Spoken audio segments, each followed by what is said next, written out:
Chapter 1. Xia Dong groggily opened his eyes, only to be met with the sight of rudimentary wooden houses, leaving him in a state of utter confusion and bewilderment. At that moment, a piercing scream shattered the surrounding tranquility. Following the sound, he spotted a towering giant, approximately 6 meters tall, standing nearby, while on the other side, a nurse with a deer-like face wore an expression of palpable anxiety. Is this truly the realm of giants and the fur tribe? Have I really been transported into the world of One Piece? Xia Dong pondered, memories of his previous life flooding back to him. He had once been an ordinary recluse, leading a life devoid of excitement. Though his job was arduous, it sufficed to make ends meet that in the evenings he would watch the epic battles in One Piece, particularly the Marineford War, where the entire navy, alongside the Seven Warlords, confronted the Whitebeard Pirates. He marveled at the valiant Whitebeard, a man over 70, battered and bruised, yet fighting fiercely against a relentless onslaught. Xia Dong found himself utterly captivated by Whitebeard's charisma. In a moment of frivolous commentary, he had mused about how he would assist Whitebeard if given the chance. Suddenly, he heard a voice from the sky proclaiming, "Is that so? Then as you wish." But now, in this unfamiliar world, a wave of terror and unease washed over him. I was merely speaking whimsically. I never anticipated a genuine transference. According to the comic's narrative, this is a world devoid of law, where only the powerful can survive. How could someone like me possibly endure in such a place? The more he contemplated, the bleaker his prospects appeared, and his spirits sank further. With a resigned sigh, Xia Dong lamented, "That capricious deity has unceremoniously cast me into this world. How reckless! Is he unaware of the perils I am bound to face here?" Anger and helplessness swirled within him, and he understood that he must adapt to this new environment swiftly, lest he meet an untimely demise. As he mulled over what misdeed could have led to such an outcome, a voice echoed in his mind. "Apologies, it is I who has brought your dreams to fruition," Xia Dong retorted. "Who are you?" "I was merely expressing my thoughts. There was no need for such seriousness. Allow me to introduce myself. I am the god of fate. I randomly selected a fortunate individual to fulfill a wish." "Indeed, you are among the few billion who were chosen," Xia Dong exclaimed. "A fortunate individual? Is it fortunate to be thrust into a world filled with cannibals? Should I be grateful you didn't send me to the world of Ultraman to perish? I am but a reclusive soul from Blue Star, possessing nothing. I want to return. If luck were truly on my side, you would bestow upon me a fortune of billions, allowing me to become a millionaire. That would be true fortune." The god of fate replied, "You cannot return your body, for Blue Star has already been cremated. The moment I selected you, you expressed your wish. Such is fate. Moreover, you possess the bloodline of a half-giant in this life, granting you a lifespan twice that of an ordinary human, and I have learned that this world holds the secrets to immortality. You have struck gold. Brother, this world is filled with pirates. One can never tell when they might meet there. Demise. The prospects of longevity are uncertain. The navy, the pirates, the government, none of them are virtuous."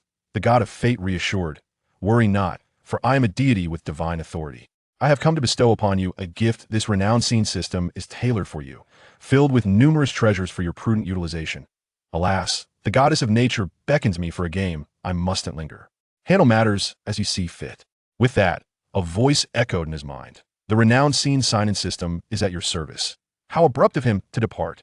Thankfully, I received a boon. Otherwise, I might have cursed him to lose at every gamble.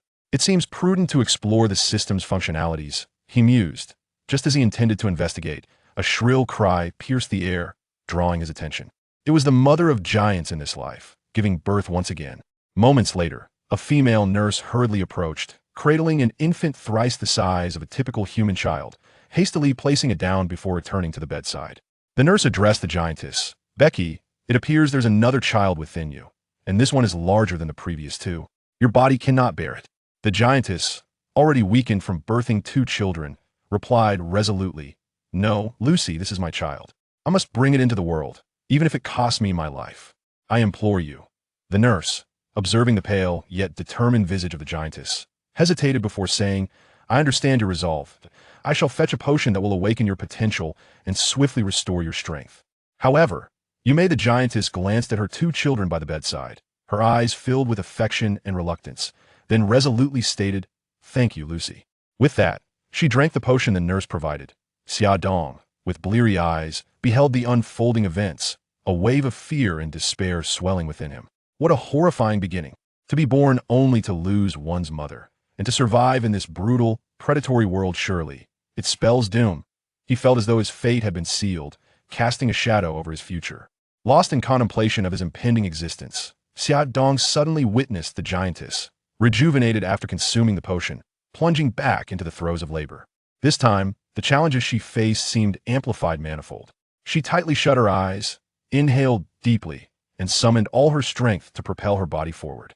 At last, after another excruciating contraction, the sound of a newborn's wail echoed in the air. A child, 7 times larger than the norm, had entered the world, filling her heart with joy and fulfillment as she realized her mission was accomplished. Her 3 children had safely arrived.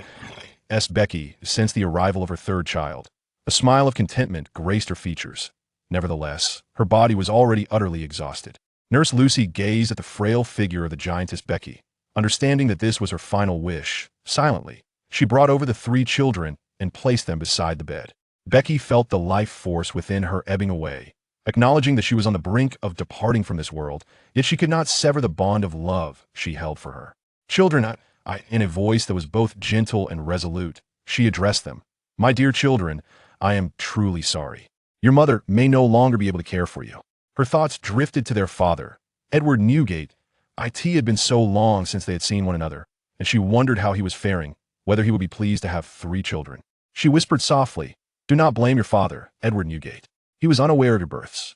He is a true warrior, yearning for the sea. Having uttered these words, the giantess gazed affectionately at her children, her eyes brimming with reluctance and tenderness. Upon hearing this news, Xiao Dong was struck with disbelief. He had never imagined that fate would transform him into the son of Whitebeard. However, despite his admiration for Whitebeard, he had no desire to become his biological son. After all, Whitebeard was a pirate. To rely on him for sustenance seemed utterly fantastical. Moreover, to Xiao Dong's knowledge, Whitebeard was still serving as the captain of the Rock's pirates. What was he to do? Would he and his 2 brothers be condemned to the life of orphans? What fate awaited them? Xiao Dong's heart was heavy with anxiety and unease. Just then, a tall figure, a giant with a bushy red beard clad in short attire, burst into the room.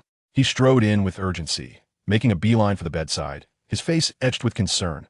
Becky, how are you? I apologize for the sudden summons from headquarters. I rushed over as soon as I could. The red-bearded giant inquired anxiously, his tone filled with worry and guilt. Looking at the giant before her, Becky managed to force a faint smile onto her pale face. It's all right, However D.Roger. This is not your fault. If it weren't for you, I would have never survived after being cast out from the giant clan, let alone have children. Because of you, I was able to give birth to them safely. So, thank you, Sora replied. Do not speak like that. You are my dearest friend, and I will certainly help you. Becky lay weakly on the sickbed, her complexion as pale as parchment, her lips devoid of color, and her gaze dimmed. With all her strength, she uttered, I'm sorry, Sora. I may not hold on much longer. Each word a struggle to escape her throat. Sora stood by the bedside, gripping Becky's hand tightly, his eyes filled with concern and sorrow. My only worry is for these 3 children. I do not wish for them to become like Newgate, adrift on the sea at such a tender age. Becky murmured softly, her voice laden with profound apprehension.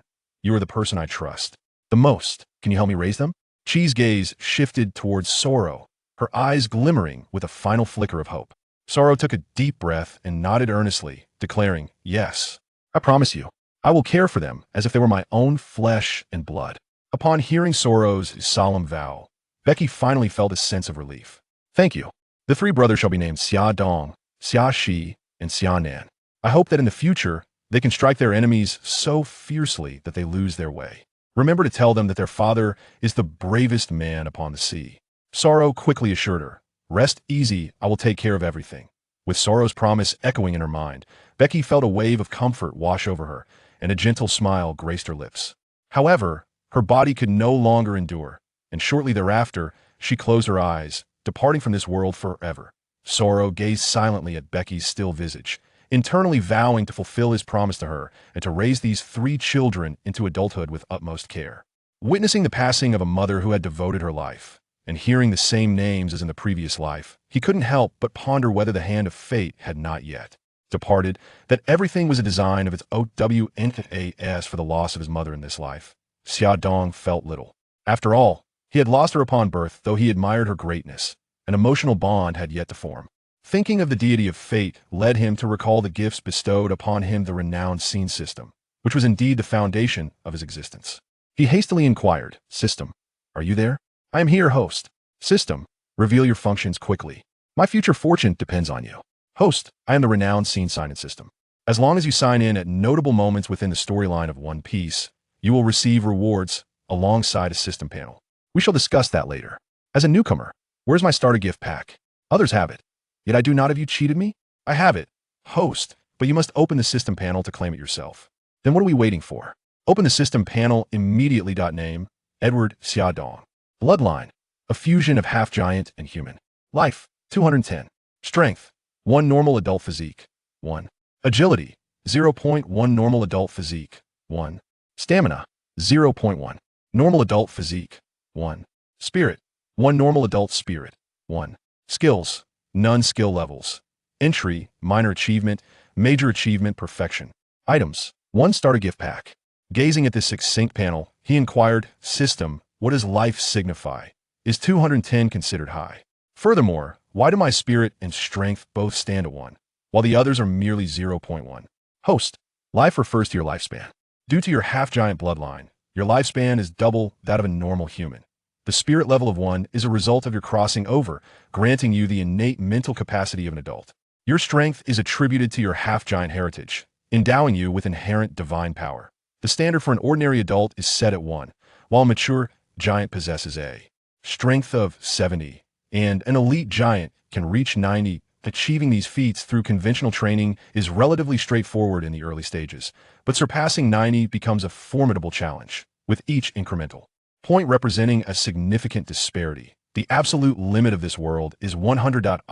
Reincarnation truly requires a certain level of expertise. My starting point is others' finishing line.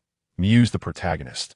Now, system, let's unveil the novice gift package. Novice gift package opened. Congratulations, host. You have acquired a flaw-free space fruit, the 8 extremes fist manual, and the meditation technique manual. Is this all? Must I practice myself? Why can't I just obliterate everything with a mere thought? Host, this is referred to as a novice gift package. The more classic scenes you sign into later, the better the rewards will be. Very well. It is free after all. I shall endure. Glancing at the items, and then at his own spindly arms and legs, he realized he wouldn't be utilizing them anytime soon. So he exited the system interface. At that moment, a wave of hunger washed over him, and his 2 brothers began to wail loudly. Nurse Lucy, noticing the commotion, promptly went out and returned with a few ewes, feeding the infants some sheep's milk, which eventually calmed their cries. Saul, having attended to Becky's final affairs, now found himself somewhat flustered as he gazed at the 3 little ones before him. Despite having promised Becky, he felt utterly inexperienced in caring for children and turned his gaze towards Nurse Lucy. "Lucy, I made a commitment to take care of these 3 children, but the situation with the Navy is rather tense, and I cannot leave at this moment, nor can I take them with me. They're still so small. Could I trouble you to look after them for a while?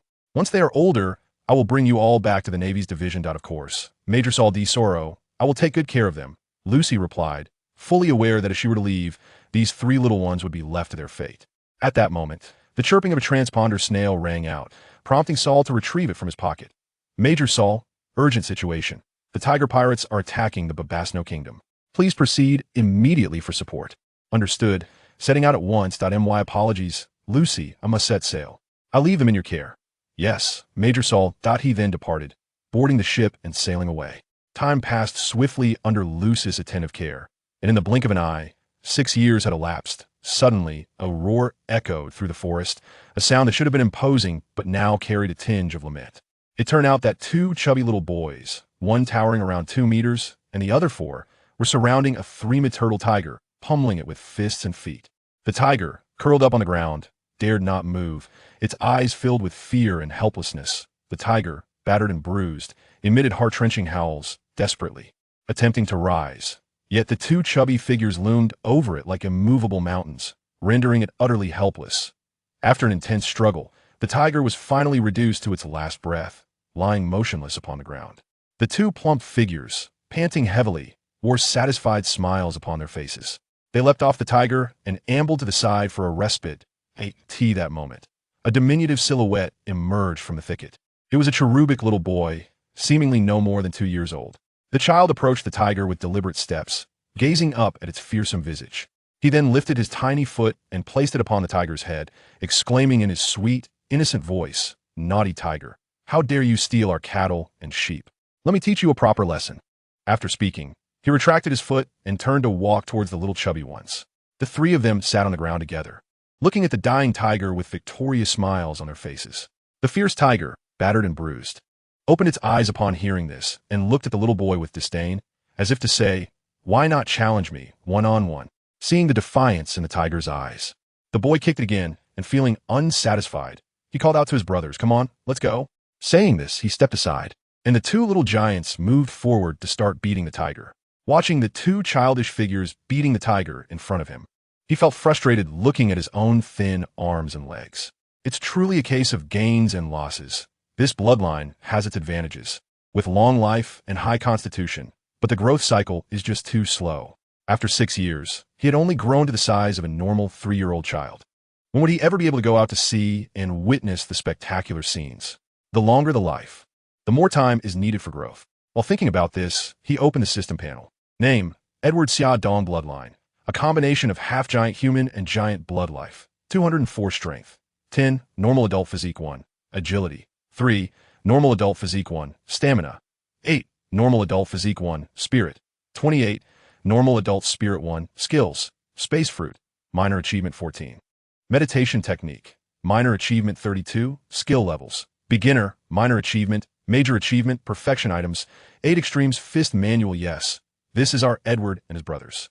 The meditation technique was naturally learned at the beginning, and over the years, his mental strength has rapidly increased through this technique. At the age of 1, he secretly consumed the space fruit. I must say, the taste of the devil fruit is truly disgusting. However, it must be acknowledged that this fruit is likely the best in this world. Since ancient times, space has been king and time has been revered. As a fruit named after rules, this fruit is certainly a top-tier one, while fruits like the future door fruit are merely its inferior abilities. However, this power did not bring him much surprise. As a rule-level fruit, the ability of the space fruit is indeed extremely terrifying, but it also means that its development is extremely difficult.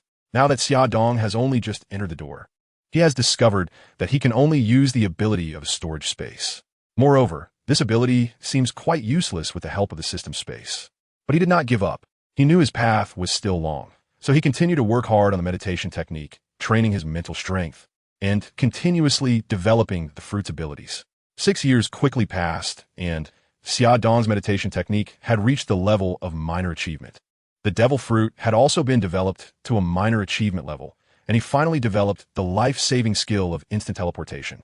Currently, he can teleport to any visible location, allowing him to easily escape when he can't win.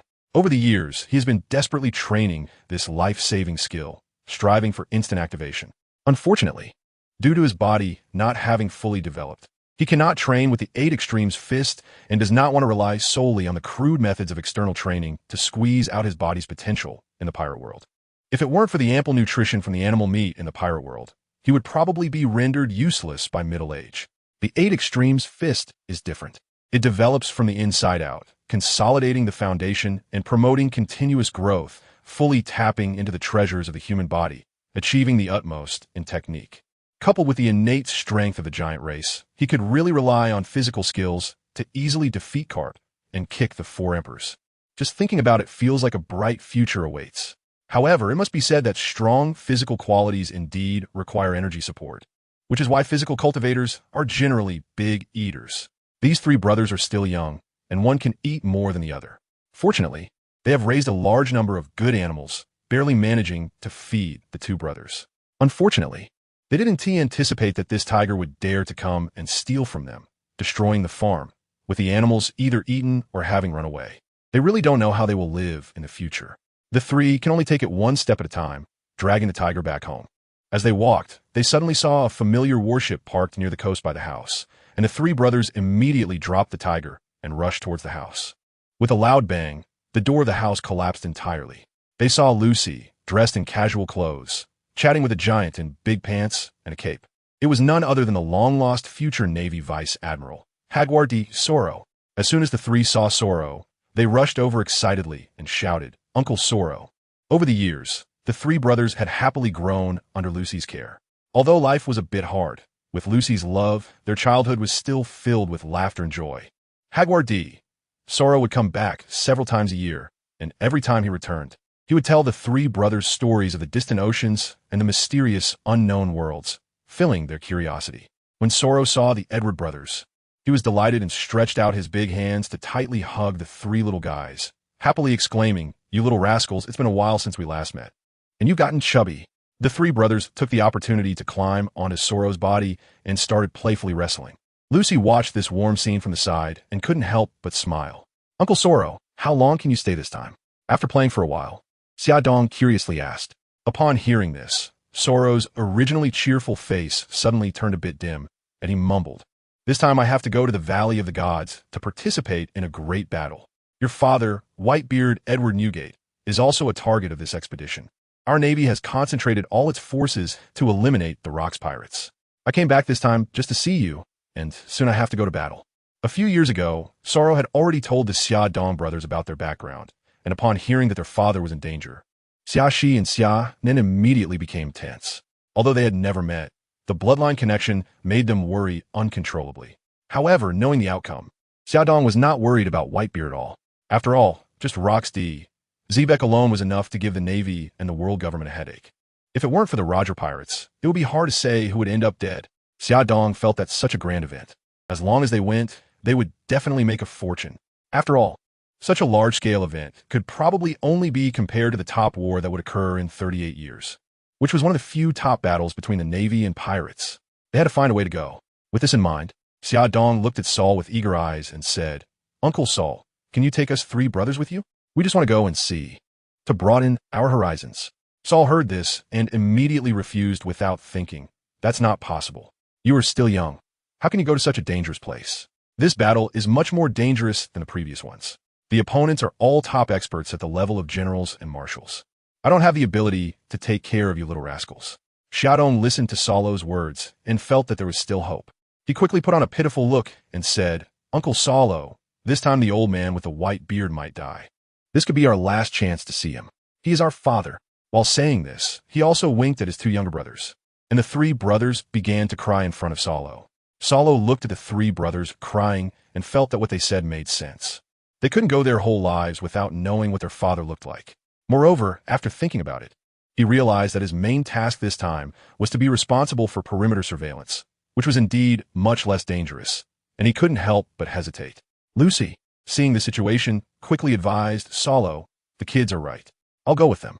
I will keep an eye on the three of them and ensure they won't interfere with you. Besides, these three little ones are growing up and have bigger appetites.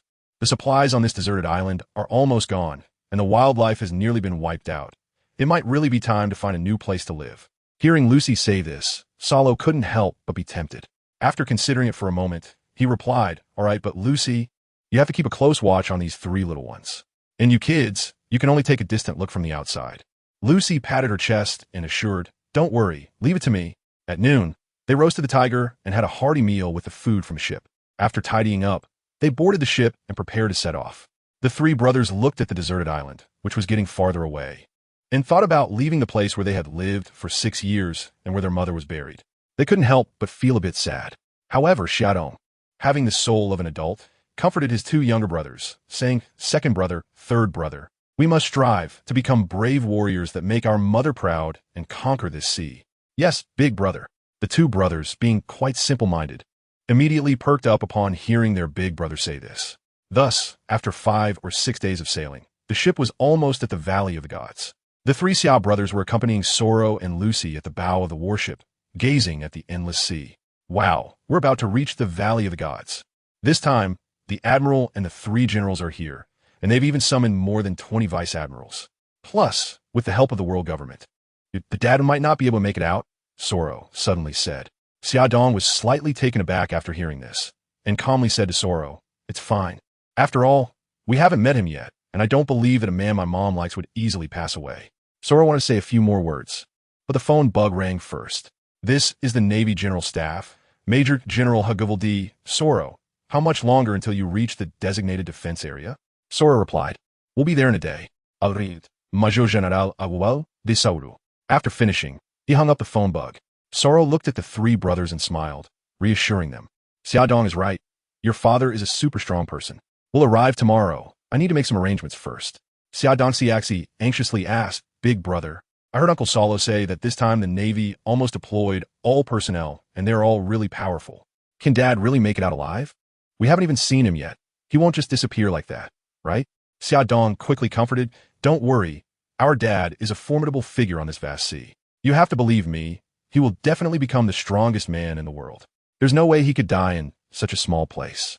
After much persuasion, the two younger brothers finally felt a little more at ease and went back to their room hand in hand. Xiaodong lay on the bed, pondering. It seems that the comic from my previous life mentioned that the God Valley incident was caused by the celestial dragons stealing Rock's devil fruit. A devil fruit that both the celestial dragons and Rock's D.Zebek covet must be incredibly powerful. I already have a space fruit, but my two younger brothers still have nothing. It would be unfair not to equip them with God-level fruits. Moreover, even though Whitebeard hasn't acknowledged me yet, I've worked for him for so long. Getting the fruit as a reward seems quite reasonable. With that thought, Xiaodong felt even more compelled to visit God Island. After all, with the ability of the space fruit, it would be a pity not to become a great thief. Wait, what great thief? Isn't this fruit just my father's wages? It's perfectly normal for a son to take his father's wages. As for the collections of the celestial dragons, let's consider them as interest on my father's fruit. With that cheerful decision, how could one get rich without making a bit of easy money? Upon waking up, Xiaodong opened the door and immediately heard countless explosions and the sounds of bodies colliding from the distant God Valley, like thunder rolling in, shaking the hearts of every listener. I have to say, the training in the world of One Piece has its unique aspects.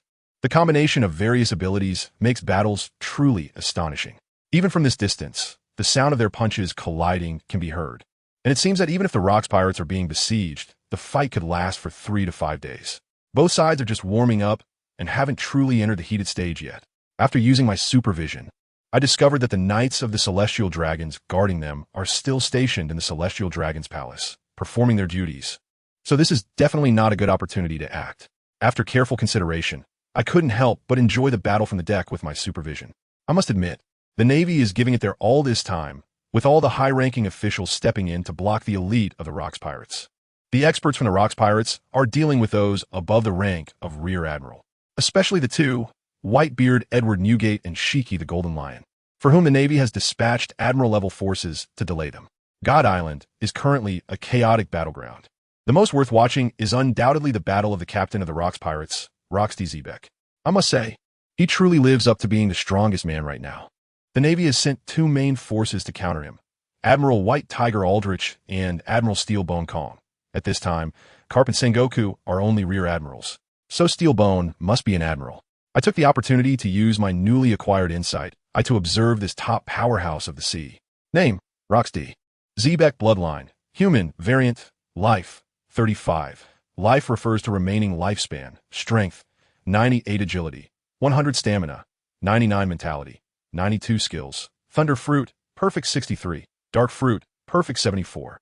Armament hockey, major 99, observation hockey, major 99, conqueror's hockey, perfect 24, martial arts, perfect 52, skill levels, entry, minor, major. Perfect items, none name, Aldrich bloodline, human life, 43 strength, 95 agility, 94 stamina, 92 mentality, 75 skills, tiger fruit mythical beast form, major 62, armament hockey, major 65. Observation hockey, minor 12, conqueror's hockey, minor 56, navy 6 styles, major 86, skill levels, entry, minor, major. Perfect items, none name, Kong bloodline, human life, 49 strength, 96 agility, 92 stamina, 95 mentality, 78 skills, armament hockey, major 82, observation hockey, major 85. Navy 6 styles, major 72, skill levels, entry, minor, major, perfect items. None of the three were engaged in a fierce battle under the blazing sun, with Rock's D.Zebek's powerful physique, combined with the high attack speed of his thunder fruit and the weakening effects of the dark fruit on other devil fruit users, along with his formidable hockey, making him a true hexagonal war god. He easily handled two opponents, each of his attacks unstoppable, forcing the two Navy officers to give their all to defend. Admiral White Tiger Aldrich transformed into his half-beast White Tiger form, his tiger claws paired with dark armament hockey. Each strike devastating. Even someone as strong as Rock's Zebek dared not meet his attacks head-on, instead relying on observation hockey to evade while using the speed of the Thunder Fruit to dodge, taking on the main offensive role. Admiral Steelbone Kong was also near the peak of his armament hockey, assisting from his side, but unfortunately his speed was somewhat lacking, and he could only rely on his strong physical defense, occasionally acting as a shield for the two. Thus, the three continued to exchange attacks, showcasing their prowess in martial arts. Each encounter was a combination of physical and technical skills, and even watching for just a moment provided Xia Dong with significant insights. In this way, the three engaged in intense combat for a day, until nightfall, when the battlefield had moved from the seaside to near the Celestial Dragon's palace.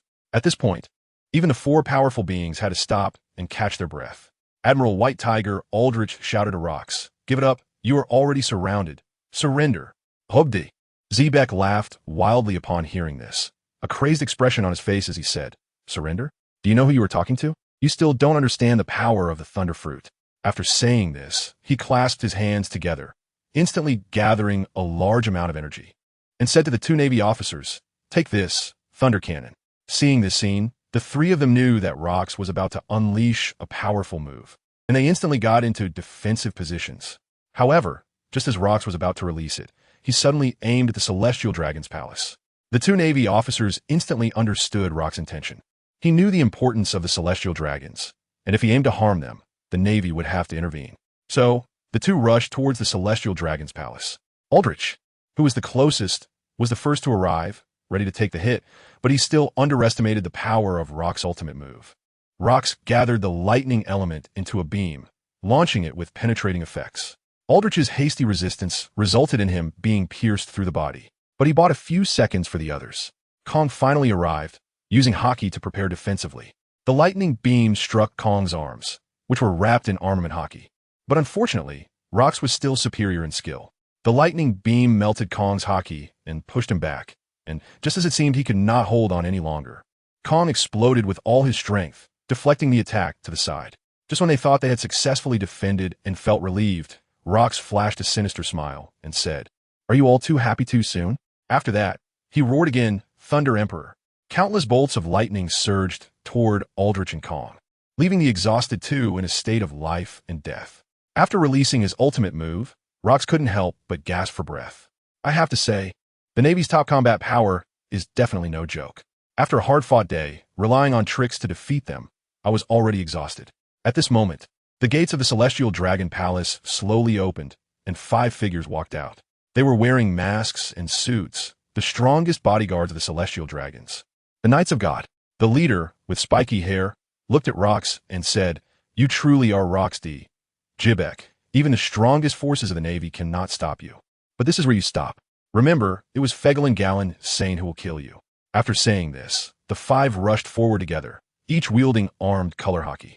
The 4 members behind displayed their devil fruit powers: the ancient-type crocodile turtle, the ancient-type mammoth, the paramecia-type iron fruit, and the logia-type swamp fruit.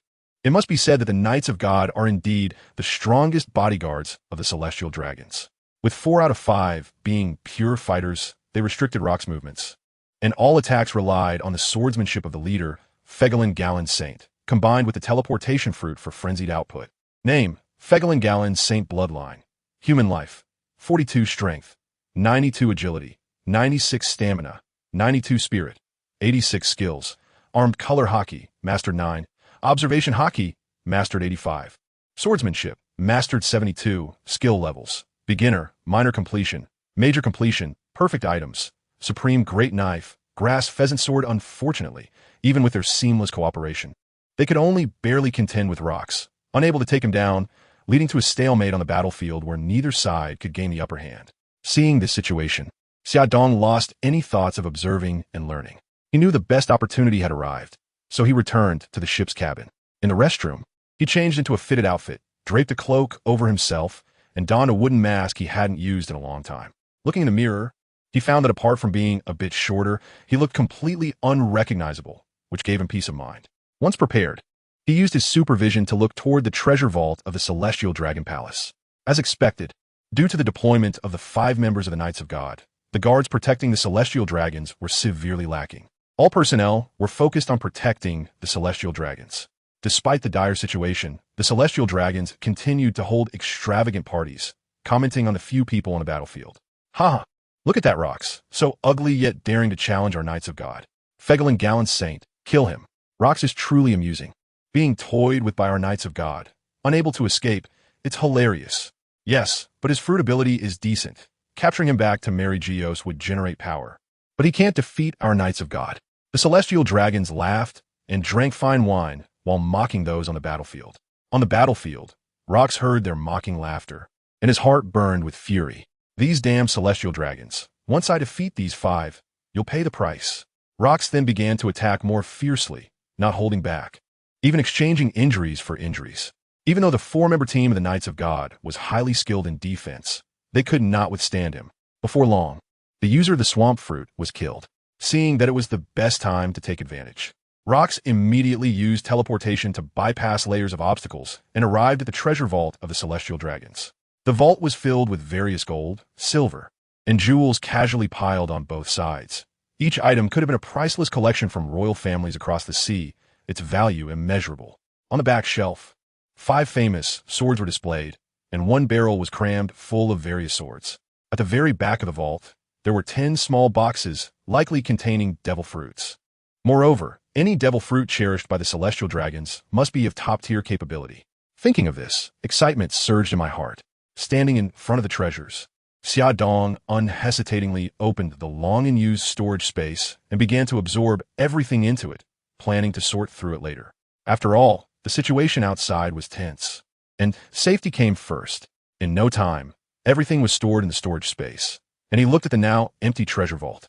Just as he was feeling pleased, the palace suddenly shook. Xia Dong quickly activated his supervision to check the situation outside. As he had predicted, only Fegelin Gallant Saint remained from the Knights of God. Struggling to hold on, his body was battered and on the verge of collapse, as if he could fall at any moment. Rox was not in much better shape either. After enduring one fierce battle after another, each opponent was a powerful presence in these seas. Despite having a terrifying physique of 99, he had still lost a significant amount of stamina due to such intense battles. Rox took a moment to catch his breath and said, Fegelin Gallant Saint, weren't you quite arrogant just now? Try being arrogant again. Fegelin Gallant Saint replied, let's talk, come on. Hearing this, Rox did not hold back. He instantly began to envelop his hands with Conqueror's Haki and Armed Haki, saying, you're not bad, but you'll die under my attack. With that, he activated the ability of the Thunder Fruit, suddenly rushing in front of Fegelin Gallant Saint, ready to deliver a powerful punch. Suddenly, a burly, hairy old man appeared, blocking between the two and intercepting Rox's lethal strike. This person was Jaeger Satians, one of the leaders of the world government, the 5 Elders. It must be said that he was a super strong opponent, and the insight I involuntarily activated. Name, Jigaru Satian's bloodline. Human life, 6 paused strength, 93 agility, 90 stamina, 89 spirit, 90 skills. Zoan type mythical beast, bull demon form, perfect 12. Armed color Haki, mastered 62. Observation Haki, mastered 72. Conqueror's Haki, minor completion 99. Martial arts, mastered 16. Skill levels, beginner, minor completion, major completion. Perfect items, none when attributes reach 90 points. They can no longer be increased solely through effort. Jaegeru Satian stats could be considered strong by anyone, but being one of the 5 elders, having lived so many years, and only reaching this level shows that his talent limited him. After blocking Rox's attack, Jaegeru Satians instantly used his Devil Fruit ability, transforming into a massive bull demon, sending Rox flying. Rox crashed against a distant wall and struggled to stand up. His eyes filled with anger and unwillingness. Damn it. He gritted his teeth and said, if I were at my peak, I could definitely knock you away. At this moment, Jaegeru Satians transformed back into human form. He looked at Rox and coldly said, Rox, in the end, you have lost. Rox glared at him, roaring, I will not lose. I am the overlord of the seas. As he spoke, he raised his fist, ready to charge forward and battle Saint J. Garcia, Saturn once again. At that moment, 2 figures slowly walked into the battlefield. It was none other than the future Marine hero Vice Admiral Carp and the future pirate king Gol D.Roger. Seeing the 2 men approaching Saint J. Garcia Saturn on the battlefield, Rox couldn't help but laugh mockingly. Roger, do you know your pirate? How can you stand alongside the Marines and the world government now? Roger glanced at Rox and replied quietly, I know my identity, but if you succeed, You will destroy this world. As long as you give up, I will never be your enemy. Impossible. I must become the world's overlord and rule this world. Then there's nothing more to say. After that, the three of them charged forward and engaged in a fierce battle with rocks. It must be said that although Carp and Roger had not yet reached their peak, they were still incredibly powerful, and the three of them quickly gained the upper hand against the battling rocks. However, Rocks, deserving of the title of Sea Overlord, despite his immense physical exhaustion, still relied on his formidable physique, skilled use of hockey, and rich combat experience to hold his ground in a tug-of-war. Although it was fraught with danger, he still withstood the onslaught of the three. At this moment, Xiaodong took the time to check Carp and Roger's stats. Name: Monkey D. Carp bloodline. Human life. 58 strength, 98 agility, 91 stamina, 97 spirit, 82 skills. Armament hockey, major 99. Kinbunchika hockey, major 21. Haushika hockey, major 8. Marine 6 styles, perfect 23. Skill levels. Entry, minor, major, perfect items. None name, Gol D.Roger bloodline. Human life, 45 strength, 92 agility, 94 stamina, 91 spirit, 90 skills. Armament hockey, major 12. Kinbunchika hockey, major 99. Haushika hockey, major 12. Swordsmanship, perfect 8. Gunmanship, major 32. Skill levels. Entry, minor, major, perfect items. Now it must be said that the two work together quite harmoniously, each excelling in their respective fields and possessing outstanding talent. Meanwhile, Rock's condition was deteriorating, and the continuous battles left him utterly exhausted. Give it up, Rocks. You have no chance of winning. As long as you surrender, we will only imprison you, J. Garcia Saturn said arrogantly. At this moment, the once spirited and invincible Rocks D. Zebek had actually knelt on one knee, having to support himself with his hands to avoid collapsing entirely. After a series of thrilling battles, his stamina had been excessively depleted, and his body was covered in wounds, countless injuries. Now he was at his last gasp. However, worse still, he not only had to deal with his injuries, but also had to endure the fierce assault from J. Garcia Saturn, Monkey D. Carp, and Gol D.Roger.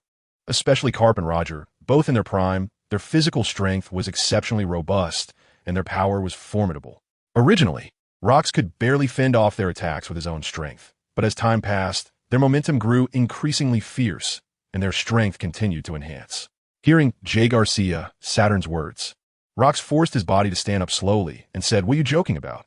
I am the overlord of the sea, Rocks D. Zebek. How could I wait to die in prison? I would rather die in battle." After speaking, he suddenly unleashed his terrifying Haushika hockey. And even though the three were the top powerhouses in this world, they were momentarily stunned by the impact of Rocks' hockey. Taking advantage of this moment, Rocks gathered all his strength and roared. 2 billion volts, Thor's annihilation. The sky was instantly enveloped in lightning, and bolts of lightning struck the three of them. The three figures were engulfed by the powerful current. Despite being top-tier strongmen, they still suffered heavy injuries from such a terrifying attack. Carp and Roger had blood oozing from their mouths, and they struggled to lift their heads, their eyes revealing an indomitable will. J. Garcia Saturn fared slightly better. He adjusted his breathing and prepared to launch another attack. At this point, Rock's body had also reached its limit. He was gasping for air, a look of determination appearing on his face. "Even if I die, I will take you down with me," he hissed, preparing to unleash his final move. However, the three were not the type to give in or wait to die. They instantly bore the pain and fought back. A loud boom resounded as the three attacks struck Rocks simultaneously. Rocks let out a muffled groan, blood spilling from the corner of his mouth. He looked down his chest, where Carp's punch and Roger's sword had left a deep dent. "You really have some skills," Rocks muttered to himself, a glimmer of admiration flashing in his eyes.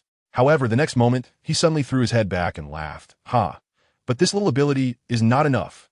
Before his laughter faded, Rocks swung his hand fiercely, and a powerful force erupted from him, sending Carp and Roger flying.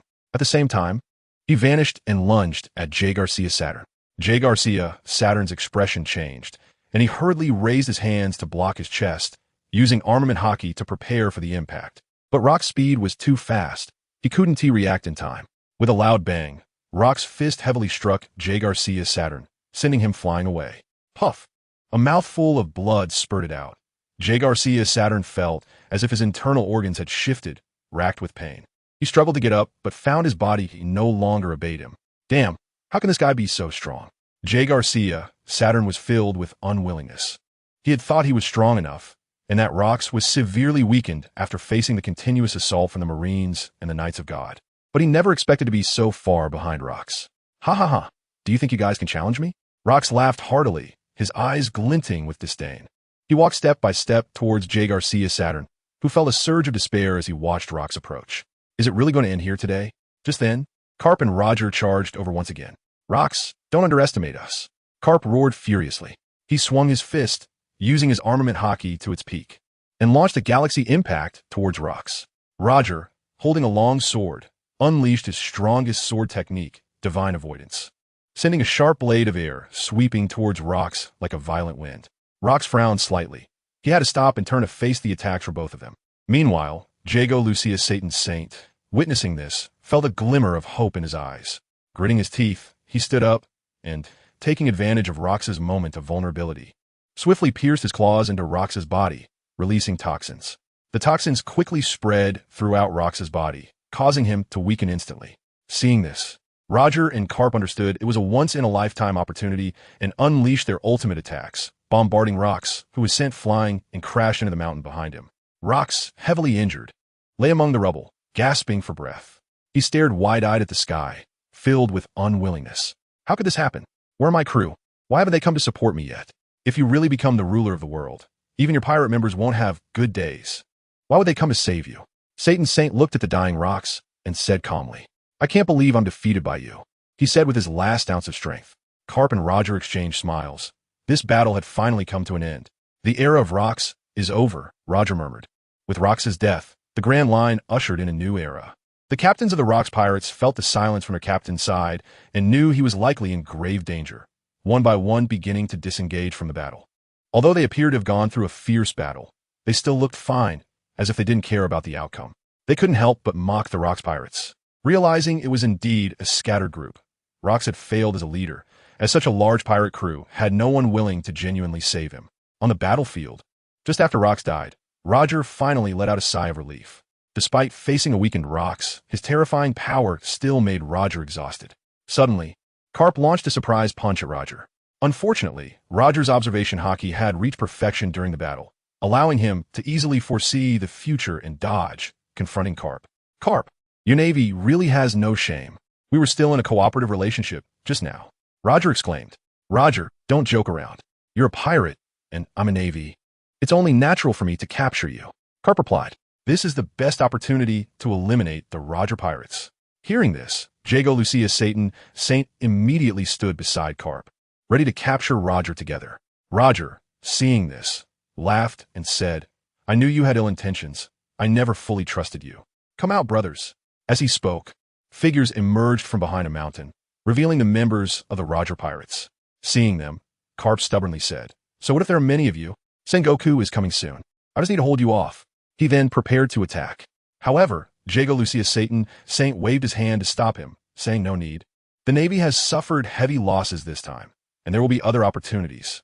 Carp could only give up upon hearing this, and Roger understood that although the Navy had suffered greatly, their remaining strength was still formidable, worrying about being surrounded by the arriving Navy.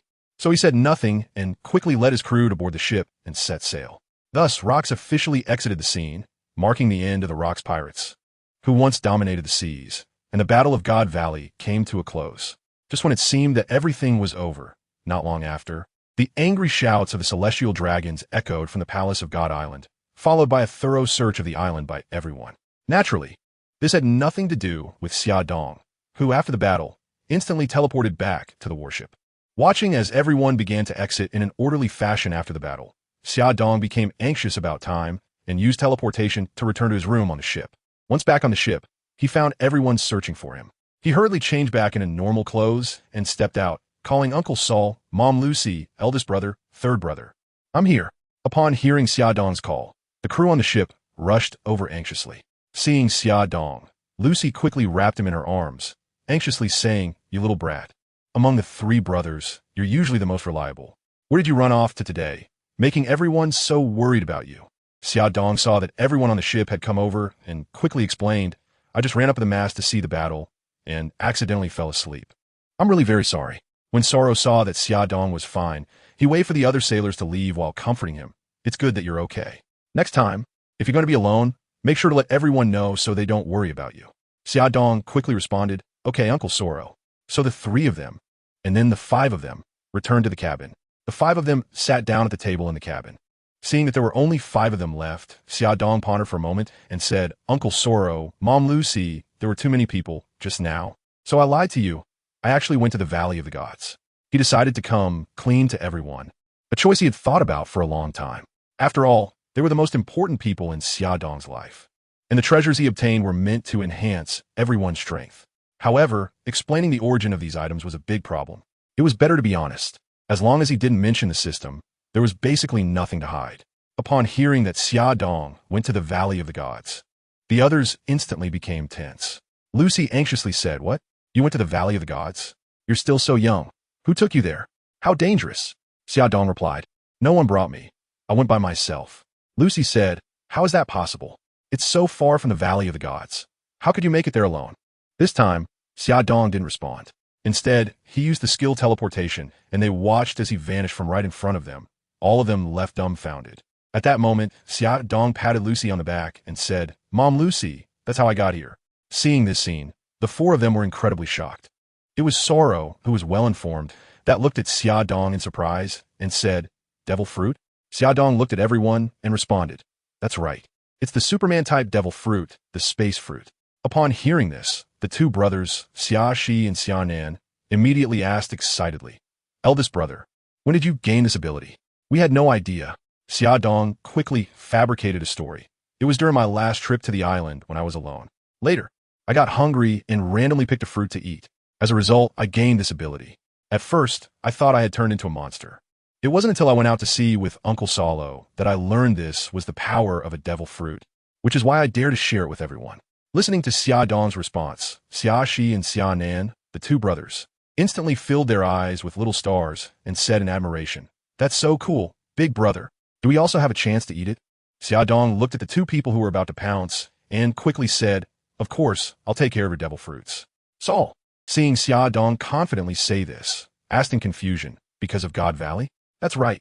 This time I went to God Valley and looted the celestial dragon's treasury. I struck it rich. Upon hearing Xiaodong's reply, Saul was very surprised and worriedly said, the celestial dragons are not to be trifled with. If they find out what you did, there won't be a place for you in the whole sea. Hearing this, the others couldn't help but worry about Xiaodong. Xiaodong knew that Solo was worried about his safety, so he quickly comforted him. Uncle Solo, it's okay. You saw my fruit ability, and when I went, I even changed my appearance. Everyone was busy focusing on the battle with rocks and didn't notice me at all. Hearing Xiaodong's reassurance, everyone finally eased some of their worries. Xia Nan and Xia Shi regained their previous curiosity and asked, big brother, what good things did you get? Dun dun dun dun. Let me grandly present to you the most top-notch treasures in the world. As he spoke, a crack suddenly appeared in midair, and countless treasures fell out of the crack. In an instant, a mountain of treasures appeared before them. The sudden scene left everyone dumbfounded, and once they regained their composure, the 2 younger brothers immediately rushed forward to start rummaging through the treasures. Solo and Lucy also came back to their senses. Although they didn't rush in like Xia Shi and Xia Nan, they were curious and went over to take a look. Xiaodong sat down in the chair and said, these are just for show. The real treasures are here. After saying this, he waved his hand, and a spatial rift appeared again, dropping 10 boxes onto the table. These were the 10 devil fruits and 5 famous swords collected by the celestial dragons. Previously, with the Eye of Insight, he had already confirmed the abilities of the fruits. True to the celestial dragon's collection, among the 10 devil fruits, there were 3 from the natural type, 3 from the animal type, all of which were mythical Zoan, and 4 from the paramecia type, all of which were carefully selected premium fruits. The 2 natural type fruits were the Goma Gomu no Mi, Gum Gum fruit, and the Moku Moku no Mi, Wood fruit.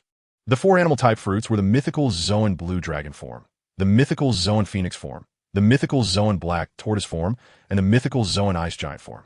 The 4 paramecia type fruits were the healing fruit, repulsion fruit, shining fruit, and mirror fruit.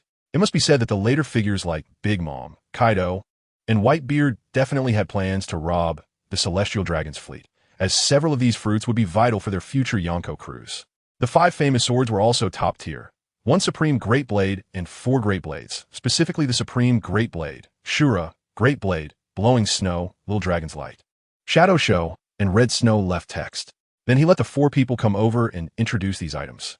Xia Nan and Xia Shi jumped up excitedly upon hearing Xia Dong introduce the devil fruit. Their eyes filled with pleading as they said, "Big brother, we want to eat the devil fruit too."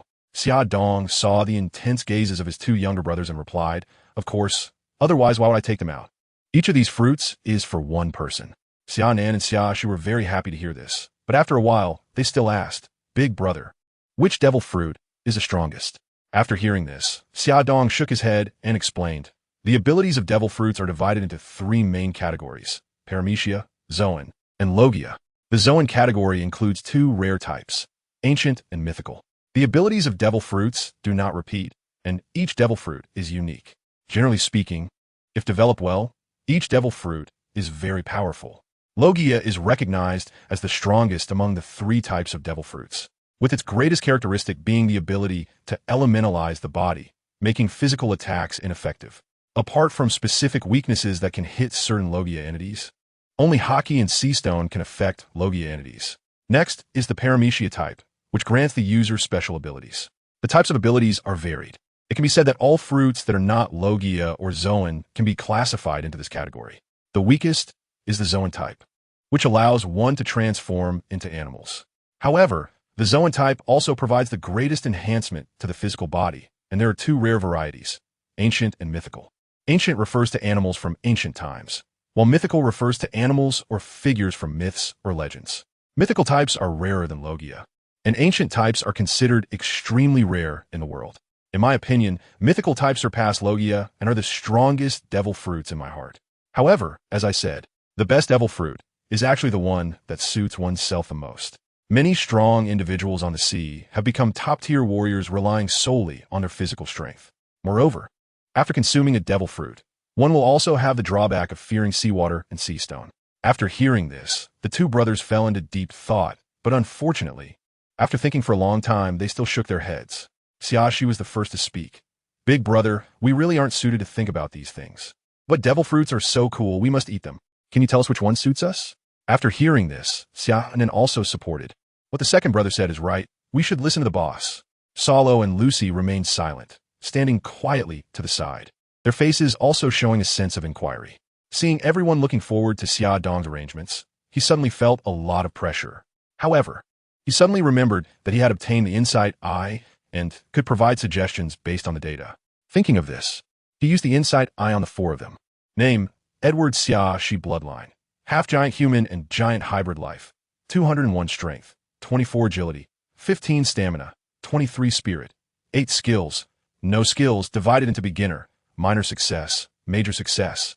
Perfection items, none name, Edward Xian in Bloodline. Half-giant human and giant hybrid life. 202 strength, 32 agility, 6 stamina, 29 spirit, 3 skills. No skills divided into beginner. Minor success, major success, perfection items, none name, Gol D. Solo Bloodline. Giant life, 152 strength, 85 agility, 28 stamina, 81 spirit, 20 skills. Armament Haki, beginner 72. Fighting technique, minor success 85. Skills, divided into beginner, minor success, major success. Perfection items, none name, Lucy Bloodline. Fur tribe life, 52 strength, 31 agility, 48 stamina, 32 spirit, 38 skills. Observation Haki, beginner 46. Medicine, minor success 56. Skills, divided into beginner, minor success, major success, perfection items. None. I have to say, the giant race is truly gifted. The two younger brothers, despite only having half of the giant bloodline, are already immensely strong. Uncle Salo is even more terrifying, but unfortunately his massive size results in lower agility. No wonder giants with dual color Haki are generally assumed to be able to become vice admirals. What surprised Xia Dong the most was Lucy's mother. As expected of the fur tribe, even if she is not good at fighting, her strength is not low. Ordinary people would probably not be her match. After thinking for a while, he said, "This time, the fruits include 4 animal-type phantom beast fruits. The second brother has inherited our father's half-giant physique, which offers strong mobility and a robust body. He can use the animal-type phantom beast form of the Azure Dragon to enhance his combat power and unleash dragon flames. Or he can use the repulsion fruit. This fruit has a very high potential, allowing for repulsion to blast everything away, making it extremely powerful. In terms of superhuman status, it is comparable to our father's tremor fruit. As for the third brother, he has inherited the giant physique, which is overly massive and has relatively low mobility, making him a living target on the battlefield. Therefore, I suggest he consume the tortoise fruit in the phantom beast form of the Xuanwu. This fruit has unparalleled defense and will allow him to move freely on the battlefield, so we won't have to worry about him. For Uncle Solo, I recommend using the human fruit in the phantom beast form of the frost giant. Paired with Uncle Solo's giant physique, he will definitely be a monstrous existence in the future. As for Lucy's mother, since you don't like fighting, why not consume this superhuman healing fruit? In the future, we can rely on you when we get injured. After hearing Xia Dong's arrangements, the few of them thought about it. Solo, Lucy, and Xian and all decisively agreed with his suggestions, but the second brother pondered for a long time before responding, I choose the repulsion fruit. Xia Dong was a bit surprised when he heard this and replied, actually, although I suggested you choose these two fruits, I actually think the azure dragon fruit is stronger. Shashi said, I know, but I want to fight like my father, and my older brother also said that the repulsion fruit is very powerful. Xia Dong glanced at the second brother, and then realized that his younger brothers still longed for their father. So he didn't say anything else and agreed. I respect your choice. Once the four of them had decided on their fruits, they all picked them up and took a bite. As soon as they swallowed, their expressions changed dramatically, and they felt like vomiting. However, knowing how precious this thing was, they all forced themselves to swallow it down. Just as they were preparing to endure the nausea and finish it, Xia Dong quickly stopped them, saying, one bite is enough. The four of them hurriedly discarded the remaining fruit in disgust and sat aside, feeling their newfound abilities. Xia Dong saw their situation and worried that they might unknowingly use their abilities since they were in the ship's cabin. He quickly intervened, saying, everyone, don't use your abilities. The destructive power of the devil fruits is extremely strong, and using them now could easily cause damage. Upon hearing this, Saul also said, Xia Dong is right. These are treasures of the celestial dragons. If we let people know we have such abilities with the intelligence capabilities of the world government, they will definitely find out, and we will all be in big trouble. After thinking for a moment, Saul added, moreover, not only should we not use our devil fruits, but we also can't take out any of these treasures for the time being. Let's put them back in Xia Dong's storage space. If the celestial dragons discover them, it will be problematic. Hearing Saul's arrangement, Xia Dong understood that he had his best interests at heart, so he didn't say much more. After nodding in agreement, he put the items away, intending to take them out and give them to everyone in a few years. Once the fruits were arranged, everything returned to normal. The warship sailed towards the Navy branch as planned. After the Rocks pirates were eliminated, the entire sea fell into chaos. In just the half-month return journey, we encountered pirate attacks 7 or 8 times. Fortunately, Saul, due to the enhancement from the mythical Zoan type, even without transforming into the frost giant form, saw a significant boost in his physical capabilities. After a moment of insight, Xia Dong discovered that each of his attributes had increased by a solid 10 points. Truly the power of the mythical Zoan fruit.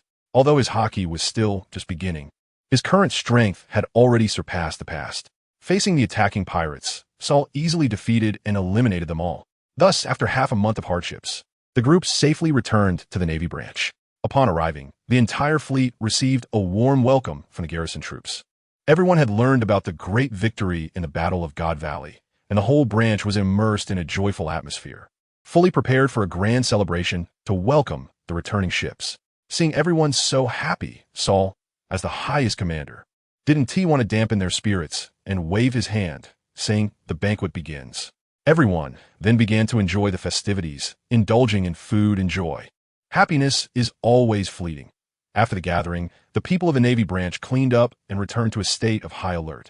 The Rocks pirates had once dominated the sea area, but their downfall did not bring peace to the ocean. On the contrary, more ambitious individuals flooded into this new world, trying to carve out their share. In this chaotic era, powerful figures like Whitebeard, Shiki the Lion, and Roger became the focus of attention. Each led their own pirate crews, engaging in fierce competition. Meanwhile, Charlotte Linlin, Kaido, and Wang Ji also refused to be outdone, emerging prominently to vie for dominance in this sea area alongside other forces. War spread to every corner, blood staining the seas, and smoke filling the air. Countless ships traversed the waters as pirates fought for wealth, power, and honor. Previously, the Navy mainly needed to guard against the Rocks pirates. Now, With their destruction and the rise of other pirate crews, countless pirate groups scattered across the sea, and various countries faced pirate attacks. Although the Navy provided support everywhere, it could only barely maintain order. Be it Whitebeard, Shiki, Roger, Charlotte Linlin, Silver Axe, or Wang Ji, these great pirates were capable of dominating regions. There was no country that could withstand their invasions. Moreover, the Navy had suffered heavy losses during the God Island incident, with the fleet admiral killed, along with one admiral and 8 vice admirals who died while restraining other members of the Rocks Pirates. It must be said that although most of the Rocks Pirates were unwilling to rescue Rocks, they were naturally antagonistic towards the Navy, dealing fatal blows. The entire Navy was left with only Steelbone Kong, who was saved at the last moment. After just recovering some, he was urgently promoted to Fleet Admiral by the world government. Sengoku, Zifa, and Carp, who performed outstandingly in this battle, were also promoted to admirals. Unfortunately, according to rumors, Admiral Carp didn't hold his new position for long. After the ceremony at Mariehua, he soon struck a celestial dragon. Normally, even if an admiral of the Navy did this, the world government would not let it go. However, due to previous circumstances, Carp had been sculpted into a Navy hero, and with the Navy's severe loss of fighting strength, Fleet Admiral Kong managed to protect him. However, Carp was still demoted back to Vice Admiral. The entire Navy's mid-tier fighting strength was basically depleted, while the pirate strength had greatly increased. This increase and decrease in power led the Navy to abandon most of their strongholds in the New World, concentrating their defenses on a few key locations. Saul also became exceptionally busy, needing to frequently venture out to maintain peace in other countries while also strengthening the branch's defenses against pirate raids. Seeing that he had just returned and was already deeply engrossed in work, the 3 little ones didn't dare to disturb him. They could only practice their newly acquired fruit abilities in the house while waiting for Uncle Saul to return. At this time, the second brother, Xiaxi, was tossing an apple in the air while practicing his control over repulsion and asked, "Big brother, what are our plans next?" The third brother, Xianan, chimed in, "Yeah. Big brother, what should we do in the future? Uncle Saul is so busy, he doesn't have time for us. Should we go to Dad instead? It seems pretty exciting to be a pirate." When Xia Dong heard Xianan's plan, he said, "Third brother, come here." Xianan heard this and didn't ask why. He honestly squatted down and stretched his head over. Xia Dong raised his hand and gently tapped the chestnut, saying, "You really are too full of yourself. With your little arms and legs, you want to be a pirate? Do you even know what a pirate is? It's a world where the weak are preyed upon by the strong." After being tapped, the third one shrank his neck and didn't dare to speak anymore. Xiaxi listened and still disagreed, saying, "But our dad is a strong man." After hearing this, Xia Dong gently tapped the chestnut and replied, "Our old man is strong, but he's not invincible. Even a powerful being like Rocks was still killed. If we go to find our old man, we might just become his weakness. What if others use us to threaten him? Besides, we don't even know if our old man knows about our existence. What if he doesn't recognize us?" Upon hearing this, Xiaxi became anxious and asked, "What should we do?" Xia Dong knew that his 2 younger brothers still cared a lot about Whitebeard, who was their only close relative in this world besides themselves. Although they had come to regard Uncle Saulo and Mama Lucy as family, the bond of blood was truly inexplicable. So he comforted them, saying, "In this world of powerful seas, I give you the devil fruits so that you can become strong and protect everyone. We are still young, so we shouldn't cause trouble for the adults. Besides, Uncle Saulo takes such good care of us. We should help him." Upon hearing Xia Dong's words, the 2 younger brothers immediately stood up in support, saying, "Big brother is right. We must become strong and protect everyone in the future." "But how can we become strong?" Hearing this, I replied, "I have already prepared a way for you to become stronger. Starting tomorrow, I will supervise your training." When the 2 younger brothers heard this, they were deeply moved and expressed their determination to become stronger with all their might. As time passed, it soon became late at night, and Saulo returned to his room. Exhausted, upon entering, he saw that the 3 little ones had not rested and were waiting for him to come back. Saulo understood that they must have something to discuss. So he asked first, "Little ones, why are you still awake so late? Is there something on your mind?" Hearing Saulo's inquiry, Xia Dong, as the eldest, stepped forward without hesitation to tell Saulo about the discussion he had had with his 2 younger brothers in the afternoon. Saulo listened quietly, a smile of appreciation spreading across his face. Although he always believed that the children were still young and needed a happy childhood, in this chaotic sea, without strength, one could only be at the mercy of others.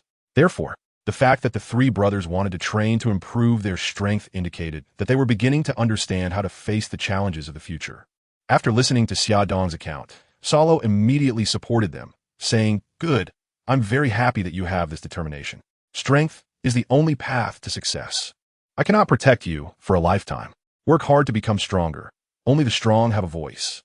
However, he added, "But I've been really busy lately and can't personally train you." Upon hearing Uncle Salo's agreement, the three brothers were extremely happy. Xia Dong immediately said, "It's okay, Uncle Salo. I have a manual that contains advanced martial arts. We can practice it ourselves." Hearing Xia Dong say this, Salo couldn't help but feel a bit uneasy and asked, "Is that manual reliable? If not, why don't you start by training your bodies? There's a technique called the 6 forms of the Navy at the Navy headquarters. Once your physical fitness improves, I'll find a way to get it for you to practice." Seeing how much Salo cared for and looked after them, the three children felt very warm. Although Xia Dong thought that learning the so-called 6 forms didn't make much of a difference since he already had Baji Quan, he agreed to it to not disappoint Salo's good intentions, as it wouldn't conflict with his training anyway. Xia Dong suggested, "How about this? We first learn the secret techniques. This book can be started from elementary school. Once our physical fitness improves, we can then learn the Navy's 6 styles. Uncle Salo, what do you think of this arrangement?" Upon hearing Xia Dong's words, Salo, although still skeptical about Xia Dong's secret techniques, recognized that this was the best approach for now and reluctantly agreed. "Then you can start learning the techniques. Just give it a try. If it doesn't work, then give up." Hearing Uncle Salo's agreement, Xia Dong and the others were extremely happy and gathered around Salo to ask about the recent interesting events at sea. Salo happily began to share stories about his battles with other pirates. Not far from a Navy division, in a dense forest, Xia Dong looked at his 2 younger brothers sitting on the ground and said, "From now on, the martial arts I will teach you is a form called Baji Quan. This martial art is an extraordinary skill from an ancient country, and its practice is extremely difficult, requiring a high level of comprehension and perseverance. However, its power is astonishing, fierce, and invincible. If you want to become true strong practitioners, this is definitely your best choice for learning." He then prepared to demonstrate the techniques he had hurriedly learned the day before in an open area. Thankfully, although this system wasn't very powerful, it was still quite reliable. As long as he clicked, he could learn it and automatically get started. Although he had just begun, it looked impressive. After speaking, Xia Dong stood in the center, his posture straight and tall like a pine tree. He took a deep breath, ready to showcase the routines of Baji Quan. Baji Quan is based on strength, but it also contains softness within that strength. Xia Dong slowly began to speak, his voice revealing a firm conviction. His 2 younger brothers stood on either side of him, their eyes shining with curiosity and anticipation. Xia Dong began to demonstrate the movements of Baji Quan, each of his actions fluid and powerful, with his fists striking out like cannonballs, carrying a strong impact that looked truly formidable. Each movement was concise, balancing length and shortness, with explosive energy appearing very powerful as he opened and closed his stance. Xia Shi and Xian carefully observed their brothers' movements, trying to imitate every detail. After completing a set of actions, seeing the admiring gazes of his 2 younger brothers, he knew he had achieved the desired effect and said, "Cool, right? Do you want to learn?" The 2 younger brothers immediately rushed over, hugging Xia Dong's legs and pleading, "Big brother, you're so cool. You have to teach us." Seeing that he had achieved his goal, Xia Dong said, "Sure, but this martial arts is profound and not so easy to learn." The 2 younger brothers quickly expressed their willingness to endure any hardship as long as they could learn. "All right, then run around this forest for 10 laps first, and then come back." Upon hearing Xia Dong's command, the 2 didn't hesitate and started running. As for Xia Dong himself, being the man with the cheat, he could easily dominate the sea with just his superhuman physique, so he just needed to relax and sunbathe. He took out a sun lounger from his storage space, and while basking in the sun, he watched to see if the 2 brothers were slacking off, urging them to hurry up, completely ignoring their looks of frustration. It had to be said that the nutritional surplus from the previous years had caused the 2 brothers to gain excessive weight, and taking this opportunity, he wanted to change their physiques. After struggling to complete 10 laps, they both nearly gasped for breath and stumbled over to Xia Dong.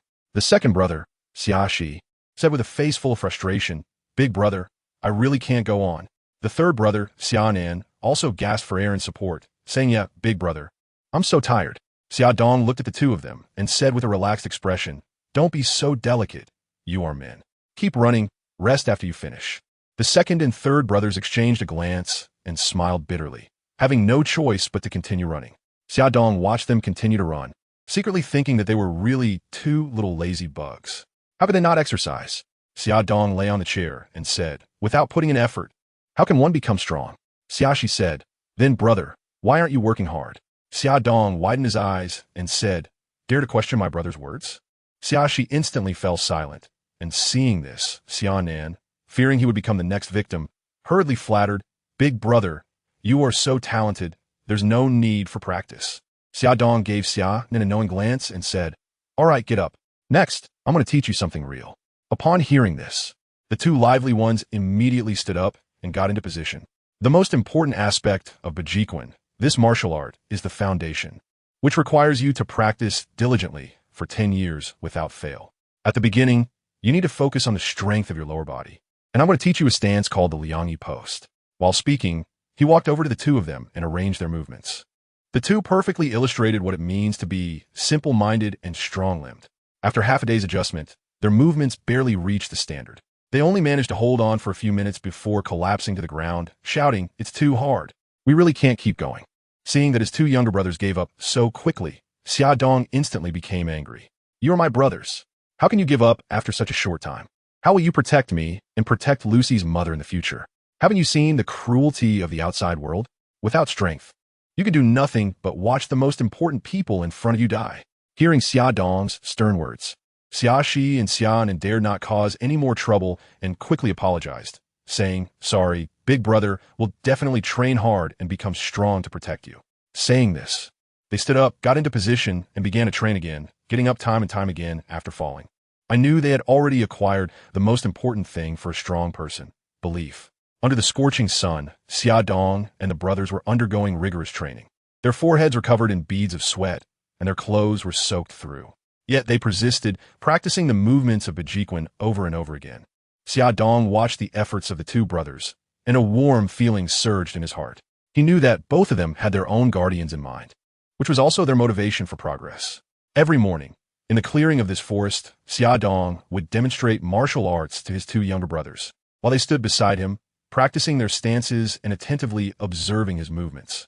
After finishing a set of punches, Xia Dong took a gentle breath and began to gradually break down the movements of Bajiquan. He explained the essentials and techniques of each movement in detail. Under Xia Dong's careful guidance, the younger brothers made significant progress. They gradually mastered the basic movements of Bajiquan, and their boxing skills became increasingly proficient. Xia Dong watched their growth with a sense of satisfaction. As time went by, the younger brothers' understanding of Bajiquan deepened. They realized that martial arts is not only physical training, but also a form of inner cultivation.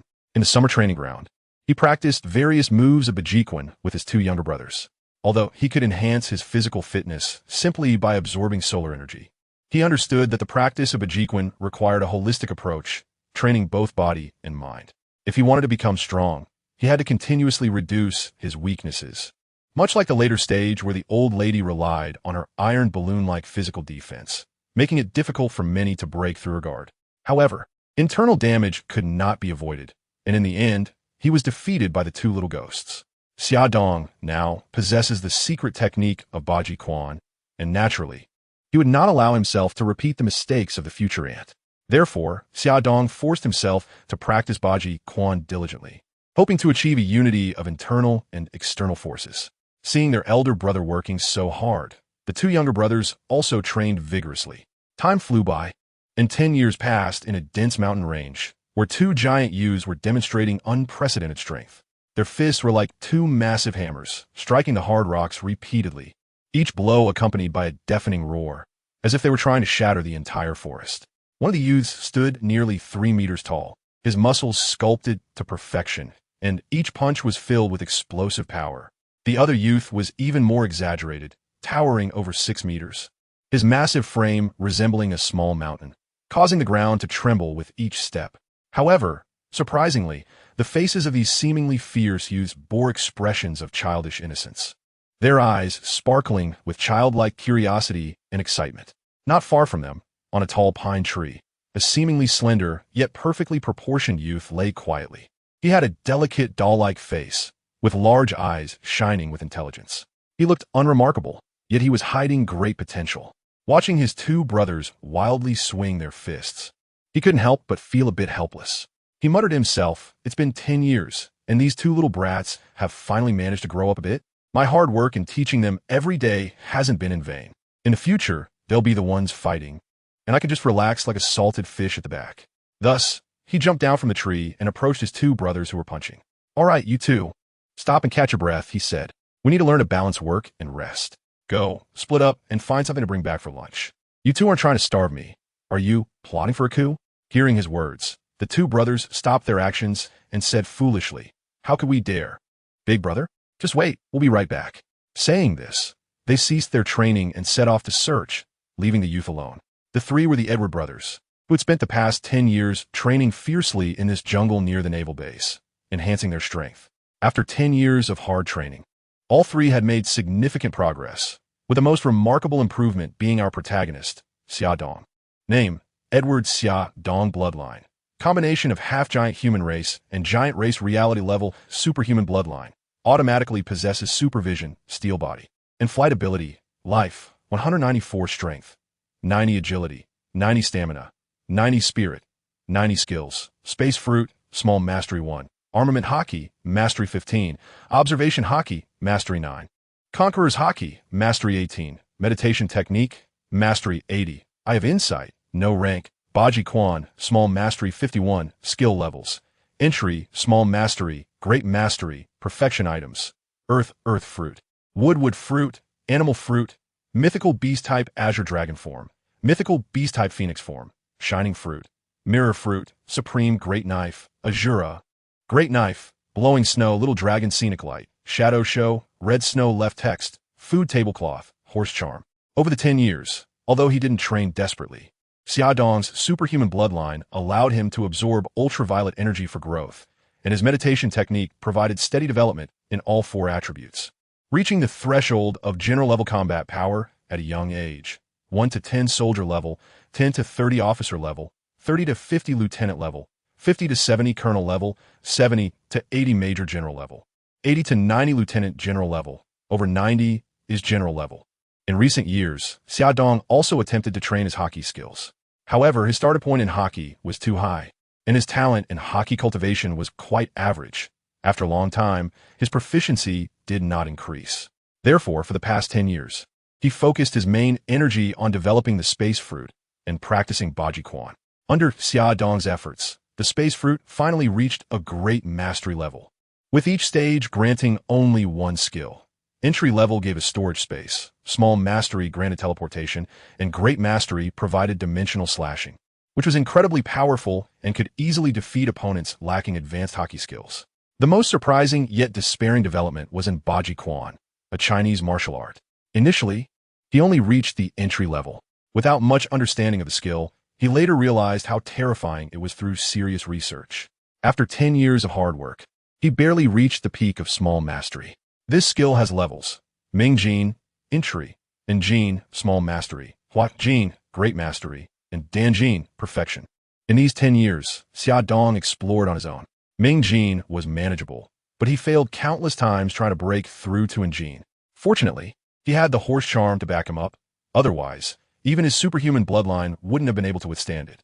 Through Xia Dong's hard work, he managed to reach Jin in Baji Quan, while his 2 younger brothers, Xia Shi and Xia Nan, faced some difficulties. The 2 brothers seemed to have all their intelligence concentrated in their muscles. It was quite tragic. Before long, the 2 brothers returned, each carrying their catch. Having cleaned their prey, I saw that they had caught a wild boar over 5 meters long and a 13-meter elephant. So I instructed them to start a barbecue while I took a look at my achievements over the past 10 years. Name, Edward Xia Shi bloodline. Combination of half-giant human race and giant race life. 191 strength, 76 agility, 60 stamina, 75 spirit, 42 skills. Repulsive fruit, small mastery 51. Armament Hockey, entry 89. Observation Hockey, entry 72. Baji Quan, entry 99. Skill levels. Entry, small mastery, great mastery. Perfection items, none name, Edward Xia Nan bloodline. Combination of half-giant human race and giant race life. 192 strength, 89 agility, 32 stamina, 87 spirit, 31 skills. Turtle fruit, mythical beast type Xuanwu form, small mastery 65. Armament Hockey, entry 92. Observation Hockey, entry 56. Baji Quan, entry 99. Skill levels. Entry, small mastery, Great mastery, perfection items. None indeed, 10 years of hard training. Combined with Xia Dong's serious teaching over the decade, transformed the originally Na'vi little chubby brothers into muscular warriors. Under Xia Dong's careful guidance, they not only mastered the two-color hockey, but also made progress in Bajiquan. However, when they faced higher levels of martial arts, they found that their path seemed to have reached an impasse. While the two excelled in training the vigorous Ming Jin, they made rapid progress and were indeed talented. However, when they tried to advance into Jin, they found it impossible. Ming Jin focused on the application of strength, while Jin emphasized the use of technique, and their massive physiques became a hindrance, preventing them from making further advancements. Xia Dong looked at his two younger brothers, feeling a bit worried. He began to doubt whether his initial decision was really suitable for them. Perhaps, I should let you choose your own path, Xia Dong said softly. Everyone has their own talents and interests, and maybe you are not suited for Bajiquan. The two younger brothers were taken aback by their brother's words. They had never thought about leaving the path of Bajiquan, nor did they know how to choose their future. Brother, do we really have to give up? Xiaxi asked, a hint of confusion in his voice. Xia Dong shook his head and said, no, I'm not advising you to give up. I'm just worried about whether you can continue on this path. The two brothers fell into deep thought upon hearing their brother's words. They began to reminisce about the past 10 years, during which Baji Quan had already become an integral part of their lives. They didn't want to disappoint their brother and felt that the fierce nature of Baji Quan truly matched them. Even if they couldn't continue on the upcoming path, they were unwilling to give up this martial art they had grown to love. Finally, they said firmly to Xia Dong, big brother, we absolutely do not want to give up. You told us that to become strong, one must not only have talent, but also work hard. Seeing that they had made up their minds, Xia Dong stopped trying to persuade them. As they earnestly resumed their barbecue, the sky suddenly darkened, and a voice blocked out the sunlight. A man, 13 meters tall, wearing a navy cape and sporting an orange beard, approached. It was Uncle Solo, who had been busy with work and hadn't appeared for a long time. Ha, ha, ha. Before he even got close, his hearty laughter reached them first. Uncle Solo had been occupied with the increasing number of pirates over the past 10 years. Although the Navy had regained some strength, the rising number of pirates still forced the Navy to take on multiple roles, all busy capturing pirates at sea. Even Lucy's mother was reassigned to the Navy as a military doctor due to manpower shortages.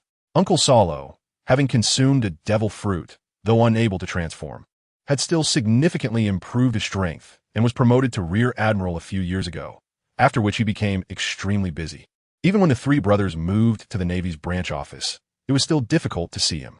Fortunately, over the years, Xia Dong had dedicated himself to improving his two brothers' abilities, and they lived busy yet fulfilling days. Uncle Solo walked up to the campfire and sat down, showing a hint of fatigue on his face, but his eyes sparkled with determination. He had grown accustomed to the storms of the sea and the struggles against pirates. Yet he always worried about the three children at home. Due to work, he rarely had time to visit. Every time he returned home, he could only stay for a few hurried days before having to return to his post. Uncle. The three brothers ran over to greet Uncle Solo enthusiastically when they saw him. Little guys, you've grown again. Uncle Solo smiled as he ruffled Xia Dong's hair. You've worked hard these 10 years. Not hard, Xia Dong shook his head. Uncle Solo looked at Xia Dong, then at the two younger brothers playing nearby, and felt a sense of comfort. All three children had grown up very well, which made him very happy. Uncle Solo said to the two younger brothers, you must practice hard and protect your brother and mother in the future. The two younger brothers straightened their chests and nodded seriously upon hearing this. Xia Dong took out the food tablecloth and prepared other delicacies while chatting with Uncle Sol. This magical tablecloth had long been brought out by Xia Dong, and everyone was amazed by its functionality.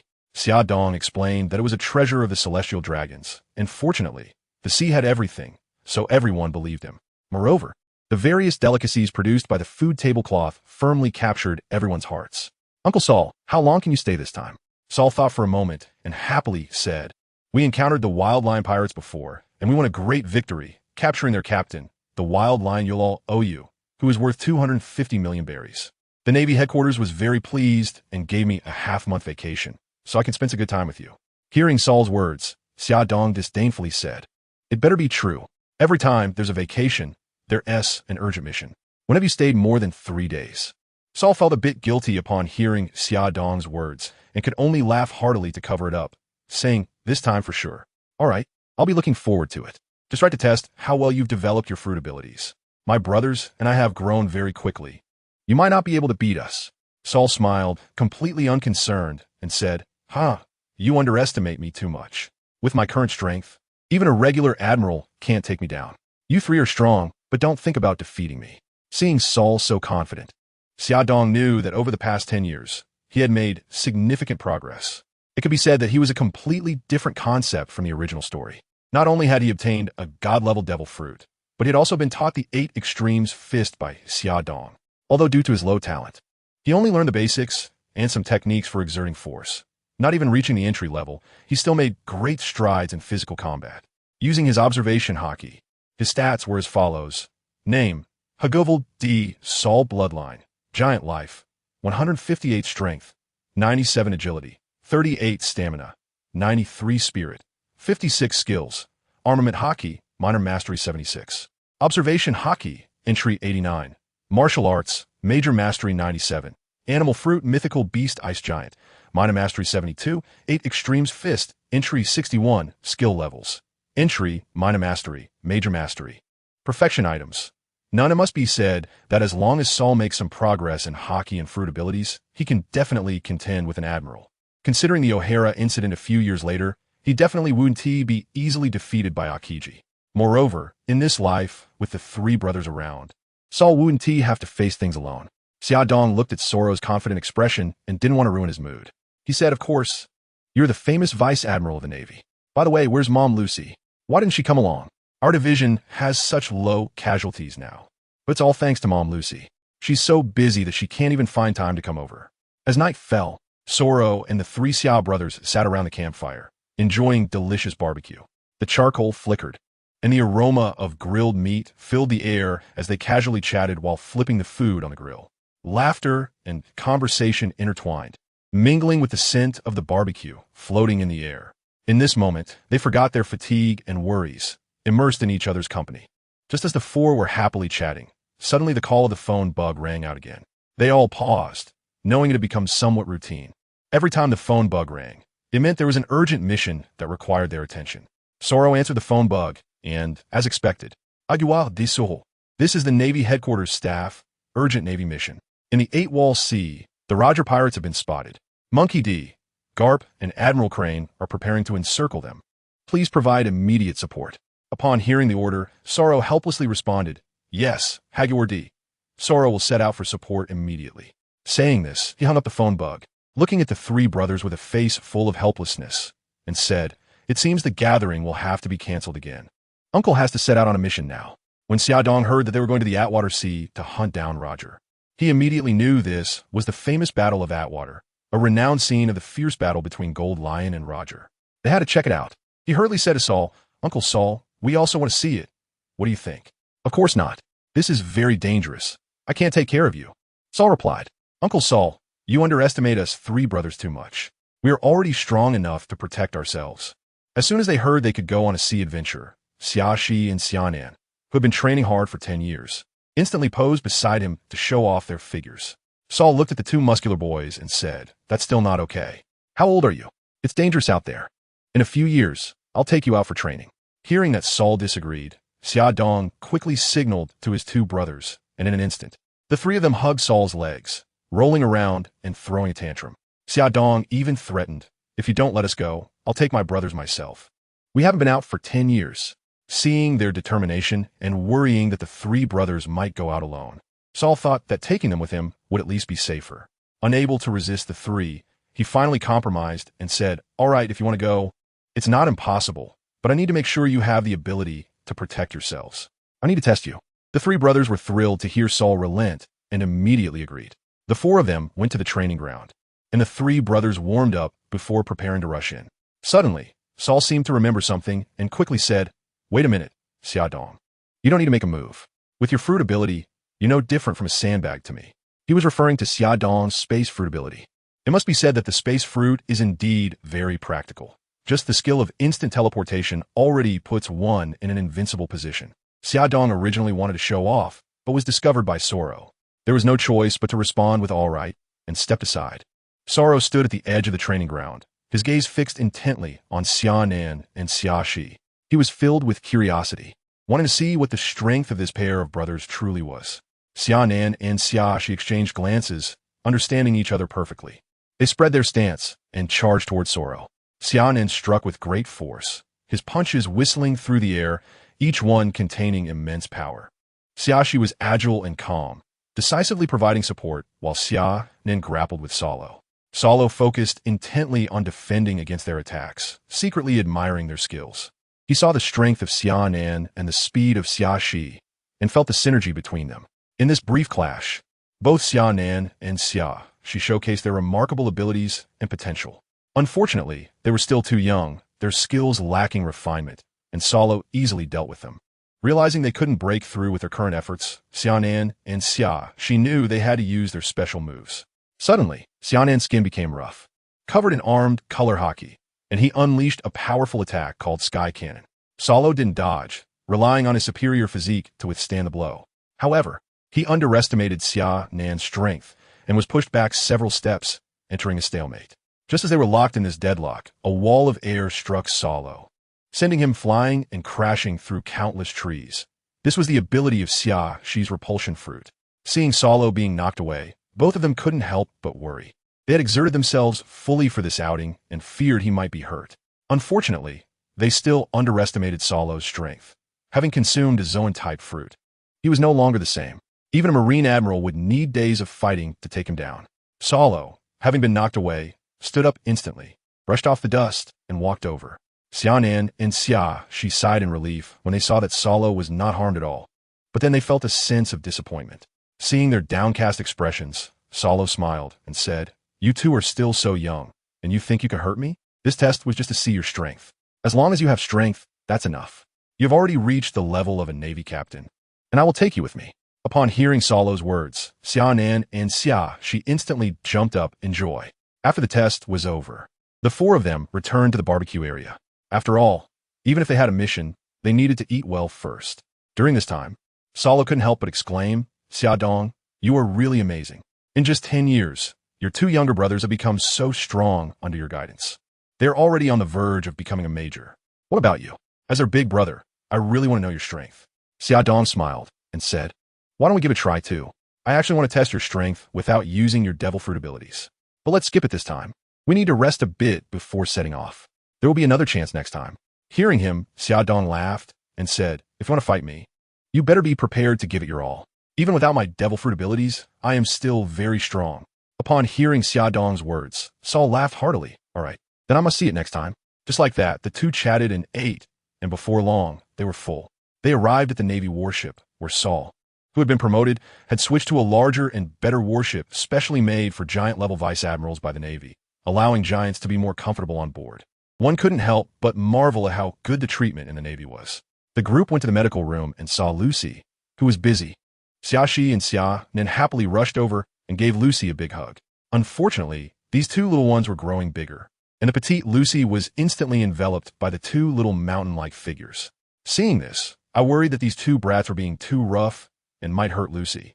So I hurried over and kicked them away, one for each. After being pushed away, Xiaodong and Xiaonan scratched their heads a bit awkwardly. They knew their strength had grown a lot, and they might accidentally hurt their mom. "Sorry, Mom," Xiaodong said softly. "We were just too happy."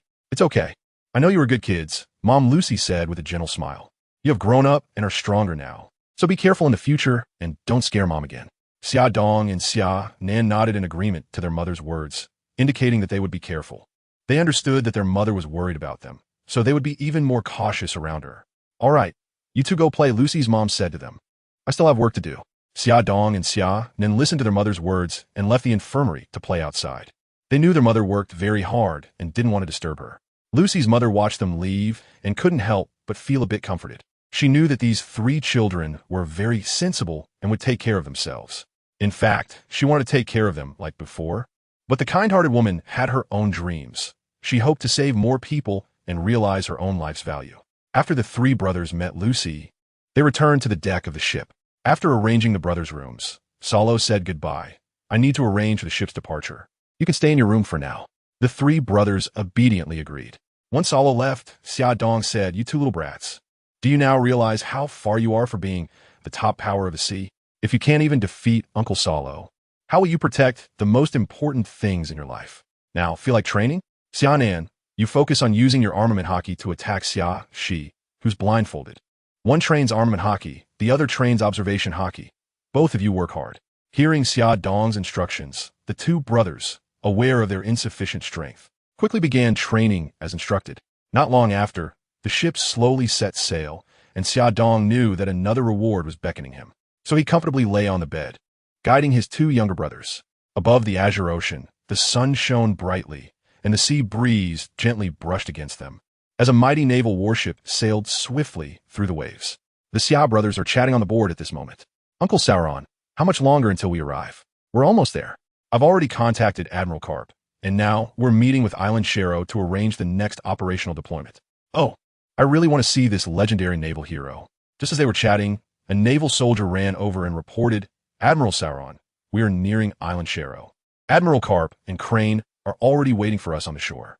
All right, notify all personnel to get ready. The ship slowly docked at Island Shero, and as soon as Sauron disembarked, he saw a rugged, strong man and a slender, graceful woman walking towards him. It was indeed the robust Karp and Crane in their prime. Name, Monkey D. Karp bloodline. Human life. 58 strength. 99 agility. 93 stamina. 98 spirit. 86 skills. Armament hockey, perfection 78. Observation hockey, major achievement 85. Navy 6 styles, perfection 71. Skill levels. Entry, minor achievement, major achievement. Perfection items, none name. Crane bloodline. Human life. 58 strength. 82 agility. 87 stamina. 81 spirit. 92 skills. Wash fruit. Major achievement 93. Armament hockey. Minor achievement 43. Observation hockey. Minor achievement 95. Navy 6 styles. Minor achievement 51. Skill levels. Entry. Minor achievement. Major achievement. Perfection items. None seeing the two. Xia Dong immediately activated his inside eye. He had to admit that after all these years, Karp had indeed grown stronger, and Crane was not to be underestimated. Before they got close, Karp's signature hearty laugh rang out. Sauron, you finally made it? Karp, it's been a long time. I heard you've made Roger run for his life several times recently. Your legend is spreading throughout the Navy. Haha, that's just a small matter, just Roger. If it weren't for his speed, I would have caught him long ago. Karp was digging his nose while bragging, and the two had been friends for many years. However, due to busy naval affairs, they had rarely met, making this reunion joyful. Watching Karp boast, Sauron, as a friend, naturally Wu Ti burst his bubble and immediately said, Of course, you are a naval hero, Iron Fist Karp. Crane, who was tired of Karp's bragging, quickly interjected, All right, you two, that's enough. By the way, Sauron, who is this little brat behind you? He isn't your child, is he? Looking at the three children following Sauron, Crane asked curiously.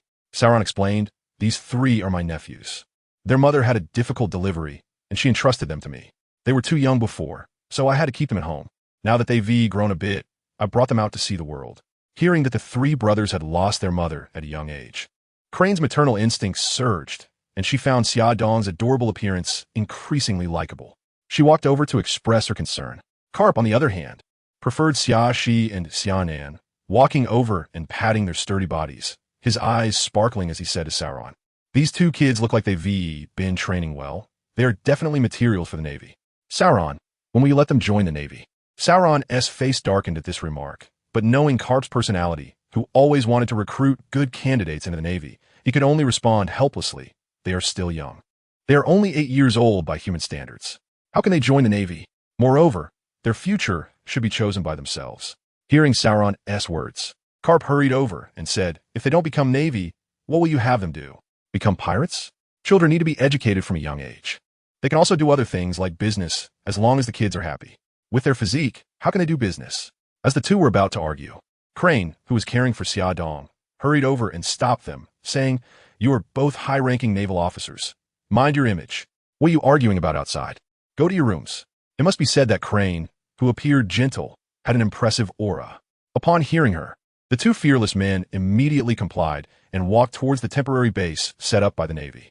As soon as they entered the base, Karp wanted to say something, but Crane shot him a look, and he quickly shut his mouth, still wearing a dissatisfied expression. Crane ignored Karp and directly got to the point, discussing the next arrangements with Sauron. Sauron, he said your fruit ability can freeze the sea surface. So we need to wait for the Roger pirates to enter our ambush zone. You will freeze their pirate ship first to prevent them from escaping. After Karp and I charge in, We will further expand the freezing area to create footholds for other Navy personnel, aiming to capture the entire Roger Pirates this time. Hearing Crane's plan, Sauron immediately responded, "No problem, Crane, leave everything to me. Do these 3 kids need to stay on the deserted island? You need to charge at the front. It's too dangerous." "It's fine, Crane. They are stronger than you think." Sauron was very confident in the 3 little guys. With Xia Dong around, he didn't have to worry about their safety at all. Seeing Sauron so confident, Crane didn't insist anymore. "Then hurry up and set off. When the time comes, I will send a signal." "Understood." After saying this, Sauron took the 3 brothers out and returned to the warship, setting sail for the designated location. In the vast and boundless Aitwul Sea, a huge and majestic ship quietly anchored on the surface of the sea. It was the famous Oro Jackson, belonging to the legendary Roger Pirates. After years of struggle and adventure, the Roger Pirates had gained a formidable reputation, becoming one of the most feared presences in these waters. With fearless courage, exceptional strength, and endless wisdom, they had defeated countless strong enemies and earned unparalleled glory. Now, they had few rivals capable of matching them. In this vast ocean, pirates came and went, but only a handful of powerful pirate crews could compare to the Roger Pirates. Among them, the most famous were the Whitebeard Pirates and the Golden Lion Pirates. These 2 crews also possessed top-notch strength and reputation, forming a tripartite balance with the Roger Pirates. Not long ago, they had just wiped out a large pirate crew, and the long-term battles had left them physically and mentally exhausted. They finally found a place to rest. During this rare downtime, the crew members could finally relax their tense nerves and enjoy a moment of tranquility. They either sunbathed on the deck or gathered together to share stories and laughter. This peaceful sea became their temporary safe haven, allowing them to escape the clamor and dangers of battle. Among the entire pirate crew, only the Pirate King's right-hand man, Rayleigh, was still busy teaching the future Emperor Shanks. As for the clown buggy, no one knew where he had gone to slack off. It must be said that to become the future owner of the face fruit, Shanks' talent was truly remarkable. At a young age, he had already awakened the Conqueror's haki, which surprised Rayleigh and made him devote great effort to teaching. At this moment, Rayleigh was preparing to demonstrate observation and armament haki to Shanks. He blindfolded himself and said to Shanks, "Swing your sword at me." Shanks knew Rayleigh's strength, and he raised his sword, using his strongest power to slash at Rayleigh. A series of more than 10 slashes were easily dodged by Rayleigh. After finishing, Rayleigh removed the cloth covering his eyes and said, "This is observation haki." Observation haki is a special ability that allows the user to perceive subtle changes in their surroundings, including sounds, breaths, and movements. The core of this ability lies in the keen capture and interpretation of sounds and breaths, enabling the user to anticipate their opponent's movements in battle and respond effectively.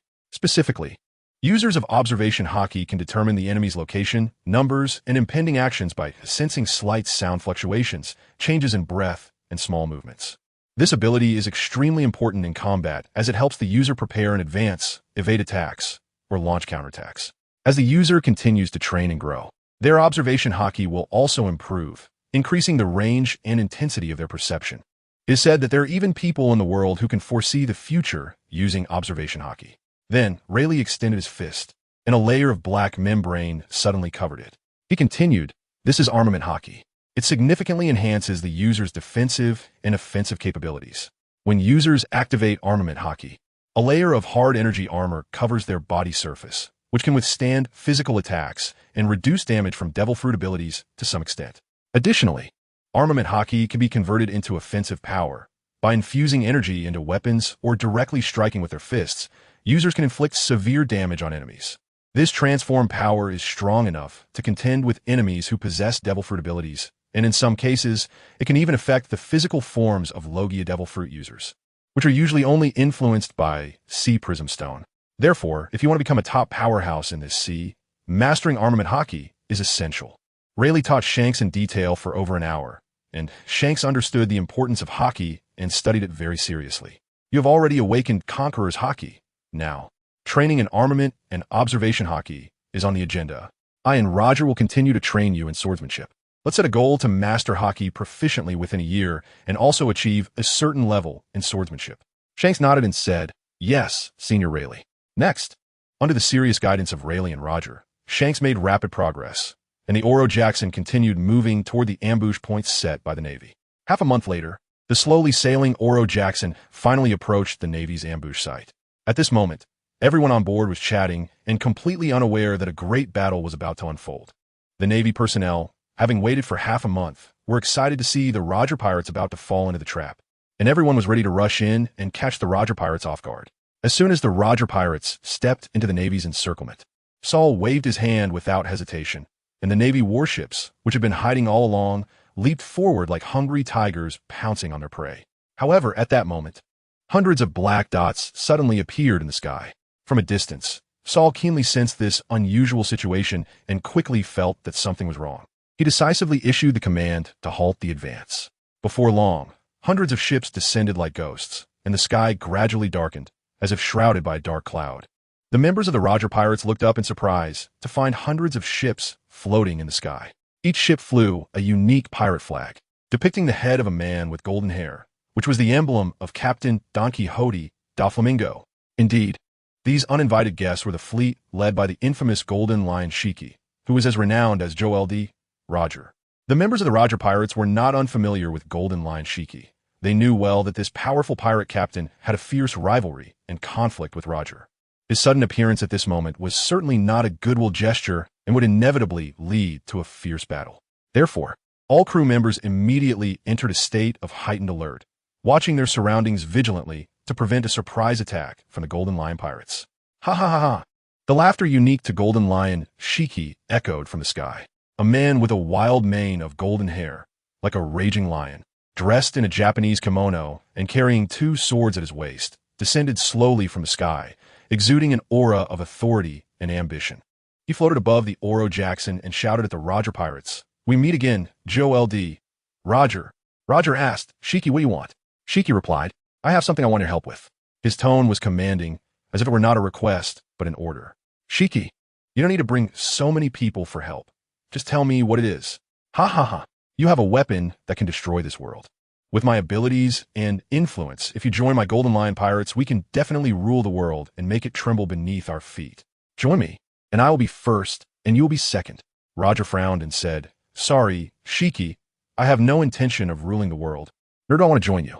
Hearing this, Shiki's expression turned cold as he said, "Roger, think carefully. No one can refuse me." "Shiki, do you really think I'm afraid of you? Since that's the case, there's no point in talking. Let's settle it with our strength." With that, both pirates shouted, "Brothers, attack." As the cannons of the two pirate crews exchanged fire, the battlefield was filled with smoke and explosions. At first, the Golden Lion Pirates, relying on their numerical superiority, launched a barrage of cannonballs at the Roger Pirates. However, faced with the fierce attack from the Golden Lion Pirates, the crew of the Roger Pirates did not choose to sit back and wait, but bravely charged into enemy lines, engaging in intense close combat. Although the Roger Pirates were at a disadvantage in firepower, they successfully fended off the Golden Lion Pirates' attacks with their outstanding individual strength. As time went by, the battle reached a stalemate. At this point, Golden Lion Shiki and Roger could no longer hold back. They knew that this battle needed the two captains to determine the victor. Golden Lion shouted, "Lion's thousand cuts." His famous swords, Sakura, Ten, and Deadwood, were quickly enveloped in armament haki, and he swung them rapidly. In an instant, countless crescent-shaped sword energies rained down toward Roger on the ship's deck. With Roger's strength, he could have easily avoided these attacks, but he found himself in a dilemma as his beloved pirate ship was behind him, preventing him from retreating even a step. Thus, he had no choice but to endure it. Roger decisively drew his famous sword, Ace, and similarly enveloped the blade with armament haki. Then, he executed the sword technique God Avoid, swinging the sword with force. In an instant, a powerful slash met the sword energy from Golden Lion, successfully blocking all the attacks. Seeing that his first strike was ineffective, Shiki quickly closed in on Roger, and the two engaged in a fierce sword duel. Both sides exchanged blows, refusing to yield. Before long, they had exchanged over 100 moves, each exerting their full strength, but neither could gain the upper hand, leading to another standoff. "Shiki, the Roger Pirates are not so easy to take down. You should give up. Roger, it's just the beginning. I will take down your Roger Pirates sooner or later. If you surrender to me now, I won't hold any grudges. Dream on, Shiki. Since that's the case, come at me again." With that, the two began to fight once more. Meanwhile, our Navy was watching the show not far away. Xiaodong asked Uncle Saulo, "Who do you think will win?" Saulo laughed and said, "If it's a one-on-one duel, I would choose Roger.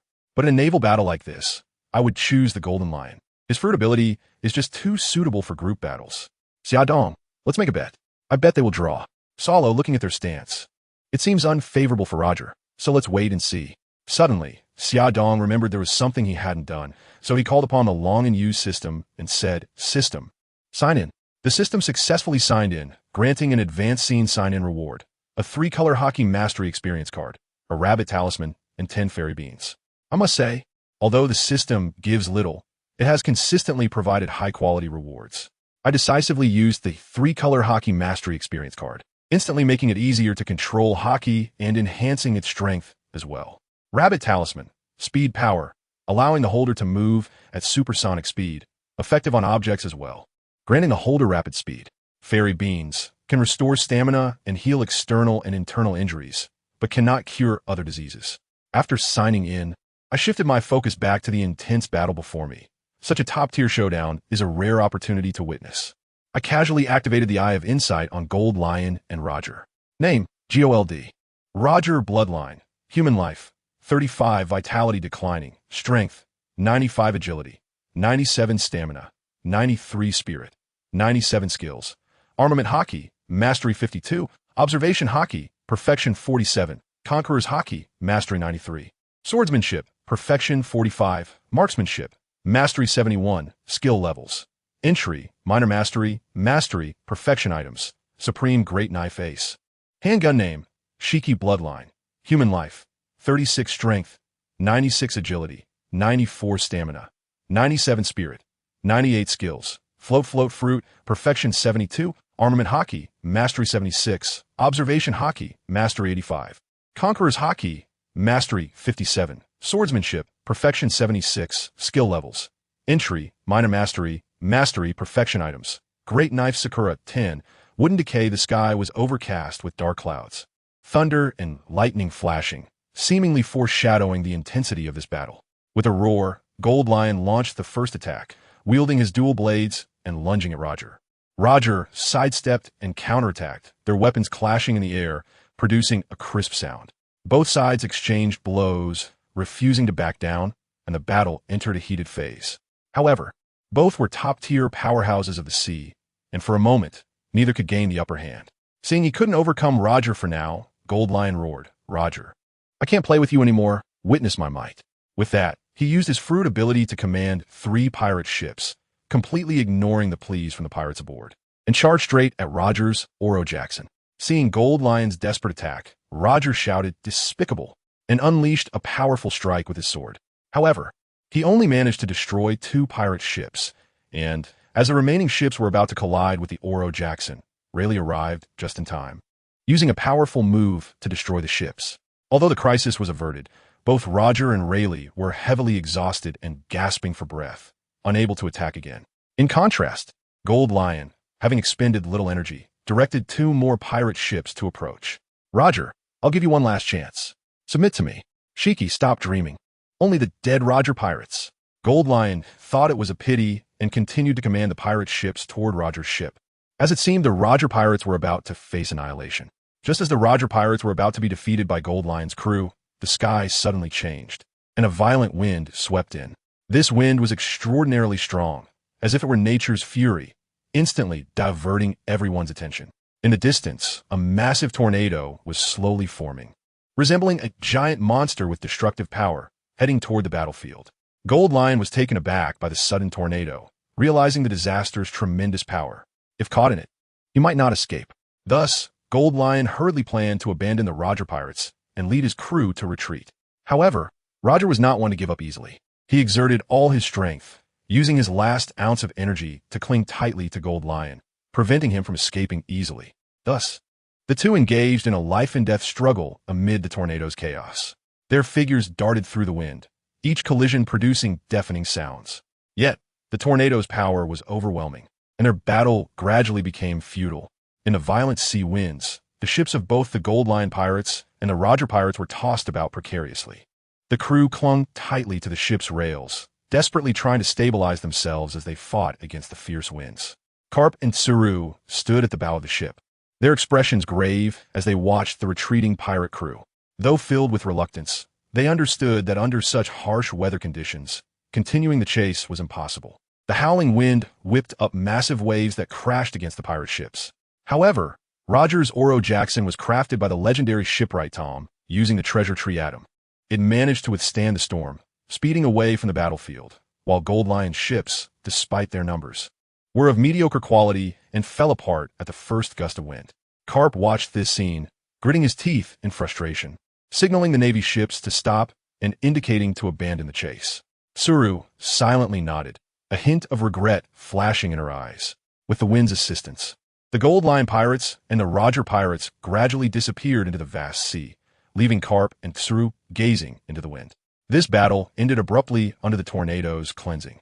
The Navy personnel could only return helplessly to the temporary deserted island they had gathered on earlier. Back at the camp, Carp slammed his fist on the table in anger, exclaiming, "What bad luck! They could have both been severely injured, and we could have captured Shiki and Roger together. Who knew we would encounter a tornado?"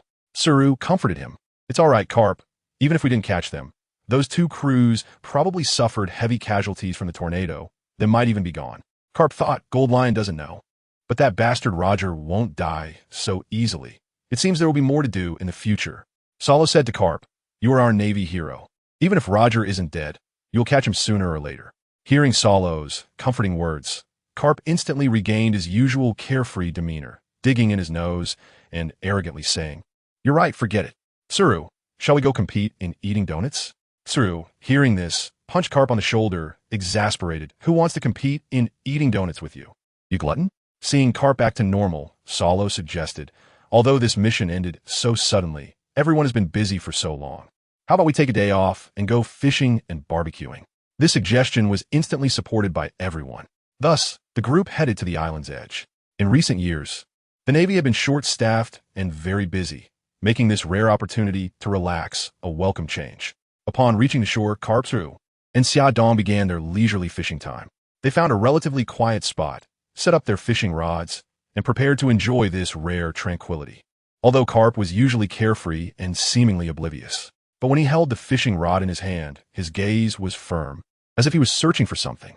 The crane appeared much calmer. She gently swayed the fishing rod, a faint smile on her face, as if reminiscing about the beautiful times of the past. Before long, Carp had caught several big fish in succession, making the nearby Xia Dong envious. Xia Dong couldn't help but exclaim, "Uncle Carp, you are really amazing. How can fishing be as easy as drinking water?" Carp laughed heartily and proudly said, "This is years of experience and skill, young man. You need to learn and practice more." Carp then asked, "Xia Dong, have you really considered joining the Navy? You are truly a good candidate. We could uphold justice on this sea together." Hearing Carp's invitation, Xia Dong knew that Carp truly appreciated his three brothers. He actually liked this straightforward and bold uncle, who was filled with a sense of justice.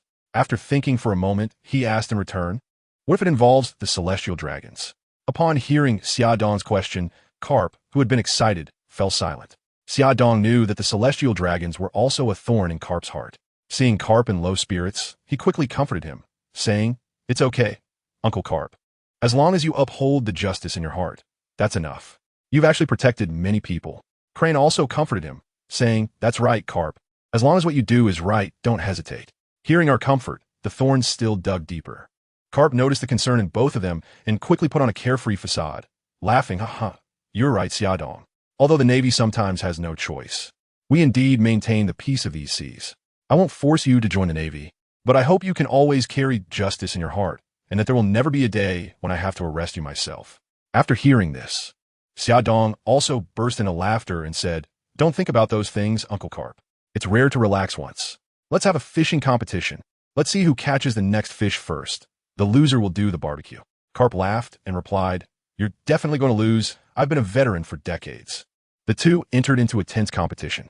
Meanwhile, Sol and Xia Shi and Xia Nin ran off to look for other prey. They weaved through the dense forest, carefully avoiding possible dangers. With his keen intuition and rich experience, Sol quickly discovered some traces of prey. Before long, Sol and the others returned with their catch. Feeling that he was going to lose, he hurriedly suggested they move on to the barbecue phase. Carp and Crane both agreed, so they began to prepare dinner. Soon, a delicious grilled fish feast was ready. They sat around the campfire, enjoying the food and sharing their stories and experiences.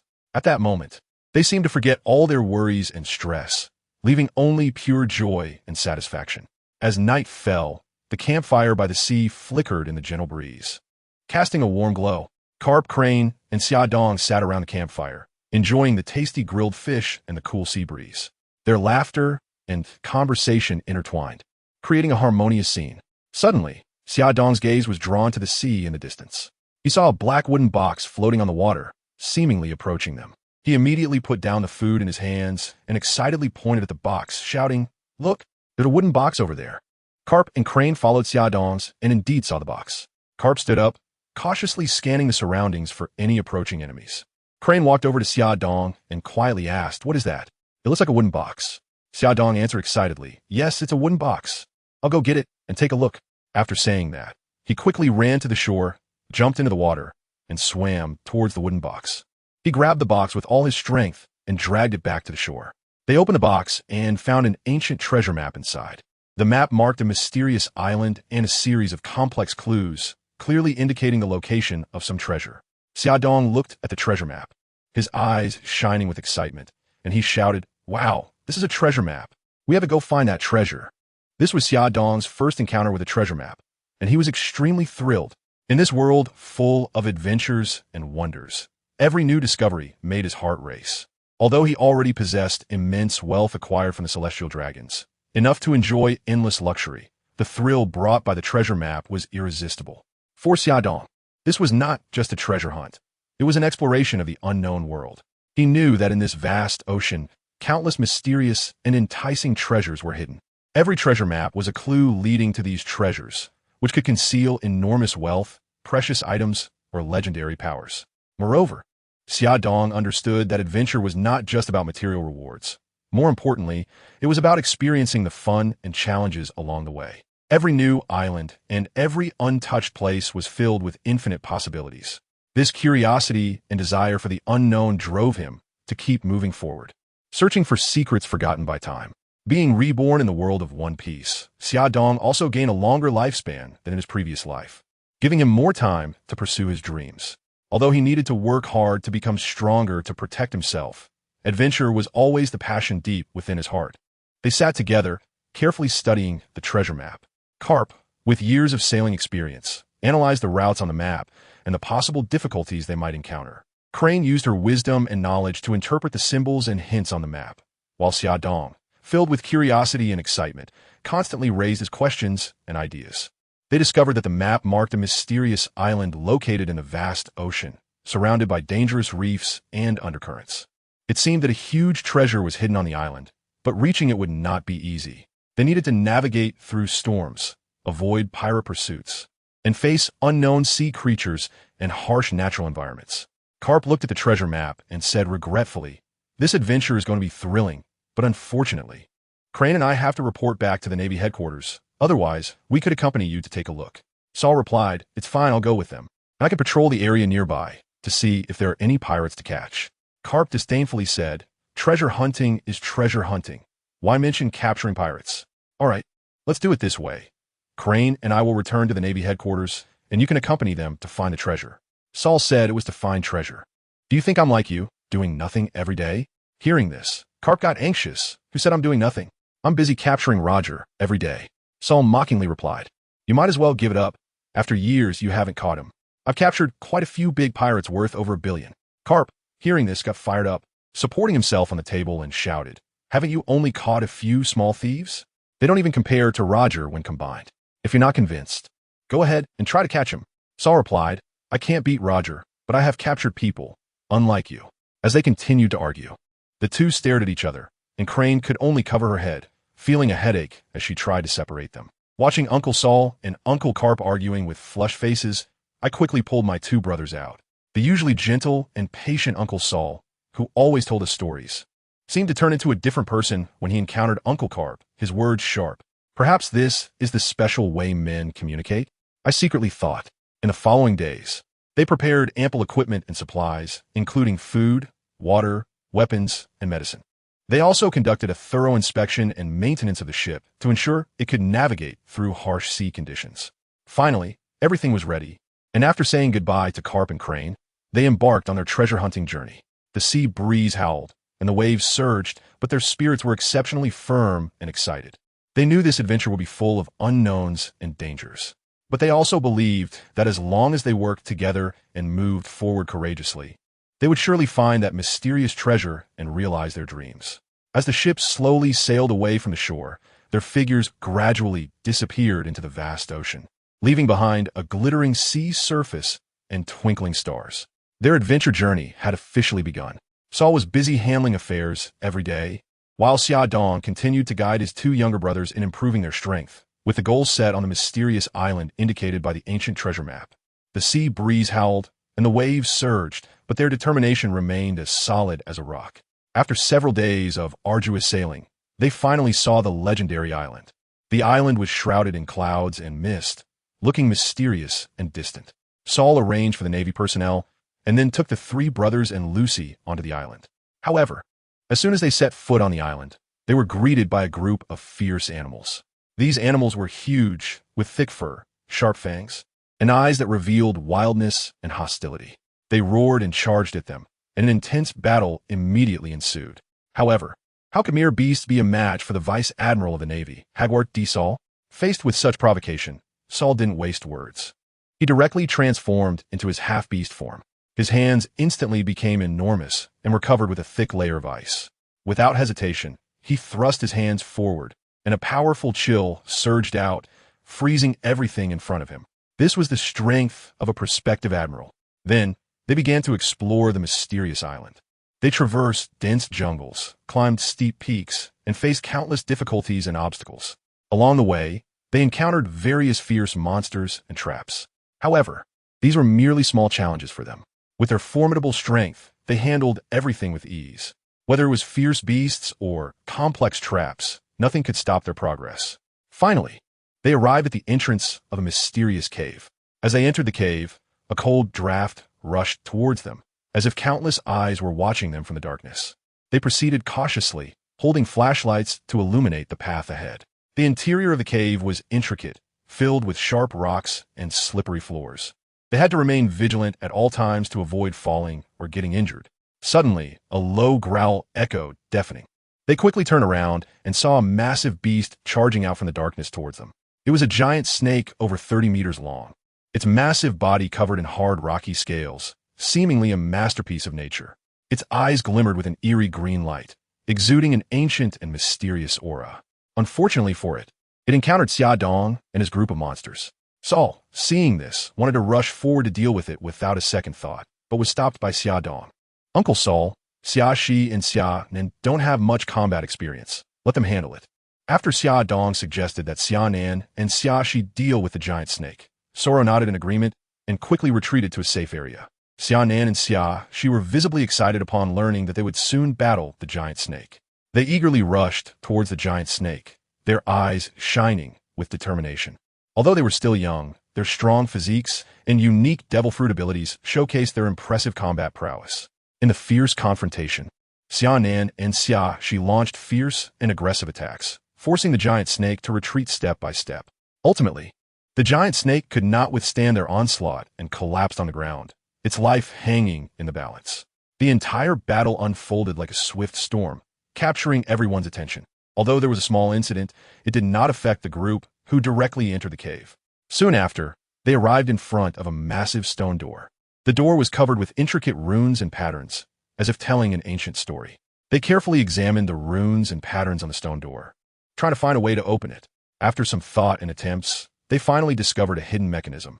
Following the correct sequence, they activated the mechanism, and the stone door slowly opened, revealing a spacious area. Inside the large space, there was only a stone platform, on which sat a fine sword, a box, and a book. This was Xia Dong's first treasure find, although there were only 3 items. It was a far cry from the haul he had in the Celestial Dragon's treasury last time. However, this did not dampen Xia Dong's excitement. It was like a lottery, with what they could get relying entirely on luck. The group quickly moved forward to take all the items. After using the Eye of Insight to identify them, Xia Dong couldn't help but feel a bit disappointed. The sword was merely a good quality sword, swift blade, and the fruit was a paramecia-type fruit, speed fruit. To ordinary people, these would be rare treasures on the sea, but for someone who possessed 10 divine fruits and 5 renowned swords in his warehouse, they were just ordinary items. He tossed the items into the storage space and began to examine the ancient book, which recorded the history and secrets of the island. Soro and Xia Dong carefully read the book and learned the true nature of the island. It turned out that this place was once the birthplace of a civilization. However, due to some reason, this civilization gradually declined and disappeared. Now, only some ruins and treasures remained, waiting for people to explore. Seeing that they had obtained the most valuable treasure of the island, the group lost interest in the other ruins. Xia Dong said, "Uncle Soro, should we head back?" Soro, who had only come out to accompany Xia Dong and the others for fun, agreed. Thus, the group retraced their steps out of the cave, and just as they exited, they noticed that the sky had darkened. At that moment, a gurgle sound came from nearby. It was Xia Nan's hungry stomach. Without hesitation, Xia Dong suggested, "Let's find something to eat before heading back." This proposal received unanimous approval, and Soro assigned tasks. Xia Shi, Xia Nan, go look for prey. Xia Dong, you and Lucy gather some firewood to start a fire. After saying this, he took Xia Shi and Xia Nan away. Under Soro's guidance, Xia Shi and Xia Nan quickly adapted to the nighttime forest environment. They used their agile skills to silently track the traces of their prey. Xia Dong and Lucy searched around the forest, collecting dry branches and leaves to prepare for the fire. After some effort, they finally found a suitable spot to set up camp. Xia Dong skillfully lit the bonfire, and the bright flames brought warmth to the cold night. Lucy began preparing food, expertly handling the prey and cooking a delicious dinner. Everyone gathered around the bonfire, enjoying the food and warmth. Xia Nan's stomach was finally satisfied, and he let out a contented burp. The group began sharing their stories and experiences, laughter echoing through the forest. The night was as dark as ink, with stars twinkling, and the aroma of grilled food wafted through the air. Soro, Lucy, and Xia Dong sat around the bonfire, enjoying this rare moment of tranquility. They savored the delicious barbecue while chatting, their laughter and conversations rising and falling, as if forgetting the turmoil of the outside world. Suddenly, a hurried sound of footsteps broke the peaceful atmosphere. The group turned to see a slender figure darting towards the food they had just grilled, nimbly grabbing it before disappearing into the dark night. Who's there?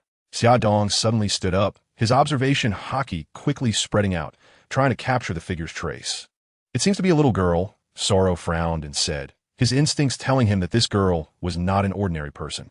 Quick, chase her. Don't let her get away. Lucy also reacted, her eyes flashing with a wary light. The three quickly pursued, but the little girl seemed to know the terrain like the back of her hand, skillfully weaving through the trees, sometimes speeding up and sometimes suddenly stopping, as if toying with them. Xia Dong locked onto the position of the little girl tightly, with his observation and color domineering. He noticed that the little girl's breathing was a bit hurried, clearly exhausted from running. He secretly calculated in his heart, preparing to find a suitable moment to take action. Finally, at the mouth of a narrow valley, the little girl stopped. She gasped for breath and looked back at the three pursuers, a hint of terror flashing in her eyes. "Why are you chasing me?" The little girl's voice trembled, filled with unease. "We just want to ask you why you took our food." Xia Dong tried to make his tone sound gentler. He didn't want to scare the little girl. I'm hungry," the little girl said softly, a hint of grievance in her eyes. "I haven't eaten anything for a long time." Upon hearing this, the hearts of the three softened. They looked at the little girl's frail body, and her eyes filled with fear and expectation. A wave of inexplicable pity surged in their hearts. "All right, we won't chase you anymore." Solo stepped forward and smiled at the little girl. "But you can't do this again in the future, understand?" The little girl nodded, her eyes filled with gratitude and apology. She lowered her head and silently ate the food in her hands, as if trying to make up for her earlier mistake. That night, they sat around the campfire, sharing food and stories. The little girl's mood gradually relaxed, and she began to recount her experiences and encounters. It turned out that she was an orphan who had drifted to a deserted island since childhood, raised by wolves in the forest, and had been wandering in this forest, surviving on the few fruits in the forest and the hunting of the wolf mother. Unfortunately, the wolf mother had encountered a fierce tiger a few days ago while hunting in the forest and was ultimately killed by the tiger, leaving the little girl alone to survive. She had been hungry for 3 days, so when she saw Xia Dong and the others roasting food, she couldn't help but snatch it. "Little sister Xia Dong, what is your name?" "Alice. My name is Alice," the little girl said while eating. Looking at the little girl who was carefully eating, afraid of upsetting others, Xia Dong couldn't help but feel a ripple in his heart. He thought he should do something to help her. So, he turned to Solo beside him and proposed firmly, Uncle Saulo, look at how young Alice is. She definitely can't survive alone on this deserted island. Why don't we take her with us? Saulo was a kind-hearted person. Upon hearing Xia Dong's suggestion, he laughed heartily without hesitation and expressed his agreement. Then, he turned to Alice and gently asked, Alice, would you like to leave here with us?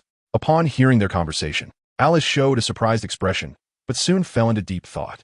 After a while, she looked up and said with a hint of unease in her eyes, I really want to go with you, but I'm afraid I will cause you trouble. Xia Dong quickly comforted her, saying, Don't worry, Alice. You won't be a burden to us. Moreover, if you want, you could be my sister from now on. Upon hearing my words, the first to react were Xia Shi and Xia Nan. They had been happily enjoying the barbecue, but after listening, they suddenly found the barbecue unappetizing. They put down the skewers and protested, Big brother, what do you mean you always wanted sister? Aren't we good enough? Watching his two younger brothers making a fuss, Xia Dong hurriedly reassured them. How could that be? You are good too, but now you have a sister as well. Aren't you happy? Upon hearing Xia Dong's words, the two younger brothers, who were about to throw a tantrum, froze for a moment. After thinking it over, they happily chimed in, Big brother. Does that mean we won't be the youngest anymore? Xia Dong immediately said, Of course, you will be her brothers from now on. But you must not bully her and take care of her. Hearing Xia Dong say they had become brothers, the two of them instantly became excited, dancing with joy and running over to Alice to ask how she was doing, promising that they would protect her in the future. Sora watched us interact harmoniously, feeling very gratified, and a happy smile appeared on his face as he said, Great, since you all get along so well, I feel much more at ease. It's settled then. Alice will be our family from now on. Upon hearing this, everyone expressed their welcome and support, and a cheer and applause erupted in the room. Alice looked at everyone with gratitude, tears sparkling in her eyes. She felt incredibly warm and happy. Thank you all. I am really lucky to have met you, Alice said, unable to find words in her excitement, tears streaming down her cheeks. Seeing this, Lucy quickly stepped forward to comfort her, saying, Don't cry, don't cry. Today is a happy day. You should be smiling. As she spoke, she gently wiped away the tears from the corners of Alice's eyes. Sora smiled and said, All right, this treasure hunt has come to a perfect conclusion. Everyone, enjoy the food, and tomorrow we will set sail back to the Navy base. He raised his glass to toast everyone. Everyone responded enthusiastically, drinking heartily, and laughter echoed in the cabin. The night was filled with warmth and joy, and everyone was immersed in happiness. After Sora adopted Alice, everyone rested for the night. The next day, the sun was shining brightly, and the sky was clear. The group prepared to take Alice back to the Navy ship. Xia Dong, Xia Shi, and Xia Nan walked ahead with excitement, eagerly wanting to return to the Navy branch. Meanwhile, Saulo was slowly following behind, holding little Alice in his arms, with a faint smile on his face, looking in a good mood. We can soon go back to the Navy branch, Xia Dong happily said to Xia Shi and Xia Nan. At that time, we could take a good rest and then continue training. Yes, this outing has been so thrilling, Xia Shi echoed. But I think we need more practical experience to become stronger. Exactly, I think so too, Xia Nan nodded in agreement. Hearing their words, Saulo smiled and said, You are right, practical experience is very important for growth. I happen to know a place where you can get plenty of exercise. Oh, really? Where is it? Xia Dong asked curiously. There are many powerful monsters there. You can fight them and improve your strength, Saulo replied. Sounds great. Xia Dong's eyes lit up, let's go.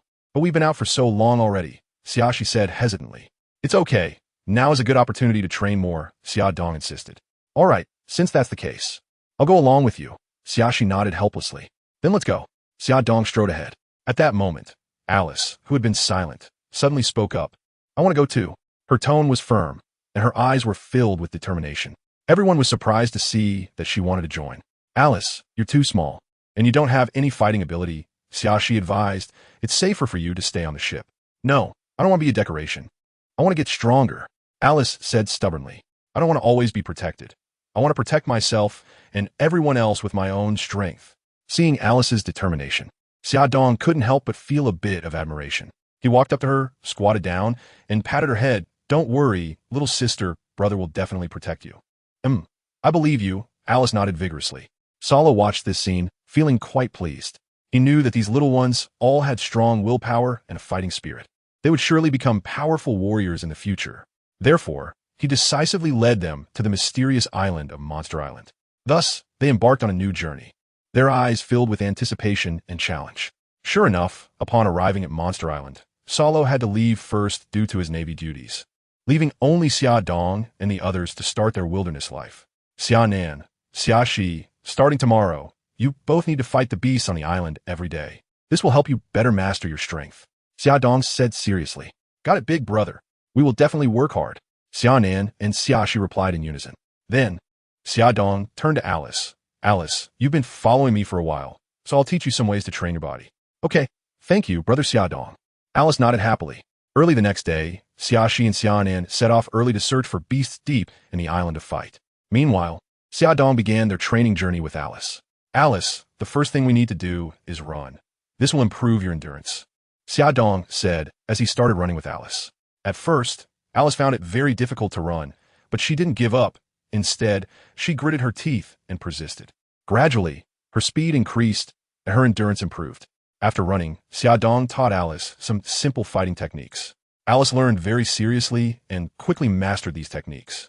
Meanwhile, Xia Shi and Xia Nan were engaged in fierce battles with the beasts on the island, constantly honing their strength and gradually becoming more powerful. Days passed, and the four of them continued to grow. Their bodies became stronger, and their abilities improved significantly. Throughout this process, Xia Dong also kept contemplating the direction for the future. According to the plot development, there should still be about 6 years left before Salo betrays the Navy. Although Salo is much stronger now than before, he still needs to be cautious to avoid unexpected situations. Therefore, it is essential to keep an eye on his movements. If something does happen, they can step in and help in time. They must not let Salo fall into a dangerous situation, as once he betrays the Navy, he will only become a pirate. Alice had always lived with the Wolf Mother, so she was very agile. Living alone in the dangerous forest gave her a unique intuition and a high talent for cultivating observation hockey. Plus, with the speed fruit, she could definitely protect herself. Thus, Xia Dong decided to give her the speed fruit and told her to make good use of this ability. Xia Dong called Alice over, and I took out the devil fruit and handed it to her. Alice, this is the secret treasure of the sea, the devil fruit, the sorcerer fruit. Just eat it, and you will have extraordinary speed. However, the downside is that you won't be able to swim and will be afraid of sea stone. But if you want to become strong, having a devil fruit is definitely a shortcut to your growth. Hearing Xia Dong's words, the young Alice didn't understand what a devil fruit was. But upon hearing that eating it would make her stronger, she took it without hesitation and took a bite. Her small face instantly twisted in reaction, and seeing her expression, I hurriedly said, "Swallow it down, just a bite is enough." Listening to Xia Dong, Alice held back her nausea and swallowed it. Watching her eat the fruit, I asked, "How is it? What effect do you feel?" Alice sensed the power within her body and said, "My speed can be increased by 10 times now." Upon hearing her words, Xia Dong fell into deep thought, carefully considering what she had said. After all, the ability of the sorcerer fruit was indeed to enhance speed. There was no doubt about that. So I spoke up. Your reactions are very quick, and if combined with the ability of the sorcerer fruit and your petite figure, you could specialize in the field of assassination. This way, others would find it very difficult to withstand your attacks. Hearing Xia Dong's suggestion, Alice, although not fully understanding these concepts, chose to trust me and agreed, saying, "Brother Xia Dong, I will listen to you." Every morning, when the first rays of sunlight shine on the earth, Xia Shi and Xia Nan would begin their days training facing the morning sun. They honed their hockey and physique with their sweat and effort, their eyes filled with anticipation for the future and confidence in themselves. Xia Shi and Xia Nan fight each other every day, using their sweat and effort to hone their dominance and physical strength. Their martial skills improve with each clash, and their gazes become more determined and confident. Meanwhile, Alice is training her body and working on her speed with weights. She is constantly pushing her limits every day, although it pains her friends to see her struggle. This pirate world is real. Without powerful strength, one cannot dominate their own fate. In this tense atmosphere, only Xia Dong remains carefree every day. He doesn't worry about improving his strength like others do, because he knows his power is continuously growing. For Xia Dong, the superhuman bloodline grants him a body as tough as steel, endless strength, and the ability to soar through the skies. His physical qualities have surpassed those of ordinary people, leaving others in awe. Additionally, the signing-in system has bestowed upon him an almost perfect 3-color hockey, a powerful force that allows him to excel in battles. Coupled with the strange abilities granted by the space fruit, he has become an all-round warrior with no obvious weaknesses. Although there are still areas he needs to work on, his strength is already formidable enough that he doesn't need to be overly anxious. Therefore, he can easily enjoy the pleasures of life and focus on refining his Bajiquan. As time passed, 3 years flew by, and the strength of his 3 younger siblings gradually increased, and their martial skills became more proficient. Especially Alice, whose low starting point has changed significantly under Xia Dong's careful training. Name: Edward Xia Dong Bloodline. Half-giant human and giant hybrid bloodline. Reality level: superhuman bloodline. Automatically possesses super sight. Steel body and flight ability. Life: 191 strength, 95 agility, 95 stamina, 95 spirit, 95 skills. Space fruit, great achievement 38. Armament hockey, great achievement 69. Observation hockey, great achievement 69. Conqueror's hockey, great achievement 69. Meditation technique, great achievement 98. Eye of insight, no level. Baji Quan, minor achievement 89. Skill levels. Entry, minor achievement. Great achievement, perfection items. Earth fruit, wood fruit, animal fruit, mythical beast form, azure dragon. Mythical beast form, phoenix, shining fruit, mirror fruit, supreme great saber, shura, great saber, blowing snow, little dragon scenic light, red snow left text, gourmet tablecloth, horse talisman, rabbit talisman. Heavenly beans X10 name, Edward Xia Shi bloodline. Half-giant human and giant hybrid bloodline life.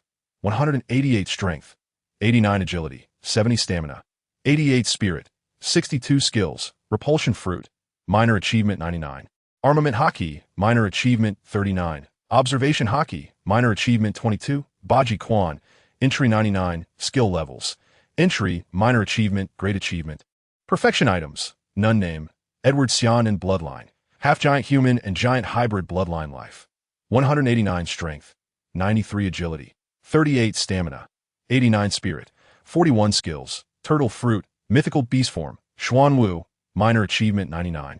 Armament hockey, minor achievement 32. Observation hockey, minor achievement 26. Baji Quan, entry 99. Skill levels. Entry, minor achievement, great achievement. Perfection items, none name, Alice bloodline. Human life, 82 strength, 45 agility, 56 stamina, 43 spirit, 27 skills. Speed fruit, minor achievement 18. Armament hockey, entry 52. Observation hockey, entry 82. Assassination technique, minor achievement 42. Baji Quan, entry 51. Skill levels. Entry, minor achievement, great achievement. Perfection items, shadow show. In these years, Alice has been very diligent, pushing herself to her limits every day. In just 3 years, she has made rapid progress and has gradually developed her own fighting style. However, due to her lack of strength, Xia Dong specifically found the short blade, Shadow Show, from his collection, which he obtained from the Celestial Dragon's treasure. This short blade is very suitable for close combat, and Alice was extremely happy to receive it, carrying this famous sword with her every day. Xia Dong looked at Alice holding the famous sword, feeling very pleased. He knew that Alice had great potential, and, as long as she kept working hard, she would definitely become a powerful warrior in the future. After 3 years, both of his younger brothers had made a qualitative leap in strength. Now, there was no one on the entire island who could match them. As the elder brother, Xia Dong, although usually lazy, resolutely took on the role of coach when faced with his younger brother's difficulties. His strength is profound and unfathomable, although he lacks teaching experience. His practical skills and commanding presence have greatly benefited Xia Shi and Xia Nan. Xia Dong's dominance and combat skills became their best teaching materials. They learned how to use their aura in battle, how to find weaknesses, and how to remain calm under pressure. Although Xia Dong often left Xia Shi and Xia Nan bruised during training, these scars became marks of their growth. They learned to seek lessons in failure and accumulate experience through setbacks. Xia Dong's strictness and directness, while painful, also allowed them to make significant progress in a short time. Under Xia Dong's guidance, Xia Shi and Xia Nan became increasingly proficient in their fighting techniques and the use of aura. Meanwhile, Alice quietly observed from the side, drawing valuable experience from Xia Dong's teachings. She began to experiment with her own speed and agility, combining Xia Dong's combat techniques to form her unique fighting style. 6 years passed in the blink of an eye, and Xia Shi, Xia Nan, and Alice underwent tremendous changes. They grew from tender children into brave youths and beautiful young women.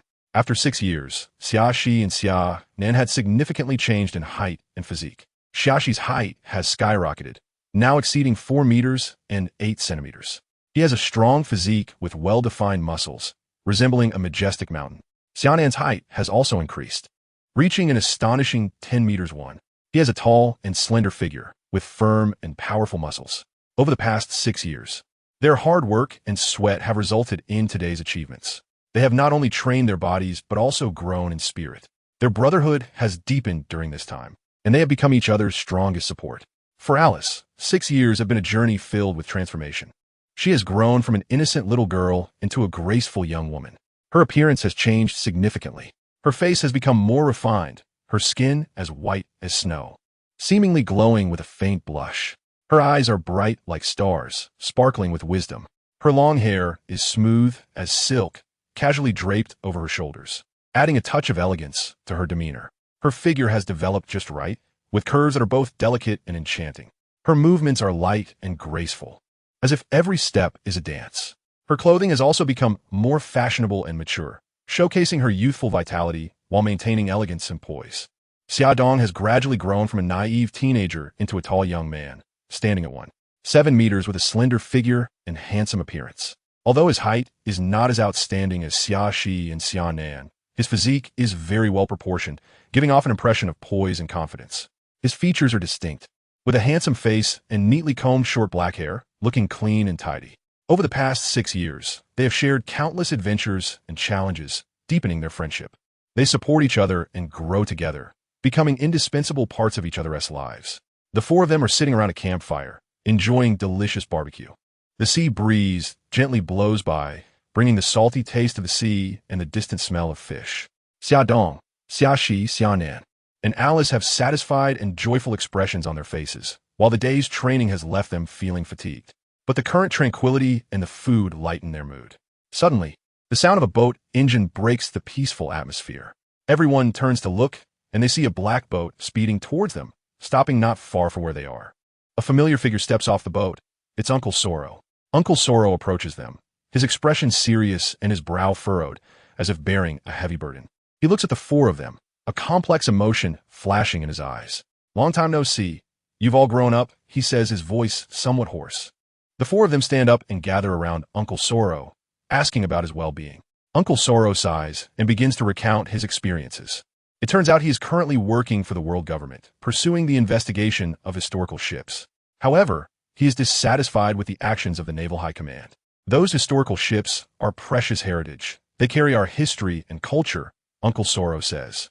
But now, the Naval High Command only values power and profit. They want to control these ships to achieve their own goals. He pauses for a moment and continues, "I once met a historian named Nicole Albia. She has an in-depth understanding of history and told me that those ships are not just simple treasures. They hide the wisdom and strength of our ancestors." I was moved by her words and decided to help her escape from the pursuit of the world government, Uncle Sorrow says. But I didn't expect things to become so complicated. Now I not only have to face the pursuit of the world government, but also protect Miss Nicole's safety. The four of them listen to Uncle Sorrow's account, filled with shock and anger. They know that Uncle Sorrow has always been an upright and kind person, and his actions are always motivated by pursuit of justice. Yet now, he is caught in such a predicament. Xiaodong knew that it was the most difficult time for Uncle Sorrow. All those years of training were meant to help Uncle Sorrow at a critical moment. "We won't let you bear all of this alone," Xiaodong said firmly. "We will help you and protect Miss Nicole's safety." "That's right," Xia Shi and Xianan echoed. "We are a family, and we will face difficulties together." Alice also nodded, her eyes resolute and courageous. "We will do our best to help you," she said. Uncle Sorrow looked at them, a glimmer of gratitude and comfort in his eyes. "Thank you. I know you are strong, but this time it is very dangerous. We are facing the entire Navy, and I can't drag you all into danger with me," Uncle Sorrow said seriously, his eyes filled with worry and helplessness. He deeply understood the risks of this operation, but he couldn't abandon the justice in his heart. Hearing Uncle Sorrow's words, Xiaodong felt a weight in his heart. He knew that Uncle Sorrow was being cautious out of concern and care for them. However, Xiaodong believed that they had enough ability to face any challenge. So, Xiaodong turned to his brothers and smiled, saying, "Xiaxi, show us what you've got." After hearing this, Xiaxi did not hesitate at all. He strode forward and arrived at the seaside. He clenched his fists and then suddenly swung them forward. In an instant, a powerful force erupted from his hands, forming a massive shockwave. This force struck the surface of the sea like a cannonball. In the blink of an eye, the sea was stirred up into a tumultuous wave. Immediately, a deep pit over 100 feet appeared before him, with the seawater being forcibly pushed down by more than 100 feet. The diameter of this pit exceeded 1,000 feet, leaving people in awe. Uncle Solo's eyes widened in shock as he watched this scene. He never imagined that a child could possess such terrifying power. However, before he could recover, Xia Dong stepped forward, unwilling to be outdone. He waved his hand lightly, and the same scene unfolded again. This time, the pit on the sea's surface became even deeper and larger, as if it wanted to swallow the entire ocean. Uncle Solo was completely dumbfounded. He stared blankly at everything before him, unable to say a word for a long time. Finally, he murmured to himself, "This works." Xia Dong smiled, patted Uncle Soro on the shoulder, and comforted him. "Don't worry, Uncle. We will definitely complete the mission and return safely." Uncle Soro nodded, a glimmer of determination flashing in his eyes. He knew that with the help of these kids, there might really be a chance for success. Under Uncle Soro's leadership, the four boarded the ship and began their sea escape journey. Nicole Orbia was a slender woman, her white hair shining brightly under the moonlight. Her face bore an expression of determination and bravery, as if she could endure any hardship. She exuded a faint scholarly air, reminiscent of a well-read scholar. "Hello, I am Nicole Orbia." She introduced herself to the four. "Thank you for being willing to help me. No need to thank us. We are family with Uncle Soro." Xia Dong replied with a smile. "We will ensure your safety." "Yes, we won't let anyone harm you." Xia Shi and Xia Nin also expressed their support. Alice then walked to Nicole Orbia's side and gently patted her shoulder. "Don't worry, we are here," she said. The four began to busily prepare necessary supplies, including food, water, and medical supplies. They also checked the ship's equipment to ensure it was in good condition. As night fell, they set sail. The sea sparkled under the moonlight, casting beautiful reflections. However, their hearts were filled with tension and worry. They knew that the world government's pursuit could come at any moment, and they had to remain vigilant. During the journey, Nicole Orbia shared her research and discoveries with the four. She told them that many secrets were hidden within those historical ships, secrets that could change people's understanding of history. Her words were filled with passion and conviction, strengthening the resolve of the four. "We will definitely protect these secrets and ensure they receive the respect they deserve," Xia Dong said. "Yes, we will guard the truth of history together." Xia Shi and Xia Nin echoed their support. Alice held Nicole Orbia's hand tightly, offering her warmth and encouragement. "We will get through this together," she said. During their escape at sea, Nicole Orbia expressed her wish to return to O'Hara to retrieve her daughter. The four decided to help her fulfill this wish, and they replanned their route towards O'Hara. Throughout their sea escape, they encountered various difficulties and challenges. The world government had laid out a web to eliminate Nicole, with the Navy constantly attacking. Of course, this was a minor issue for Soro. Ordinary vice admirals were no match for him. However, having been in the Navy for so many years, Soro was reluctant to harm his fellow officers and could only use his freezing power to immobilize the warships, thus delaying the Navy's pursuit. During the escape, Soro and the group remained highly vigilant, carefully avoiding the Navy's pursuit. They knew that once caught, the consequences would be unimaginable. However, despite their best efforts, the Navy guessed that Nicole Orbia might be returning to O'Hara. Along the way, they suddenly encountered an ambush from the Navy. Admiral Akainu and Admiral Akiji, along with 5 vice admirals, were waiting for them up ahead. Akainu was furious and wanted to directly attack Soro's group to capture them all at once. However, Akiji stopped him. Being close friends with Soro, he did not want to see him in a desperate situation. He hoped to persuade Soro to surrender and avoid unnecessary casualties. "Soro, you are my friend. I don't want to see you get hurt," Akiji shouted to Soro. "Put down your weapons and surrender. We can give you a chance." However, Soro firmly shook his head. He had his own convictions and beliefs, and he was unwilling to abandon Nicole Orbia and the others. He knew that if he surrendered, they would face even greater dangers and dilemmas. "Akiji, I know you mean well, but I can't give up my beliefs," Soro said. "I cannot allow Nicole Orbia and the others to be harmed. I will protect them until the last moment." Hearing Soro's words, Akiji felt a pang of sadness. He knew Soro had made his decision, and there was nothing he could change. "Then we can only fight," Akainu said. "We cannot let them escape." Akiji nodded, understanding Akainu's intention. They could not let Soro's group escape, or it would pose a greater threat to the entire world. Thus, an intense battle was about to erupt.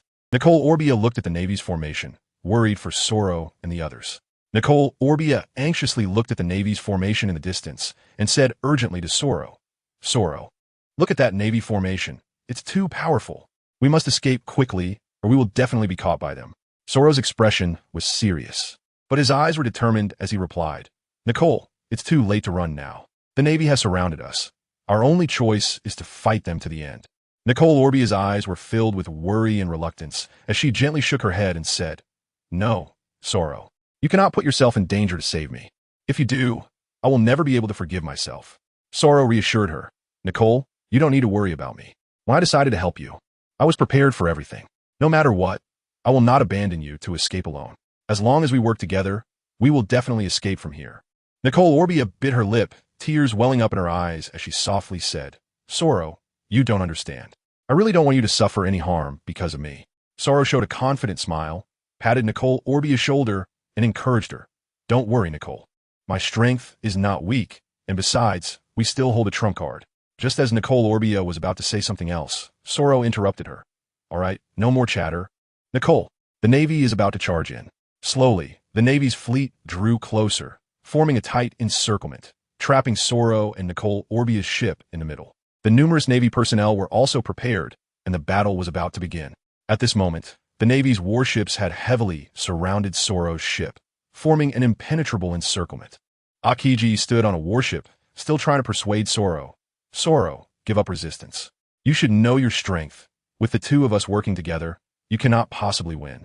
However, Soro firmly responded, Akiji, there's no need for more words. Whether I can defeat, you will only be known after the battle. Akiji seemed to want to say more, but Akainu nearby waved his hand to stop him and shouted loudly, Akiji, don't waste any more time. Soro has already betrayed the Navy and must face the consequences. Before his words fell, Akainu unleashed his devil fruit ability, Meteor Volcano. In an instant, countless enormous fireballs surged into the sky, streaking across the horizon like burning meteors. Meanwhile, other naval ships, seeing the situation, opened fire and launched a fierce bombardment on Soro's vessels. In an instant, the entire sea was shrouded in smoke and chaos of war. Faced with such overwhelming firepower, Soro was undaunted. He knew that this battle was unavoidable, and only by giving his all could there be a glimmer of hope. Just as fireballs and shells were about to hit Soro's ships, a mysterious force suddenly surged around the vessels. This force formed a solid wall of air, like an invisible shield, blocking all attacks from the outside. Shashi gently waved his arm, and the wall of air moved quickly with his motion. At the same time, the fireballs and cannonballs that were originally heading towards Solo's ship seemed to be rebounded by an invisible force, flying back towards the naval warship at an astonishing speed. The Navy soldiers watched in horror as these rapidly returning attacks approached, but they had no time to react. In the blink of an eye, the fireballs and cannonballs violently struck the naval warship, resulting in a series of intense explosions. Flames soared into the sky, thick smoke billowed, and the naval warship was instantly thrown into chaos. Many soldiers were blown away, blood stained the deck, and the casualties were severe. This was the power of Shashi's repulsion fruit. After 6 years of hard training, both Shashi and his brother Sinan had greatly improved their armament hockey and observation hockey, and even their fruit abilities had made significant progress. With his fruit ability nearing completion, Shashi could use repulsion freely with a larger range. Akainu and Akiji exchanged glances, both filled with shock and anger. They did not expect such a powerful ability user on Solo's ship, whose strength inflicted such immense damage on the Navy. Seeing Solo's resistance, Akainu and Akiji were furious. With the Navy deploying these two, Xiaodong felt a bit worried. After all, they were considered monsters by the Navy. Although he hoped to let his brothers experience real combat, he was also concerned about their safety, so he used the Eye of Insight to check the data on the two. Name: Sakazuki Bloodline. Human life: 62 strength, 89 agility, 75 stamina, 88 spirit, 89 skills. Magma fruit, minor completion 99, armament hockey, minor completion 22, observation hockey, minor completion 8. Navy 6 styles, minor completion 88, skill levels. Entry, minor completion, major completion. Perfection items, none name. Kazan Bloodline. Human life: 62 strength, 82 agility, 80 stamina, 84 spirit, 88 skills. Ice fruit, minor completion 99, armament hockey, minor completion 12. Observation hockey, minor completion 48, Navy 6 styles, minor completion 68, skill levels. Entry, minor completion, major completion, perfection items. None seeing this data, Xiaodong felt a bit relieved. After all, the two were still newcomers and had not yet reached peak strength. They might have a chance to defeat Xiaxi in Sinan, but it was absolutely impossible for them to come out unscathed. We can't let it end like this. Akainu roared. We must capture Salo and avenge our navy soldiers. Hearing Akainu's words, Akiji immediately activated his ability, freezing the surface of the sea. A wave of cold spread from the sea, encasing Salo's ship in ice. This is bad, Salo shouted. They're about to attack. Akainu and Akiji's subordinates surged forward, launching a fierce attack on Salo's ship. Salo knew that this was the most dangerous moment. He could no longer hold back. He had to go all out. After years of adventuring, combined with the fruit ability of the mythical Zoan Ice Frost Giant form, he was not afraid of the recently enhanced Admiral-level combat power of Akainu and Akiji. However, if he was surrounded by the two, he could only barely hold his ground. Xiaodong looked at the 5 major generals of the Navy charging towards him and said leisurely, Uncle Saul, don't worry. Let's first divide our opponents. I can barely hold off Akiji and Akainu, but the other 3 generals will have to rely on you 3 brothers. Alice, can you hold off the other minions? If not, find a chance to take Nicole Albia and leave first. At that time, I will hold them back, and you can leave together. Xiaodong saw Salo preparing to sacrifice himself and hold the rear alone, and couldn't help but laugh. Uncle Salo, you underestimate Akainu and Akiji, and you also underestimate us 3 brothers. You might be able to hold off one, but if Akainu and Akiji attack together, you definitely won't be able to stop them. Here's the plan. You hold off Akiji, I'll take on Akainu. Xianan, your black tortoise fruit gives you unparalleled defense. You just need to hold off the other vice admirals, and Xiaxi, use your repulsion fruit to clear out the minions and assist Xianan. Alice, just listen to Uncle Salo and protect Nico Alvia well. After hearing my words, Salo was momentarily stunned. Xiaodong, are you underestimating Akainu? He's already close to Admiral-level strength. He won't be so easy to hold off. I sensed Salo's doubt and firmly said, this is the plan. It's also time for you to see our strength. Saying this, I exchanged glances with my 2 brothers. The 2 who had been eager to fight rushed out first upon seeing their brother's signal, and the battle began. Seeing Xia, Shi, and Xia Nen had already rushed into the battlefield, Salo initially wanted to discuss further, but time no longer allowed it. The Navy soldiers surged forward like a tide, their target aimed directly at Salo's ship.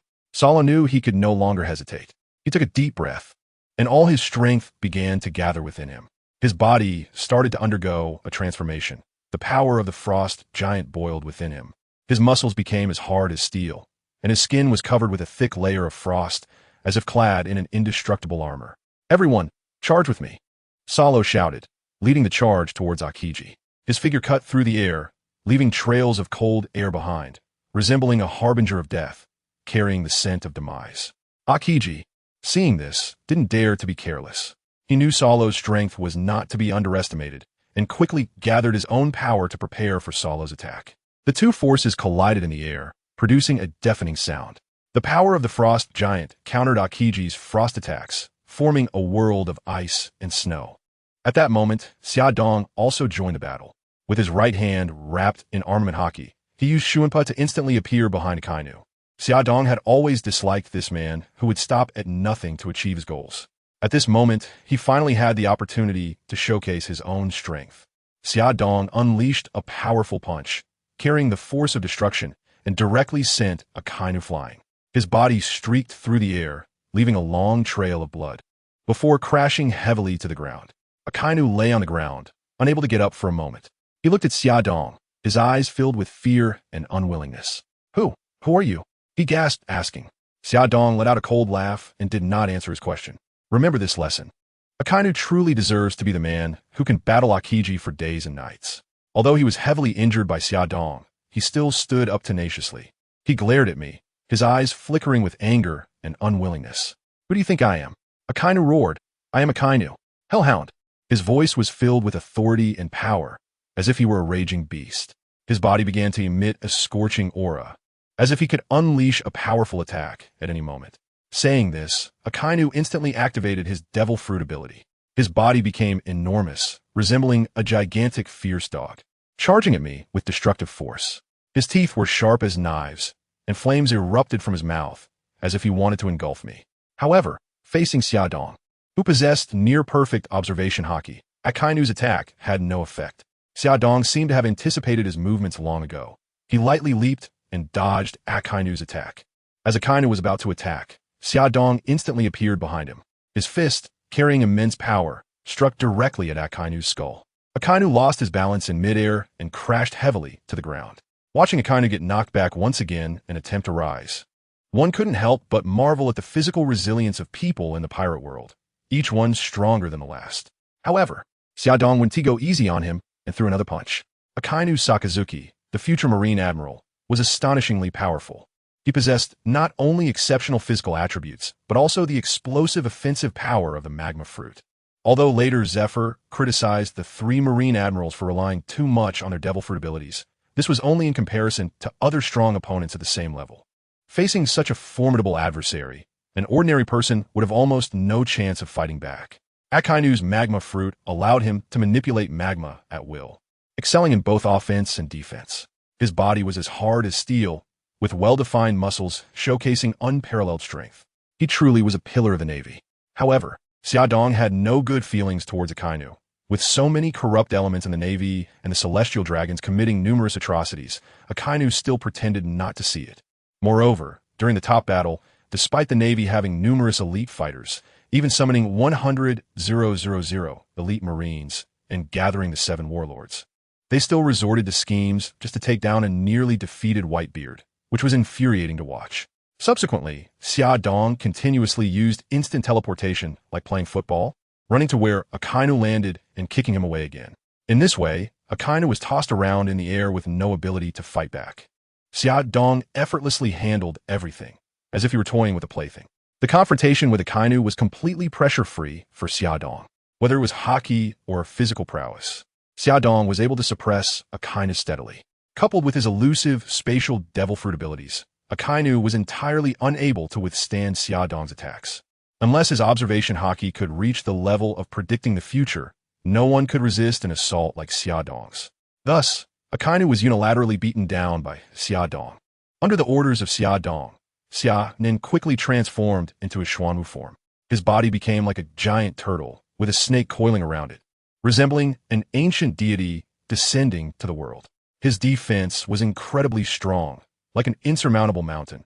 No matter how the enemies attacked, they could not shake him in the slightest.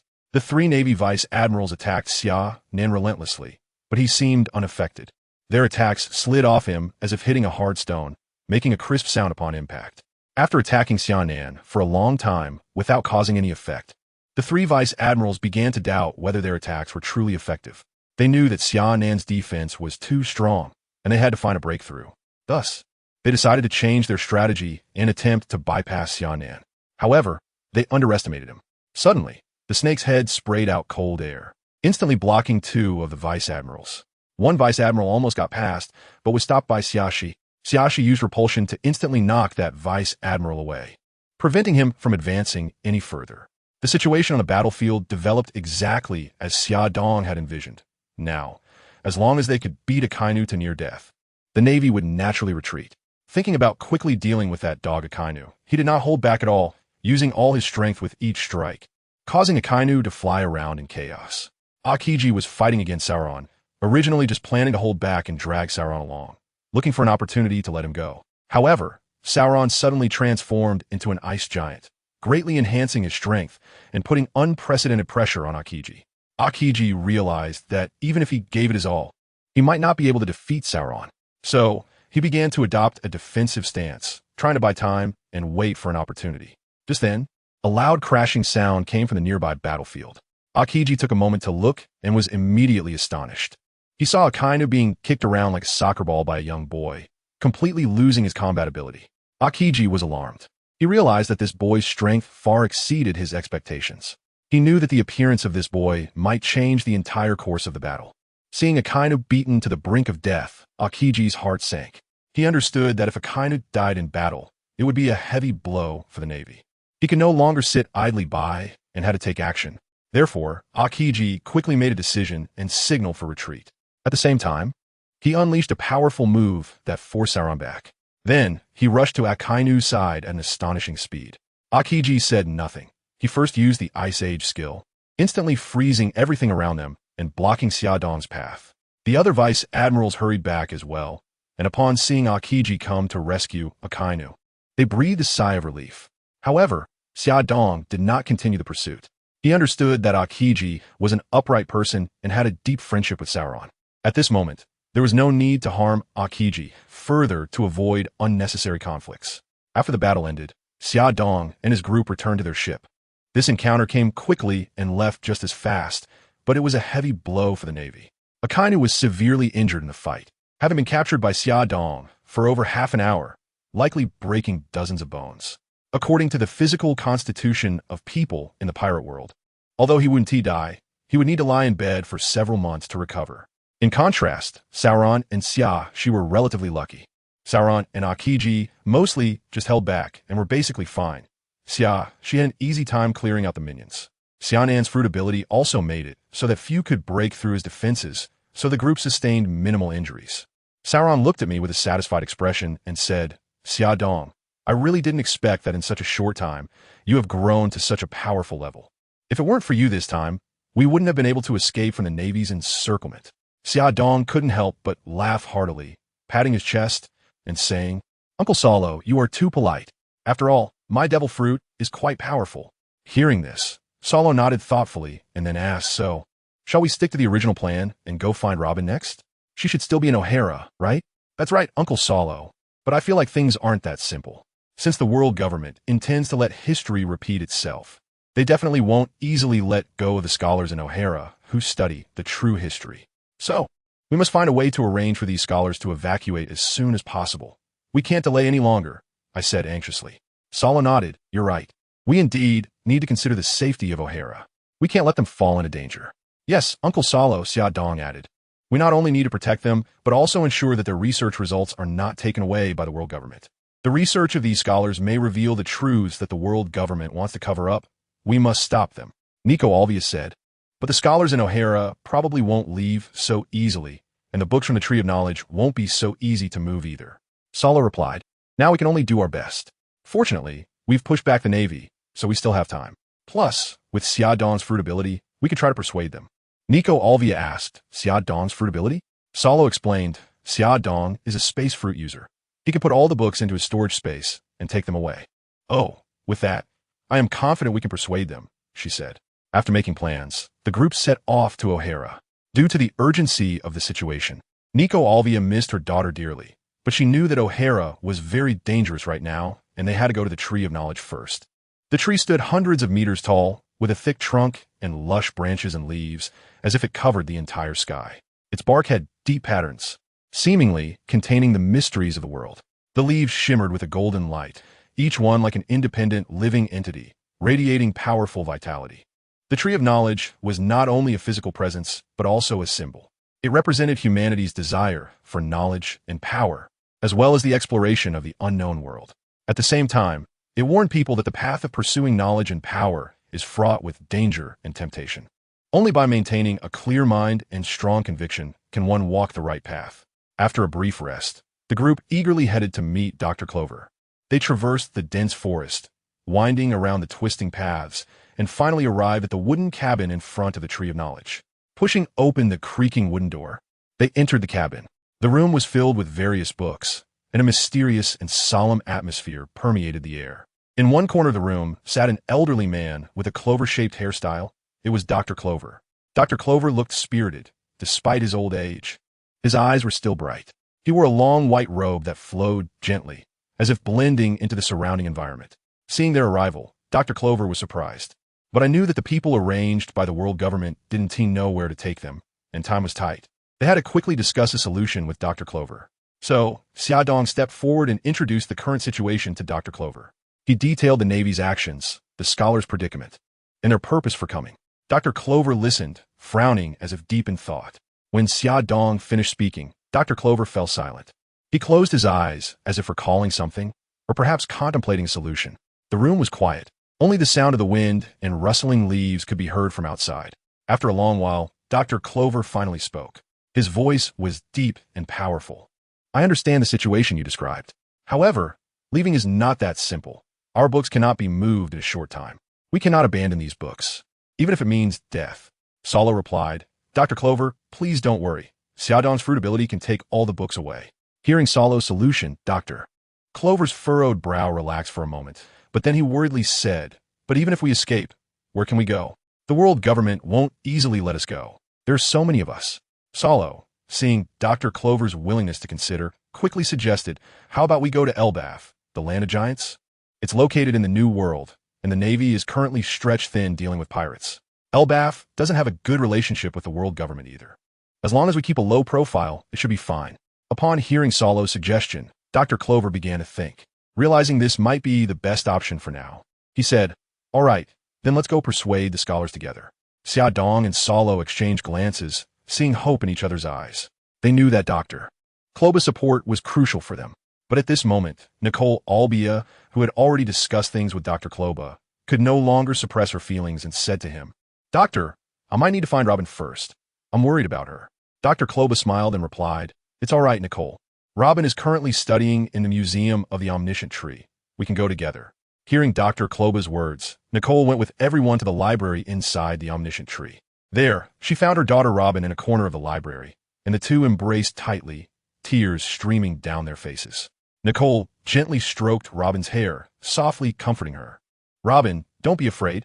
Mommy is back," Nicole said. Robin nodded, gripping Nicole's hand tightly, as if she had found her support. She knew that only her mother could give her a sense of security and strength. At that moment, Dr. Clover hurried into the library with Solo, gathering all the scholars. His expression was serious, and his gaze was firm, clearly prepared to face the crisis. "Everyone, listen up," Dr. Clover said loudly. "The world government wants to destroy the historical texts. They won't let us go. We must act immediately and escape together." Upon hearing this, some scholars began to discuss quietly, while others directly asked loudly, "If we leave, what will happen to these books? I absolutely won't escape alone and abandon these precious texts." Dr. Clover smiled and replied, "I found a way to properly safeguard these books, so don't worry. Xiaodong, I'm counting on you now." Hearing Dr. Clover's call, I opened the storage space without hesitation, and the books flew into my storage space like snowflakes. Before long, all the books in the library were collected by me. Seeing that the books were safely stored, Dr. Clover said, "All right, everyone hurry up and pack. We need to go." Knowing that the most important items were secured, everyone stopped talking and began to gather their belongings. After the scholars packed their things, they quickly boarded the ships, preparing to escape from this dangerous place. Their destination was the distant Elbaf Island, which might become their new sanctuary. Fortunately, Solo and his companions successfully repelled the pursuit of Akainu, temporarily preventing the Navy from sending more forces to hunt down the fugitives. Thus, they were able to sail safely for the next half-month. Although they encountered some minor troubles along the way, they eventually arrived at a desolate island near Elbaf Island. This deserted island was not unfamiliar to Xiaodong, as he had lived here for a while during his childhood. Returning here now made him feel both familiar and nostalgic. He knew that although the conditions were harsh, it was their only refuge at the moment. When they finally reached this deserted island, everyone breathed a sigh of relief. Although the island was desolate, it was full of life and hope. Xiaodong looked at this familiar place, feeling a rush of complex emotions. He remembered the happy times he spent on this island as a child and thought of those who had accompanied him in his growth. "Let's all take a break," Xiaodong said to everyone. "We've safely arrived here. We could take a moment to relax." Following Xiaodong's suggestion, everyone began to look for a suitable place to build temporary shelters. They worked together, some chopping wood, some setting up tents, and others preparing food. Soon, a simple camp was established. In the following days, they began to adapt to life on this deserted island. They learned how to find food and water sources and how to protect themselves from wild animal attacks. Although life was tough, they all firmly believed that as long as they united, they could overcome the difficulties. With Solo's help, they began to construct more suitable houses for long-term living. Using the wood and vines from the island, they built simple shelters. Although rudimentary, they were enough to shield them from the wind and rain. Over time, these shelters gradually became semi-permanent residences, providing the scholars with a relatively stable living environment. In this way, everyone slowly adapted to survival on the deserted island, and life improved with everyone's efforts. The peaceful life allowed the scholars to focus on studying books, and everyone was very happy. The morning sunlight streamed through the window onto Xiaodong's face. However, he remained immersed in sweet dreams. Just then, a loud crash broke the silence, and the door was suddenly burst open. Xiaxi rushed into the room, panting, with a tense and anxious expression. Big brother, it's bad. We're wanted. Xiaxi's voice was filled with fear and unease.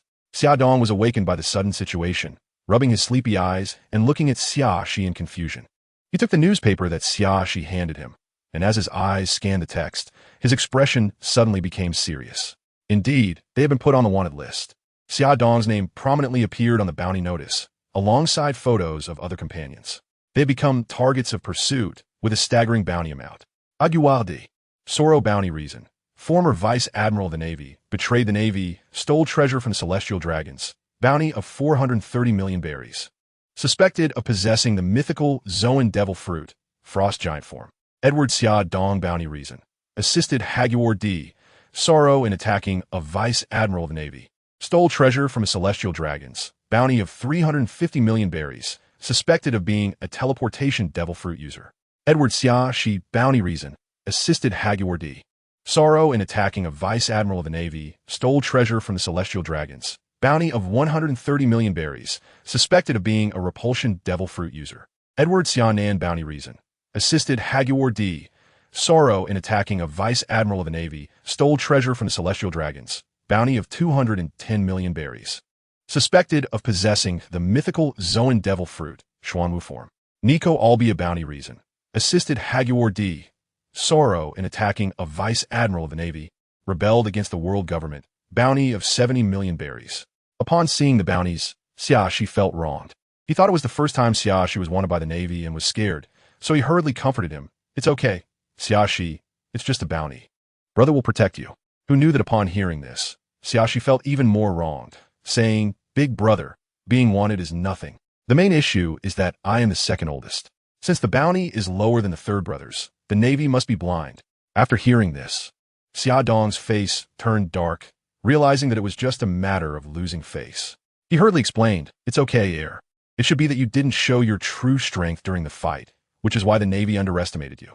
Next time, show them what you've got, and you'll definitely be better than San. As soon as Xiaxi heard this, he hurriedly said, Then let's quickly go and fight the Navy. They are so blind. I must let them know how powerful I am. Saying this, he was about to rush out the door, and I quickly got up to stop him. As soon as we opened the door, we saw Lao San, Xianan, standing outside with an arrogant posture, looking provocatively at Lao, heir, Xiaxi. Seeing Lao San like this made Xiaxi even angrier. He planned to use his repulsion fruit to fly to the Navy branch and show them a thing or two. I quickly intervened to stop him. Seeing Xiaodong blocking him, Xiaxi looked at me with frustration, hoping I would give him an explanation. Xiaodong hurriedly said, If you go like this, won't you tell the Navy that the scholars from O'Hara are here? Do you want to get them killed? After a while, I'll help you regain your dignity. Hearing Xiaodong's explanation, Xiaxi also worried about causing trouble for Uncle Saul and could only endure it, reluctantly agreeing not to go for now.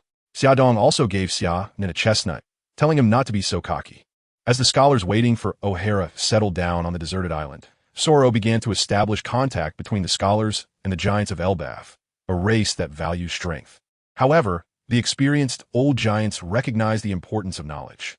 They hoped to have scholars teach the young giants, and they were willing to provide various materials in return. After trade began between the scholars of Elbaf and the giants, life on the deserted island underwent tremendous changes. With Soro's tireless efforts, interactions between the two groups gradually increased, and trade flourished. This not only brought abundant material resources to the deserted island, but also promoted cultural integration and development. As time passed, the scholars realized they needed to survive long-term on the island, so they started to improve their living conditions. They utilized the island's rich natural resources to build sturdier and more comfortable houses and establish dedicated learning places for teaching various knowledge and skills. Upon seeing their learning facilities, they suddenly realized that in the world of pirates, they were focused on becoming stronger for survival.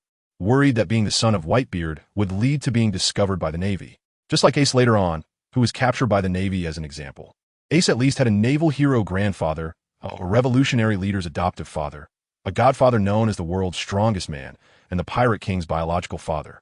Yet he still died in the Marineford War. Thinking about themselves, they had a father who hadn't even reached the level of the world's strongest. And if discovered by the Navy, they would probably be doomed. Therefore, for everyone's safety, they desperately learned skills to become stronger. so that the three brothers could have the ability to protect themselves and lay the foundation for saving their father in the future Marineford War. It is said that Whitebeard is the strongest man in the world, but during the Marineford War, he was not a match for the Navy at all. Even Akainu was the only one exerting force, while Sengoku and Garp were just fishing in troubled waters. This demonstrated what it means that two fists cannot compete with four hands. Fortunately, in this life, they had these two twin brothers, allowing them not to fight alone. After more than 20 years of effort, the three brothers finally had the ability to protect themselves. However, they suddenly realized that the two younger brothers had never learned any culture. They were just physically strong but simple-minded. If this continued, they would likely be deceived in the future and might even help others count money. So, they decided to let them learn more knowledge and went to the back mountain. Upon arriving at the back mountain, they saw the three of them exercising, watching their younger siblings run wildly while carrying heavy stones. They felt relieved that they discovered this early. Otherwise, the siblings would eventually grow up wrong. When they saw Xia Dong arrive, the younger siblings immediately stopped exercising, dropped the stones, and gathered around. "Brother Xiaxi, are you here to see us for something? Do you have any new techniques to teach us? Xianan and Alice are my older siblings, or are you going to join us and practice again?"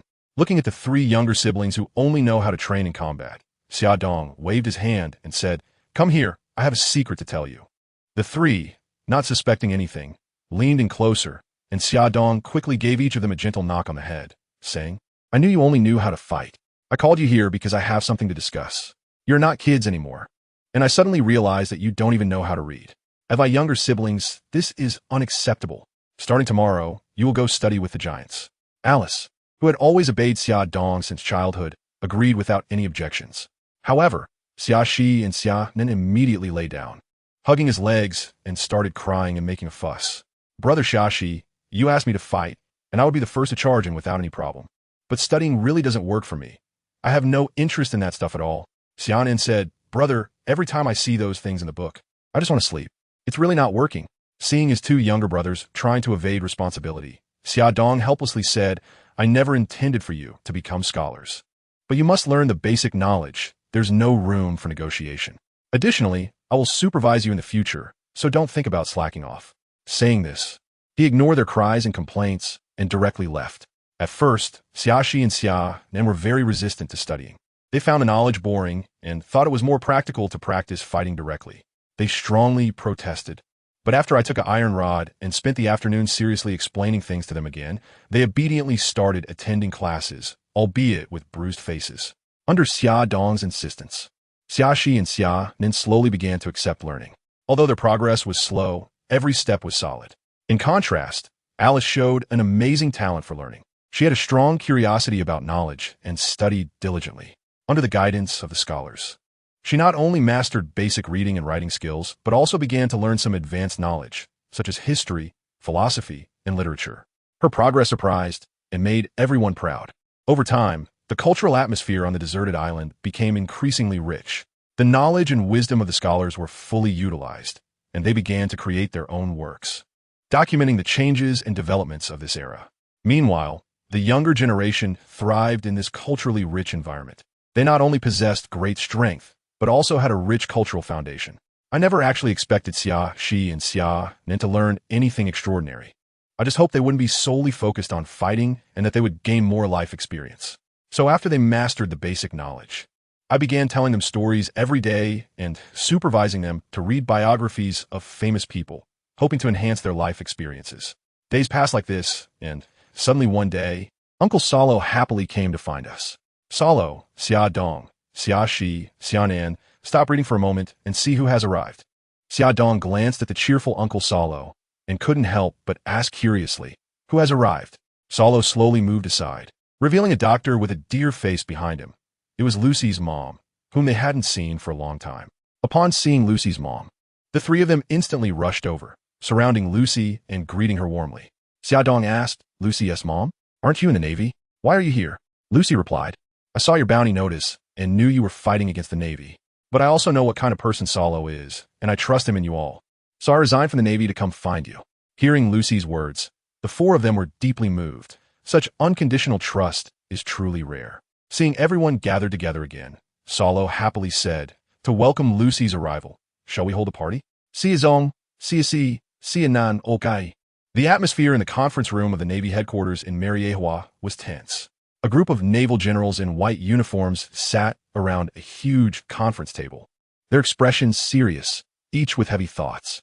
Admiral Kong sat at the head of the table, his gaze sharp and firm, as if he could see through all lies and conspiracies. The corners of his mouth slightly lifted, seemingly confident about the upcoming discussion. Sengoku sat quietly beside him, his expression calm as water, like an unshakable mountain. His eyes were deep and steady, as if nothing in the world could shake his resolve. Zifa and Crane sat on the other side of the table, their brows furrowed, clearly worried about the current situation. They whispered to each other, trying to find a solution. Young naval leaders like Kizaru and Akiji sat beside them, their eyes filled with anticipation and passion, as if ready to fight for the Navy's honor at any moment. Akainu sat in a corner of the table, his face pale as paper, his body slightly trembling. He was wrapped in thick bandages, as if they could burst at any moment. A hint of anger and resentment was evident in his eyes, clearly dissatisfied with his injuries. However, in this tense atmosphere, one person seemed out of place. That was Garp, who sat there nonchalantly, even counting the donuts in front of him. While eating the donuts, he occasionally threw mocking glances at Akainu, as if nothing concerned him. Kong looked at Garp leisurely eating sunbae beside him, his inner anger growing, and finally couldn't help but shout, "Garp, can you have some sense? This is a high-level Navy meeting, not a place for you to fool around." Hearing Kong's angry shout, Garp paused his actions but still replied with some defiance, "I know, but what's the point of this meeting? Isn't it just about that guy Saul betraying the Navy?" Kong took a deep breath, trying to calm his inner anger, and said, "It's not just a simple issue with Saul. The Gorosei just called and demanded that we must capture Saul and destroy O'Hara, the place that dared to oppose the world government. However, that's not the most critical point." Kong continued to explain, more importantly, the abilities used by Saul and those few kids resisting with him have been discovered by the Gorosei to be the devil fruit stolen by celestial dragons on God Island years ago. So those kids are also criminals who stole from the celestial dragons, and the Gorosei has ordered us to capture them all together. Kong said that the celestial dragons ordered us to put everything aside and head to O'Hara to destroy it and capture Saul and those 3 kids. Garp, after hearing this, casually pinched his nose and said, "What a joke. Do we need so many people to capture them? What about the other big pirates? I still need to catch Roger. Sengoku is busy dealing with Whitebeard, and Zifa doesn't need to stay at the Navy headquarters." Kong, feeling helpless, responded, "The Gorosei is very angry about this incident of the celestial dragon being stolen. They have been investigating for over a decade and finally found clues recently, while the stolen celestial dragons complain to them every day. So they ordered us to capture them at all costs. Moreover, their strength has become very tricky due to the enhancement of their devil fruit abilities. After Saul fully displayed his strength, he already has the combat power of an admiral. And Edward Xiaodong's fruit ability is also terrifying. Kizaru, do you have any way to take him down?" Kizaru, hearing Kong's question, lazily replied, "Speed is power. No one can exceed my speed." Akainu frowned upon hearing this, a hint of worry crossing his face as he said seriously, "Kizaru, don't underestimate him. My Kinbunchika haki, although not the highest level, is definitely not bad. However, when I use it, I can't sense the attack trajectory of the opponent at all. This makes me suspect that he might be a user of the teleportation fruit." Kizaru's once confident expression instantly became serious after hearing Akainu's words. He squinted his eyes, his face tense, and whispered, "In that case, it is indeed a bit tricky. This kind of fruit ability is too terrifying. If we cannot accurately judge the enemy's position and attack direction, the battle will become exceptionally difficult. With my current abilities, it is likely that I won't have full confidence." Kong, hearing the conversation between the two, was not surprised. He nodded in agreement, saying, "So, if we don't all act this time, capturing Edward Xiaodong will be almost impossible. Moreover, according to reliable information, he has 2 brothers, both of whom are also exceptionally strong. Among them, Edward Xiaonan is said to possess the mythical Zoan, Xuanwu form of the fruit with invincible defense. He can easily withstand 3 of our Navy's elite vice admirals without a scratch. To cause him harm, it would probably require at least admiral-level strength. As for Edward Xia, although his strength has not been fully revealed, according to intelligence, he should be the user of the repulsion fruit, possessing absolute advantages in team battles." Sengoku responded solemnly, "It seems that Gorosei has provided them with quite a lot of good things." Crane said, "Well, no matter what, we must obey the Gorosei's orders. It seems we must all act together this time to take them down." At that moment, a knock on the door suddenly sounded. "Kong, come in." A naval soldier walked in, saluted, and said, "Report, Admiral. According to intelligence from the front, all books and scholars on O'Hara Island have disappeared." Upon hearing this, Kong instead let out a sigh of relief. Now that the Navy's entire combat force is mobilized to pursue Saul's group, it would definitely disrupt the Navy's previous deployments and result in huge losses. But due to the Gorosei's orders, he had no choice but to comply. Now that Saul has already run away, there is nothing that can be done. Kong said, "All right, you can go now." After the soldier left and closed the door, Kong said with a relaxed face, "Since Saul's group has disappeared, we cannot pursue them. Crane, what do you think we should do next?" Crane replied, "Then let's issue a bounty notice and arrange a pursuit once we have news." After all, Saul had been a colleague for many years. The gentle and kind Saul was quite well liked in the Navy, and no one really wanted to capture him. Hearing Crane only suggest issuing a bounty notice, and that the subsequent pursuit was not up to them, everyone, except for Akainu, agreed. Only Akainu, who was beaten half to death by Xia Dong, felt very unwilling as he had finally seen the hope for revenge, only for it to vanish like this. However, with most people in agreement, he had no choice but to fall silent.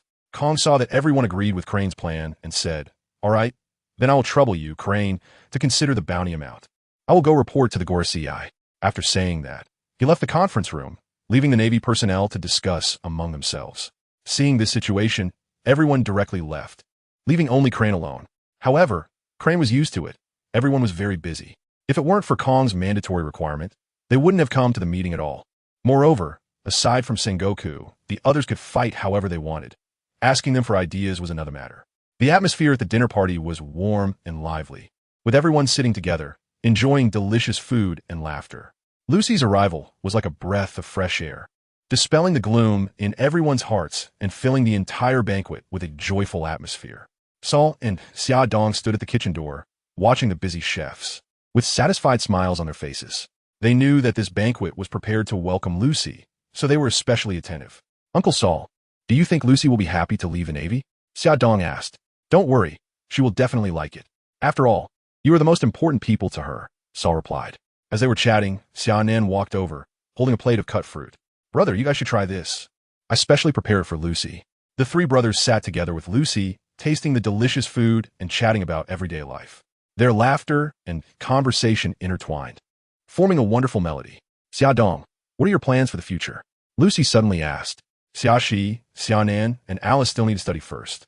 And the world government has also found out that we stole the celestial dragon's treasure. They will probably go crazy looking for us. So we should stay on the island for a while longer, and then I'll travel by sea." Xia Dong thought for a moment and said, "Seeing that you have plans makes me feel relieved. It's good to rest for a while. When you go to sea, I'll accompany you. I can provide treatment for you then," Lucy replied. "Sure, Lucy Mom, we'll go together then." "Uncle Saul, what about you?"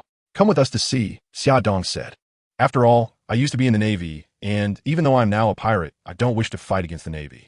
Moreover, these scholars still can't live independently here. I must take care of them," Saul considered and said. Hearing Uncle Saul's words, Xia Dong understood that his concerns were valid and did not persuade him further. They continued to chat about various interesting recent events. Just then, Robin walked over. She was wearing a loose outfit, her hair casually draped over her shoulders, with a petite figure and a shy expression on her face. She looked a bit embarrassed and said, "Hello everyone." "Hi Robin, you're here." Xia Dong greeted warmly. "Come and sit down. Let's eat fruit together." Robin nodded and sat next to Xia Dong.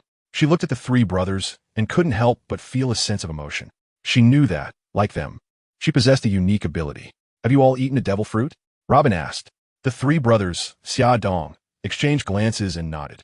"Yes, we have eaten it too," Xia Dong replied, "but we are not treated as monsters like you." "I don't want to be seen as a monster either," Robin said softly. "I just want to live a normal life." However, her voice gradually faded, and the three brothers could see her helplessness and pain. "Don't worry, Robin," Xia Dong comforted her. "Having a devil fruit ability is a normal thing. Many people at sea have it. It's not something to be feared." Hearing his reassurance, Robin asked longingly, "Really? It's normal?" "Of course," Xia Dong replied. "Having a devil fruit ability is something many would envy. Only those who don't understand it would be afraid. Many powerful people at sea have eaten devil fruits. You are lucky to have this ability, and as long as you are willing, it will be easy for you to become strong." "I don't care about becoming strong. I just want to study the true history," Robin said weakly. Seeing Robin's naive thoughts, Xiaodong sighed inwardly. This child was too innocent. However, he decided to guide her properly. It's good to want to study the true history, but you also need strength to support it. Look at the scholars on the island. They want to explore the true history, just like you. But because they don't have enough strength, they're being hunted by the world government and forced to flee. After listening to Xiaodong's words, Robin fell silent for a moment, seemingly deep in thought.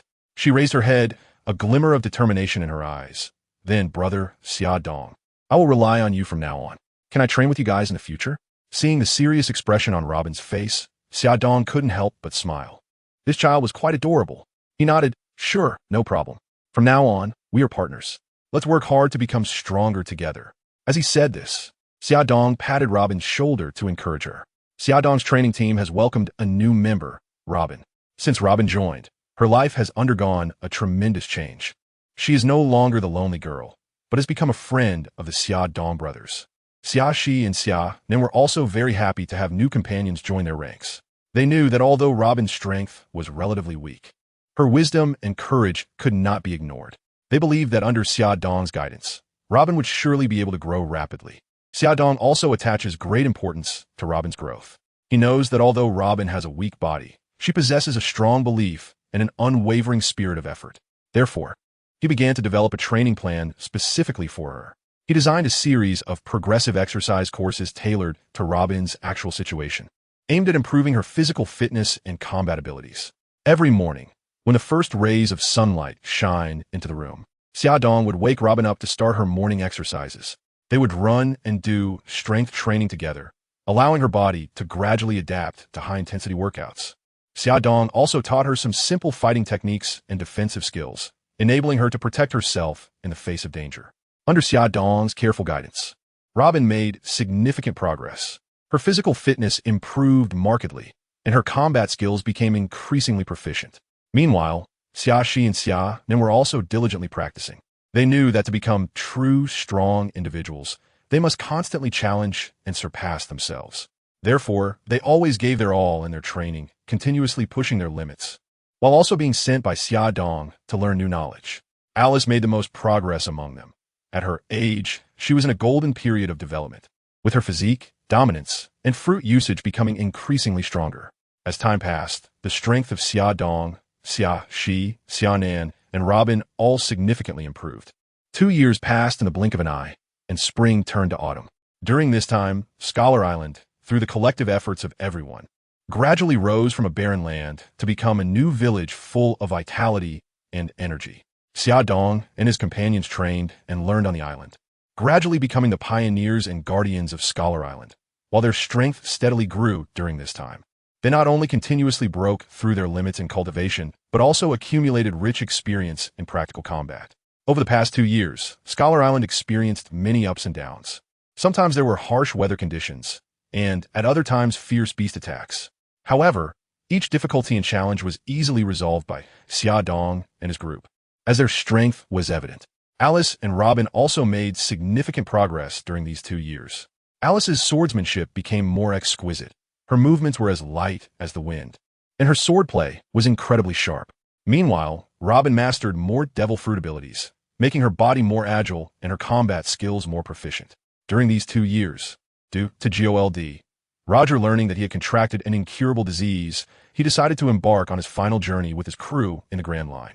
Whitebeard Edward Newgate was also continuously expanding his power, while rising stars Charlotte Linlin and Kaido brought countless troubles to the Navy, leaving them with no time to seek out the scholars of O'Hara, allowing the O'Hara scholars to develop steadily. On the island, besides Xiaodong and his companions, many other residents of Scholar Island were also working hard to develop the land. They cultivated the land, planted crops, and raised livestock, making Scholar Island increasingly prosperous. At the same time, they actively established connections with the outside world, attracting more people to settle here. Thanks to the efforts of Xiaodong and his group, Scholar Island not only became a thriving village, but also a center for cultural exchange. Scholars and explorers from all directions came here to share their knowledge and experiences, collectively promoting the progress and development of Scholar Island. Today, Scholar Island is no longer the desolate little island it once was, but a home filled with hope and dreams. On a summer afternoon, The sunlight slants down onto the beach of Scholar Island, casting golden rays that dance on the shimmering surface of the sea. Xiaodong lies on a bamboo chair, eyes closed, enjoying the gentle caress of the sea breeze and feeling the warmth of the sun. His gaze traverses the dense coconut grove, reaching out to the distant, tumultuous ocean, where curiosity and longing for the unknown world surge within him. Not far away, Xia Shi and Xia Nan are training vigorously on the beach, their figures appearing resilient and powerful under the sunlight. Robin and Alice are also practicing seriously nearby, their silhouettes dancing lightly in the sea breeze, as if merging with nature itself. Xiaodong suddenly opened his eyes, casting a sharp gaze towards the few people who were training. He gently sat up, stretched, and then shouted, "Xia Shi, Xia Nan, Robin, Alice, come here." Hearing Xiaodong's call, the few immediately stopped their training and walked over. They stood in front of Xiaodong, breathing heavily, their faces filled with anticipation. "I've been thinking lately that we've been living on the island for so long. It's time to go out for a bit," Xiaodong slowly began, his tone carrying a hint of determination. "I plan to travel with Xia Shi and Xia Nan to see our father, Whitebeard. What do you think?" Upon hearing Xiaodong's proposal, the others immediately became excited. Xia Shi and Xia Nan exchanged a glance, their eyes shining with determination. They had longed to see their father, learn about his recent situation, and were eager for the adventure of sailing the sea. Knowing that I was going to take them out to sea, they happily agreed right away. "I agree," Alice replied without hesitation.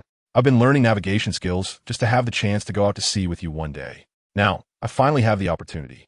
Robin, seeing that we were all going out to sea, couldn't help but express his disappointment, saying, "Although I want to go too, there's still a lot of knowledge I haven't learned on the island, so I can't go out to sea so soon."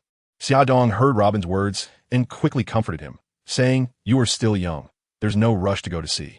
Wait a few years until we come back, and then we'll take you out. You need to exercise well during these years. Otherwise, you won't be able to go to sea." Upon hearing his words, Robin immediately nodded in agreement. Afterwards, they found Solo and Lucy and told them their plans in detail. After listening, Solo, knowing the strength of the three, nodded without hesitation, expressing his full support for their plan. Lucy, however, fell into deep thought, fully aware that this journey was fraught with danger. Yet, her concern for the three brothers ultimately led her to make up her mind to join them on the ship, accompanying them on this unknown journey. She believed that as long as everyone worked together, they could overcome numerous difficulties. In the dawn's faint light, a group of people prepared to set sail. They stood at the dock, beside large sailing ships, their sails gently fluttering in the breeze as if beckoning to them. Each person's face was filled with anticipation and excitement, carrying a desire for the unknown as they were about to embark on this maritime adventure. They busily checked their equipment, ropes tightly coiled around the ship's sides, and the compass needle firmly pointed towards the distance. Xiaodong stood at the bow, holding a map and studying the route, his eyes revealing confidence and determination. As the sails were raised and the sea breeze filled them, the sailboat slowly left the dock, heading towards the vast ocean. The sunlight shimmered on the water, creating a dreamlike sparkle. This group, filled with dreams and courage, faced the sea breeze and sailed forward, their figures gradually fading into the horizon, leaving only Solo on the shore, watching anxiously as they grew more distant. On the calm sea, an ordinary merchant ship slowly passed by. The sunlight shone on the deck, reflecting dazzling light. The sea breeze gently blew, bringing the fresh scent of seawater. The atmosphere on the ship was very tranquil. Apart from the occasional sound of waves lapping against the hull, there was hardly any other noise. Xiaodong was sitting at the bow, leisurely fishing. The fishing rod in his hand swayed gently with the rising and falling of the waves, as if telling the story of his inner peace. On the deck, Xia Shi and Xia Nan were exercising their bodies. They understood the importance of strength and would strive to train whenever they had the chance. Alice was also diligently practicing nearby. Her swordsmanship had reached an exceptional level, but she was still not satisfied. She knew that only by constantly challenging herself could she achieve greater progress. Lucy's mother was busy preparing lunch. She skillfully handled the spatula and seasonings, cooking up delicious dishes. The enticing aromas of the food made everyone's appetite surge, making it hard to resist the urge to taste a bite. Xiaoshi asked while exercising, "Big brother, it's been a month, and we haven't encountered anyone. When will we be able to find Dad?" Xiaodong frowned slightly after hearing Xiaoshi's words. He knew that Xiaoshi was very anxious, but he also understood that the sea was vast, and finding one person was not an easy task. "Don't worry. The sea is so big, It's not that easy to run into someone, Xia Dong comforted. We will definitely find Dad. It just requires a bit of time. Xiaxi nodded at Xia Dong's words, but still felt somewhat unwilling. He continued to train his body, trying to alleviate his inner anxiety and unease through this method. Xia Nan was quietly listening to their conversation. He knew that Xia Dong was right, but he also longed to find his father. He took a deep breath, adjusted his mindset, and continued to train his body. Just then, Lucy's mom came over with a plate of freshly made food. She looked at them and smiled, saying, "All right, everyone come and have something to eat." Hearing Lucy's mom's words, they all gathered around and began to enjoy the delicious lunch. In this peaceful moment, they temporarily forgot their worries and anxieties, savoring this wonderful time. While they were having lunch, Xiaxi suddenly asked his older brother, "Now that we are wanted by the Navy and still going to sea, does that make us pirates?" Xia Dong heard Xiaxi's question. Although he didn't understand why Xiaxi brought up this matter, he thought for a moment and replied that it should count. After all, our old man is also a pirate, and we have inherited his ambitions. Xiaxi continued, "These are all minor issues, but we have been out for so long without a prominent name. If we encounter others in the future, wouldn't that be a big disadvantage?" After hearing this, Xia Dong couldn't help but nod in agreement. Indeed, it's been a while since they came out, and it was time to give themselves a name. He thought for a moment and then said, "Xiaxi is right. Since everyone is here, why don't we discuss together and see what kind of name would be good?" Xiaxi immediately became interested and said, "Actually, I've been thinking about it for a long time. How about we call ourselves the War God Pirate Crew? What do you all think? After all, each of us is so strong." As soon as Xia Dong heard this, he immediately expressed his opposition. "War God? Who is the War God? You?" As soon as Xiaxi heard this, he quickly smiled ingratiatingly and said, "How could that be? Of course it's you, big brother. Who is the god of war?" Xia Dong shook his head helplessly and said, "Forget it. We are brothers. So we need a pirate name that truly reflects our relationship and characteristics." As soon as Xia Nan heard this, he immediately suggested calling it the Family Pirate Crew. Xia Dong looked speechless and said, "Can we be any more ordinary?" "No, next." Alice, also interested, suggested, "How about calling ourselves the God's Pirates? It shows our strength and that we are a collective." When I heard this, I thought it was quite good and asked, "I think it's pretty good. What does everyone else think?" "Xiaxi is really cool. I agree." Brother Xia Nan has the final say. Lucy on the side just wanted to accompany us and didn't mind what we called it, so she smiled and agreed. Seeing that everyone had no objections, Xia Dong stood up and announced, "All right, then we'll call ourselves the Pantheon Pirate Crew." Seeing that everyone had agreed to the name Pantheon Pirate Crew, Xia Dong felt very satisfied. After all, this would be the name of their future pirate crew, and it needed to have character and a sense of dominance. He turned to Alice and said with a smile, "All right, now it's your turn to design our pirate flag." Alice gladly agreed, but she suddenly realized that Xia Dong and Xiaxi were too large in size. The merchant ship they were currently on was just a temporarily rented ordinary vessel, which couldn't meet their needs at all. She frowned and said with concern, "Brother Xia Dong, with your size, this ship might not be suitable."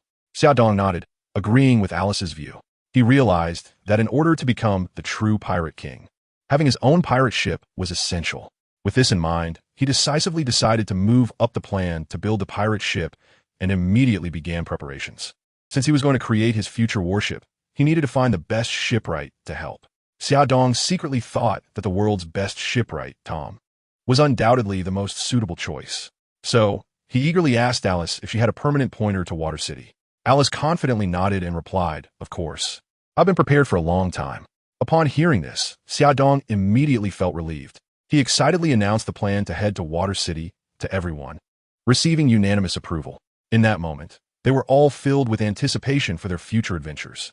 After confirming the goal of going to Water City, everyone's spirits became particularly high. However, the vastness of the sea exceeded their imagination, and the long journey gradually made them feel tired and bored. To alleviate the atmosphere, Alice decided to design a pirate flag as per Xia Dong's instructions. However, designing a suitable pirate flag was not an easy task. Alice fell into deep thought, trying to come up with a design that was both creative and representative of the team's characteristics. But she had no ideas at the moment, so she decided to discuss it with Xia Dong, considering it was an important matter regarding the pirate flag. So she went to the deck, and it must be said that the sea was quite boring most of the time. Xiaxi and Xia Nan were both the type of martial arts enthusiasts who could exercise every day as long as they could. In contrast, Xia Dong only needed to bask in the sun every day, and his strength would naturally increase. Plus, he had a system that allowed him to sign in for big events without much effort. He could be said to have no need for strenuous exercise. Every day, he either lay in the sun or went fishing. Upon arriving at the deck, unsurprisingly, Xia Dong was lazily lying on a chair, watching his brother's train. Alice walked over and asked, "Xia Dong, you asked me to design a pirate flag, but I have no idea what we should draw." Xia Dong listened to Alice's words and thought for a moment before saying, "Actually, I had considered this a bit before. Since we call ourselves the pirate crew of the gods, we should have a sense of being above the sky. I think we should design in this direction." Hearing Xia Dong's words, Alice instantly understood the design concept. Without saying much more, she returned to her room. Thus, she began her design work. She drew a huge skull, which symbolizes death and fear, a common element on pirate flags. Below the skull, she drew a few clouds, representing the sky and the clouds, symbolizing that the team members soar freely in the sky like clouds. The entire design was both mysterious and majestic, filled with a sense of power. When Xia Dong saw Alice's initial design draft, his eyes immediately lit up. He felt that this design perfectly matched the team's temperament and goals, being both visually striking and rich in meaning. So, he and Alice made slight adjustments to the design draft, making it more refined and aligned with the team's style. At that moment, Xiaxi and Xianan saw us discussing things together and curiously walked over. As soon as they saw the preliminary design of the pirate flag, their eyes sparkled and they rushed over to take a look. "Brother Xianan, this pirate flag is so cool. Xiaxi's indeed the big brother. So what else is there to change? It's good enough." While saying this, he ran around with the pirate flag. Seeing how much they enjoyed it, I didn't say much. Anyway, I felt it was about right, so I quietly watched them run. Suddenly, with a loud bang, a bomb exploded near the ship, creating a surge of turbulent waves. Xia Dong's heart tightened. He knew all too well what this meant. They were under attack from another pirate crew. Xia Dong made a quick decision and rushed towards the explosion site to ensure his family's safety. Meanwhile, Xiaxi, Xianan, and Alice immediately put down the pirate flag in their hands and followed Xia Dong without hesitation, standing by his side. Before long, Lucy's mother in the cabin heard the explosion and hurriedly came out, anxiously looking in the direction of the blast.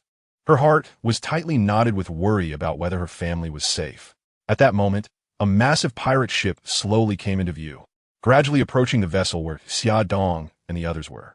The pirates' arrogant shouts echoed continuously, seemingly filled with confidence in their strength. Xia Dong focused his gaze and noticed a particularly striking man on the pirate ship. This man was tall and muscular, clearly the leader of the pirate crew. He stood at the bow of the ship, glaring fiercely at Xia Dong and the others, shouting loudly, "Stop the ship in front of us. I am Beiji the Coyote, captain of the Coyote pirate crew, with a bounty of 70 million berries. You little fish better surrender obediently. Otherwise, Beiji's voice was filled with threats and intimidation, making one feel a sense of dread. However, in the face of such a formidable enemy, Xia Dong and his companions showed no fear whatsoever. After all, a pirate crew with a bounty of less than 100 million was hardly a big deal, especially for Xia, Shi, and Xianan. The tedious journey of over half a month had made them extremely irritable, and they were very excited to finally encounter a pirate crew for some fun. "Brother Xiaxi, let me go. I can make their entire pirate crew disappear with one move." "Xianan ergo, you are too wasteful. It's not easy to have such fun, and you made them disappear all at once. What am I supposed to play with?" Xiaxi and Xinan, "It makes sense. Urge was impulsive. Let's go up and beat them one by one. It's not every day we encounter such a fun thing, so we should enjoy it more. With the strength of the two of us, we really don't take this small pirate crew seriously. It's like we're just looking for a toy. However, I can understand. After such a long time, it must be quite torturous for two such combative individuals. So I didn't say anything and let the two brothers act freely." The Coyote pirate crew, on the side, was filled with anger as they saw us completely ignoring them. However, when they saw the giant stature of Xiaxi and Xinan, their hearts sank slightly, realizing that capturing the merchant ship across from them would not be easy. But Coyote Becky did not back down. On the contrary, his eyes sparkled with greed and confidence. Coyote Becky had been fortunate enough to obtain the dog fruit, coyote form, in his early years, giving him incredible speed and agility. He believed that as long as he could move quickly, that dumb giant opposite him wouldn't stand a chance to touch him. Bruce, with hundreds of underlings at his command, victory in this battle was just a matter of time. Once victorious, he would sell the two giants to human traffickers, making a huge profit. Thinking of this, a cold smile appeared at the corner of Becky's mouth. However, Becky's happiness didn't last long before it was shattered by the sudden appearance of the giants. The two giants on the opposite side jumped and instantly charged in front of the ship. The appearance of the two giants turned the previously calm sea tense. Although Becky was tall, he felt so small and helpless in front of the giants. The attack from the shorter giant was exceptionally fierce. His fists smashed towards Becky like cannonballs, leaving him unable to defend. Becky was sent flying, crashing into the ship's cabin with a loud bang. He lay on the ground, gasping in pain, unable to stand up again. These two were indeed Xiaxi and Xianon. After discussing for a while, they felt that using their devil fruit powers would make it too easy to solve the situation, which was quite boring. So they decided to fight using their physical strength. When the two boarded the ship, it was basically like wolves entering a sheep pen, one punch for one person, without exception. Before long, everyone was knocked down to the ground. Yet the two hadn't even started to warm up, looking at the crowd of fallen people. They couldn't help but stare at each other in surprise. While Xiaxi and Xianon were beating up the Coyote pirate crew, Xiaodong arrived on a ship with Alice and Lucy. As soon as they boarded, they saw people lying motionless all over the deck. It must be said that Xiaxi and Xianon truly inherited the power of giants. A single blow from them was enough to cause serious injury to their enemies, and there wasn't a single person left standing on the ship. As soon as Alice saw this situation, her greedy nature kicked in, and she excitedly ran into the pirate ship to search for the treasure room, hoping to find something valuable. However, she was disappointed to discover that this pirate crew was incredibly poor, with nothing of value in the treasure room. Alice said with a look of disdain, "Xiaodong, this pirate crew is really poor. The treasure room only has over 10 million berries, and nothing else at all. Not every pirate crew is as wealthy as Xiaodong." When Xiaxi saw that this pirate crew was so poor, he disdainfully said, "What kind of pirates are they? They're so broke. Big brother, what should we do with these people? Keeping them feels like a waste of food. Should we just throw them into the sea?" Looking at the more than 100 pirates rolling on the ground, Xiaodong said, "Then let's throw them into the sea. They're no use anyway." Hearing that Xiaodong wanted to throw them into the sea, the pirates who were originally pretending to be dead immediately got scared and crawled to Xiaodong, kneeling and begging for mercy. Seeing the crowd begging in a cacophony, I impatiently said, "Everyone, shut up and choose a representative to speak." Upon hearing this, the pirates instantly turned their gaze to a 2-meter-tall bald man. The man, realizing everyone was looking at him and that he had to say something, stepped forward. Trembling, he said to Xiaodong, "Big brother, I'm the vice captain of this pirate crew. Xiaodong has left. Enough with the nonsense. Give me a reason to let you go." The bald man heard this and knew there was still room for negotiation. He immediately ingratiated himself, saying, "Big brother, I report that I know the captain has hidden a devil fruit in his room, intending to sell it for money later. I'm willing to offer it to you, as long as you are willing to let us go." Upon hearing this, Xiaodong was stunned. A weak pirate crew like this actually has a devil fruit? What kind of luck is this? Xiaodong, are you kidding? You actually have a devil fruit hidden? The bald guy saw my interest and immediately pledged his loyalty, saying, "Yes, big brother, this was found by Becky when he was robbing a merchant ship. He wanted to secretly hide it and sell it by himself, but I discovered it. If you're interested, I'll take you to get it right away. Xiaodong is quite impressive. You've done a great job. Let's go get it." Just as Xiaodong and the bald man were about to set off, suddenly, a figure rushed towards me at lightning speed. But in front of my observation hockey, everything seemed to move in slow motion. However, I had no intention of resisting, because just as the figure was less than 2 meters away from me, a tall figure suddenly appeared in front of me, blocking the attack. There was a loud bang as a powerful shockwave erupted from the collision of the two, creating a gust of air that spread outward. Upon closer inspection, it turned out to be a giant hyena over 3 meters long, facing off against Xiaxi. When the hyena realized its attack had failed, it quickly retreated and surprisingly spoke in human language. "Eimer, how dare you betray me? Once I defeat them, I will definitely not let you go." Hearing this, I finally realized that the hyena in front of me was the captain, Beiji, who had been sent flying by Xiaxi's punch. Seeing this pirate, who had been knocked away by Xiaxi's punch, I couldn't help but marvel at the capabilities of the Zoan-type devil fruit user. It's impressive how quickly he recovered. But is this pirate lacking brains? Having been knocked out by a punch, he should have just stayed down, yet he got back up, ready to take another beating. Truly a talent. Xiaodong disdainfully said to Xiaxi, "Second brother, can you do it or not? You haven't solved this yet?" After hearing this, Xiaxi shyly said, "Sorry, big brother. I held back too much.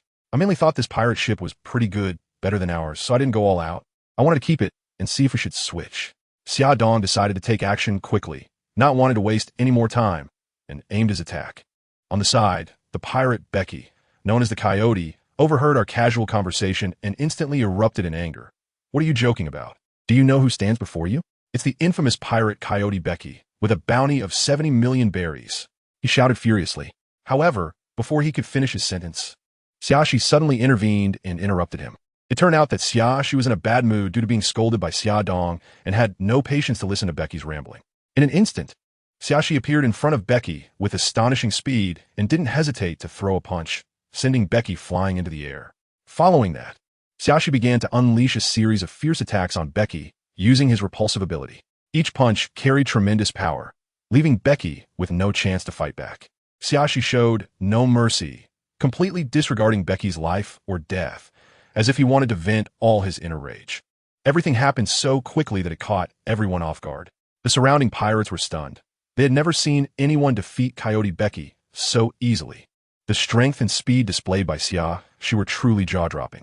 Watching Xiaxi vent his frustrations, Xia Dong said nothing and waved to the bald man, saying, "Stop watching. Take me to that devil fruit."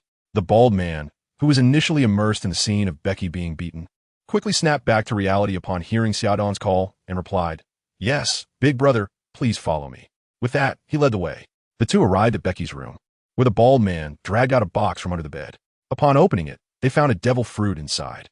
Xia Dong used his inside ability to check it and confirmed it was the target fruit, which was indeed quite good. Previously, when it was obtained by Vanderdecken 9, it turned a weakling into someone powerful, making it very practical. Therefore, Xia Dong used his ability to store the fruit away. Then, he left Becky's room with the bald man. When they returned to the deck, they found Becky was barely holding on to life.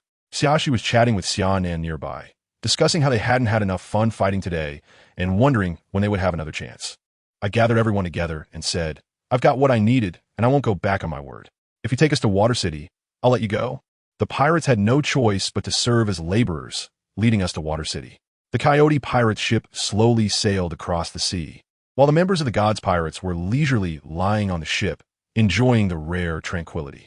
Even martial arts enthusiasts like Xiaxi and Xianan temporarily set aside their training, comfortably lying on the deck and feeling the gentle sea breeze. The Coyote Pirates were now diligently serving them.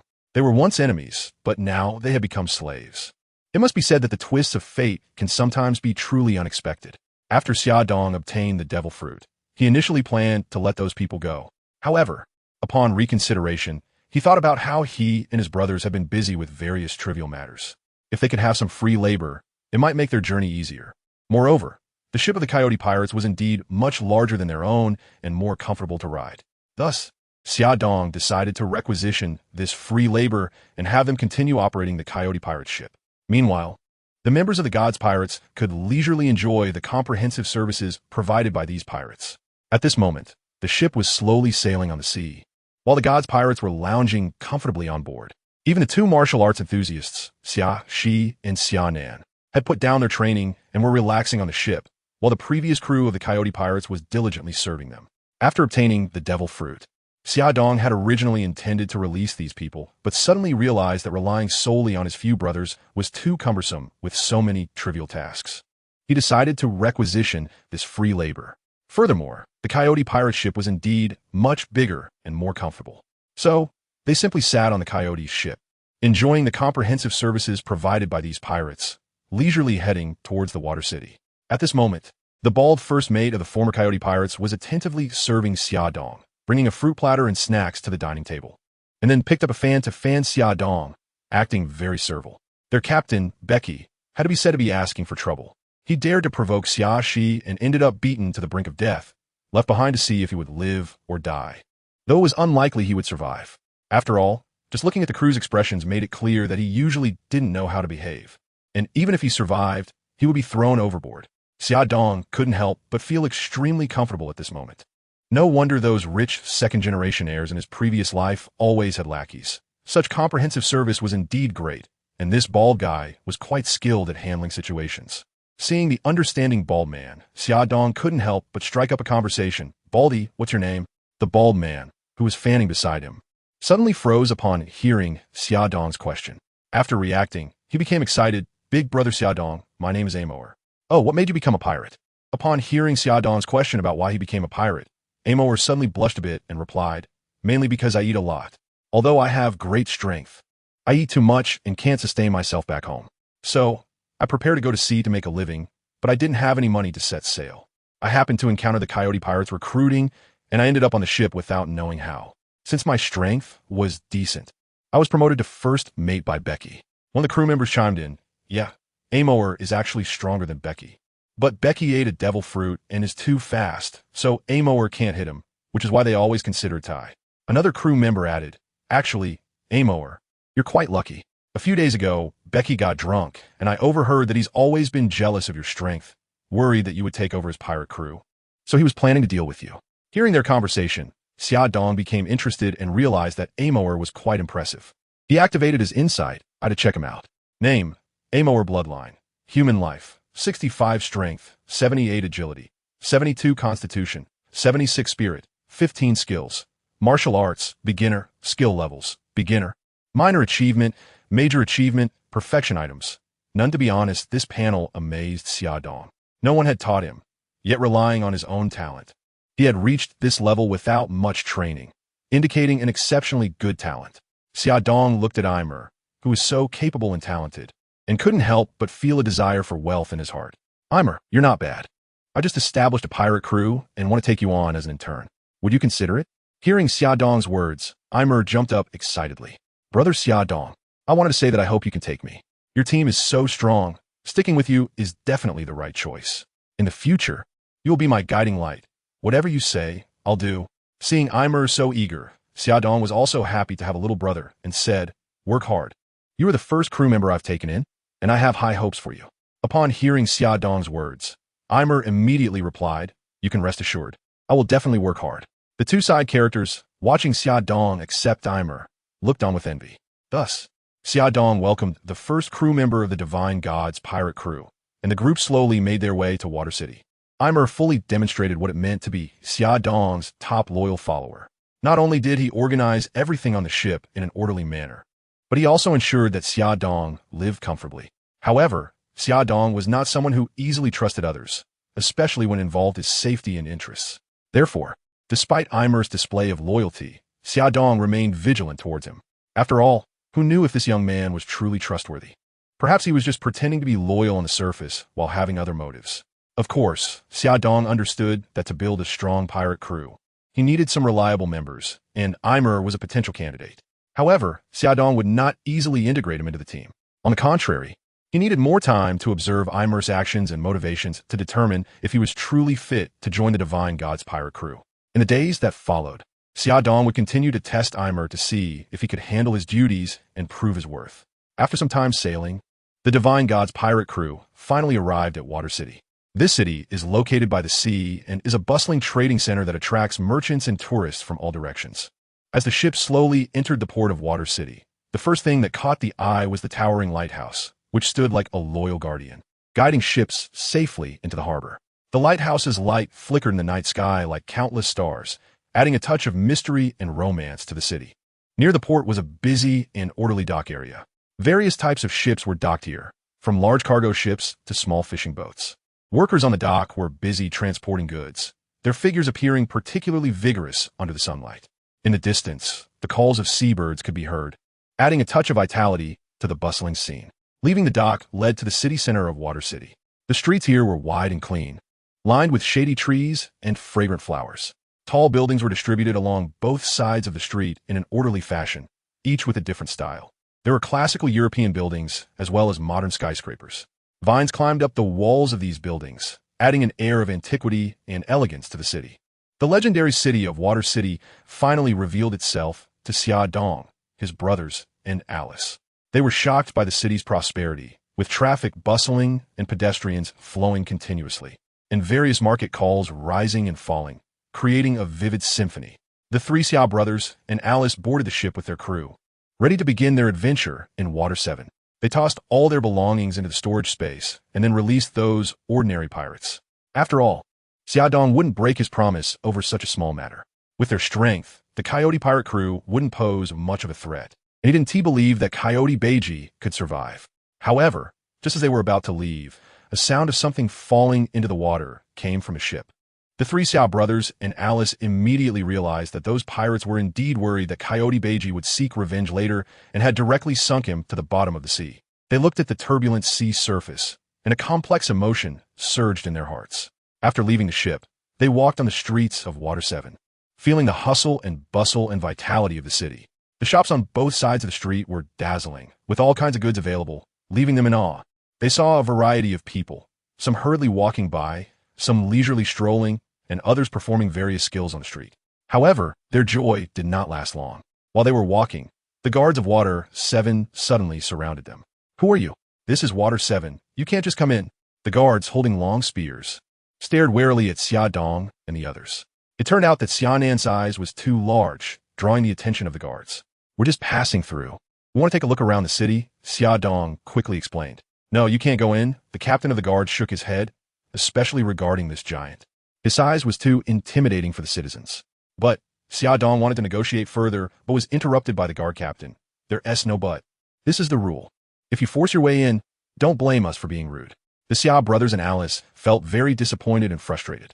They originally thought they could smoothly enter the city, but they didn't expect to encounter such trouble. "I'm sorry, I caused trouble for everyone," Xianan said with his head down, a face full of regret. "It's okay. It's not your fault," Xia Dong comforted him. "I originally wanted to take you all around the city, but it seems that's not possible now." Xia Dong looked at Xianan's 10-meter-tall stature and couldn't help but feel a sense of helplessness in his heart. He knew that Xianan's physique was indeed not very suitable for walking on the street, even in a place like the city of Seven Waters. However, we still have a way. Xia Dong suddenly thought of an idea. "We can act separately. I, along with Alice and Lucy, will go find the Fishman Tom, while you stay outside the city and wait for us. This way, it won't affect our plan and won't cause unnecessary trouble." "All right, it has to be this way." Xianan nodded in agreement, but it was clear that he was still very disappointed. "I was worried that Xianan would run into problems being alone outside. Although I wasn't concerned about anyone being able to harm him, Xianan really lacked experience. So after some thought, I said to Lucy, 'Lucy, could you please keep an eye on Xianan outside?' Lucy noticed my concern and immediately agreed, 'Of course, no problem.' I looked at Xianan, who was looking quite dejected, and comforted him. 'Okay, don't be sad. I know there's a delicious food in the city of Seven Waters called shui meat. It's extremely tasty. I will go and reserve a stall to make it just for you.' Xianan, who was originally a bit downcast, instantly started drooling and immediately said to Xia Dong, 'That's great, big brother. You can take as long as you want if there's food.' Watching Xianan's gluttonous expression, Xia Shi, who had been happy before, also felt quite envious. After some consideration, he said, 'Big brother, I can't help with much, so I might as well accompany the third brother.' I could tell that the second brother was probably also craving food, but since he really had nothing to do inside, it was fine for him to accompany the third brother, so I agreed. Thus, Xia Dong took Alice and Amor into the city, leaving Xianan and a few others waiting outside. Although there was some regret, they all understood that this was the best solution for now. After all, they still had important matters to attend to. The streets of the city of Seven Waters were bustling with activity and filled with voices. Xia Dong, Alice, and Amor weaved through the crowd, their target being the #1 dock of the Carrera Shipbuilding Company. To find their destination quickly, they asked for directions while moving in that direction. Along the way, they encountered some vendors selling shui meat. These vendors had set up stalls on the street, calling out to attract customers. Xia Dong planned to give these vendors a deposit to buy out all the shui meat, asking them to help move the stalls and transport all the food to where she was located. The vendors were initially unwilling, but with Xia Dong's financial persuasion, throwing a deposit of 1 million belly, all the vendors immediately lost their temper and began busily packing up their stalls, loading the ingredients onto a cart, and following Amor as they left. Xiaxi and Xianan were instantly surprised to see Xia Dong arranging for the vendors to bring so many ingredients. Usually, they would have outdoor barbecues or eat Lucy's cooking. However, Lucy's cooking was actually quite average, and after eating it for so many years, they were indeed tired of it. Today, they could enjoy these special delicacies, and both foodies were extremely happy. Xia Dong and Alice walked towards Dock No, one of the main hall, while eating some delicious meat. Soon, they arrived at the entrance of Dock #1. Dock No. 1 is the largest dock of the Carrera Shipbuilding Company, and a giant ship is currently under construction. The three brothers Xia and Alice looked at the ship being built, and a surge of ambition welled up in their hearts. They imagined themselves piloting their own vessel, racing across the sea and conquering all enemies. So, they entered the dock, where they saw workers busily engaged in their tasks. After a while, they finally managed to catch a passing worker, hoping to inquire about Tom's whereabouts, but they were ignored. With no other options, they headed to the doc's office, intending to find the person in charge to look for Tom. Upon arriving at the office, they saw a plump fishman sitting at a desk in loose-fitting clothing, working on designs. Xiaodong looked at him and knew this must be the Master Tom they were looking for. "Are you Mr. Tom?" Xiaodong asked. Tom looked up, glanced at them, nodded, and said, "Yes, I am Tom. What can I do for you?" Xiaodong exclaimed excitedly, "We are here to ask you to build a ship for us." Tom listened and smiled slightly, saying, "Oh, you want me to build a ship for you? But my time is quite precious." Alice quickly added, "We know. That's why we specially came from the New World to find you. We know you're the best shipbuilder in the world, so please help us build a ship." Hearing our praise, even a legendary craftsman like Tom felt very happy. It was a recognition of his skills. Tom's vanity was greatly satisfied, and he couldn't help but smile, realizing he was a bit out of character. He quickly coughed, hoping to regain his dignified image. "You're still young. Building a ship requires a lot of money. Don't joke around." Seeing that Tom thought they were joking because of their age, Xiaodong didn't bother to explain further. A dimensional rift appeared beside them, and countless treasures emerged from the rift. Xiaodong said, "Is that enough? Just say how much you want, and it's fine." These are all treasures that were plundered from the celestial dragon's vaults in the past, each one worth a fortune. And any one of them can be sold for at least tens of millions of berries. Xiaodong can say he has as many of these treasures as he wants. Tom looked at the countless treasures piled on the ground, nodded in shock, and said, "All right, I can consider helping you build a ship. But you need to tell me first what kind of ship you want and what your budget is." Xiaodong heard Tom's inquiry and said, "I need a ship that can accommodate both giants and humans. The number of residents doesn't need to be too many, but it should be large enough to fit several giants. It can be designed based on a standard for 30 people. The ship should have a luxurious yet elegant appearance, simple yet commanding, and extraordinary yet unpretentious. The interior should be grand and opulent, and the price is not an issue." Upon hearing Xiaodong's words, Tom was completely taken aback. What kind of requirements were these? If it weren't for the last sentence about the price not being a problem, and the various treasures next to Xiaodong, Tom swore he would have kicked these two people, who seemed to be here just to have fun, out. With a face full of frustration, Tom said, "I am a shipwright, that's true, but your design requirements are too high. I can't design this." Upon hearing this, Xiaodong knew that he was indeed putting Tom in a difficult position. So he said, "How about this? Design the hull to look like a cloud. And for the cabin, follow the design I provide. As for the power, just use these artificial power devices at the bottom. No sails are needed. However, the overall facilities must be complete. It should not only be comfortable, but also have strong combat capabilities. If there aren't any excellent weapons available, we can design more weapon placements and start with regular cannons. I will replace them myself later." With that, he began to draw the blueprints based on the style of the Lingxiao Palace from his past life. Before long, a magnificent and stately palace slowly took shape under Xiaodong's hands. Seeing the style of the palace, Tom was speechless. This palace is way too luxurious. Even gilding requires a considerable amount of money. Xiaodong listened and said, "Jin Fun, that's impossible. This can be a companion that will accompany us for a lifetime. Everything that can be made of gold should be made of gold, and what cannot be made of gold should be gold-plated. All materials must be the best. Just tell me the price." Hearing such bold words from me, Tom was also stunned, but he quickly regained his composure and went to the side to work on the budget.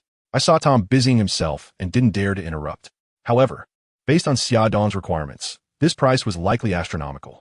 The more Tom calculated, the more sweat appeared on his forehead.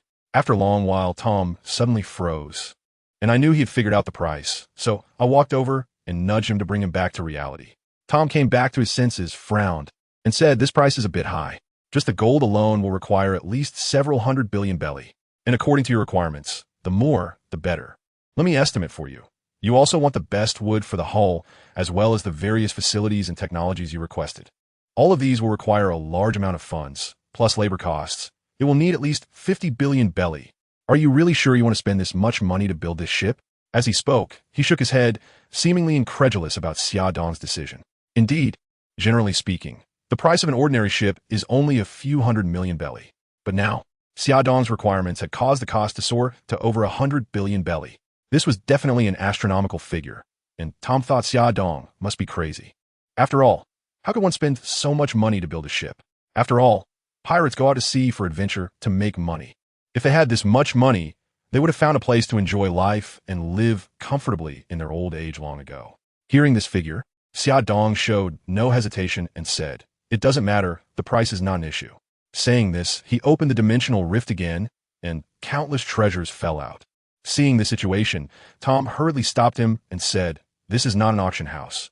What use is it to me? What I need is cash." Xia Dong said, "It doesn't matter. These are for you to decorate. I'll prepare the money later." When Tom saw it, he realized that most of it was gold and gems, instantly gaining a clearer understanding of Xia Dong's extravagant ways. When the gold and treasures piled up like mountains, Xia Dong stopped. It must be said that the dragon people's treasury actually didn't have much belly. The main items were various treasures. This several billion belly was just pocket money for the celestial dragons, and it just happened to be used as a deposit this time. Seeing Xia Dong say this, Tom also said it was fine. It was enough, but the gold was still far from sufficient. Gold plating might barely suffice. Furthermore, if they needed to build ships that could sail across the seas, they must use the Atom Tree as timber, and I definitely don't have enough of that. Upon hearing Tom's words, Xia Dong quickly said that there was no problem with the gold. He had a way. But did the master know where to find the Atom Tree?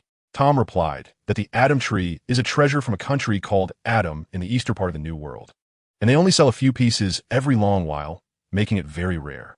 Moreover, the ship you want to build needs to accommodate giants, so at least 3 pieces are required, which is very difficult. However, he heard that the auction house in the Sabati archipelago would be auctioning off all the Atom Trees from Atom Country this time. Hearing Tom's words, I understood the source and immediately responded that there was no problem. I would take care of everything and bring the items back. But I might need to borrow a ship first to set sail. Upon hearing Xia Dong's request, Tom readily lent him a ship. After all, he had nothing and there were plenty of ships available. Xia Dong and Alice chose a ship from Tom's collection that he considered to be of exceptional performance. After all, as a master shipbuilder, Tom wouldn't be interested in anything ordinary. Once they selected the ship, they went to meet Xianan and the others. Xianan and Xiaxi were enjoying their meal when they saw Xia Dong and Alice come back, which made them even happier. Xia Dong was eating tender meat while sharing his conversation and design with Tom. Xiaxi asked her brother with confusion, "Your design is great, but where are we going to find gold and treasure trees? Isn't this going to cost a lot of money?" Xia Dong, you don't need to worry about this. The things I took from the Celestial Dragon's treasury last time are enough for us to buy the treasure tree. There's also a place with a large amount of gold. We could just go and get it. Xianan was eating the water meat in big bites while mumbling, "Hey brother, when are we leaving for the Chamfondi Islands?" Xia Dong was not in a hurry. They first had a big meal. He had already prepared the ship with Master Tom, and they would set off after eating. After everyone devoured the food like a whirlwind, they began their journey. They sailed on a fine vessel borrowed from Master Tom, making their voyage smoother and more comfortable. Their first destination was the auction house at Sabati Archipelago, a paradise for pirates. Along the way, Amor skillfully maneuvered the ship, guiding everyone through the turbulent seas. After more than 10 days of sailing, they finally arrived at Sabati Archipelago. Despite encountering some minor incidents along the way, they were all resolved by Xiaxi's powerful moves, sending the pirates and their ships deep into the ocean and ensuring the safety of the group. Thus, they arrived at Sabati Archipelago with ease, starting their new adventure. Sabati Archipelago is a place full of exotic charm and mystery. Located in the middle of the Grand Line, it is a famous trade center and marketplace. Stepping onto this land, one can feel its unique allure. The architectural styles here vary, with ancient temples and modern skyscrapers coexisting. The streets are bustling with people of all skin colors, full of life and vitality. On the island, one can see various peculiar creatures and rare plants. Pirates, merchants, tourists, and residents intertwine, forming a unique scene. It is a cultural crossroads filled with opportunities and challenges. The market of Sabati Archipelago is particularly lively. A wide array of goods, from jewelry to weapons and rare ingredients, can be found. People haggle and search for what they need. The auction house is the highlight of the island, with countless treasures traded daily. Here, one can hear various languages and accents, experiencing the blending of different cultures. Sabati Archipelago is a vibrant place full of opportunities, as well as a world full of adventures and challenges. It is a bustling location where merchants and adventurers from all over the world gather. Not only humans, but also various races inhabit this place, giving it an exotic flair. However, Sabati Archipelago is also a notorious hub for human trafficking, where many innocent lives are bought and sold. Fearing that Xiaxi and Xianan's size might attract the attention of traffickers, They decided to avoid unnecessary trouble despite their great strength. After all, their main goal was to secure the Atom Tree. If a disturbance arose, they might lose the clues to find it. Thus, they spent a considerable amount of time calming Xia, Shi, and Xianan, promising to prepare a lavish feast for them again, just like in Water 7, to satisfy their appetites. Eventually, Xia, Shi, and Xianan agreed to stay on the ship, accompanied by Mama Lucy. The protagonists then set off with Alice and Amor towards island number 70. They hoped to find a suitable and while also wanted to learn about the local auction house in detail. Only then could they better plan their subsequent actions and ensure the successful acquisition of the Atom Tree. Upon arriving at island number 70, they casually found an inn and entered. As soon as they walked in, the handsome Xia Dong and beautiful Alice became the center of attention, a teenage combination of handsome boys and beautiful girls. In the eyes of the traffickers, they represented countless berries. Seeing the malicious gazes from the crowd, Amor immediately stepped in front of the two, his tall figure blocking all the hostile looks. Realizing Amor's formidable presence, the crowd settled down. The group made their way to a dining table and ordered their meals. Soon, the attendant brought the menu. "I need some roasted meat. Do you have any?" Xia Dong asked. "Yes, sir. We have steak, lamb chops, and pork chops, among various meats. Which one would you like?" The attendant replied. "Then bring 10 of each." Xia Dong said. "All right, sir. Please wait a moment," the attendant said before going to fetch the drinks. Before long, the attendant returned with various meats and placed them on the table. "Thank you. By the way, can you also bring us some fruits?" Xia Dong said. "Of course, sir." The attendant nodded and turned to leave. Not long after, the attendant returned with a plate of fresh fruits and gently set it down. "Thank you." Xia Dong smiled and thanked the attendant. The attendant bowed slightly and then stepped aside to wait. At this moment, Xia Dong took out 1,000 berries and asked the attendant, "I heard there will be a large auction on the island soon. Do you know when it starts?" Seeing the money, the attendant quickly took it and hid it in his pocket, respectfully saying, "Sir, you arrived at a great time. This large auction has been promoted for less than 2 months, and it will start in 3 days on island number 1. Hearing this, Xia Dong nodded in satisfaction. It was good that they arrived in time. Everything was on schedule. He then asked, "Where can we shop and find good food on Sabeti Archipelago?" The attendant hurriedly replied, "Islands 40 to 49 are mainly tourist areas and specialty shops. Island 45 is the most famous snack street on the entire island, with plenty of delicious food." Worried that his 2 younger brothers might get impatient waiting on the ship, Xia Dong thanked the attendant and settled the bill before heading out. However, no one noticed a pair of eyes watching them from the shadows. The 3 first arrived at island number 45, wanting to prepare some food for those on the ship. Sabeti Archipelago is the trade center of the Grand Line. Here, they gathered delicacies from around the world, each looking so tempting that it made one drool. They were dazzled by the choices and eventually decided to buy 20 portions of each type of food and find someone to deliver it to the ship. Thus, they bought a variety of delicacies, including seafood dishes, mermaid pearl milk tea, shellfish snacks, crab meat dishes, tropical fruits, fish sushi, grilled fish, seafood barbecue, and shrimp fried rice, among others. Each portion was carefully selected because they wanted to share these delicious treats with their younger brothers on the ship. After handing over the carefully prepared delicacies to his 2 younger brothers and Lucy, Xia Dong began to wander around various specialty shops with Alice and Hummel. He curiously looked at the novelty trinkets and then selected some items that he liked. Although these small items were not precious treasures, they brought Xia Dong a sense of satisfaction. After the outing, Xia Dong decided to return to the ship. However, as they exited the commercial street, they arrived near a jungle. Xia Dong suddenly stopped and said, "All right, you can come out now since you've been following us for so long." At that moment, a voice emerged from the jungle. "Unexpectedly, you little brat are quite alert to actually discover us."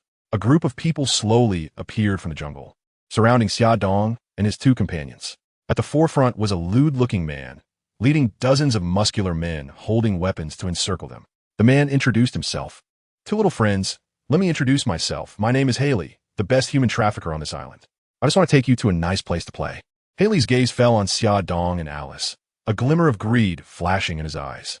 He was very pleased with their appearance, believing he could earn a fortune by selling them to the slave market.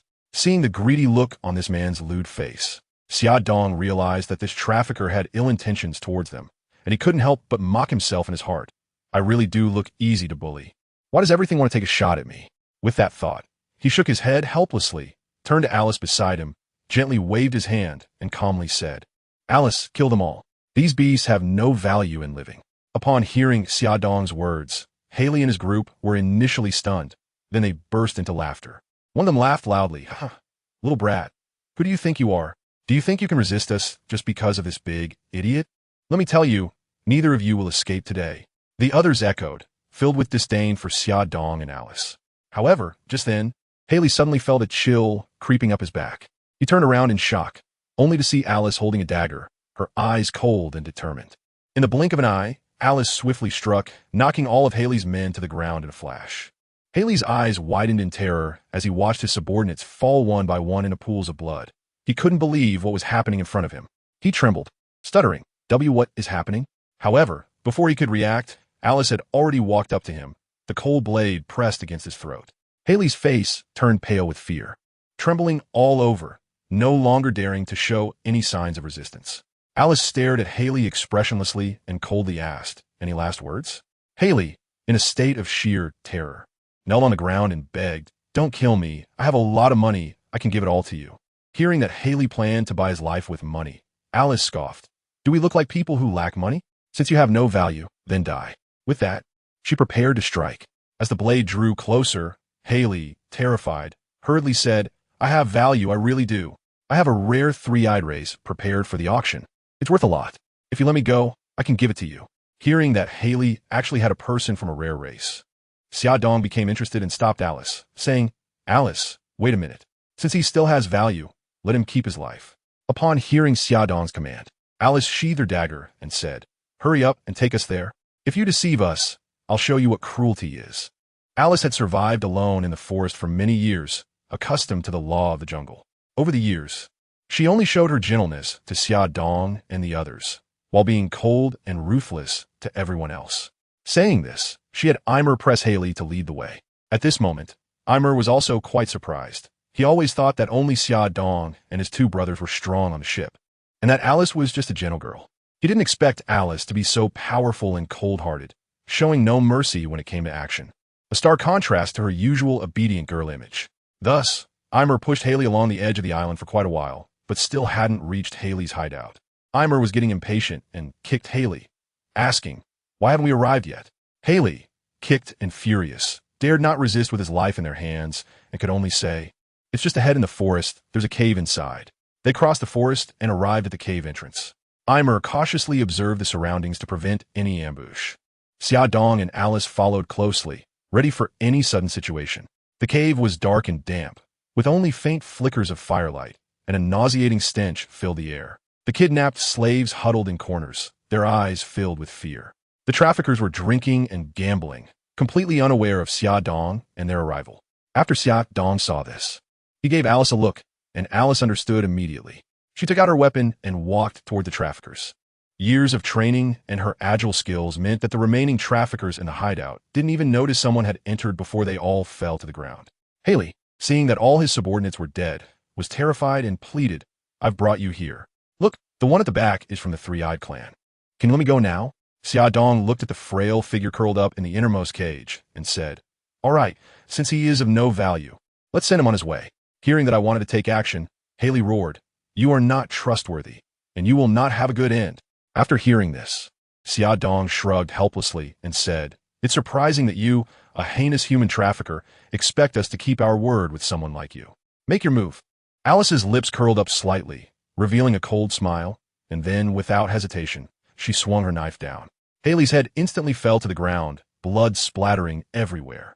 The entire scene became eerily quiet, with only Alice's ruthless figure remaining.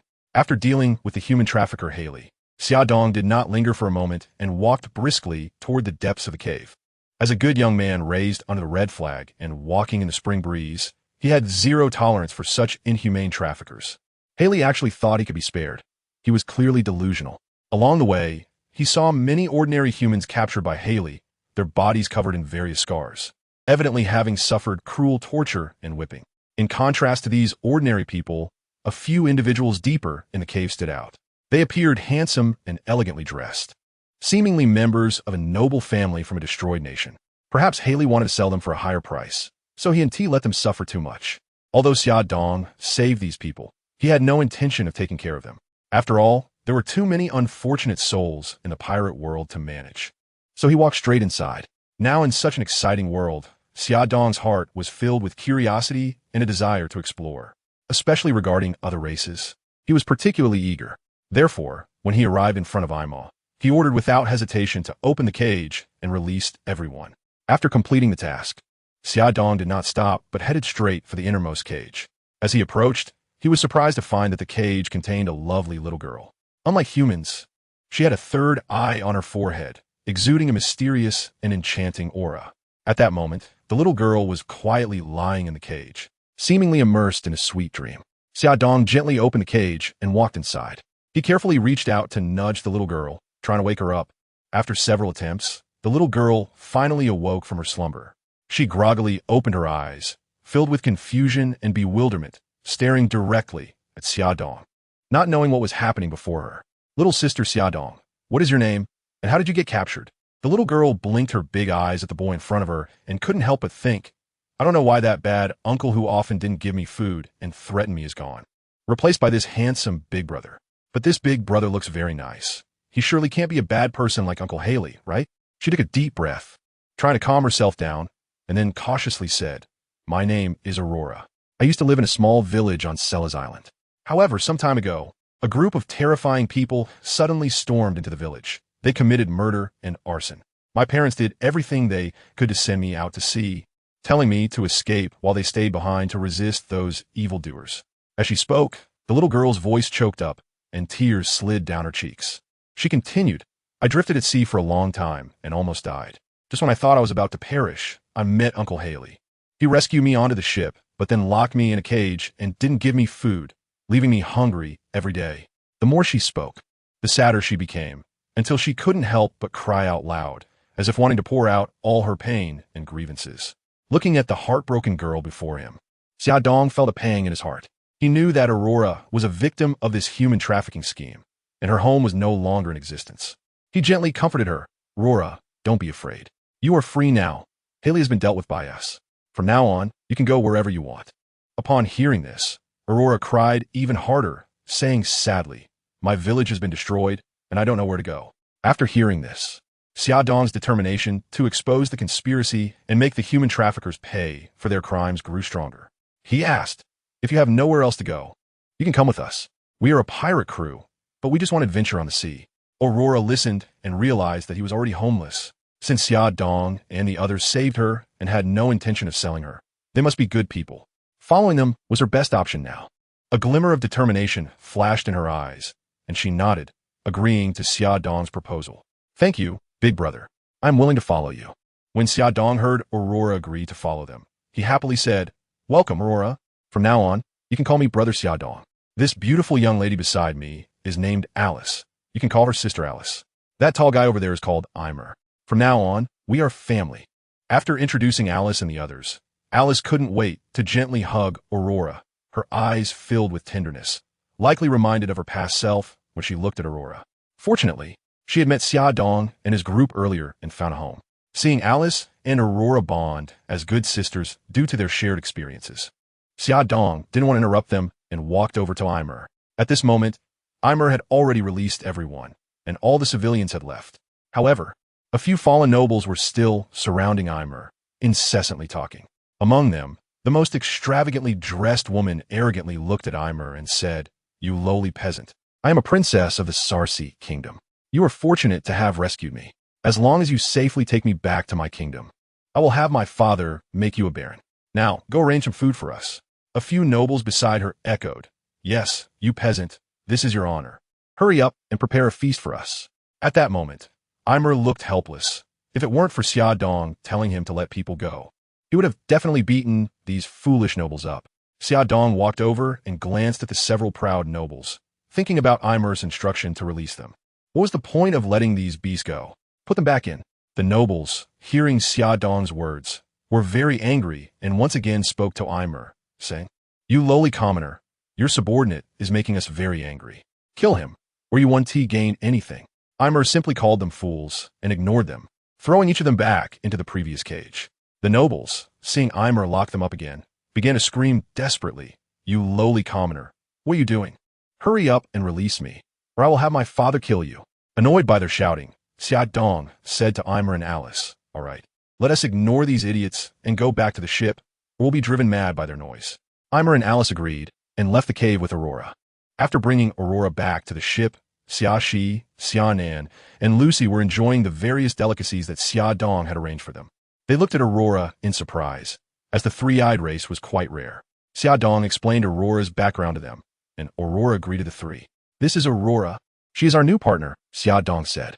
Hello, I'm Aurora, Aurora said with a smile. Wow, you're so beautiful, Xia Shi, Xia Nan, and Lucy exclaimed. Welcome to our pirate crew. Aimer and Alice also welcomed her. Everyone happily celebrated Aurora's joining, sharing food and stories. Aurora was very touched. She had finally found new family and companions. They ate, drank, and had fun while waiting for the auction to arrive. In these few days, Xia Dong also sold the remaining dozens of exquisite items taken from the Celestial Dragon's treasury, fetching 8 billion berries for future needs. 3 days later, the auction began. Many underworld figures, billion-dollar pirates, and top merchants from various industries arrived on the island, making Sabeti Archipelago even more chaotic. Strong fighters would often clash with each other. Xia Dong discussed with everyone that at this time, the island was filled with all kinds of people, and it was still necessary for Xia Shi and Xia Nan to stay on the ship to guard and protect Lucy, Alice, and the newly arrived Aurora. After all, although Xia Dong was powerful, he could not guarantee absolute safety. If someone took advantage of the situation to harm them, it would be troublesome. Moreover, Lucy and the others were ordinary people without any combat abilities, and they needed protection even more. Therefore, Xia Dong decided to let Xia Shi and Xia Nan stay on the ship to safeguard the vessel and everyone on it. He would then go alone with Amoer to the auction to find the items he needed. Of course, Xia Dong dared to do this because he had enough confidence. His strength was already sufficient to handle most situations. Additionally, he possessed the powerful ability of the space fruit, which allowed him to traverse space at any time to evade danger. In his view, there was no place in the world that could trap him. Even if surrounded by all the top experts from the Navy, he would not be in great danger. Name: Edward Xia Dong Bloodline. A combination of half-giant human and giant bloodline reality level superhuman bloodline. Automatically possesses supervision, steel body. Flying ability, life, 188 physique. 94, normal adult physique 1, spirit. 88, normal adult spirit 1, skills, space fruit, major achievement. Armament hockey, major achievement. Observation hockey, major achievement. Conqueror's hockey, major achievement. Meditation technique, major achievement. Eye of insight, no level. 8 extremes fist, minor achievement. Skill classification, intra-level, minor achievement. Major achievement perfection items. Earth fruit. Wood fruit, animal fruit, mythical beast type, Qinglong form, mythical beast type, phoenix form, shining fruit, mirror fruit, target fruit, supreme great knife, Azura, great knife, blowing snow, small dragon Jingguang, red snow left character. Under his development, the space fruit has approached perfection. He has mastered space jumping, a life-saving technique that transports others, and has developed an attack skill called Dimension Slash. These skills are very practical and help him remain invincible in battle. Especially Dimension Slash, which is an incredibly powerful attack method that can easily cut through space and cause immense damage. It must be said that the space fruit truly deserves to be a top-tier devil fruit. Its abilities are not only practical, but also powerful. In Xia Dong's hands, it is utilized to the fullest. It is believed that as time goes on, he will further develop the abilities of the space fruit and create even more powerful skills. By then, his strength will reach a new level. After arranging everyone, Xia Dong took Amoer to Island Number 1, preparing to attend the upcoming auction. When they had just arrived at the entrance of the auction, they were stopped by the guards at the door. Kid, this is an auction, not a place anyone can enter. Hurry up and get lost, one of the guards said arrogantly. Hearing this, a surge of anger rose in Xia Dong's heart. However, he did not explode immediately, as he had not yet seen Bao Shu. With a blank expression, he took out a handful of gold coins from his pocket and threw them directly at the guard. The guards were suddenly hit by the coins and were momentarily stunned before angrily preparing to teach Xia Dong a lesson. However, when they saw the coins on the ground, their expressions instantly turned obsequious. It turns out I was blind and didn't recognize you, esteemed guest. Please forgive me. The guard quickly bent down to pick up the coins, nodding and bowing as he spoke. He then swiftly put away the coins and respectfully welcomed Xia Dong and Amoer into the auction venue. The auction venue was a huge, circular building, usually decorated very luxuriously with exquisite decorations and lighting. The center featured a display stand showcasing various goods. The audience seats were arranged in tiers for easy viewing. Seeing that many people had already entered the auction house, with various pirates and gangsters shouting there. The scene was extremely chaotic. Xiaodong could not tolerate such noise and waved to the attendant, who came over upon seeing him. The attendant respectfully said, "Esteemed guest, how may I serve you?" Xiaodong looked at the servant and said, "Do you have a private room? It's too noisy outside." The servant, hearing Xiaodong's question, replied, "Of course we have private rooms for guests, but to enter the VIP room, a financial verification is required. Only those with over 100 million belly can enter." Hearing the servant's words, Xiaodong was not surprised. He had already prepared and specially packed 300 million belly in a box for this moment, letting Aimer carry it. He then gestured to Aimer, who brought the box forward and opened it for the servant to see. The servant, seeing the box full of belly, became even more respectful and said, "Guest, I will lead you. Please follow me this way." After speaking, he guided the two of them. Shortly after, they arrived at room 23. The room was even more luxurious than outside, with soft sofas and various fruits and drinks. After bringing Xiaodong and Aimer into the room, the servant pointed to a sign on the table and said, "Esteemed guest, this is for the auction. When you see something you like, just raise your paddle to bid. If there is nothing else, I will leave now." Understanding how to bid on items, Xiaodong asked the servant to leave. The two then sat on the sofa and began to eat and drink while waiting for the auction to officially start. Outside, the auction was noisy, but did not affect Xiaodong and Aimer's enjoyment in the private room. With food in his mouth, Aimer mumbled, "Boss, there's so many people at this auction. Can we win the Adam's treasure tree? What if someone else takes it?" Xiaodong listened, put down the big drumstick in his hand, and said nonchalantly, "If we can buy it, we buy it. If we can't, we'll just steal it. Do you think the boss behind this auction house is a good person? If it doesn't work, we'll just go for a free bulk purchase." Aimer immediately flattered him. "The boss is really impressive. This method is foolproof. But won't this offend the boss behind the scenes? I heard that the major trading company on the island has connections with the celestial dragons. If we offend them, we'll be wanted by the Navy." Xiaodong glanced at the somewhat worried Aimer and calmly said, "It's fine. What are you afraid of? Actually, I've been wanted by the Navy for a long time. Didn't you know?" Aimer was surprised and said, "No way, Brother Xiaodong. You look so young. I thought you just set sail." Xiaodong laughed heartily. "Huh. A few years ago I beat that guy Akainu, and the Navy put a bounty on me. I'm all."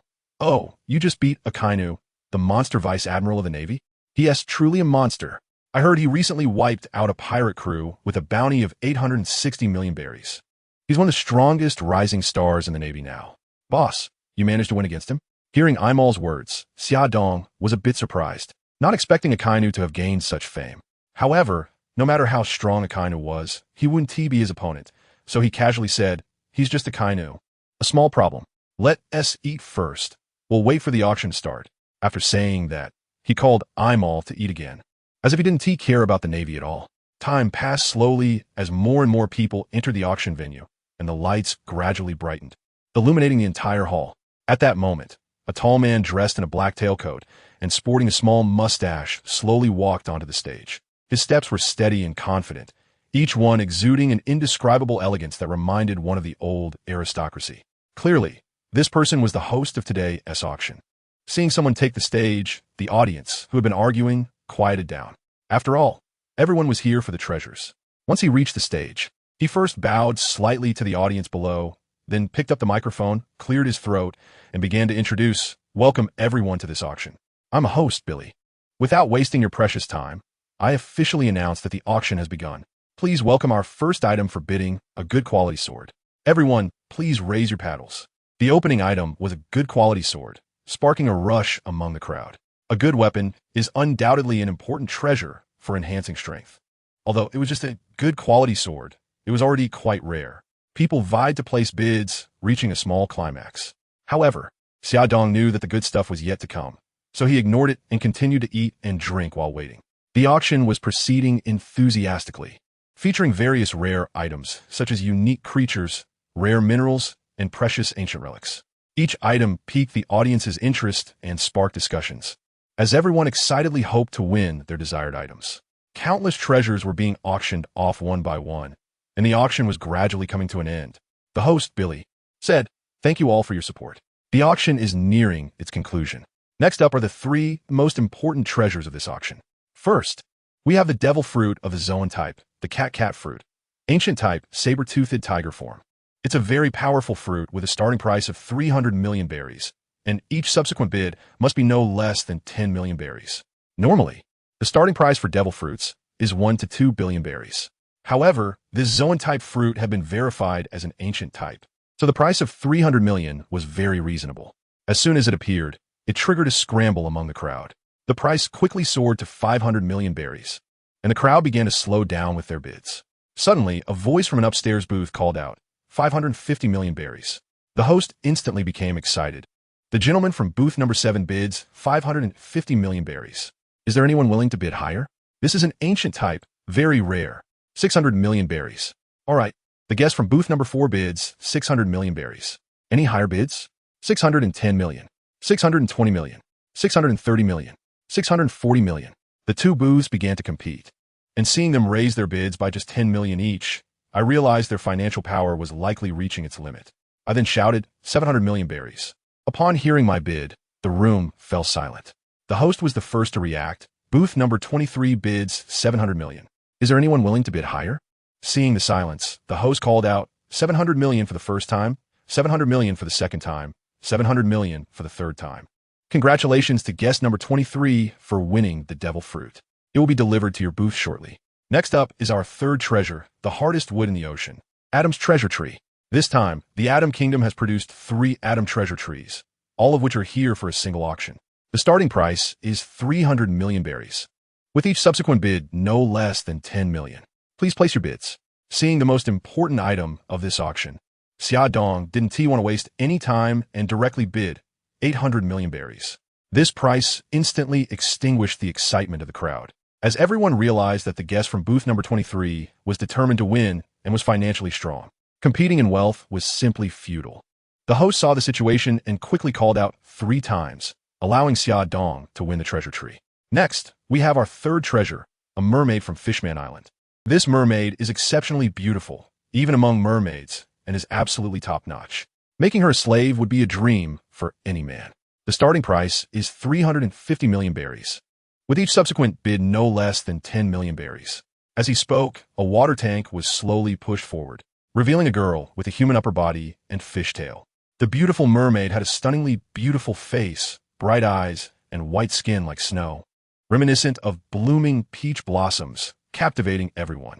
All the men in the audience were instantly attracted to the mermaid on stage and began bidding, with the price quickly rising from 350 million berries to 500 million berries, everyone trying their best to win. However, true treasures were destined for the wealthy patrons in the booths. The guests in the upstairs booths seemed unwilling to watch the bidding below, which looked like a farce, and directly shouted 600 million berries. This price made the auction outside fall silent, as they watched the guests in the upstairs booths compete. As the bidding heated up in the upstairs booths, they refused to back down, and the price quickly climbed to 800 million berries.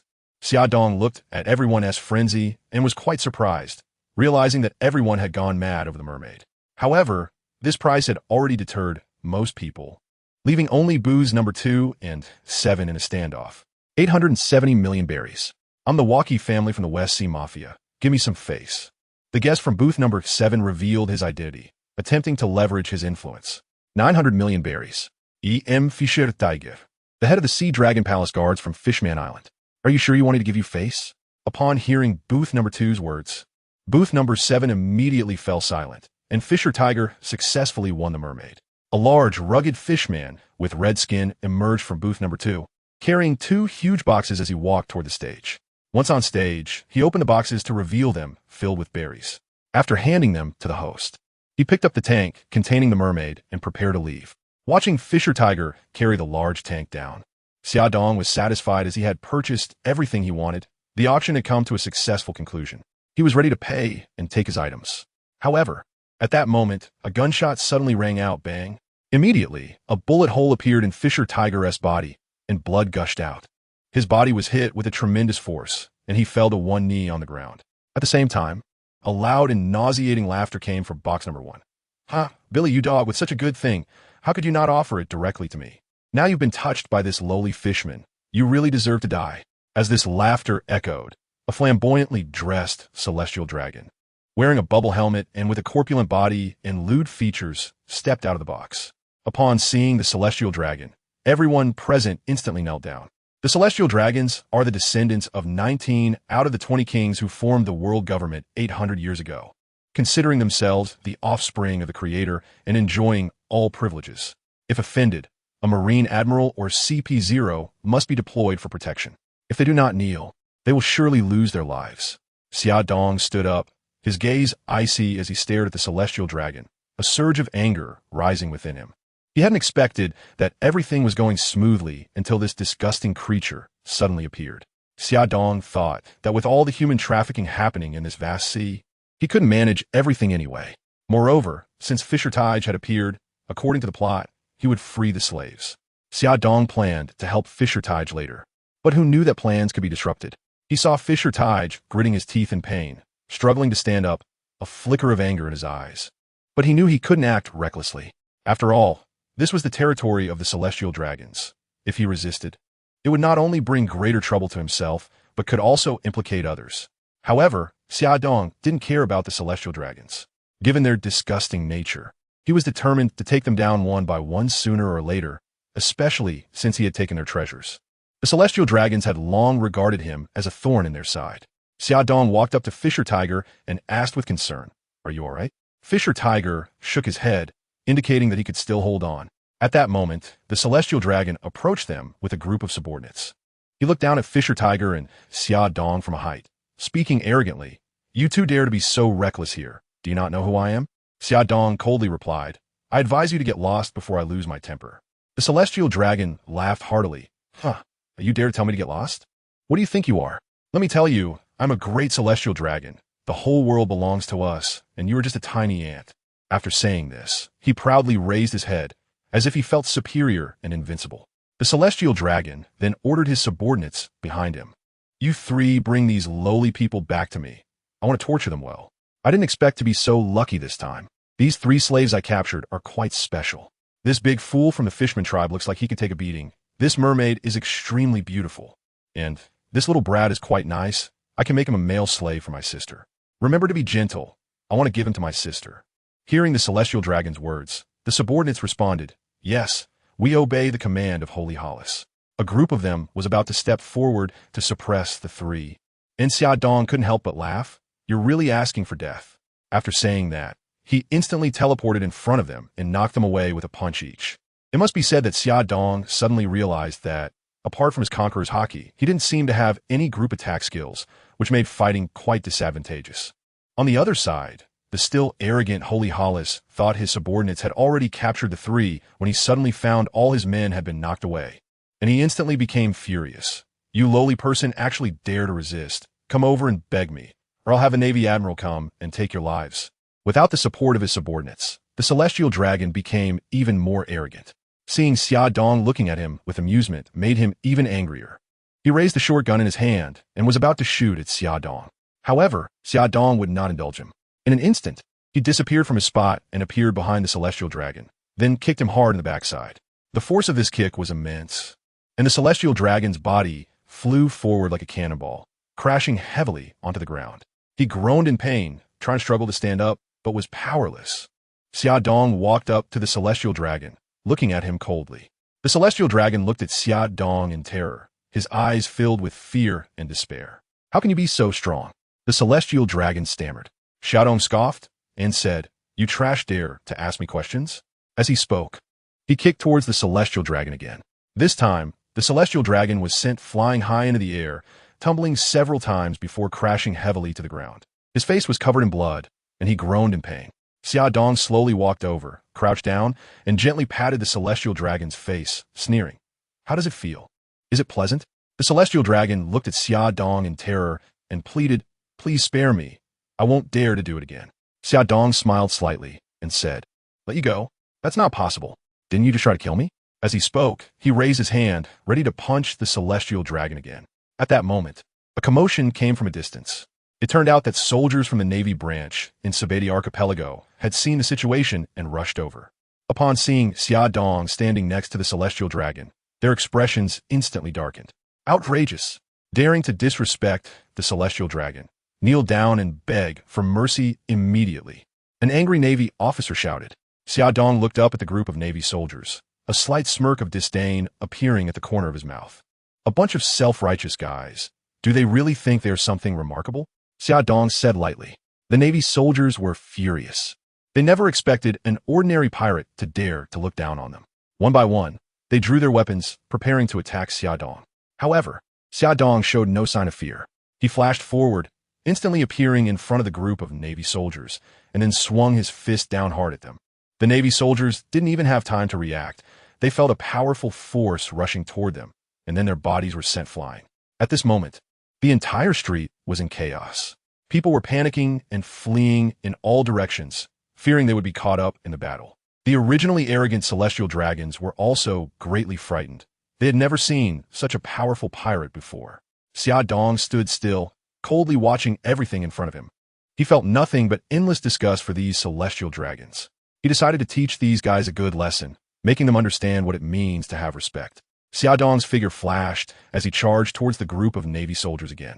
His speed was incredibly fast, like a meteor streaking across the sky. Before the group of Navy soldiers could react, Xia Dong sent one of them flying with a punch. Xia Dong's power was extremely terrifying. Each punch could easily destroy a building.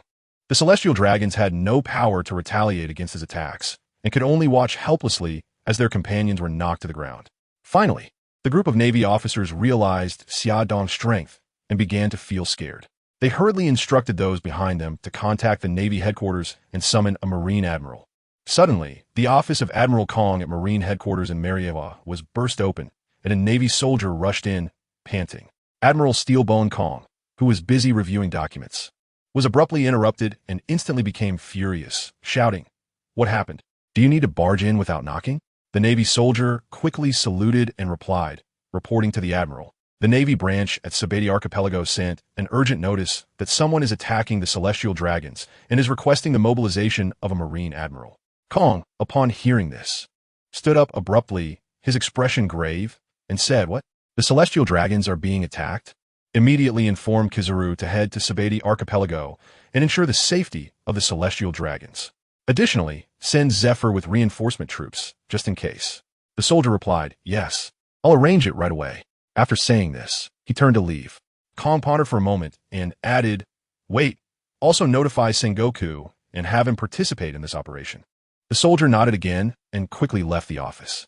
Meanwhile, in the auction house, seeing the celestial dragons being kicked to the brink of death, Xia Dong, aware of the impending arrival of the Marine admiral, hurriedly turned to Fisher Tiger, who was preparing to bandage his wounds, and asked, "Are you okay? How are you?" Tiger gratefully responded, "Thank you, little brother. Let me introduce myself. My name is Fisher Tiger, but you can call me Tiger. I'm a member of the Fishman race, and I appreciate your help in this matter." Xia Dong replied with a smile, "Nice to meet you. My name is Edward Xia Dong, but everyone calls me Xia Dong. No need to thank me. I've been fed up with those celestial dragons for a long time. But how are you doing? How's your injury?" "I hit a celestial dragon, and the Navy will be here soon, so you should hurry and leave." Tiger shook his head firmly and said, "No, you fought the celestial dragon for me. You should go, I'll hold them off. I just asked you to take this mermaid and set her free." He pointed to the mermaid girl on the ground who was barely conscious from the torment she had endured. Xia Dong patted Tiger on the shoulder and comforted him, saying, "It's fine, you go ahead. A mere admiral can't possibly keep me here. I'll just take another shot at the admiral before I leave." After saying that, he flexed his wrist joints, his eyes sparkling with confidence and provocation. Tiger looked at Xia Dong in surprise, secretly admiring the young man's courage and strength. However, he still insisted on staying behind to hold off the Navy, allowing Xia Dong to take the mermaid girl away. Xia Dong smiled faintly, feeling Tiger's sincerity and kindness. However, he also knew that the Navy's strength was formidable, and with Tiger's current abilities, he could only meet his demise. He decided to take care of the problem himself, as it had been a while since he had fought, and he was ready to take on the Navy again. He emphasized once more, "Don't worry, Tiger. I have enough strength to deal with the Navy admirals. I'll be fine." After saying this, Xia Dong turned towards the door, ready for battle. Tiger anxiously said to Xia Dong, "Brother Xia Dong, you are strong, but the Navy admirals are terrifying. Even though you are powerful, you won't be their match. You should run." His eyes were filled with worry and anxiety. However, Xia Dong smiled slightly and confidently replied, "Don't worry, even if I can't win. No one will be able to catch me if I want to run. Staying here will only hold me back." His tone was firm and calm, as if he had already made up his mind. Hearing Xia Dong's confident words, Tiger's heart jolted. He He realized that Xia Dong wasn't blindly confident, but had enough strength to back it up. Yet, he was still worried that Xia Dong might fall into danger because of him. After a moment of hesitation, Tiger ultimately decided to heed Xia Dong's advice. He said, "All right, Brother Xia Dong, I will never forget your kindness. I'll leave now, but remember to run quickly. If you encounter any difficulties in the future, come find me at the Sea Dragon Palace." After saying this, he took a deep look at Xia Dong, then turned and left with the mermaid. Xia Dong stood in place, watching Tej leave, and suddenly slapped his forehead. "Oh no, I haven't grabbed my things." Everyone at the auction panicked and fled because he had attacked the celestial dragons, leaving only Xia Dong and Amor at the scene. Amor was also terrified at this moment. He had heard about the terror of the celestial dragons and knew that attacking them would attract the attention of a marine admiral. When he was with the Jackal Pirates, he had fought against the Marines, and even a single Marine lieutenant could make their pirate crew flee in all directions, let alone how terrifying an admiral would be. He was very worried that Xia Dong would not be able to handle it, and he would undoubtedly die as well. Therefore, he wanted to escape. But then he thought about how he had spent so much time with Xia Dong and knew that Xia Dong and his group were actually kind-hearted people. So, he decided to persuade Xia Dong to leave together. "Amor, Brother Xia Dong, the Marine Admiral is about to arrive, and they are all incredibly powerful. Although you have defeated Akainu, he is just a Vice Admiral. Let's run." Seeing Amor, who was clearly scared to death but still firmly stood by his side and didn't abandon him to escape, Xia Dong felt a sense of joy in his heart. He knew that this little brother was trustworthy and could become a valuable assistant for him in the future. Xia Dong comforted Amor. "You overestimate the strength of the Admiral, while underestimating my abilities. Don't worry, we'll be fine. Follow me." After saying that, he led Amor into the treasure room behind. At this moment, Billy, who was previously in charge of the auction, was holding the money and the devil fruit given to him by Tej, trying to escape the scene. 3 huge trees were placed aside. They were the precious Adam trees. After Xia Dong saw him, he didn't hold back and used a move to send Billy away. Then, he opened a space rift and collected the treasure tree and all the Baileys into it. Finally, he threw the ancient devil fruit to Eimer. Eimer caught the devil fruit, his eyes wide open, staring incredulously at the fruit in his hand, then looked up at Xia Dong. Xia Dong smiled and encouraged him, "Go ahead and eat it." Eimer was so surprised that he couldn't close his mouth, stammering as he asked, "Big brother, this is the ancient variety. Are you really giving it to me?" "What about Xia Dong? It's just a mere devil fruit. I have plenty of them. You can eat it with peace of mind, and after you're done, hurry back to the ship. I'll take care of the Marine Admiral first, and then I'll come find you." Seeing that I was really giving him such a rare fruit to eat, Amor was very touched and happily took a bite. However, his expression instantly turned ugly, and after forcing it down, he came to me and said, "Brother Xia Dong, now that I've eaten such a powerful fruit, I can help you. Let's fight against the Marine Admiral together." Looking at Amor, who had no idea how vast the world was after eating the devil fruit, Xia Dong helplessly held his forehead and said, "Amor, do you have some misunderstanding about the Marine Admiral? Do you think you can resist them just because you've eaten a devil fruit? With your current state, you wouldn't even last a few punches as a punching bag." After hearing this, Amor, unwilling to back down, said, "Brother Xia Dong, don't underestimate me. I'm already quite powerful now." After saying that, he tried to demonstrate his abilities, but was stopped by Xia Dong. Xia Dong looked at Amor and couldn't help but laugh. "Haha, Amor, you are still too naive. The Admiral is not so easy to deal with. You need more training and growth." Amor knew his current abilities, and Xia Dong was not at ease leaving him behind, firmly saying, "Brother Xia Dong, I will work hard. One day, I will become strong and help you fight against the enemies." Xia Dong patted Amor's shoulder and encouraged him. "I believe in you, Amor. But for now, you still need time to adapt and improve yourself. Come help me when you're ready." Just then, Xia Dong suddenly felt a powerful aura coming from the east. His observation Haki sensed that someone was flying towards him at high speed. He immediately became alert and said to Amor, "Someone's coming. Amor, you should leave here quickly and don't get caught up in it." Amor also sensed the strong aura and nervously asked, "Who is it? Could it be a Marine Admiral?" Xia Dong said seriously, "No, it's Admiral Kazuru. His strength is very strong, and I might not be able to take care of you if we fight. You should hurry back to the ship." Amor hesitated for a moment, but ultimately followed Xia Dong's advice and quickly ran towards the ship. Suddenly, a dazzling golden light flashed by. When everyone looked closely, they saw a large man wearing a navy cloak, a yellow striped suit, and glasses appear before them. His face was lewd, and he was none other than Admiral Kazuru. one of the three monsters of the Navy. Kizaru looked around and saw that the ground was covered with the corpses of celestial dragons. And only a young boy was standing.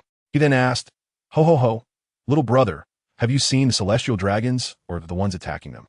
Xia Dong's lips curled up slightly as he smiled and replied, "Isn't the celestial dragon right at your feet?" As he spoke, he pointed to the celestial dragon lying on the ground. Huang Yuan followed Xia Dong's and was shocked to find that the celestial dragon had been beaten to the point of being unrecognizable. Feeling a sense of dread in his heart, he knew that this matter would likely not be easily resolved. So he asked once again, then, who attacked the celestial dragon? After hearing this, Xia Dong fearlessly pointed at himself and said calmly, "It's me indeed." Huang Yuan was taken aback by Xia Dong's straightforward answer. He originally thought he could casually find a notorious pirate and report that the person had escaped to settle the matter. However, he never expected that someone would admit to it voluntarily. This left him momentarily unsure of how to respond. Huang Yuan looked at Xia Dong, his gaze filled with a hint of doubt and caution. "Little brother, this is no small matter. You must understand that attacking a celestial dragon is a grave crime. If you're taking the blame for someone else, it would be best to reveal who it is. This is not something you can bear alone." It must be said that Huang Yuan was neither as ruthless as Akainu nor as kind as Akiji. His personality was more like that of a mediator, neither favoring one side nor condoning the other. Although he appeared laid back on the surface, he had his own sense of justice deep down. This trait made Xia Dong develop a certain fondness for Huang Yuan. Xia Dong smiled as he looked at Kizaru and said, "Not bad. I was originally planning to beat you half to death like I did with Akainu, but seeing that you seem quite just, I decided to go a little easier on you." Kizaru, who had been quite laid back, instantly became serious upon hearing this, a hint of surprise flashing in his eyes. "You are Edward Xia Dong?" Xia Dong smiled and nodded, saying, "I didn't expect that after so long, you still remember me." Huang Yuan laughed and said, "All these years, although Akainu has been defeated, he has only been beaten up that one time. He said you're the fastest man he has ever seen, even faster than me. I wasn't convinced, so I specifically kept an eye on your information. But I haven't heard anything about you." Hearing Huang Yuan's words, I had a black line on my face. What does the term "the fastest man" even mean? It's not suitable for men. Huang Yuan's remarks are just small issues, but mainly, you've really gone big this time. You even dared to attack the celestial dragons. It seems we can only have a fight now. It's really troublesome. Xia Dong also felt that hitting Akainu last time was very satisfying. He wondered how it felt for others. Saying this, Xia Dong casually looked at Kizaru's data. Name: Borsalino bloodline. Human life: 57 strength, 90 agility, 92 stamina, 91 spirit, 89 skills. Pika Pika no Mi, Great Mastery 13. Armament Hockey, Minor Mastery 52. Observation Hockey, Minor Mastery 79. Navy 6 styles, Minor Mastery 97. Skill levels: Entry, Minor Mastery, Great Mastery, Perfection items. None. The atmosphere between the two instantly became tense. Kizaru stared at Xia Dong with a serious expression and suddenly asked, "Speed is power. Have you ever been kicked by light?" As he spoke, Kizaru had already taken his stance, and his signature technique was about to be unleashed. Suddenly, his foot transformed into a dazzling beam of light, kicking towards Xia Dong at an astonishing speed. Xia Dong possesses a stronger observation Haki than Kizaru. If he wanted to dodge, he could easily avoid the attack using his teleportation ability. However, he has always been curious and yearning for Kizaru's move, so he chose not to evade. Instead, he quickly activated his armament Haki, ready to face Kizaru's kick. Kizaru's kick hit Xia Dong accurately, and the powerful impact sent him flying. Seeing his attack land, Kizaru's lecherous face immediately broke into a smug smile. "Looks like my speed is still faster, kid. Are you still alive?" However, at the spot where Xia Dong was kicked away, a figure slowly stood up, gently brushing off the dust from his body, and then said to Kizaru, "The power is quite decent, and the speed is all right, but to say it's faster than me is a bit of an exaggeration." Kizaru looked at Xia Dong, who was unscathed, and couldn't help but be surprised. "Kid, you're actually fine?" "Xia Dong, you underestimate me too much. Can such a small attack really hurt me? Is Akainu really that easy to beat? You wanted to compare speed, right? Are you ready?" After Xia Dong finished speaking, he swayed slightly and instantly appeared next to Kizaru. His speed caught Kizaru off guard. With a punch, Kizaru barely managed to use his elemental transformation to lessen the impact, but he was still sent flying by the overwhelming force. As he tumbled in the air, he tried to stabilize himself, but Xia Dong had already teleported behind him again, using Haki to kick at his back. Kizaru was kicked away once more, and Xia Dong continued to teleport, kicking him back and forth in the sky as if he were truly a soccer ball. Kizaru felt a wave of dizziness as his body rolled in the air, unable to mount an effective counterattack. Although Xia Dong's attacks were fierce, he did not hold back too much, as he actually thought well of Kizaru. After kicking him a dozen times, Xia Dong stopped his assault, allowing Kizaru to crash into the wall of the auction house. After a while, Kizaru struggled to get back up. Breathing heavily, he was secretly shocked by Xia Dong's strength. As a vice admiral of the Navy, he had seen countless strong opponents. But this was the first time he had encountered someone as powerful as Xia Dong. It seemed that Akainu's defeat was not unjust. He understood that if he did not give his all, he might meet the same fate as Akainu. Therefore, he focused his mind, preparing to launch a more powerful attack. Xia Dong looked at Kizaru and smiled, saying, "You're good, but not enough." His eyes revealed admiration for Kizaru, but also confidence. He knew that his strength was far beyond this, and the battle had only just begun. Kizaru steadied himself, his expression becoming serious. He decided to give it his all and take this battle seriously. He activated the power of the Pika Pika no Mi, surrounded by dazzling light, preparing to launch a more powerful attack. However, Xia Dong appeared indifferent, as he didn't believe anyone could stop him if he wanted to run. Kizaru suddenly summoned his strength and charged at Xia Dong to attack. But Xia Dong remained unfazed, relying on his far superior observation haki.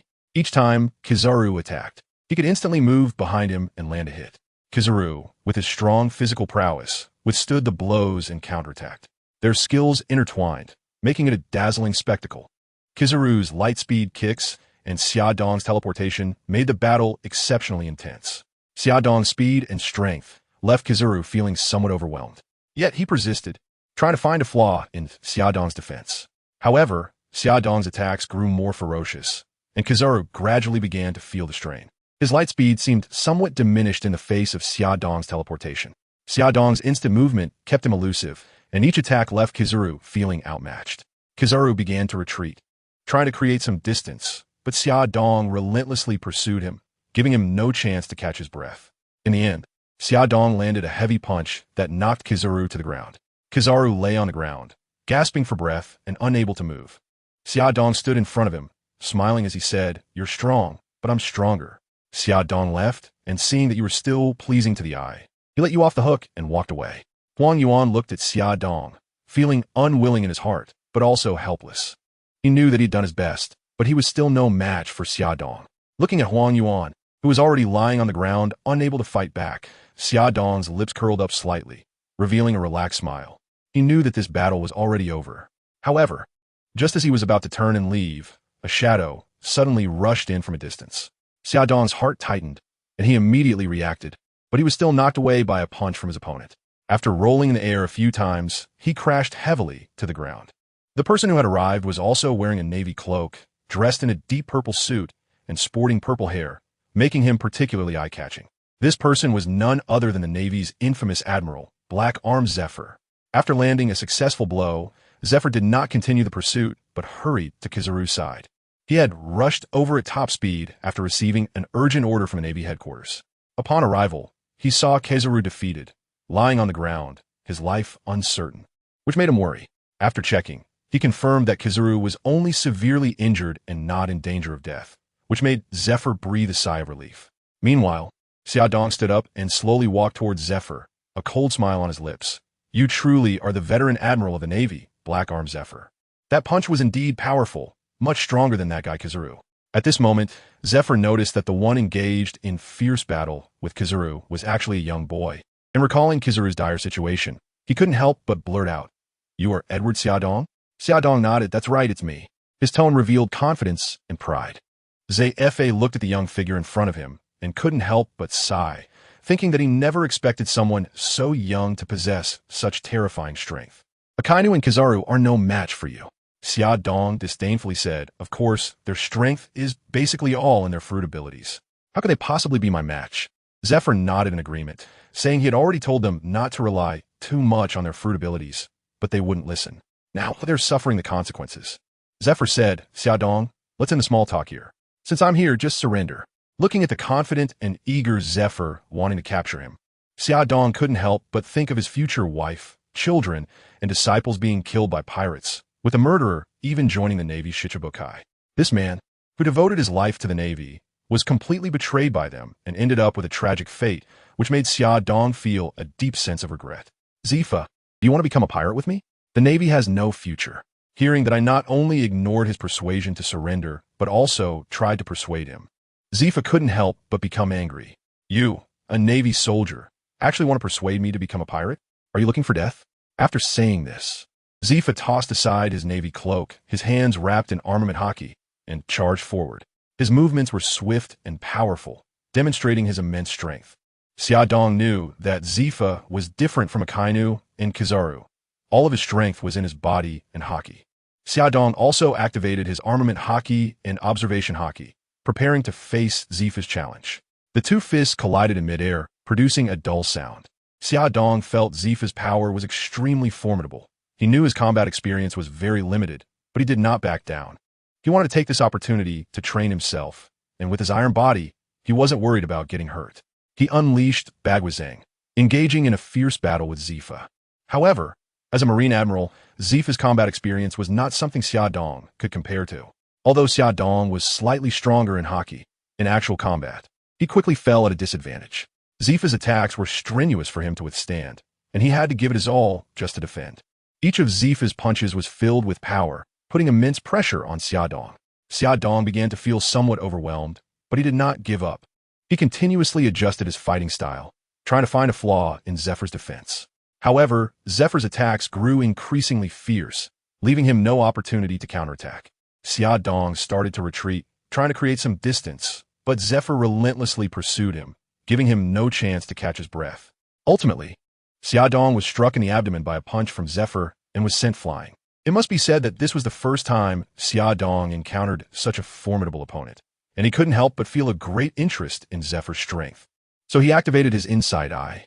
Name: Zephyr Bloodline. Human life: 40 strength, 97 agility, 95 stamina, 95 spirit, 87 skills.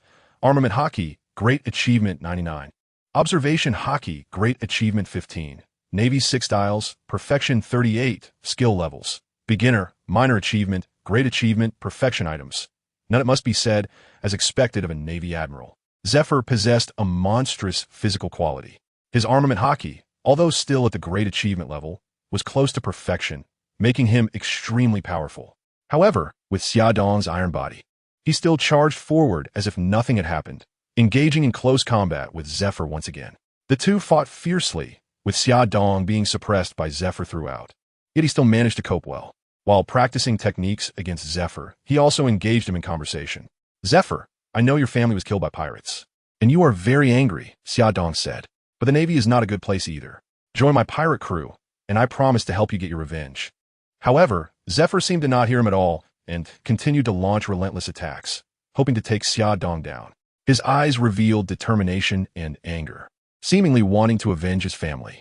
Xia Dong knew of Zefei's pain, but he also knew that Zefei would not give up easily. He continued to battle Zefei, trying to find a flaw in his defenses. However, Zefei's attacks became increasingly fierce, leaving him unable to find an opportunity. The intensity of their fight escalated, and cracks began to appear on Xia Dong's iron body under Zefei's assaults. Nevertheless, Xia Dong's combat experience was rapidly improving in this fierce battle. However, as Zefei's attacks grew more violent, Xia Dong gradually felt that he was struggling to keep up. He knew he couldn't continue like this, so he began to look for an opportunity to counterattack. He seized a flaw in Zefei's defense, teleported behind him, and landed a punch on Zefei's back, pushing him back. Seeing Xia Dong's sudden movement, Zefei realized that Xia Dong was about to go all out. He instinctively assumed a defensive stance, but to his surprise, Xia Dong did not attack again. The two of them fell into a stalemate. Xia Dong and Zefei stood at opposite ends of the battlefield, facing each other and sensing each other's attacks. Zefei looked at the young face in front of him and couldn't help but ponder, what is up with this kid? So young and yet terrifyingly strong. I hit him a few times, and he doesn't feel a thing. But when he hits me, it hurts from the inside out. What kind of martial arts is this? As an experienced Marine Admiral, Zefei had absolute confidence in his own strength. But when facing this young man, he felt an inexplicable pressure. At this moment, Xia Dong was also feeling the pain in his body. Looking at Zephyr in front of him, He couldn't help but think. As expected of an admiral, even his steel-like body was hurt by him. His combat experience is truly profound. Without using any devil fruit abilities, he was completely suppressed the whole time. His physical strength and Busashoka haki are terrifying enough. Even using Dark Force couldn't inflict any damage on him. Xia Dong was well aware that there was still room for improvement in his strength. This confrontation with ZFA made him realize that although he had the powerful assistance brought by the system to become a top-tier powerhouse, he still needed to engage more with other strong fighters. At the same time, he also felt the strength of ZFA. The combat experience and skills of this admiral were worth learning from. Just as the two were taking a moment to catch their breath and preparing to strike again, Xia Dong suddenly seemed to sense something and withdrew his attacking posture. Seeing Xia Dong's withdrawal, ZFA also suspected something was amiss and hesitated to make a move. He asked in confusion, "What's wrong?" Xia Dong ignored ZFA's words and instead spoke to the surroundings. "Since you're here, come out." ZFA was also puzzled about who had arrived. Suddenly, a hearty laugh echoed across the battlefield. No wonder you could beat Akainu 5 years ago. You actually discovered me so easily." A large man dressed in a navy coat, wearing frog-like glasses, and with a long beard tied in a braid appeared from behind a building. He wore a military hat adorned with a seagull, symbolizing the navy. This was none other than the current Admiral Sengoku. Name: Sengoku. Race: human life. 47 strength, 95 agility, 94 stamina, 96 spirit, 92 skills. Animal type: human fruit. Mythical Zoan. Buddha form: perfect 13. Armament Haki, Advanced 12. Observation Haki, Advanced 18. Conqueror's Haki, Advanced 24. Navy 6 style, Advanced 47. Skills are divided into entry, minor, major. Perfect items. None. Upon seeing Sengoku, ZFA was taken aback. He didn't expect Sengoku to show up as well. He knew Sengoku's strength and understood that this battle had exceeded his control. He asked, "Sengoku, why are you here?" Sengoku looked at Xia Dong and smiled, saying, "Admiral Kong knows that someone attacked the celestial dragons and understands that those who dare to attack them are definitely not weak. I happen to be nearby, so he sent me to take a look, and I didn't expect this kid to be so strong." His tone revealed admiration for Xia Dong. Xia Dong looked at Zhang Guo and felt a bit surprised. He knew Zhang Guo's strength, but he was not afraid at all. He said, "Are you here to catch me?" Zhang Guo shook his head and replied, "No, I'm here to see your strength. I know you're a user of the teleportation fruit, and the possibility of us capturing you is basically very low." As he spoke, he glanced at the fallen Kizaru on the ground, adding, "It seems that even Kizaru's speed can't keep up with you, so there's no hope at all. Even if Zephyr and I teamed up, we probably wouldn't be able to catch you." Xia Dong smiled and said, "You're truly worthy of being the wise General Sengoku, the brain of the Navy. So, how do you want to handle this now?" Sengoku looked at Xia Dong, who appeared completely relaxed and at ease, knowing that the other party was absolutely confident in their ability to retreat safely. He replied, "Now it's up to you how to deal with this, whether to run or plan to fight us. If you choose to run, we definitely won't be able to catch you. But if you want to fight, you must be prepared to be captured." Suddenly, a loud voice interrupted, "You bastards in the Navy! We give you so much funding, and this is how you repay us. Hurry up and beat him up, half to death. Capture him. I want to torture him for a month before killing him." It was the fat celestial dragon who had been beaten half to death by Xia Dong earlier, still lying on the side. In fact, he had woken up during the fierce battle between Zephyr and Xia Dong, but pretended to be dead, fearing another beating from Xia Dong since Zephyr hadn't won. Now, seeing that a high-ranking admiral from the Navy had arrived, he felt confident of victory and wanted to command the two to capture Xia Dong. Sengoku, noticing the celestial dragon arrogantly directing the two, thought to himself, "This is bad." Sure enough, a figure suddenly appeared next to the celestial dragon, grabbing him by the neck with one hand and lifting him up, causing the fat celestial dragon's face to instantly turn red. Seeing the scene, Sengoku quickly said, "Xia Dong, wait. If you kill the celestial dragon, the world government and the Navy will do everything in their power to hunt you down. Although I know you're not worried because of your devil fruit abilities, it will still be very troublesome." Xia Dong looked at the celestial dragon in his hand, lost in thought. He had previously refrained from killing the celestial dragon out of concern that the Navy and the world government would come after him like rabid dogs. Although he wasn't particularly worried, being chased every day would be quite troublesome. After thinking for a long time, he decided not to kill the celestial dragon. He then said to Sengoku, "You make a good point, but this celestial dragon has offended me, and I must be compensated." Hearing that Xia Dong was willing to spare the celestial dragon, Sengoku breathed a sigh of relief. After all, Those who became pirates usually had a fearless attitude. And Xiaodong was especially tricky. Not only could he match Zephyr in strength and haki, but his devil fruit ability was also peculiar, making him nearly impossible to catch. If he really killed the celestial dragon, the Navy would have no way to deal with him. Sengoku said, I previously wiped out a pirate crew and obtained a devil fruit, which is on my ship. As long as you are willing to let him go, consider it your compensation. Upon hearing that Sengoku was willing to offer a devil fruit as compensation, Xiaodong felt a bit of joy. After all, given the hasty circumstances, he hadn't expected the Navy to provide anything particularly valuable. He thought he would at most receive some berries. However, berries weren't that important to Xiaodong, as he wasn't lacking in wealth. Previously, he had already amassed hundreds of billions of berries, but due to the conflict with the celestial dragon, he hadn't spent any of that money. Therefore, the devil fruit was more practical for him, as he could reserve it for his crew in the future. Just as Xiaodong was about to agree, he suddenly remembered something and said to Sengoku, That's not enough. I also want a piece of information. Sengoku, hearing Xiaodong's words, initially thought that Xiaodong, having the hostage, was planning to make a huge demand. However, for the safety of the celestial dragon, Sengoku was prepared to grit his teeth and accept it. When he learned that Xiaodong only wanted a piece of information, he almost laughed out loud in relief. Suppressing his amusement, he asked Xiaodong, What information? Xiaodong, I need to know the whereabouts of Whitebeard. Warring States asked, Why do you want to know his whereabouts? Xiaodong pinched the celestial dragon in his hand and said, You probably haven't figured out who is in charge, have you? Sengoku looked at the increasingly red-faced celestial dragon and hurriedly said, Don't make a move.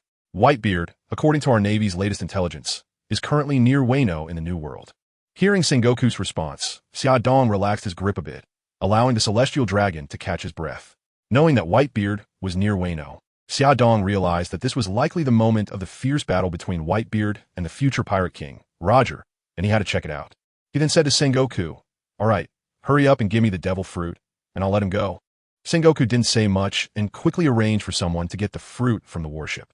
Before long, a box was delivered, and Sengoku directly threw the box to Xiaodong. Xiaodong didn't check it and directly tossed the celestial dragon over. Sengoku didn't even glance at the celestial dragon Xiaodong threw.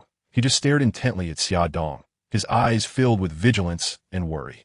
He didn't know what Xiaodong would do next, and he felt very tense. However, Xiaodong appeared very relaxed and even cheerfully said to Sengoku, Sengoku, I should be leaving now. See you next time. After saying that, he picked up the devil fruit and used his teleportation skill to instantly return to his ship. Seeing Xiaodong's sudden disappearance, Sengoku wasn't too surprised. He turned around and walked over to Kizaru with Zephyr.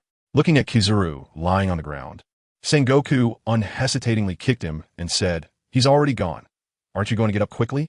The previously unconscious Kizaru immediately opened his eyes and slowly got up from the ground. He awkwardly explained, I was really beaten badly and couldn't continue fighting. Besides, his fruit ability completely countered mine. I couldn't compete with him at all. Zephyr, beside him, angrily shouted at Kizaru, I told you long ago not to overly rely on fruit abilities. Training your body and haki is equally important, but you just wouldn't listen. He looked like he was frustrated with Kizaru's stubbornness. After suffering such a huge loss, Kizaru knew he was in the wrong, and he felt that training in haki was urgent, so he didn't dare to retort. Seeing Kizaru being so honest this time, Zephyr knew that Kizaru had learned a lesson from this big setback, so he didn't say anything further.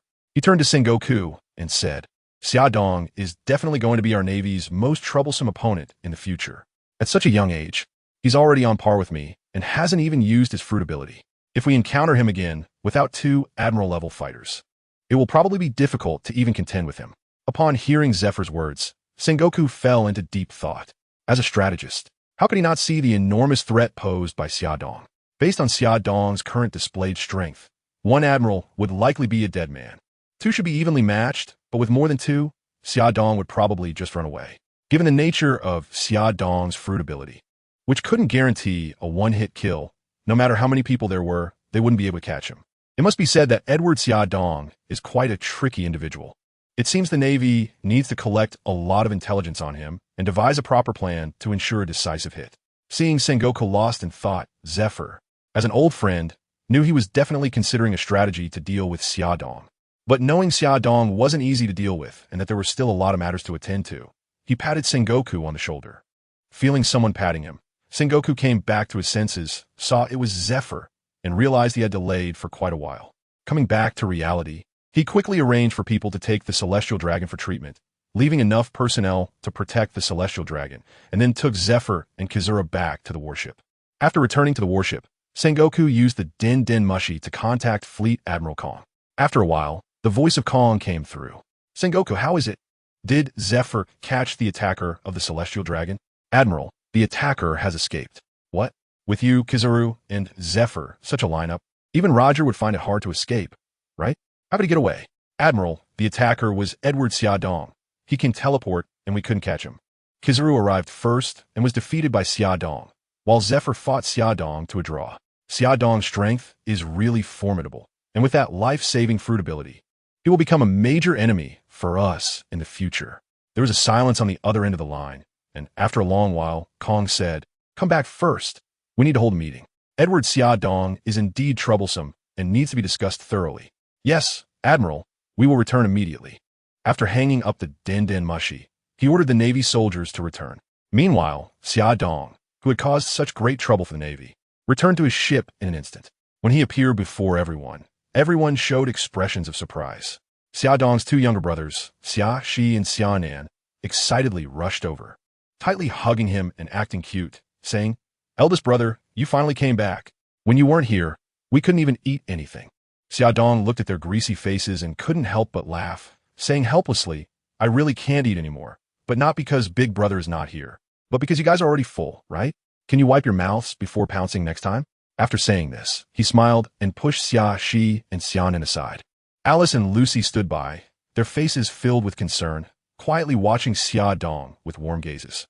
Amor, demonstrating his position as Xiaodong's #1 lackey once again, quickly set up a chair for Xiaodong and prepared various delicacies. Then he approached Xiaodong with a flattering demeanor and said, "Big brother Xiaodong, you've worked hard. Come take a rest." Seeing Amor's eager face, Xiaodong enjoyed this feeling of being cared for and smiled, saying understanding. He then went over to lie down. Hearing Xiaodong's words, everyone gathered around, eagerly asking about what had happened. Faced with the curious gazes of the crowd, Xiaodong began to recount the details of the incident. Those familiar with Xiaodong weren't too surprised by his strength, as they had always seen him as the most powerful presence. However, for Amor, who had joined midway, and Aurora, who had just boarded the ship, everything was shocking. They had thought Xiaodong merely escaped from the pursuit of the yellow ape, but they didn't expect him to defeat the yellow ape decisively and engage in a fierce battle with Zephyr, ultimately returning leisurely with rich spoils. Everyone couldn't help but look at Xiaodong with admiration, and Xiaodong himself was somewhat intoxicated by this worship, feeling a bit smug. Suddenly, as if recalling something important, he turned to his two younger brothers and said, "I heard some news about Dad from the Navy. Apparently, he is currently in Wano country. What are your plans? Are you going to find him first?" Xia Shi and Xia Nan suddenly heard Xiaodong mention the whereabouts of an old man with a white beard, and they couldn't help but be stunned. It was Xia Shi who reacted first and asked, "Big brother, what are your plans? We will follow your lead." Seeing the two of them looking at him with eager eyes despite asking for his opinion, Xiaodong decided not to tease them any longer. "We can take our time with the ship, but the old man's whereabouts are unpredictable. Let's go find him first, then we can build the ship." Upon hearing that they were going to find the old man first, Xia Shi and Xia Nan instantly jumped up in joy. Seeing them so happy, Xiaodong said to Amor, "Amor, let's set sail for Wano country." On the sea, a ship was sailing at full speed. Xiaodong and his group had returned to the new world of the Grand Line. Normally, to reach the Grand Line, one would need to wrap the ship in Yaoki Manhong tree resin, dive 10,000 meters, and pass through a giant hole located beneath the Red Continent, reaching the New World via the undersea route Fishman Island. Although this method is troublesome and dangerous, it has been the best way for most pirates to get to the Grand Line. However, since Xiaodong was the one with special abilities, he didn't need to go through all that trouble. The space fruit he had developed over the years was almost perfected, and Xiaodong had created a space wormhole through years of research, granting him the ability to travel through space. As long as he knew the general direction, he could teleport both himself and the ship back. Therefore, Xiaodong directly used his ability to teleport the ship near Elbaf. Unfortunately, according to the records from Wano country, they still had a few days' journey ahead to reach Wano country. Thus, the group entered the traveling phase again. Xiaodong stood at the bow of the ship, feeling the sea breeze. He recalled the battles with Zephyr and the Marines, feeling somewhat emotional. He knew there were many areas where he still needed to learn and improve.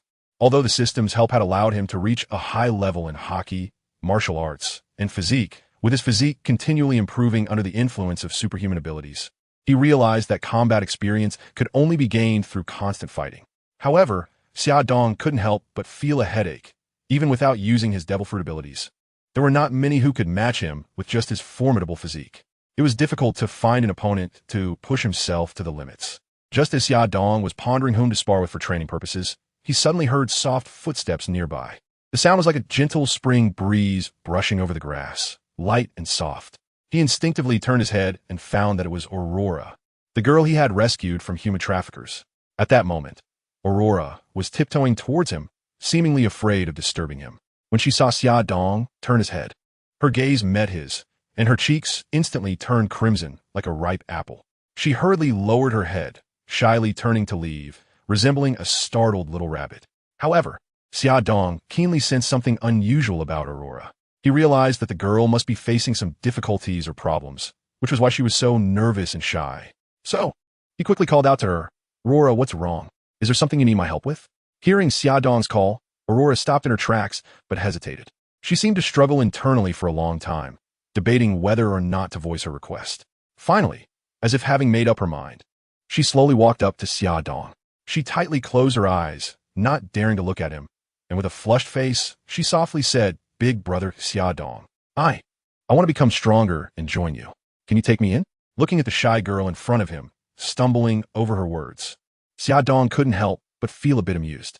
He had thought Aurora was facing some big trouble, but it turned out she just wanted to join them. However, he didn't immediately agree to her request. After all, they were facing very severe challenges. Allowing someone without combat experience to join the team could pose unnecessary risks to the entire group. Yet, he didn't want to easily reject Aurora's enthusiasm either. He knew that this girl had already endured too much suffering and torment, and she longed to change her fate and pursue a better life. Therefore, he decided to first assess Aurora's strength and potential before making a decision. "Xia Dong and Aurora, you need to understand that my pirate crew will have to fight against the Navy, the world government, and those powerful pirate crews in the future. If we are not strong enough, we can only face death. Aurora, I know that I'm still very weak right now, but I will definitely work hard to become stronger. I beg you, brother Xia Dong, I want to become strong, to protect myself, to be able to control my own destiny." As she spoke, she recalled her past, how her village was destroyed, how she was captured by human traffickers and sold like a commodity, and tears began to flow uncontrollably. However, fearing that Xia Dong would see her, thinking she could never become strong, she held back her tears. Seeing the stubborn little girl in front of him, Xia Dong couldn't help but feel a bit soft-hearted. "All right, I'll give you a chance. Do you see Xia Shi and Xia Nin doing horse dance? As long as you can do the same movements as them for 1 hour, I will agree to accept you." Hearing that Xia Dong was willing to give her a chance, Aurora excitedly said, "Thank you, brother Xia Dong. I will not let you down." After saying that, she went to stand beside Xia Shi and Xia Nan, imitating their stance and easily getting into position. However, after a while, Aurora was seen standing in place, her legs slightly trembling, sweat dripping down her forehead. She was in a horse stance, her hands tightly clenched into fists, struggling to support her body. Her gaze was firm, but her body had already reached its limit. She felt her legs were as heavy as lead, as if they could collapse at any moment. She gritted her teeth and persevered. She knew that only by passing this trial could she join brother Xia Dong's pirate crew. She kept telling herself not to give up. She wanted to become strong, to control her own fate, and to repay Xia Dong's kindness. Time passed second by second, and Aurora's legs grew more and more sore. She felt as if her body was about to fall apart, yet she still persisted. She constantly adjusted her breathing, trying to ease the pain. However, the pain did not lessen. Instead, it intensified. The only reason she hadn't fallen was that a strong will was supporting her. As the minutes ticked by, the hour was finally approaching its end. In the end, as the hour came to a close, Aurora's legs gave way, and she collapsed to the ground. Xia Dong watched as Aurora stubbornly held on for an hour with sheer willpower. Knowing that this little girl had the potential to become strong, he stepped forward and said, "Aurora, congratulations, you did it. From now on, you are a member of our God's pirate crew." Upon hearing Xia Dong's words, Aurora was extremely happy. Despite pushing her body to the limit, she gratefully replied, "Thank you, brother Xia Dong. I will definitely work hard from now on." Xia Dong said, However, as a strong person, having a powerful physical condition is absolutely essential. First, you are not allowed to learn anything. You must focus on exercising your body and later join the training on the ship. Aurora nodded in agreement upon hearing Xia Dong's arrangement. Suddenly, Xia Dong thought of Amore, the new recruit. Since he had accepted him, his strength needed to be trained as well. The god pirates must consist of strong members. So he called Amore to join in the training. Every day, Xia Dong supervised the group as they worked on their physical fitness. Although Aurora started later, she was very diligent and made progress every day. The others were also continually solidifying their strengths. At this moment, Xia Dong was also considering future development. The top priority was to enhance the strength of Xia Shi and Xia Nan. After years of training, these two younger brothers were only one step away from reaching general-level combat power. Their physical fitness and fruit abilities had improved significantly, but their hockey abilities had progressed relatively slowly. Xia Dong knew that this was because they had not encountered life-and-death battles. Even when Xia Dong intervened, he wouldn't fight them to the death, so the pressure on them was relatively low, preventing them from tapping into their true potential. Xia Dong recalled Luffy's experiences. He had mastered the armament hockey against Charlotte Kakuri, achieved mastery in observation hockey against Charlotte Cracker, and reached mastery in Conqueror's hockey while fighting Kaido. He understood that real combat was the best way to enhance hockey mastery. He decided to let his two younger brothers experience such battles to stimulate their potential.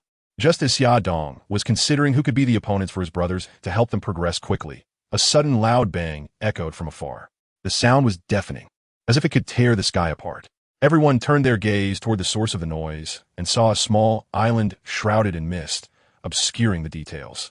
Beside the island, two massive ships were anchored, their sails billowing in the wind, exuding a grand aura. One of the ships was the Moby Dick, belonging to Edward Newgate, known for its enormous size and powerful firepower.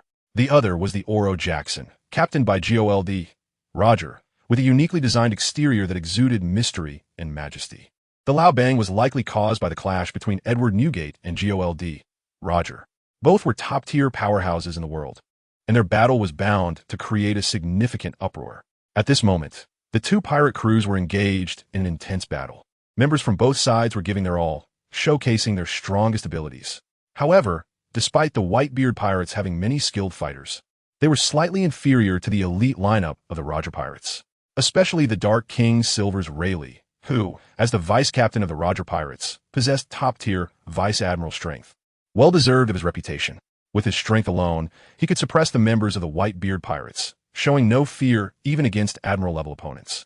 Name: Silver's Rayleigh race. Human life: 40 strength, 91 agility, 93 stamina, 91 spirit, 90 skills. Conqueror's hockey: mastery 85, armament hockey: mastery 92, observation hockey: mastery 95. Swordsmanship: perfection 18, skill levels: entry, minor mastery, major mastery, perfection items, none. In contrast, the younger generation of the Whitebeard Pirates was still somewhat inexperienced. The Phoenix Marco and Diamond Jozu, who should have been the strongest fighters, were currently weakened due to the devil fruit being intercepted by Xia Dong. Fortunately, the two without fruit abilities had stronger physical and hockey powers than their original versions. However, they could only barely lead the younger generation of the Whitebeard Pirates to resist the other members of the Roger Pirates. As for Silver's Rayleigh, he could only rely on the old crew members of Whitebeard to barely hold his ground, but his position was precarious. On the other side, Jabba was embroiled in a fierce battle with Kazuki Oden. Although not very bright, Kazuki Oden's strength was still formidable, with excellent swordsmanship and powerful hockey. The intense battle had caused strong tremors in the surrounding seas, with waves surging and the weather changing dramatically. At that moment, Xia Dong suddenly realized he had found the ideal opponent for his brothers, Silver's Rayleigh from the Roger Pirates. This master of the three hockey types, future mentor of Luffy, and an admiral-level powerhouse, was the best opponent for his brothers to battle and learn from. Excited, he turned to his two brothers, his eyes shining with anticipation. Xia Shi, Xia Nan, what do you think of Silver's Rayleigh? Hearing Xia Dong's words, Xia Shi and Xia Nan were both stunned. They looked at the intense battle of the Roger Pirates in the distance, feeling a surge of awe in their hearts. Xia Shi furrowed her brows and said hesitantly, Lord Hades Silbaz Rayleigh is a top-tier powerhouse. Can we really do it? Xia Nan's eyes lit up, revealing a determined smile. That sounds interesting. I want to give it a try. Xia Dong smiled and patted the shoulders of the two. That's right, you need to challenge the strongest enemies to grow quickly. Silbaz Rayleigh's strength is beyond doubt, and he is a master of the three-color hockey. It is precisely such an opponent that can stimulate your potential, and you should learn more about his use of hockey. Moreover, he is currently attacking the Whitebeard Pirates. Don't you want to give Dad a great gift? Xiaxi gritted her teeth and nodded, saying, "All right, let's give it a try." Xianan jumped up excitedly. "Great. I will defeat the Whitebeard Pirates." Xiaodong looked at his two motivated younger brothers and nodded with satisfaction. He knew that this battle with Silbaz Rayleigh would be an important step in their growth journey.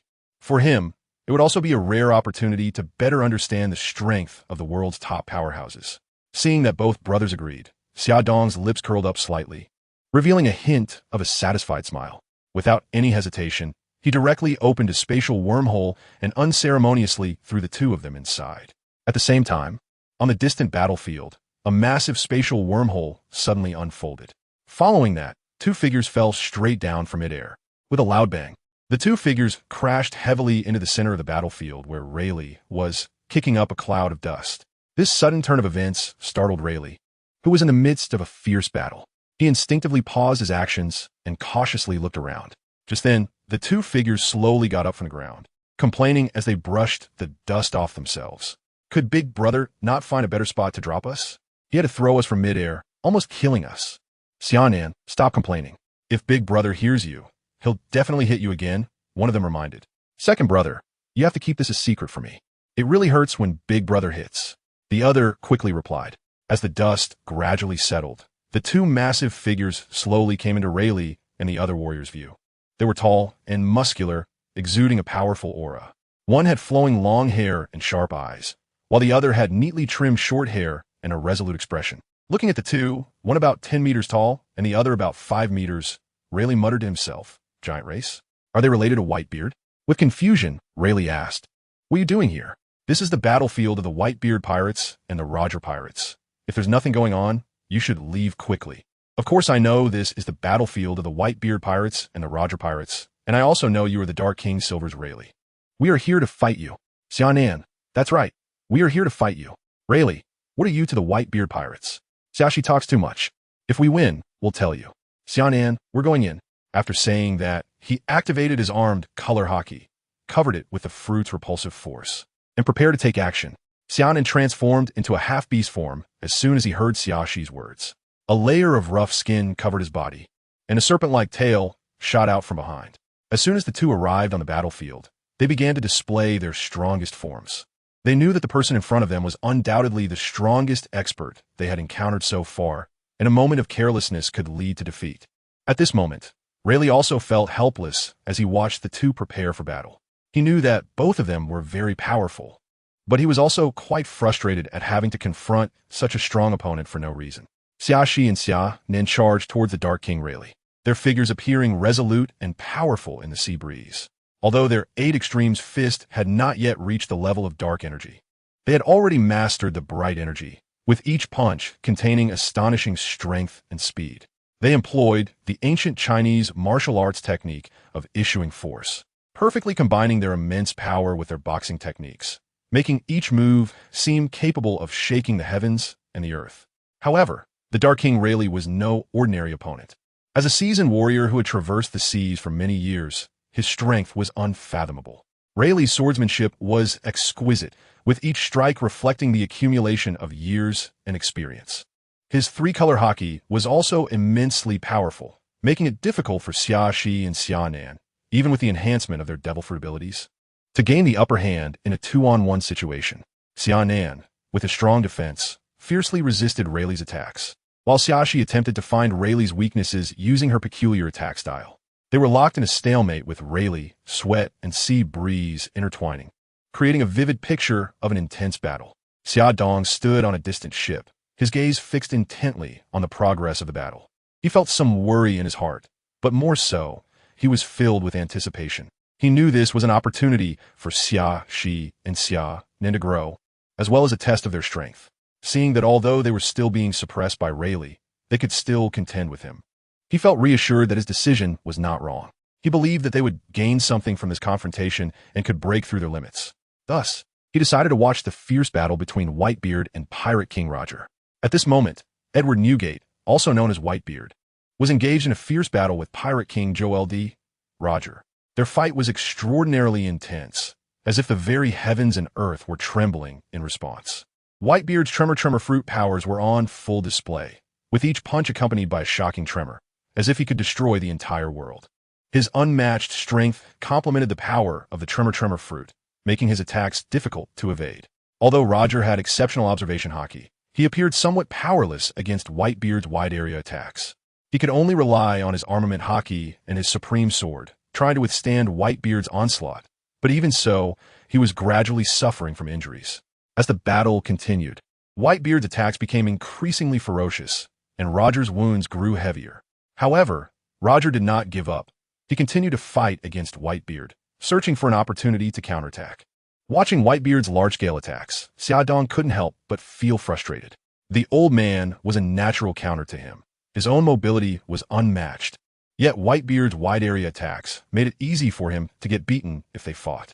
Thankfully, his observation haki was slightly superior to the old man's, or else he would have suffered greatly. Suddenly, he thought that this scene could be considered a classic moment. The friendship battle between Edward Newgate and Gol D.Roger. System check-in.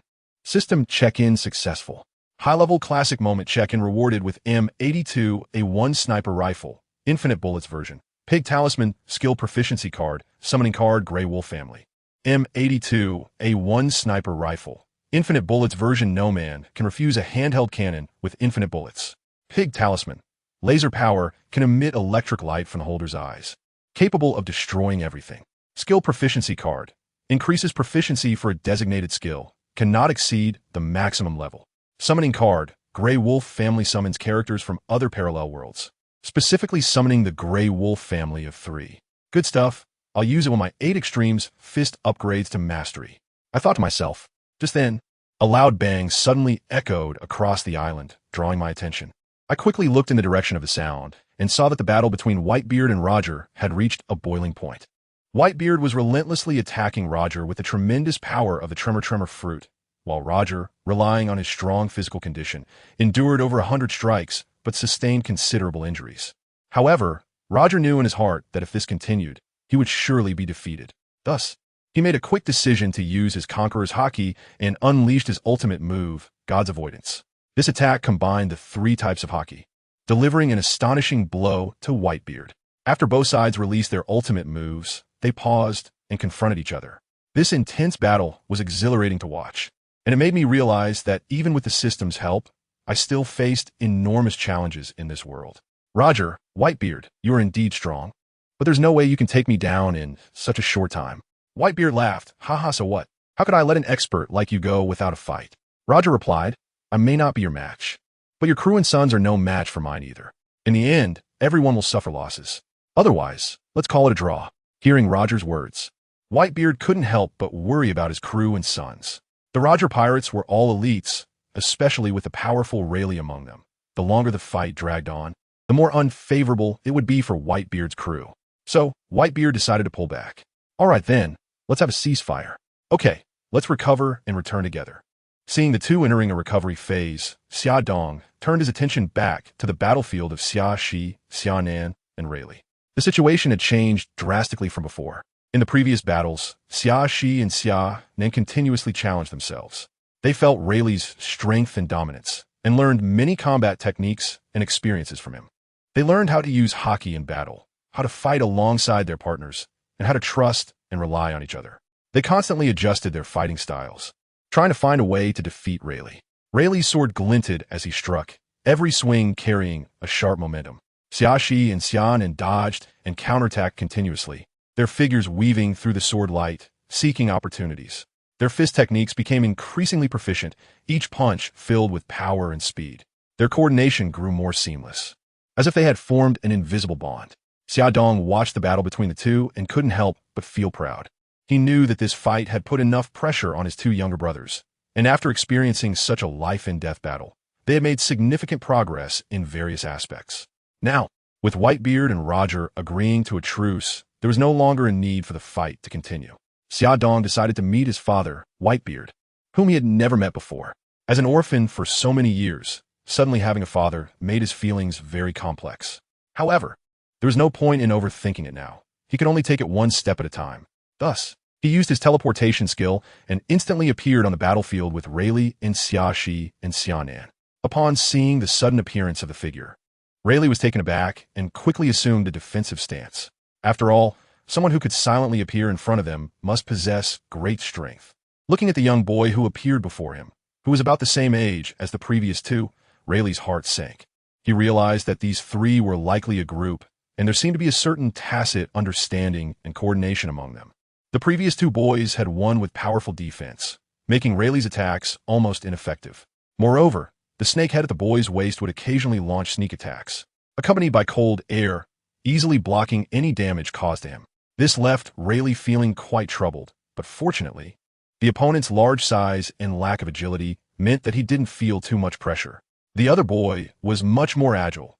Although his defense was slightly weaker, his attack power was substantial, and his fruit ability was particularly unpredictable, making it hard to defend against.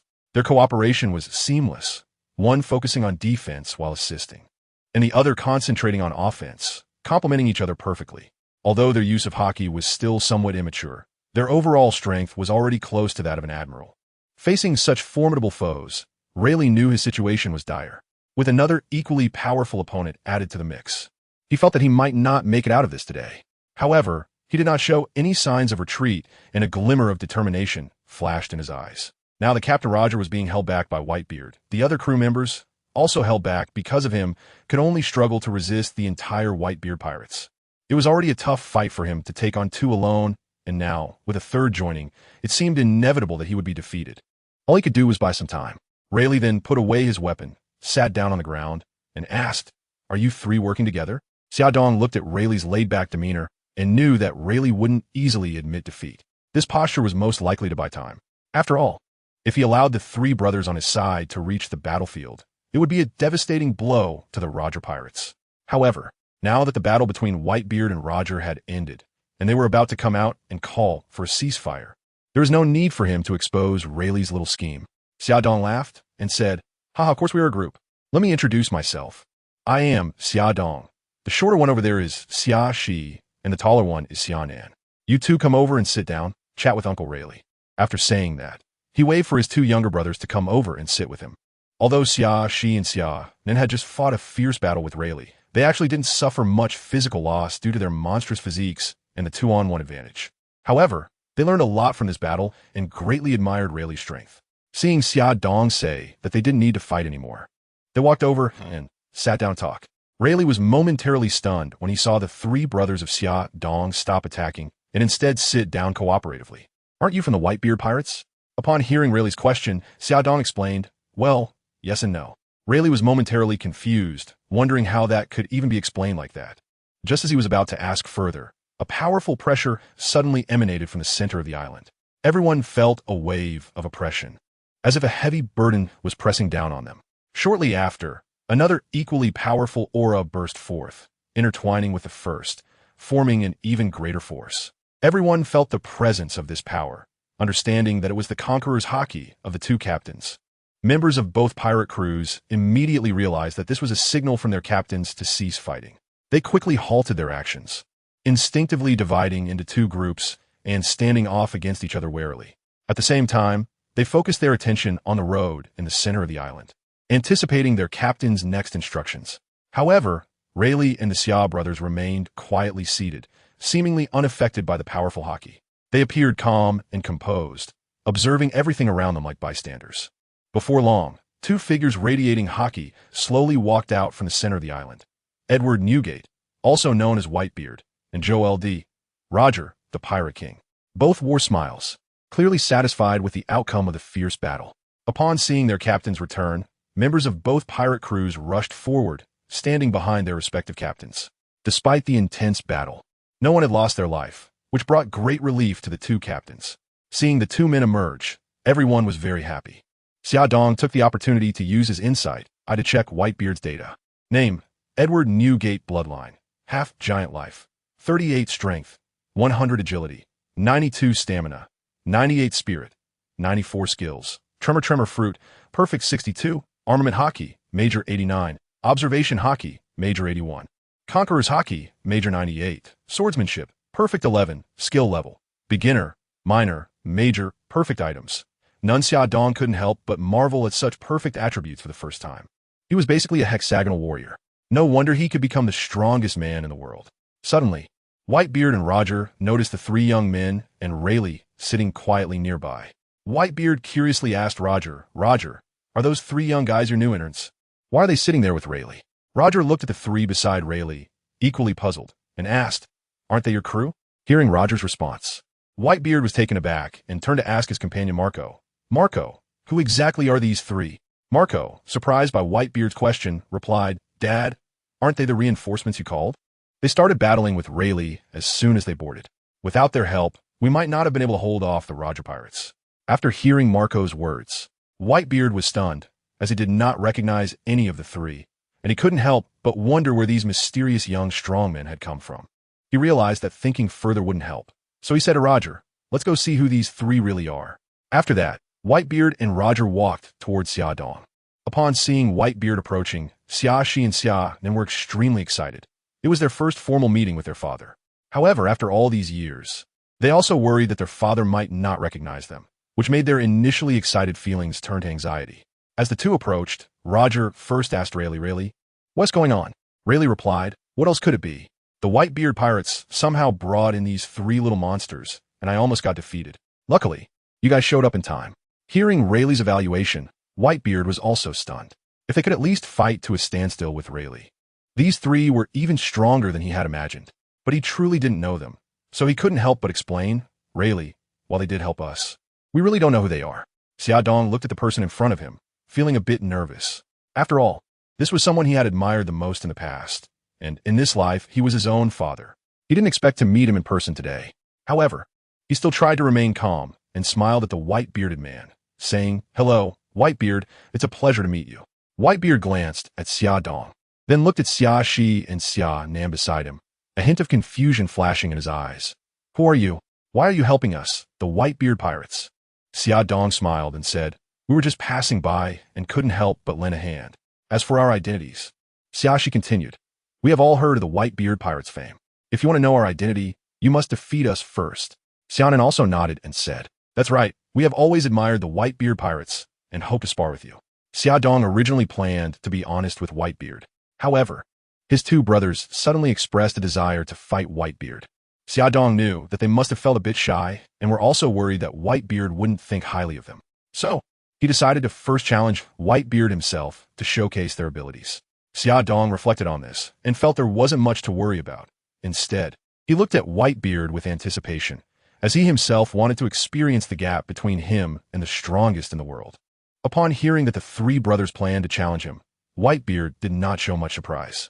Over the years, countless new pirates had sought to make a name for themselves by challenging great pirates like him, so he was accustomed to it.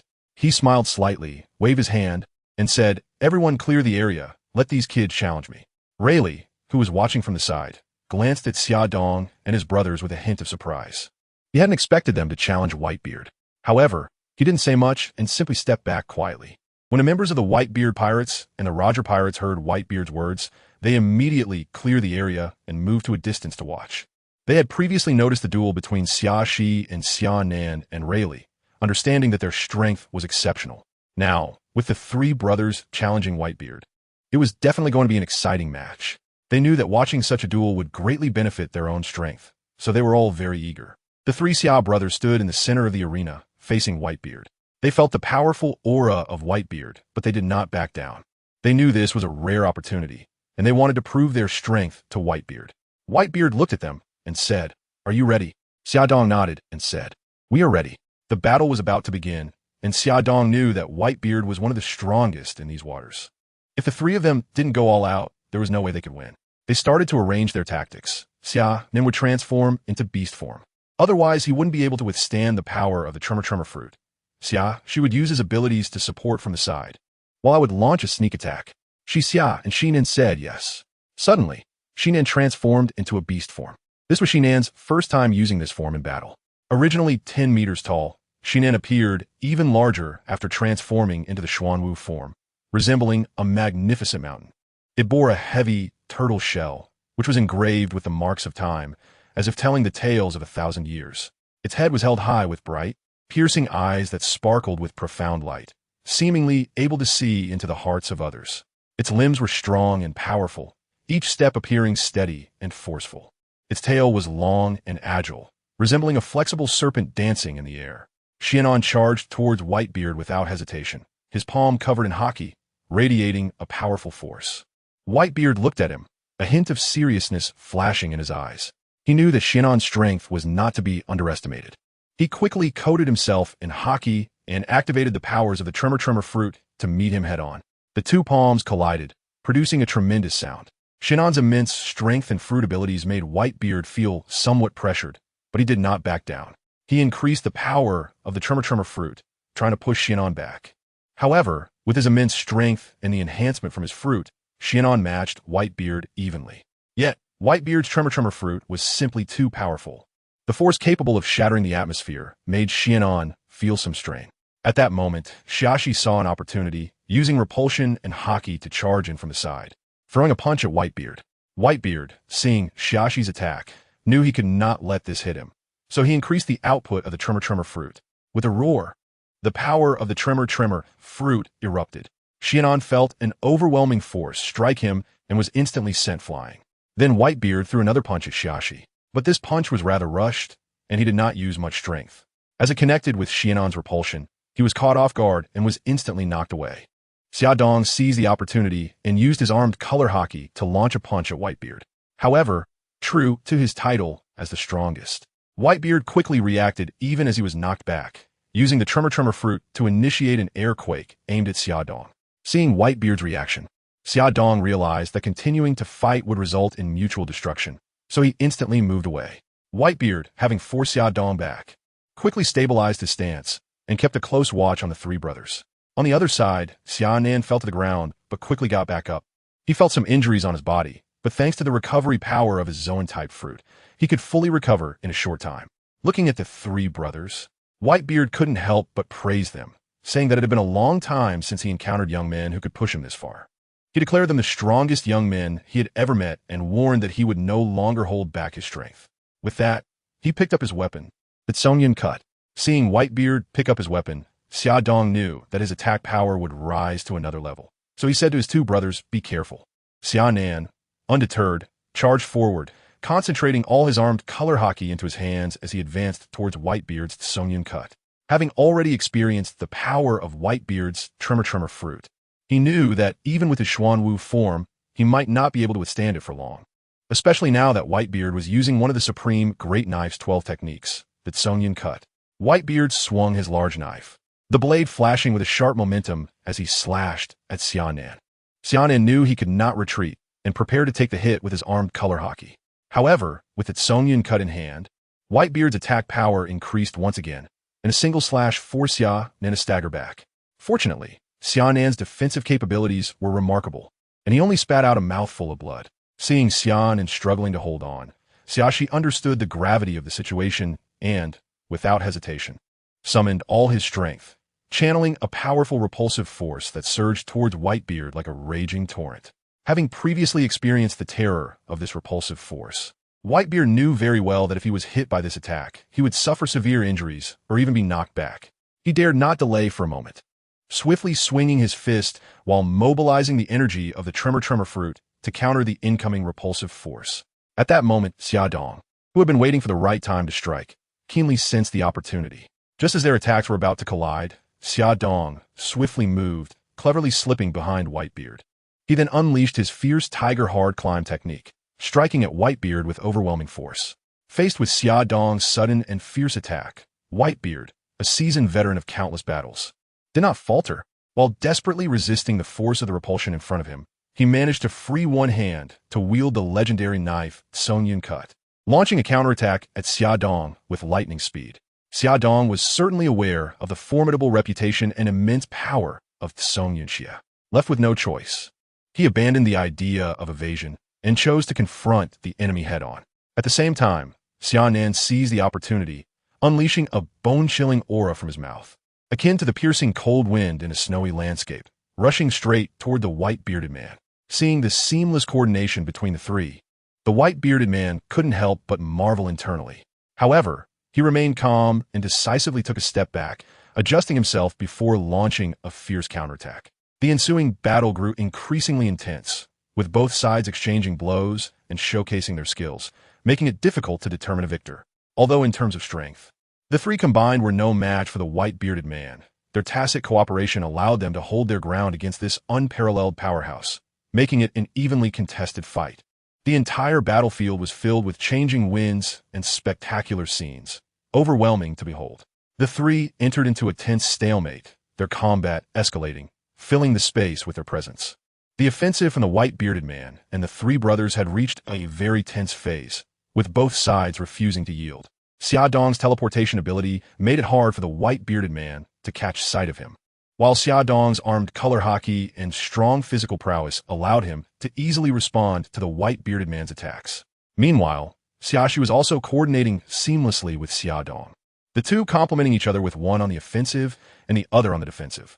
Though the white-bearded man was powerful, facing such a combination forced him to rely on his exceptional armed color hockey and superb swordsmanship for defense.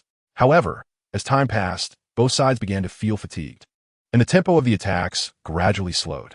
The Xia brothers realized that given the current situation, it would be difficult to completely defeat the white-bearded man, and continuing the fight would only waste their energy. Thus, they decided to halt their assault and take a short rest. Seeing this, the white-bearded man also stopped swinging his large blade. He understood the strength of these three young men well. If a true victor were to be determined, it would likely require a desperate struggle. But this was merely a challenge. There was no need for a fight to the death. "You are very strong," the white-bearded man said. "I admire you. Become my sons." Xia Dong and his two brothers listened to Whitebeard's words in silence. It seemed that as long as one was strong enough, they could become your son, which felt quite undervalued. Seeing that the Xia Dong brothers were silent, Whitebeard thought it was because they were young and possessed such strength, making them very proud and unwilling to become his adopted sons. Considering that with Xia Dong's current strength, surpassing him was just a matter of time, it indeed wasn't necessary for them to become his adopted sons, so he no longer insisted. Whitebeard slowly turned around, his massive figure giving off an aura of both authority and warmth. Facing the members of the Whitebeard Pirates, he spoke in a booming voice. "Boys, today is truly a special day. We are fortunate to meet the Roger Pirates and these three talented brothers, Xia Dong. I'm extremely happy, so let us celebrate this wonderful moment together." With that, a radiant smile spread across Whitebeard's face. Hearing Whitebeard's words, both the members of the Whitebeard Pirates and the Roger Pirates couldn't help but cheer. For these pirates, being able to gather with other pirate crews to celebrate together was something they longed for the most.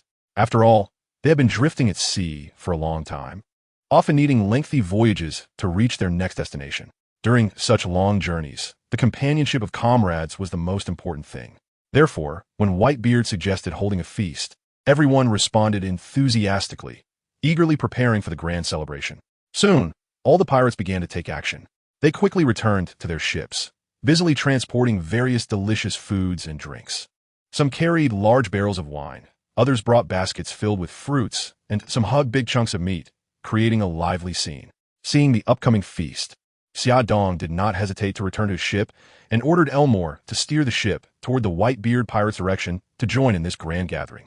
In the evening, both the Whitebeard Pirates and the Roger Pirates were ready for the banquet. The bonfire blazed brightly, and the aroma of delicious food filled the air. Everyone sat together, filled with laughter and joy, creating a warm atmosphere. The three brothers of the Xia family have become the focus of everyone's attention. Their extraordinary strength has earned them the respect of the younger generations from two pirate crews, the adopted sons of Whitebeard and the interns from the Roger Pirates, such as Shanks and Marco, have come to toast them. They are exchanging stories and experiences with everyone. Xia Dong looked around at the people and felt a deep warmth in his heart. He knew that they had gained everyone's recognition. They had made many friends here and also gained a lot of experience. Xiaxi and Xia then were also having a great time chatting with everyone. They talked about interesting stories at sea and shared their dreams with each other. Watching his two younger brothers chatting happily with everyone, Xia Dong left the young group and walked over to where Whitebeard, Roger, and Rayleigh were drinking. These top powerhouses of the sea, who had hardly seen each other before, felt a kinship due to their shared experiences. They reminisced about the past while laughing heartily. When they saw Xia Dong approaching, they all stopped talking and looked at him. Xia Dong sat down near them, knowing that he still owed them an answer. Ha ha, kid, we've been waiting for you for a long time, Whitebeard said with a loud, booming laugh. Yeah, kid, we're all very curious. Roger chimed in with a laugh. Stop keeping us in suspense. Just tell us already, Rayleigh urged. Xia Dong smiled slightly, took a deep breath, and said slowly, actually, the three of us are the sons of Whitebeard. As soon as these words were spoken, the entire venue suddenly fell silent, and everyone stared wide-eyed at Xia Dong, their faces filled with disbelief. What? My sons? Whitebeard asked in shock. That's right, all three of us are, Xia Dong repeated. How is that possible? Roger shook his head in disbelief. But that's the truth, Xia Dong said firmly. You are human. How could you be my son? Whitebeard asked. I'm full brothers with those two. Our mother is Becky, Xia Dong said. Upon hearing the name Becky, Whitebeard was extremely shocked and hurriedly asked, Is Ailey your mother? Are you really my sons? Where's your mother? Xia Dong looked at Whitebeard, who was filled with excitement, knowing that he had not forgotten their mother, Ailey. The heavy stone in his heart was finally lifted. He had always been worried that Whitebeard had forgotten their mother. If that were the case, he was even prepared to fight Whitebeard, even at the risk of getting hurt. When their three brothers were born, there was too much blood loss. Xia Dong said, Mom didn't make it. Upon hearing the news of Baiji's death, Whitebeard's face was filled with disappointment and sadness. He recalled the events of that year. He had gone back to look for Ailey, but after learning that she had been driven away by the giants, he never found her again. He searched for a long time, but the sea was vast and endless, and he could never find her trace. I'm sorry, Whitebeard said. I couldn't protect her. I didn't know she was pregnant at that time. I originally planned to search for treasure on the sea and return to find her once I found it. But then I encountered rocks, and we had a fierce battle. I was no match for him and was defeated, taking a long time to recuperate. Later, I went back to look for her, but I heard that the giants had driven her away, and I couldn't find her. I'm sorry. Xia Dong shook his head and said, It's not your fault. Mom has always loved you. She sent us to find you. Whitebeard looked at them, a glimmer of determination flashing in his eyes. He knew he had to protect these three children for Ailey. It was what he owed to Ailey and these kids. So how have you been living all these years? Seeing Whitebeard's concerned expression as he inquired about their growth, Xia Dong felt a warmth in his heart. He could sense the deep love and worry the great pirate had for them. Thus, he began to recount their life experiences in detail over the years. Upon hearing that Xia Dong and his brothers had lived without worry and had grown into such strong individuals, Whitebeard finally breathed a sigh of relief. Whitebeard excitedly stood in the middle of the banquet, and everyone quieted down, their eyes focused on him. They knew Whitebeard had something important to announce. Today is an exciting day. Whitebeard's voice trembled slightly. Not only have we met everyone from the Roger Pirates, but I, Whitebeard, have finally found my biological son. Hearing Whitebeard's words, the members of the Whitebeard Pirates were stunned. Their eyes were filled with shock and disbelief. They all knew that Whitebeard had longed for a family, and now he had finally found his biological son. This was undoubtedly a huge surprise. They felt happy for Whitebeard and were filled with anticipation for the future of this family. Marco, Jozu, and the other sons immediately surrounded Whitebeard, clamoring to find out who it was. Their curiosity was piqued, and they wanted to know more about the three children. Whitebeard looked at them, unsure of whom to answer first. Seeing Whitebeard's awkwardness, Roger quickly pulled Xia Dong over to alleviate the situation. All right, Xia Dong and his brothers are Whitebeard's children, Roger said with a smile. Everyone was instantly stunned. It was hard for them to imagine how the 6-meter-tall Whitebeard could have such small children. But seeing Xianan's height of over 10 meters, Xiaxi's 5-meter height, and Xia Dong's height of over 1 meter, they seemed to understand. At that moment, the three brothers, Xia Dong, became the focal point of the banquet, with everyone surrounding them.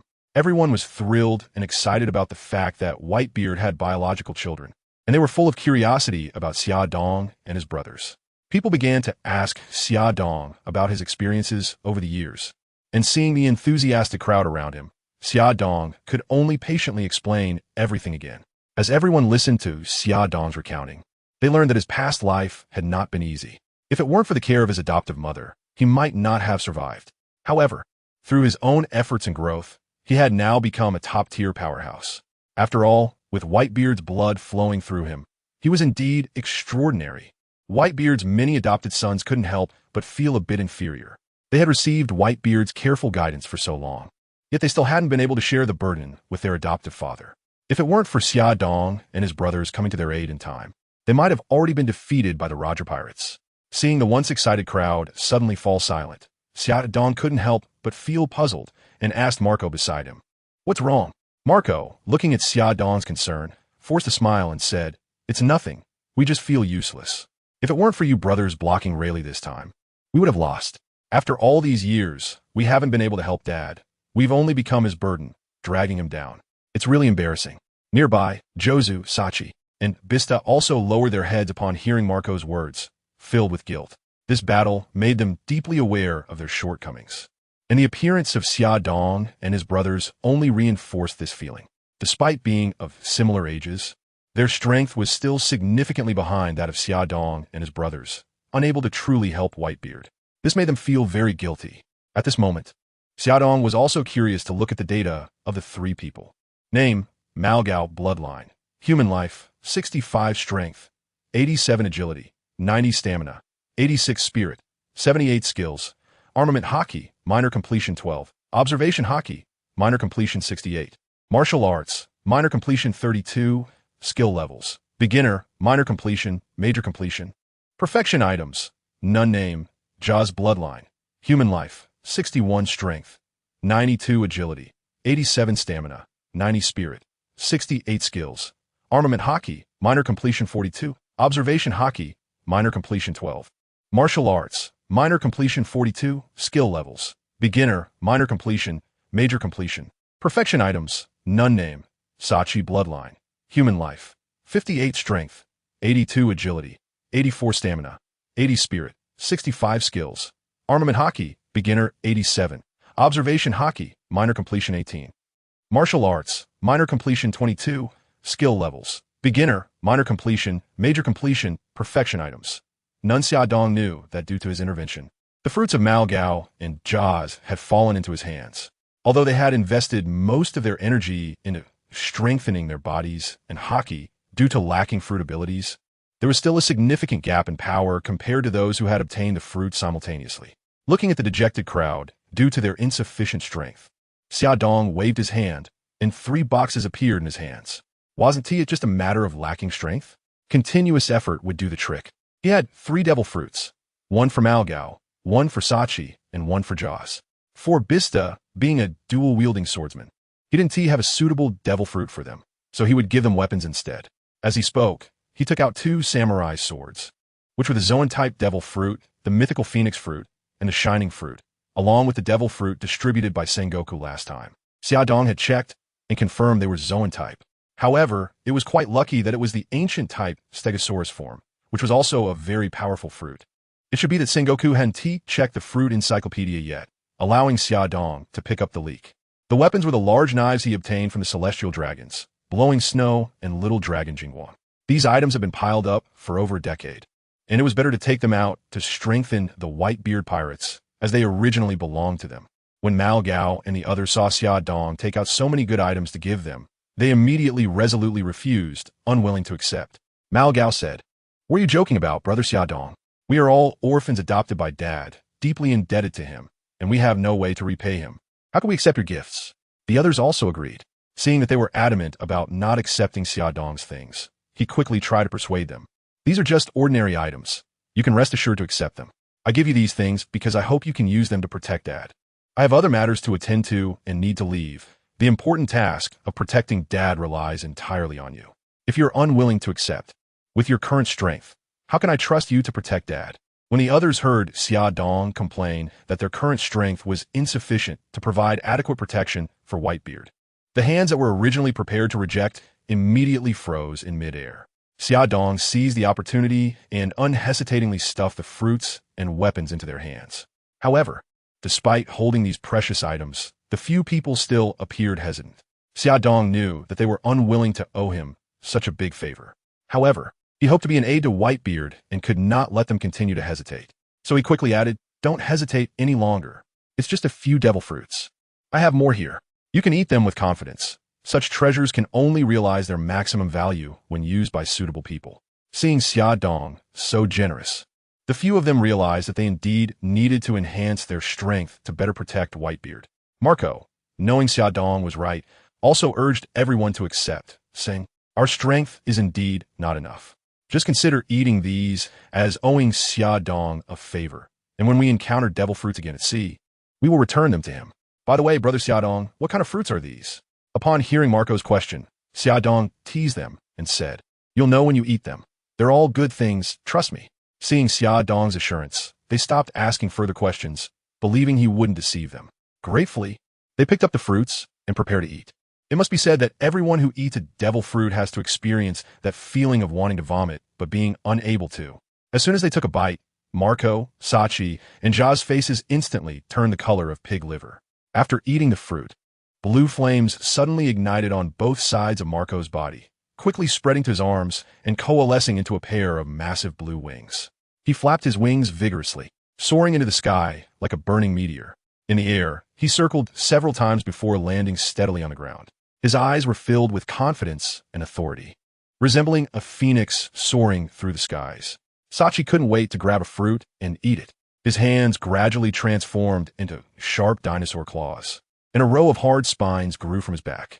His figure became taller and more powerful, exuding a strong aura. Jaws, without hesitation, swallowed the last fruit, and instantly, his entire body was covered in a layer of sparkling diamonds, each one shining brilliantly. His body became indestructible like steel. Seeing this situation, Whitebeard walked over with Roger and Rayleigh, asking Xiaodong, "Kid, what's going on?" Xiaodong smiled and replied to Whitebeard's question, "It's nothing much. I just have a few extra devil fruits, and I gave them to them." He knew the preciousness of the devil fruits, but he had never thought that Xiaodong would possess so many. He turned to look at Roger and Rayleigh, a hint of confusion flashing in his eyes. The two of them were also staring at Xiaodong in shock, clearly surprised by the appearance of these devil fruits. Whitebeard strode up to Xiaodong, his expression serious as he asked, "Kid, what is going on? Where did you get so many devil fruits?" His voice carried a hint of concern. Such treasures were extremely rare, and each of these fruits could spark a great war. Xiaodong felt the gaze of Whitebeard and smiled slightly, calmly replying, "Dad, don't be nervous.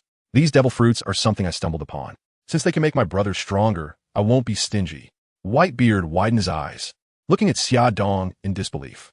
He didn't expect Xiaodong to give such precious devil fruits to his adopted sons. He nodded gratefully, a look of comfort appearing in his eyes. Then, he curiously asked, "What types of devil fruits are these? They look very powerful." Xiaodong smiled and explained, "Marco's fruit is the bird fruit, mythical zoan type, phoenix form. Sachi's is the dragon fruit, ancient type, brontosaurus form. And Ja's is the diamond fruit." After hearing this, Whitebeard couldn't help but gasp in surprise. He was well aware of the value and potential of these devil fruits, especially Marco's bird fruit, mythical zoan type, phoenix form, which is extremely rare. He said to Whitebeard, "Kid, thank you. These devil fruits will become a great asset for our pirate crew." Upon hearing Xiaodong's words, everyone showed expressions of astonishment. They did not expect that the fruits Xiaodong casually took out were so precious and rare. These fruits contained immense power, making them highly coveted. At that moment, Vista approached slowly with two swords in hand. He looked at Xiaodong with a hint of gratitude in his eyes. "Brother Xiaodong, these two swords are among the great grade swords, one of the 21 works. I really feel undeserving of them. You should take them back," Vista said sincerely. However, Xiaodong shook his head, indicating his refusal. His gaze was firm and his tone resolute. "Famous swords should match strong individuals. You completely deserve to have these two swords. If you do not accept them, they will only be left to gather dust in the warehouse, gradually losing their luster." Xiaodong's voice was filled with trust and encouragement. After hearing this, Vista was deeply moved. He understood Xiaodong's good intentions and also felt Xiaodong's recognition of his strength. After some contemplation, Vista ultimately accepted the two swords. He gripped the sword hilt tightly, feeling the power emanating from them. "Thank you, Brother Xiaodong. I will definitely make good use of these two swords and contribute to the Whitebeard Pirates," Vista said excitedly. He knew the precious significance of this gift and was determined not to disappoint Xiaodong's expectations. Xiaodong smiled slightly, patted Vista on the shoulder, and expressed his support and blessings. "I believe you will create your own glory with these two swords. I look forward to seeing you display even greater strength in future battles," Xiaodong said. Vista nodded, his eyes shining with determination. He silently vowed to use these two swords to protect the honor of the Whitebeard Pirates and become a true strongman. Seeing Xiaodong not only take out 3 such rare devil fruits, but also 2 great grade swords, both Whitebeard and Roger were astonished. Such treasures, even with their strength. They had rarely encountered in their years of sailing the seas. Yet Xiaodong could produce so many. Their hearts were filled with curiosity. "Where did you get these things?" Whitebeard asked, his voice tinged with doubt. "I obtained them by chance," Xiaodong replied with a smile. As seasoned veterans, the two naturally did not believe such an explanation. They curiously pulled Xiaodong aside, preparing to get him drunk to extract more information from him. Xiaodong immediately saw through the two's intentions, but he did not hide it. He directly stated that these items were taken from the Celestial Dragon's treasure chamber during the battle between the Rocks Pirates and the Navy. Upon hearing this, Whitebeard and Roger's eyes lit up. They had previously only known that the Celestial Dragons were wealthy, but they had never imagined they possessed so many treasures. They began to envision how many more treasures could be in the Celestial Dragon's treasure chamber, their hearts filled with greed. "Can we go and get another haul from them?" Roger asked tentatively. "Yes, or we could partner up and pull off something big. After all, the Celestial Dragons are not good people," Whitebeard replied, supporting Roger's suggestion. Xiaodong shook his head and said, "The place where the Celestial Dragons stay has the 5 elders, and those 5 old monsters are not easy to deal with." Upon hearing the name of the 5 elders, even the powerful figures like Whitebeard and Roger fell silent, as they knew the terrifying strength of the 5 elders. Xiaodong saw the silence between the two and knew they were worried about the power of the 5 elders. However, after gaining such great wealth from the Celestial Dragons last time, Xiaodong actually thought about raiding the Celestial Dragons again. Unfortunately, even though his space fruit was quite powerful, he was also concerned about any secret weapons the world government might have. Additionally, the locations of the Celestial Dragon's treasury were very scattered, and if he acted recklessly, he could easily be discovered by the 5 elders. However, seeing that Whitebeard and Roger were so interested, he began to formulate a plan in his mind. Xiaodong looked at Whitebeard and Roger, who were helpless because of the 5 elders, and said to them, "We don't necessarily need to kill the 5 elders to obtain the treasure. By the way, have you ever fought against the 5 elders? What are their strengths like?" Upon hearing this, Whitebeard and Roger began to recall their encounters with the 5 elders. They knew that the 5 elders were not weak, but they were also not invincible. "The 5 elders are quite strong, but their strength is about on par with a normal admiral," Roger said, "though their abilities are a bit strange. If it really comes down to a fight, with me, Whitebeard, and Rayleigh together, we should be able to suppress them. However, killing them is basically impossible." Hearing Roger's words, Xiaodong felt a glimmer of hope. He asked Whitebeard and Roger to come closer and spoke about his plan. "Xiaodong, I am actually a user of the space fruit ability. The last time I entered the Celestial Dragon's treasure room, I used my teleportation ability and then utilized my storage space ability to empty the treasure room. So, as long as I can know the location of the Celestial Dragon's treasure room, I can clear it out. However, I am also worried that the Celestial Dragons will discover this, which could make things quite tricky. It would be best if someone could attract their attention." Upon hearing Xiaodong's plan, Whitebeard, Roger, and Rayleigh fell into deep thought. Rayleigh was the first to come back to his senses and said that mainly, "It's not easy to get to Mary Geos. If it's just the 3 of us going up there, we would be surrounded and dead for sure." Xiaodong heard the question raised by Rayleigh and replied, "Over the years of developing the fruit, I have acquired the ability to create spatial wormholes, allowing for large-scale collective teleportation, but it must be to places I have been to. But don't worry, my second brother has the ability of the repulsion fruit. Although it can't make anything float like the Golden Lion, it can use repulsive force to make pirate ships float. At that time, we can let all the pirate crews attack Mary Joa from the sky. For the retreat, I just need to use the spatial wormhole, and we can easily evacuate." Hearing my invasion plan, the 3 of them were brightened by it. This plan could allow 2 pirate crews to attack Mary Joa. Based on the strength of the 2 pirate crews, there is still a chance to hold back the world government. Xiaodong said that the 2 biggest difficulties of this plan are, first, we must be able to withstand the strong ones on the Holy Land Mary Joa, and second, we need to know the treasure rooms of the Celestial Dragons. The Celestial Dragons are descendants of 19 royal families, which means there are 19 treasure rooms. This raid is a great opportunity. We need to find at least 10 or more. There won't be another chance like this next time. Hearing the difficulties mentioned by Xiaodong, Whitebeard and Roger were also thinking about how to solve these 2 problems. Suddenly, Roger laughed heartily and teased Rayleigh, saying, "I can absolutely rely on Rayleigh for the treasure room issue." Rayleigh, hearing Roger push this problem onto him, was also amused and said, "How can I solve it? I've been with you every day. How would I know about such things?" Roger wrapped his arm around Rayleigh's shoulder, raising an eyebrow, and said, "Forgot your old lover? She's an expert in this area." Hearing such secrets of the sea, Whitebeard and Xiaodong couldn't help but become curious leaning their ears closer to Roger. Rayleigh seemed to have stepped on Roger's tail, quickly covering Roger's mouth to stop him from saying more. Seeing Rayleigh's actions, it was clear that he definitely did not want to mention this matter. However, this is a very important part of the plan. The more treasure room locations we have, the more wealth we can acquire. So Xiaodong hurriedly advised Rayleigh, if you don't want to mention it, just say whether you can handle this matter or not. You need to think carefully about how wealthy the Celestial Dragon's treasure rooms are. In the end, it will depend on everyone's contributions to distribute the money. Hearing Xiaodong's words, Rayleigh slowly released Roger, thought for a moment, and said, okay, but this information will cost money. Although he knew Rayleigh wanted to fight for benefits for his old lover, this price was still a bit hard for Whitebeard and Roger to accept. After all, the risks they had to take to hold back would be much greater. Even Roger needed to consider the overall crew and had a plan to voice his opposition. However, Xiaodong took the lead and said, one share is fine, but we must find all 19 treasure rooms of the Celestial Dragons, and we also need to find the world government's treasure room. Otherwise, if I pay 1 billion berry for each treasure room, I will pay 3 billion berry for the world government's treasury. Rayleigh, you need to know that this price is already quite low. There are more than one information dealer. Hearing Xiaodong's words, Rayleigh began to think. He had just been asking for a lion's share, and hadn't he considered that everyone would agree to this price. Now, Xiaodong's offer price was indeed very high, and he immediately said, okay, but the information will take time. When are we planning to act? Xiaodong said to Dad and Roger. We also need to prepare and make adjustments. Otherwise, how about 3 months from now? At that time, I can open a space wormhole to teleport to the Sabati archipelago. Then we can attack Marineford together. What do you think? Hearing Xiaodong's plan, Whitebeard and Roger thought for a moment and immediately expressed their support.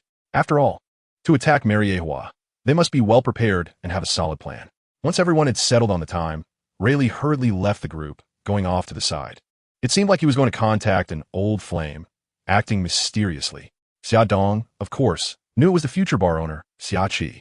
Watching Rayleigh leave, Xiaodong, Whitebeard, and Roger began discussing the most crucial part of the plan, restraining the strong forces of the world government. We cannot underestimate the world government that has existed for 800 years, Xiaodong said. They are definitely not as simple as they appear. In addition to the 5 elders, there are also powerful forces like CP0 and the Knights of God. There may be even more unknown strong individuals hidden in the shadows. Whitebeard and Roger nodded. They understood this well. They knew that this attack on the Holy Land Marineford would not be easy. The Navy would certainly not sit idly by. Roger said, there will definitely be strong individuals coming to support them. Kizaru's speed advantage allows him to reach the battlefield quickly. Marshal Sengoku, stationed at Navy headquarters, will also come without hesitation. As for the Admiral-level combatants, Monkey D, Garp, and Sengoku the Buddha are likely nearby, searching for us. Yes, Whitebeard replied. And Zifa. If he is stationed at Navy headquarters, that would also be a big problem. We must devise a perfect strategy to deal with these formidable enemies. Otherwise, if we are truly surrounded, we won't be able to bear such a great loss. Xiaodong said that there is not much of a problem with the warring states in Carp. We can lead them away and then use my ability to teleport them out. That definitely one team make it back in time to defend, but the other strong fighters are harder to deal with. Based on the strength of the Whitebeard Pirates and the Roger Pirates, we should be able to hold off the world government-S forces. However, the Navy-S support is a bit troublesome. My 2 brothers can hold off Zephyr and Kizaru without issue, but the real problem is Fleet Admiral Sengoku. If he shows up, it will be a hassle. Upon hearing Xiaodong's words, Whitebeard and Roger couldn't help but fall into contemplation. The lack of strong fighters is indeed a difficult problem, and they must find a way to seek external help.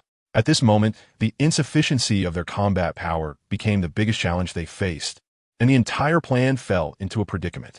Whitebeard and Roger were lost in thought, trying hard to recall the powerful figures they had encountered in the past, hoping to find someone who could help them. Just then, Marco, Sachi, and Jozu approached together. When they saw Xiaodong, their excitement was hard to contain, and they immediately rushed over to him for a tight embrace. The sea breeze gently brushed past as Marco, Sachi, and Jozu held Xiaodong tightly, their eyes shimmering with gratitude and admiration.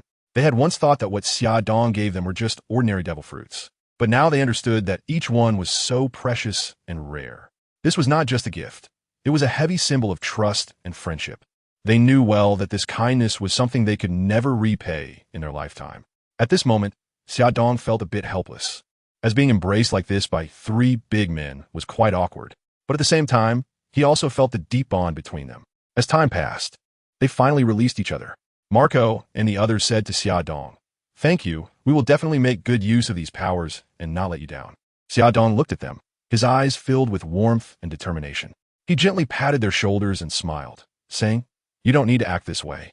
We are family, and helping each other is what we should do." This statement was like a warm current, instantly warming the hearts of the three. They knew that saying more was pointless. They would show everyone with their actions. At this moment, the three looked at Xia Dong and the others as if they were discussing something. Marco was the first to ask Xia Dong, "Have you, an old man, encountered any difficulties?" Seeing the three adopted sons who were raised by Whitebeard since childhood, Xia Dong had nothing to hide and directly shared his plan with them.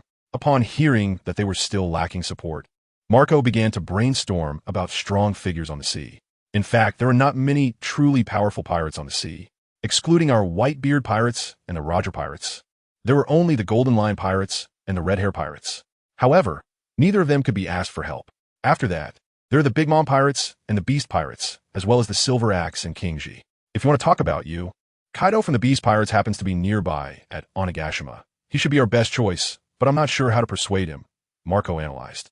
Hearing Marco's analysis, Roger said happily, "That little brat Kaido, I heard he's been doing quite well these years. Whitebeard, you know him, you should persuade him." Whitebeard took a swig of his drink and disdainfully said, "That brat Kaido, back in the day, he was close with Charlotte Linlin and not very familiar with us. You can ask me to beat him up, but getting him to help is unlikely." Hearing Whitebeard's words, Roger teased, "Whitebeard, your social skills are really lacking. How can you not even talk to someone from the same pirate crew?"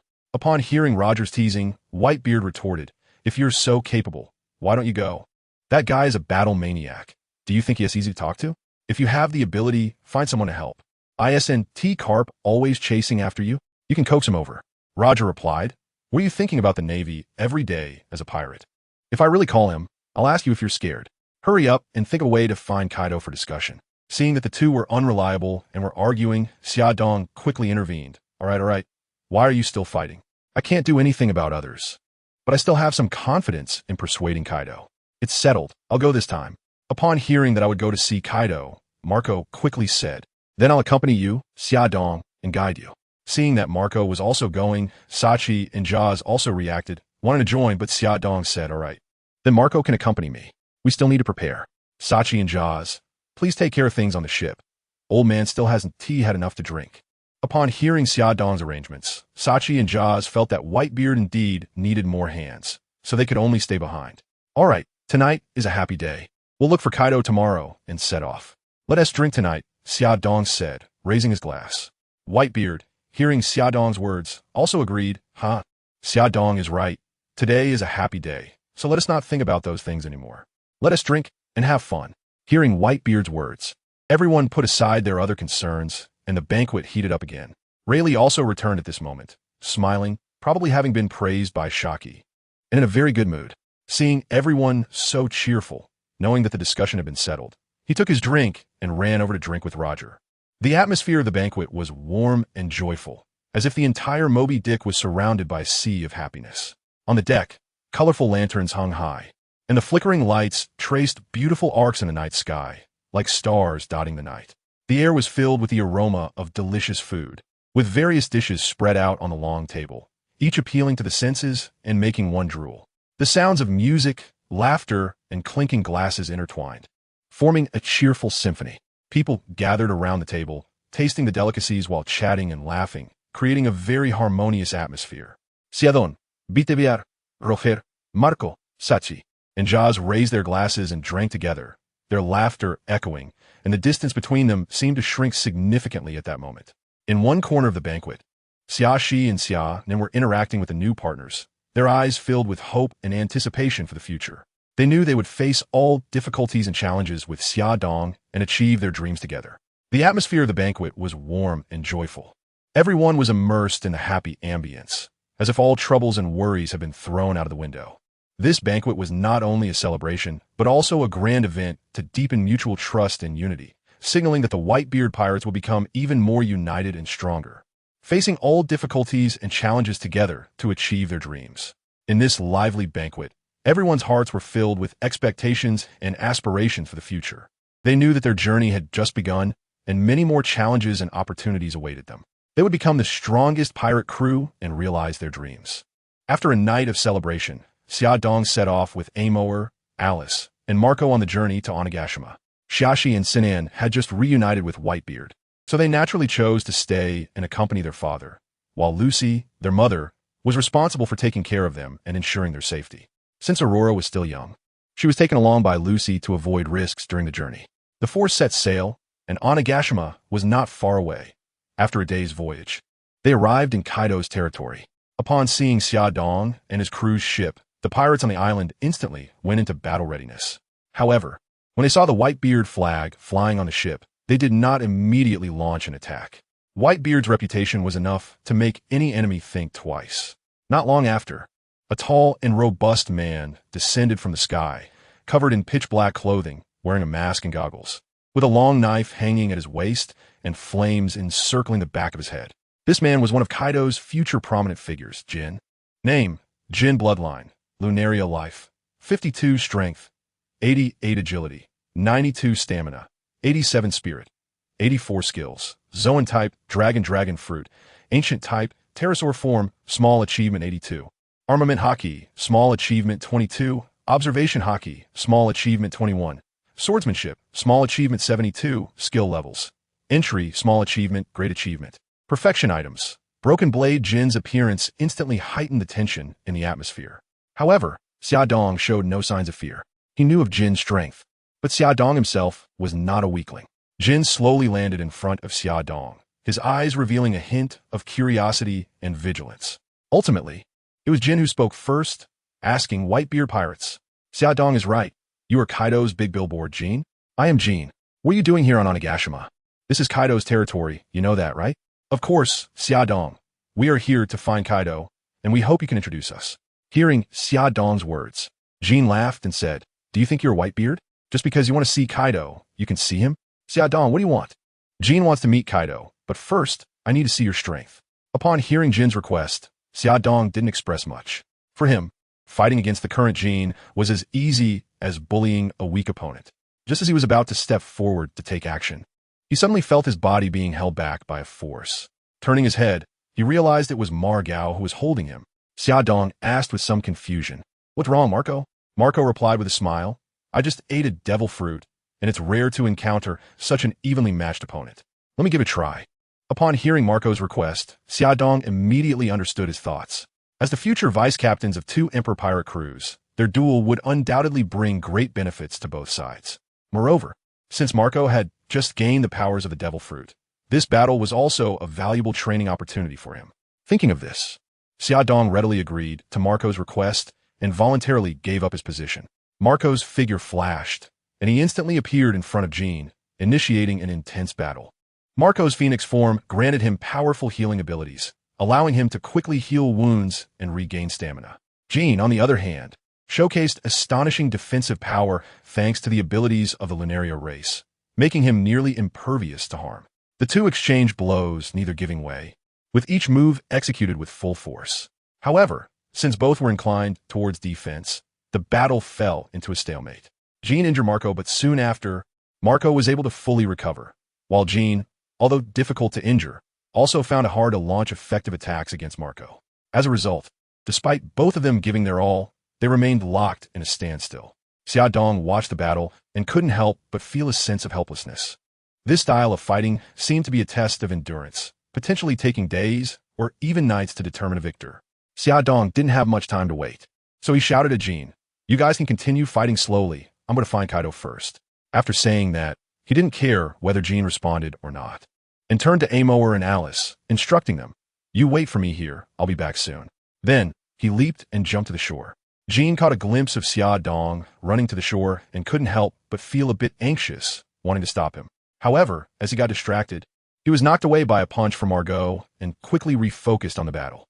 Once Xia Dong reached the shore, the pirates there quickly surrounded him, brandishing their weapons and shouting warnings not to approach. Xia Dong thought to himself, "Do I really look that unimportant?" Looking at the noisy riffraff on the island, he was too lazy to waste time with them. He decided to stop the chatter and directly unleashed his Conqueror's Haki, enveloping the entire island. As the Conqueror's Haki erupted, The members of the Beast Pirates on Onigashima instantly fell to the ground. However, at that moment, a powerful conqueror's haki suddenly surged from the center of the island, clashing with Xia Dong's power. Xia Dong knew that this conqueror's haki came from Kaido. Although Kaido's conqueror's haki was quite formidable in terms of intensity, he had only just reached a minor achievement. Faced with this situation, Xia Dong didn't hesitate to increase the output of his conqueror's haki. His momentum surged like a raging wave, quickly pushing back Kaido's conqueror's haki. As Kaido's conqueror's haki was easily defeated, Xia Dong retracted his own. Suddenly, there was a loud bang as a huge hole was blasted in the buildings in the center of the island, and a massive figure burst out, rising to the heavens. This figure was none other than Kaido, who raised a kanabo and mercilessly swung it down at Xia Dong. Name: Kaido Bloodline. Human, hidden giant bloodline. Life: 189 strength, 97 agility, 94 stamina, 98 spirit, 80 skills. Nyo fruit mythical Zoan. Koei Nyo form. Major achievement 8. Armament haki. Major achievement 32. Observation haki. Minor achievement 86. Staff technique. Major achievement 56. Skill levels. Beginner. Minor achievement. Major achievement. Perfect items. Nun Xia Dong briefly assessed Kaido's strength and realized that he had taken Kaido's Azure Dragon fruit, but heaven compensated him with the Koei Nyo form. The power of this fruit was not inferior to the Azure Dragon fruit. At this moment, Kaido's attack arrived, a powerful swing wrapped in armament haki that was terrifying. If it hit, the consequences would be unimaginable. However, Xia Dong wouldn't be foolish enough to take Kaido's powerful attack head-on. Just as Kaido was about to strike him, Xia Dong's figure flashed, and he instantly teleported behind Kaido.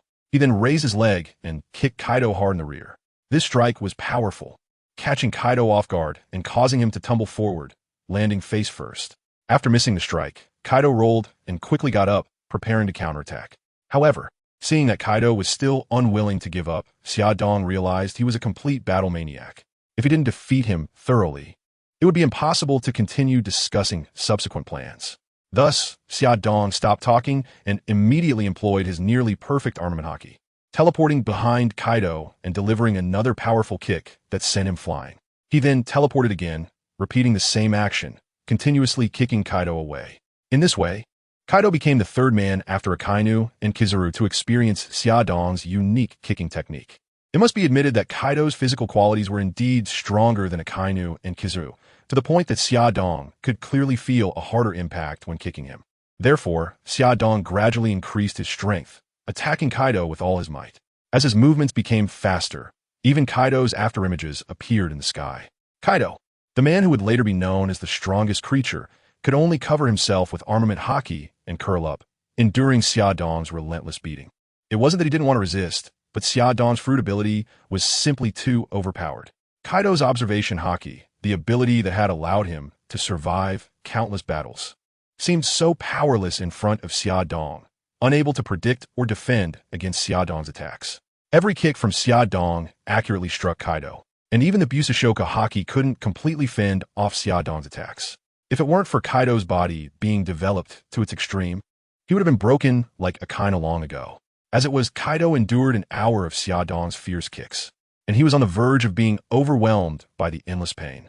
His battle-hardened body was close to falling apart, and he could feel his internal organs being injured. The pain was reminiscent of Whitebeard's attacks. Kaido knew he couldn't go on like this. He had to find a way to save himself. Just as he was contemplating a strategy, he suddenly felt himself crash to the ground, no longer floating in the sky. He stretched his sore body and looked around, spotting the young Xia Dong who had been attacking him just moments ago, standing nearby. Kaido thought that Xia Dong must be exhausted from beating him up. So he hurriedly stood up and arrogantly said, "Kid, you're out of energy, right? Kneel down and beg for mercy, and I 1T kill you." However, as soon as Kaido finished speaking, Xia Dong merely smiled faintly, his eyes showing no signs of fatigue, but rather filled with fighting spirit. Looking at Kaido, Xia Dong smirked and said, "Kaido, you think I'm tired? I'm here to find you for something. I was afraid I'd beat you so badly you couldn't move and no one would handle matter. You really are tight-skinned. Let us see how you fare." With that, he prepared to strike, intending to subdue the Pirate King's first meat shield. Upon hearing this, Kaido was startled. He looked at Xia Dong with a hint of fear in his eyes. He never expected Xia Dong's strength to be so formidable. After using Busashoka haki against him for so long, he could still maintain such fighting spirit and stamina. Little did he know, Xia Dong had signed in for a reality-level superhuman bloodline, which not only provided him with greater endurance, but also allowed him to recover stamina by absorbing solar energy. Xia Dong's fruit ability and super-strong observation haki made Kaido feel an unprecedented threat. He knew that if this continued, he would be left with nothing to do but keep taking hits. However, Kaido was not someone who would easily admit defeat. He took a deep breath, preparing to once again fight Xia Dong, even if it meant dying on the battlefield. Just as Kaido was ready to attack again, Xia Dong suddenly struck, landing a punch on Kaido's abdomen. Xia Dong put all his strength into this punch, even using haki, knowing that if he didn't hit hard, it would take a long time to subdue Kaido. After being hit, Kaido was sent flying again, crashing heavily to the ground. Lying on the ground, Kaido looked at Xia Dong, his eyes filled with fear and despair. He never expected Xia Dong's strength to be so formidable. This hit caused him more damage than all the previous attacks combined. Xia Dong looked at Kaido, who was lying on the ground, with no trace of compassion in his eyes. He said, "Kaido, still want to fight? I'm quite happy to encounter a punching bag like you." Upon hearing Xia Dong's words, Kaido's heart sank. He knew Xia Dong was right. He couldn't withstand Xia Dong's attacks, nor could he resist his devil fruit powers. He had already lost. Kaido took a deep breath, looked at Xia Dong, and said, "Kid, I've lost. I can't resist your attacks or your devil fruit powers. I'm not your match. You can do whatever you want with me." Seeing Kaido's willingness to face his fate, Xia Dong couldn't help but find it amusing. "I'm not here to kill you, Kaido. I'm just looking to discuss something with you. Is it really necessary to go this far?" Upon hearing Xia Dong's words, Kaido was stunned. "You're not here to kill me? Then why did you take down all my subordinates and beat me up like this?" "Xia Dong, I just want to see you, but they won't let me. I can only let them sleep for a while. As for beating you up, weren't you the one who started it?" Upon hearing this, Kaido realized he had misunderstood. However, he had never been a reasonable person, so he retorted, "Anyway, I don't care. You're on my territory, which means you're invading my turf." Seeing that Kaido was not willing to reason with him, Xia Dong silently raised his hands, and the dark armament color wrapped around him. Kaido, noticing this situation, suddenly remembered that the reason he was speaking to the person in front of him was that they had already talked things over before.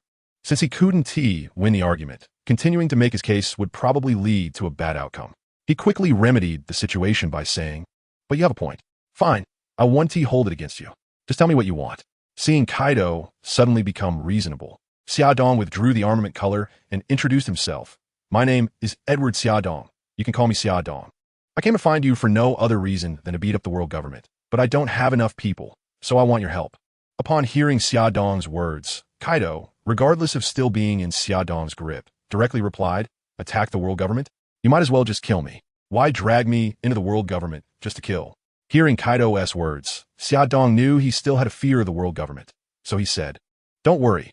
How could you possibly be going to your death? I've already contacted the Whitebeard Pirates and the Roger Pirates to go with us. When the time comes, we'll just fight a bit and then leave." Kaido, hearing Xia Dong's words, disdainfully said, "Are you joking? Attack the world government. And after the fight, you just wipe your hands and leave? What about me? You don't think that just because you defeated me, I would accompany you in such a dangerous venture, do you?" Xia Dong already knew that Kaido wouldn't easily agree to such a dangerous thing, so he said, "All right, stop pretending. I know you've been captured and studied by the Navy all these years. You've been wanting to take revenge on them, right?" Upon hearing Xia Dong's words, Kaido seemed to have been hit on a sore spot, and his temper flared up. "Back then, they took advantage of me when I was vulnerable. Let them come back and see now. Don't say so much. I'll take revenge myself. Anyway, it's impossible for me to go against the world government." Upon hearing this, Xia Dong realized that if he wanted to get Kaido to move, he had to be more straightforward. So he said, "All right, just tell me what you want." Kaido stood up from the ground and replied, "If you can summon Whitebeard and Roger, there must be great benefits involved. Tell me how much I can get, and I'll consider it." It must be said that to become one of the 4 emperors in the future, even someone like Kaido, who seems to have his head filled with muscles, is not that simple. It seems that bloodshed is unavoidable. So he pulled Kaido to sit down and started discussing the plan.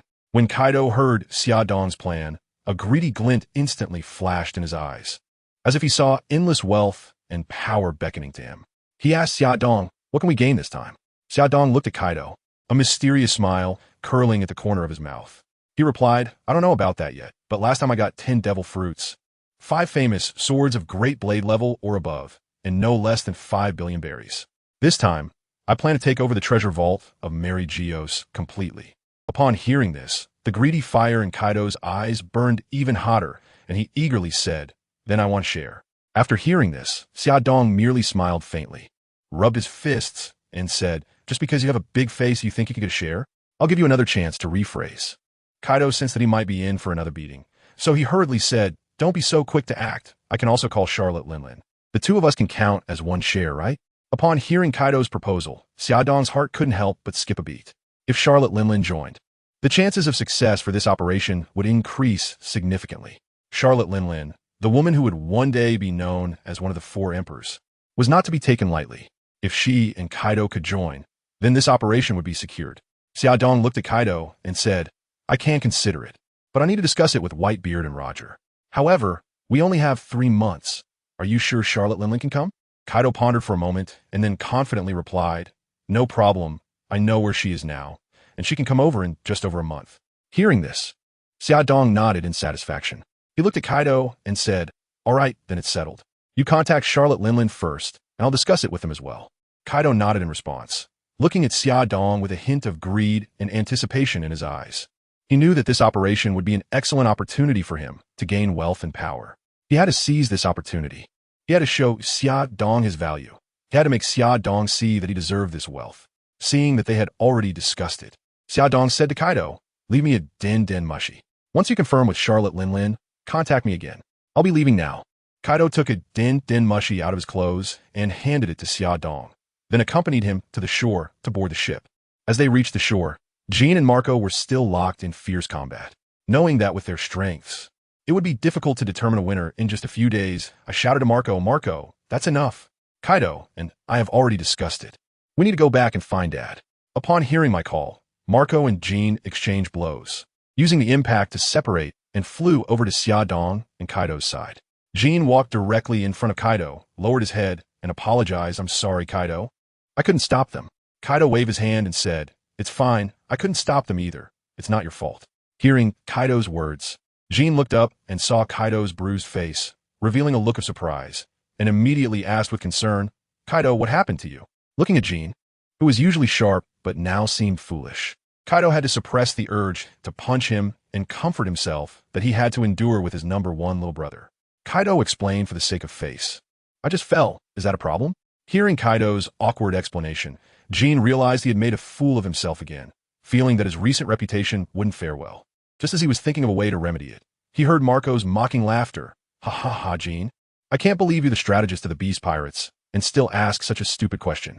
Unable to bear Marco's taunts any longer, Jean decided not to help Kaido cover up the lie anymore and directly challenge Marco. "What's wrong? Feeling good just because you're not getting beaten? Come on, let's fight again over there. This time, I will definitely take you down." Hearing Jin's arrogance, Marco's anger flared up instantly, and he responded without backing down, "Come on, who is afraid of who? If you're brave enough, follow me." Saying this, he reached for Jean to start fighting again. At that moment, I quickly grabbed Marco and advised, "All right, don't be impulsive. Time is tight. We can't waste any more time fighting. There will be other opportunities. Let's leave now. Kaido, help hold Jean back." Kaido understood the urgency of the situation and signaled to Jean with his eyes not to act rashly. The two of them then temporarily set aside their conflict and calmed the situation. However, Xiaodong still worried that they might clash again. So he said to Kaido, "All right, you should hurry and handle your own matters. We are pressed for time and need to speed up our actions." Kaido nodded calmly, and Jean was stunned. This usually reckless guy, his boss Kaido, actually had such moments. He wondered what they had just discussed. Seeing Kaido agree, Xiaodong and Marco went directly back to the ship to head home. On the ship, Marco asked Xiaodong, "Did you beat up Kaido?" "Of course, Xiaodong.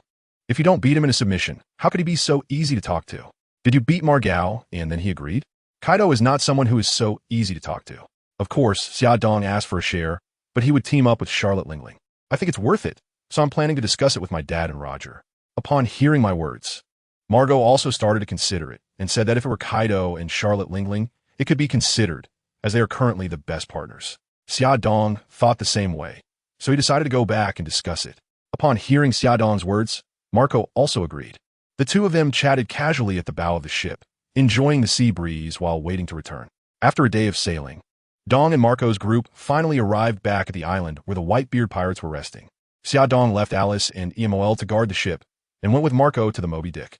As soon as they arrived on the ship, They saw Whitebeard drinking heartily while giving instructions to Xia Shi and Xia Nan. Xia Dong watched as Whitebeard was teaching his two younger brothers with great authority, and couldn't help but feel a cold sweat for them. As everyone knows, in the world of famous teachers in One Piece, Whitebeard's teaching ability is considered the worst. He has been mentoring a group of adopted sons for over 40 years, but only a few have turned out well. Marco, even with the immortal Phoenix Fruit, couldn't defeat the relaxed Kizaru. Jozu, despite having the Diamond Fruit, was easily restrained by Aokiji. The only standout might be Vista, who had a back-and-forth fight with Mihawk, showcasing impressive strength. In comparison, the equally underwhelming teacher Rayleigh at least trained future Yonko Shanks and Straw Hat Luffy. Not to mention the #1 teacher in the world of pirates, Kaido, whose teaching ability is unmatched. In one battle, he directly taught Luffy the Conqueror's Haki. Although Luffy's own potential played a part, there's no denying his teaching ability. Xia Dong looked at Whitebeard and couldn't help but feel a bit emotional. He knew that Whitebeard's education might not significantly help Xia Shi and Xia Nan improve their strength. However, his guidance was an indispensable fatherly love in the lives of his two younger brothers. It was also a dream that Whitebeard had pursued all his life. Whitebeard, who was just taking a big gulp of wine, was very happy to see Xia Dong and Marco's return. He put down his large wine cup and stood up to approach them. After just a few days apart since their reunion, Whitebeard wanted to give his eldest son a big hug to show his affection, but as he rushed towards Xia Dong, he realized that with his height of over 6 meters, it was quite awkward to embrace his eldest son, who was only about 1.6 meters tall. He stood there awkwardly, but despite the fact that his eldest son's stature and appearance were completely different from his own, Whitebeard had no doubt that Xia Dong was his son. After all, his second and third sons had grown up looking quite similar to him when he was young. The second son had a physique like his, while the third son completely inherited the bloodline of the giant race. It was normal for the eldest son to inherit the human bloodline, and moreover, the eldest son bore a resemblance to Becky in his features. Whitebeard took the wine bottle, opened the cap, tilted his head back, and took a big swig, then handed the bottle to Xia Dong. Xia Dong took the wine bottle and also took a sip. He felt the love and trust from Whitebeard, and his heart was filled with warmth. In that moment, they drank together like ordinary father and son. Xia Shi and Xia Nan also walked over, and the 5 of them gathered together to drink. While drinking, Xia Dong recounted the results of his discussion with Kaido. Upon hearing that Kaido actually wanted to share, Whitebeard became furious and smashed his wine cup, angrily saying, "That brat Kaido? What right does he have to share? Even with that woman Ling Ling, it's not worth it. We can just do without them. We can deal with Roger ourselves. It's just a matter of delaying." Seeing Whitebeard angry, Xia Dong quickly tried to calm him down, saying, "Old man, there aren't too many who can stand against the world government at sea, and right now, the best choice is Kaido. Their strength is only slightly below yours, and they're sending 2 people. I've tested Kaido's strength. Although there's still a significant gap compared to you and Roger, he can already match ordinary Admiral-level combat power. If they can join us, we will be absolutely safe. Otherwise, relying solely on us and the Roger Pirates is too risky. If something unexpected happens, our casualties would be huge." Hearing Xia Dong's concern about unexpected events, Whitebeard also calmed down. Although he was confident in his strength, this time he was facing a giant like the world government, and he was worried about the sons he had raised for many years. However, he was also angry about Kaido's outrageous demands. At that moment, Roger and Rayleigh, seeing Xia Dong's returning ship, also walked over. Roger shouted from afar, "Whitebeard, we can hear you're angry. What happened? Did Xia Dong not negotiate well with Kaido?" Upon seeing Roger and Rayleigh arrive, everyone quickly made way for them, and Roger and Rayleigh took their seats and began to drink. Xia Dong took the opportunity to tell them about the terms Kaido had offered. Hearing Xia Dong's words, Roger and Rayleigh began to consider. Kaido's price was indeed a bit high this time. After a long while, Rayleigh was the first to speak. "The price is high, but they have grown rapidly in recent years, and I've heard that they have quite a few skilled fighters under them. If they join us, our pressure will definitely lessen. And this time we might even teach the world government a lesson. Besides, the money is in Xia Dong's hands. If they want that money, they must play a sufficient role. We won't lose out." Whitebeard and Roger both found Rayleigh's words reasonable. Whitebeard said, "All right, it depends on whether those 2 are worth that price." Roger nodded, "Then it's decided. Xia Dong, make it clear with Kaido. If I don't put in the effort when the time comes, don't blame us." Xia Dongxing, "Then it's settled. I will talk to Kaido about it." Rayleigh, "It's decided. Everyone, stop thinking about this and start drinking." After saying that, he picked up the wine jug and continued to drink. "Roger, Rayleigh, save some for me." Whitebeard, Don't snatch it away. I might be short on everything on my ship, but never on wine. Marco, bring more wine. Xiaodong looked at the three of them planning to get drunk in broad daylight, not knowing what to say. He told his two younger brothers to keep an eye on things and prepare to contact Kaido.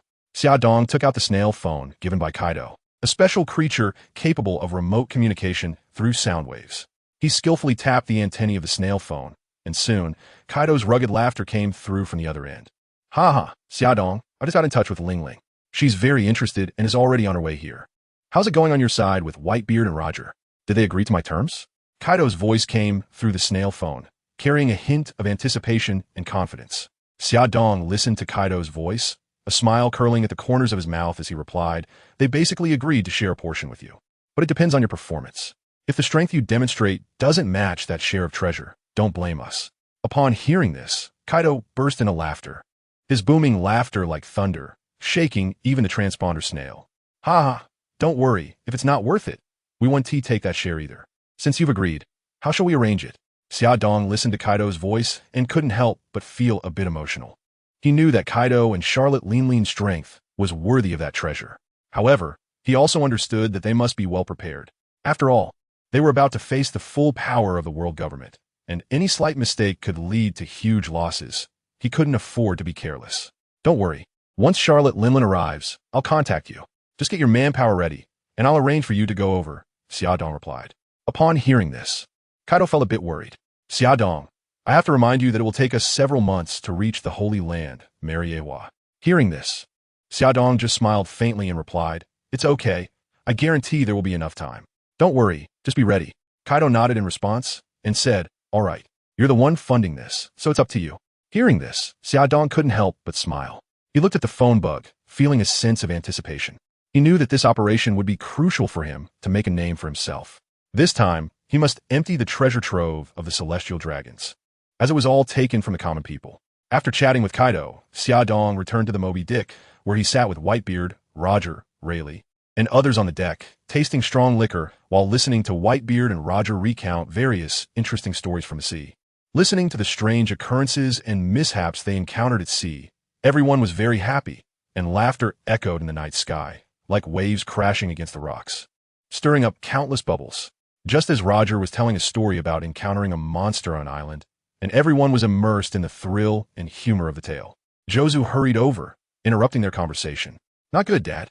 Monkey D, Garp, along with Akiji, Sengoku with Tsuru, and Akainu, are coming over, trying to surround us. Upon hearing Jozu's words, everyone's eyes lit up. They had been thinking of dragging the Navy's main forces into the New World to prevent them from aiding the world government. And now that most of the Navy's experts were here, wasn't this their opportunity?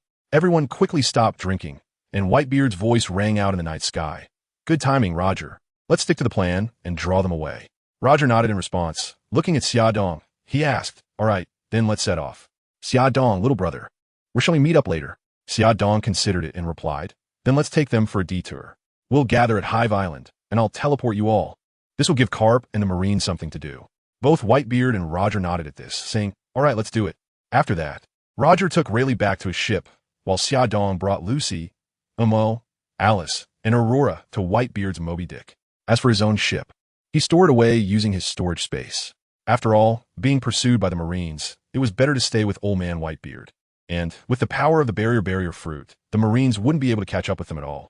Under Whitebeard's command, the Moby Dick began to move slowly. As the Marine warships were about to catch up, the pirates on board prepared for battle.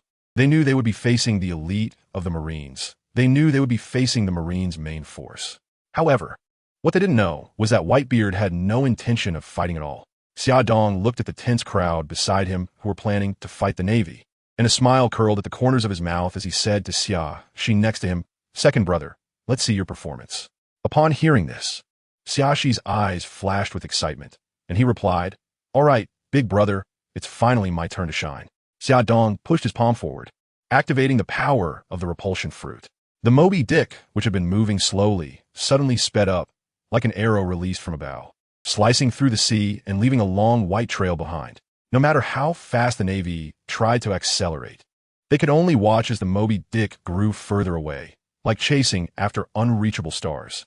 At that moment, a Navy officer dressed in a fiery red suit rushed out and shouted Meteor Volcano. Countless lava fists rained down from the sky like a meteor shower.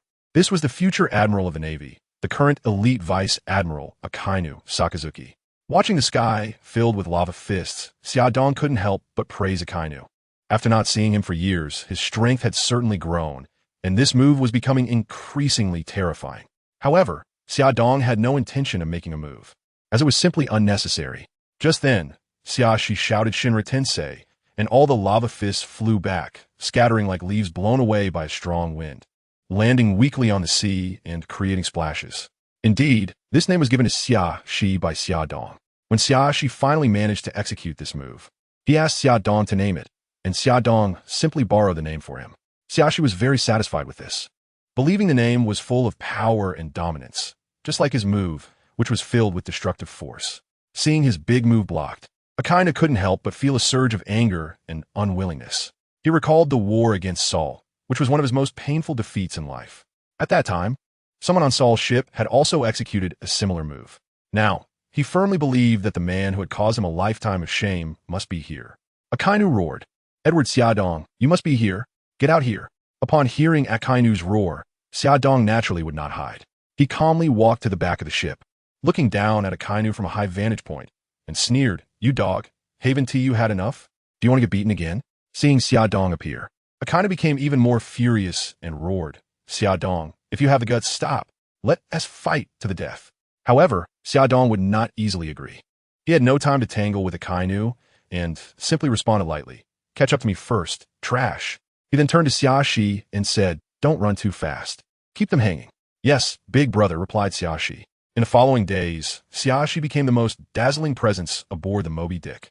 With every action and decision drawing attention, he skillfully maneuvered the Moby Dick, always maintaining a certain distance from the Navy warships, as if performing a silent dance. When the Navy attempted to catch up, Xiaoshi decisively accelerated, like a swift cheetah, gracefully running across the vast ocean. He always kept an appropriate distance, preventing the Navy from easily matching their pace. Once the Navy gave up the chase, Xiaoshi quickly adjusted his strategy, maintaining the distance to ensure they remained within sight. Thus, Xiaoshi successfully kept the Navy intrigued, with both sides maintaining a delicate balance. They resembled two master chess players engaged in a silent contest on a vast board, each move filled with wisdom and strategy.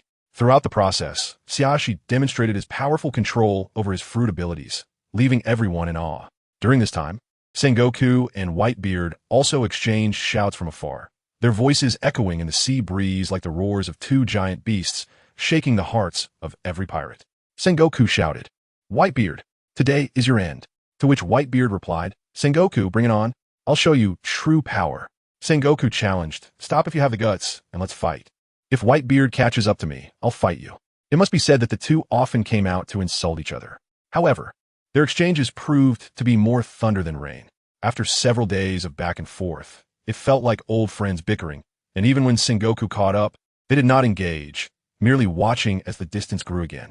As longtime rivals, Sengoku understood Whitebeard's strength and tactics very well. He knew that even if he caught up to Whitebeard, it would be difficult to truly deal with him. After all, Whitebeard possessed the powerful Tremor fruit, capable of triggering massive tsunamis and easily escaping pursuit. If it weren't for the likes of Shiki the Golden Lion and the Lone Soul, who were both a headache for the Navy, one being elusive with his float fruit and the other being exceptionally powerful on his own, Sengoku would have found it much easier.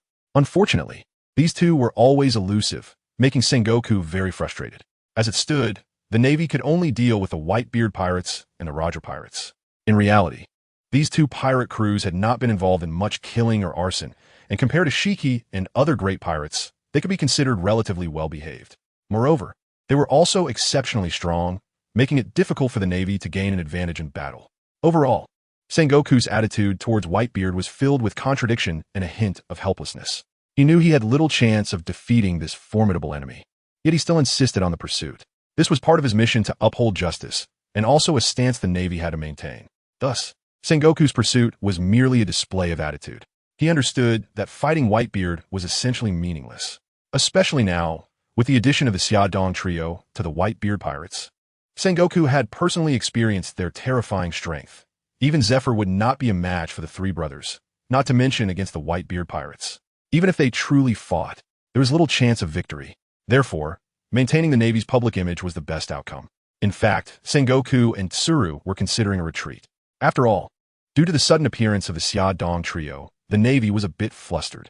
Sengoku had only brought Akainu and Tsuru for this battle, originally intending to train the future hope of the Navy while he held off Whitebeard, with Akainu engaging the Whitebeard Pirates to gain experience. Who would have thought that the plan would be disrupted? If a battle broke out now, Akainu would likely be lost. However, seeing that the Whitebeard Pirates also had no intention of fighting, they decided to pursue, for now, waiting for Garp and Roger's battle to conclude before facing the Whitebeard Pirates.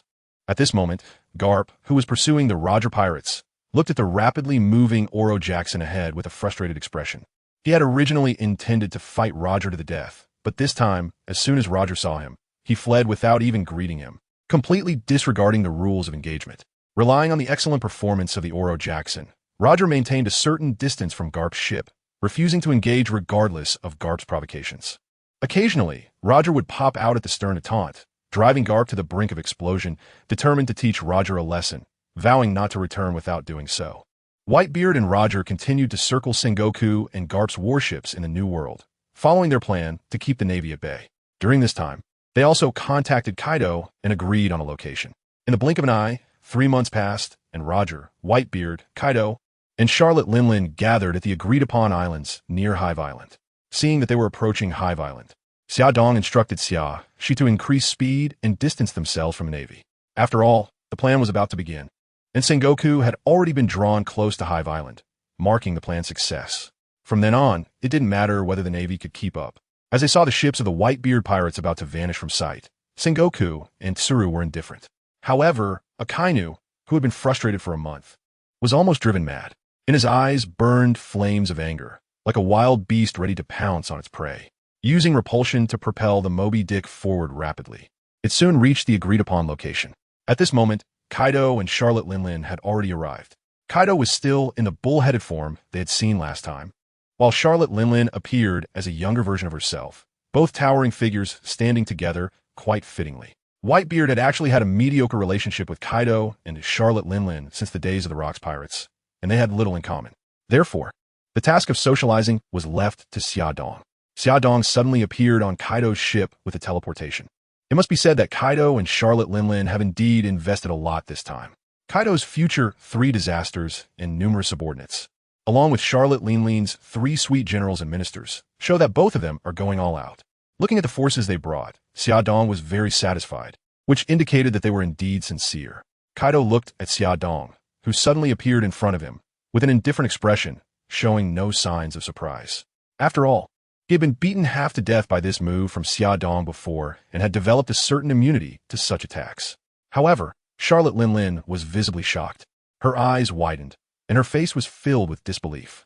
Name: Charlotte Linlin Bloodline. Human Hidden Giant Bloodline. Life: 48 Strength, 97 Agility, 91 Stamina, 94 Spirit, 92 Skills. Soul Fruit, Perfect 3. Armament Hockey, Major 59. Observation Hockey, Major 32. Swordsmanship, Major 18. Skill levels: Entry, Minor Success, Major Success, Perfect. She immediately became alert, although she hadn't paid special attention to Xia Dong. His sudden appearance left her with no time to react. She secretly thought that if Xia Dong used the same trick against her, she would likely be caught off guard just like before and could even get hurt. Originally, when she heard that Kaido was defeated by a young guy, she had mocked Kaido, but now, having witnessed Xia Dong's strength firsthand, she realized that this young man indeed possessed formidable power and should not be underestimated. Charlotte Linling's gaze was fixed on the handsome young man in front of her, her smile undiminished. Although she was filled with caution regarding Xia Dong's strange teleportation ability, she knew clearly that they were still partners at this moment and would not easily pose a threat to each other. Therefore, she forcibly suppressed her inner vigilance and put on a warm and enthusiastic demeanor, greeting Xia Dong. "Oh my, what a handsome little brother. I am Charlotte Lingling. You can call me Sister Lingling." Xia Dong's lips curled up slightly, revealing a faint smile, his eyes bright and clear. He gazed at the future sole female emperor, the strongest female pirate Charlotte Linlin, standing before him. Her tall figure exuded a powerful and authoritative aura. Xia Dong's gaze conveyed deep admiration as he softly replied, "Hello, Sister Linlin, I am Edward Xia Dong. You are truly beautiful, and it is an honor to meet you." The mutual flattery between the two made Kaido, who was standing by, break out in a cold sweat. He hurriedly interrupted. "That's enough, Lin Lin. We have important matters to discuss." Kaido's voice was like a bucket of cold water, instantly extinguishing the warm atmosphere between Charlotte Linlin and Xia Dong. His eyes revealed a sense of seriousness and urgency, as if reminding them that this was not the time for idle chatter. Charlotte Lingling smiled slightly upon hearing this, then quickly reined in her smile, turning to Kaido and nodding to indicate her understanding. She knew that Kaido was a straightforward person who wouldn't easily interrupt others unless it was truly important. After listening, Charlotte Lingling said nothing more, and Kaido took the opportunity to speak to Summer Dong. "We have all arrived, so can we discuss how to get to Mary Geos now?" Seeing Kaido's eagerness, Summer Dong quickly reassured him.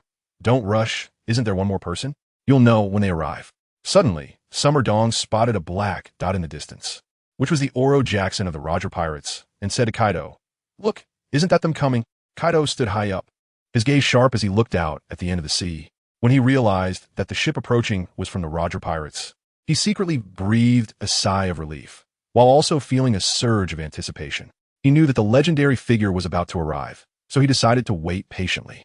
As time passed, the Oro Jackson gradually drew closer, its massive pirate ship standing out prominently on the sea. However, at that moment, Kaido suddenly noticed a dog-headed warship closely following the Oro Jackson. His expression instantly turned sharp, revealing a hint of alertness and confusion. Kaido turned to Summer Dong and questioned seriously.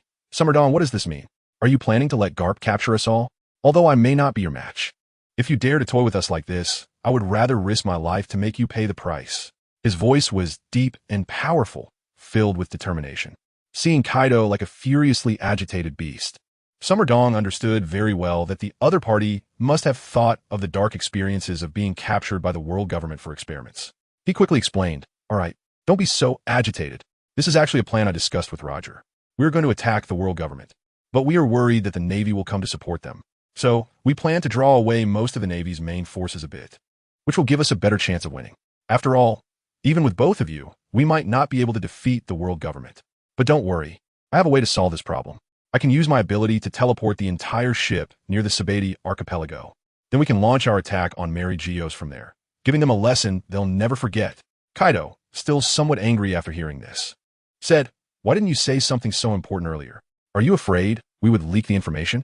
Xia Dong hurriedly explained, "It's not that I don't trust you. It's just that this matter is too significant. If the world government finds out, the consequences would be unimaginable." Upon hearing this, Kaido's expression softened slightly, but he still huffed in dissatisfaction, knowing that the Navy's appearance was part of Xia Dong's attack on Mariewa.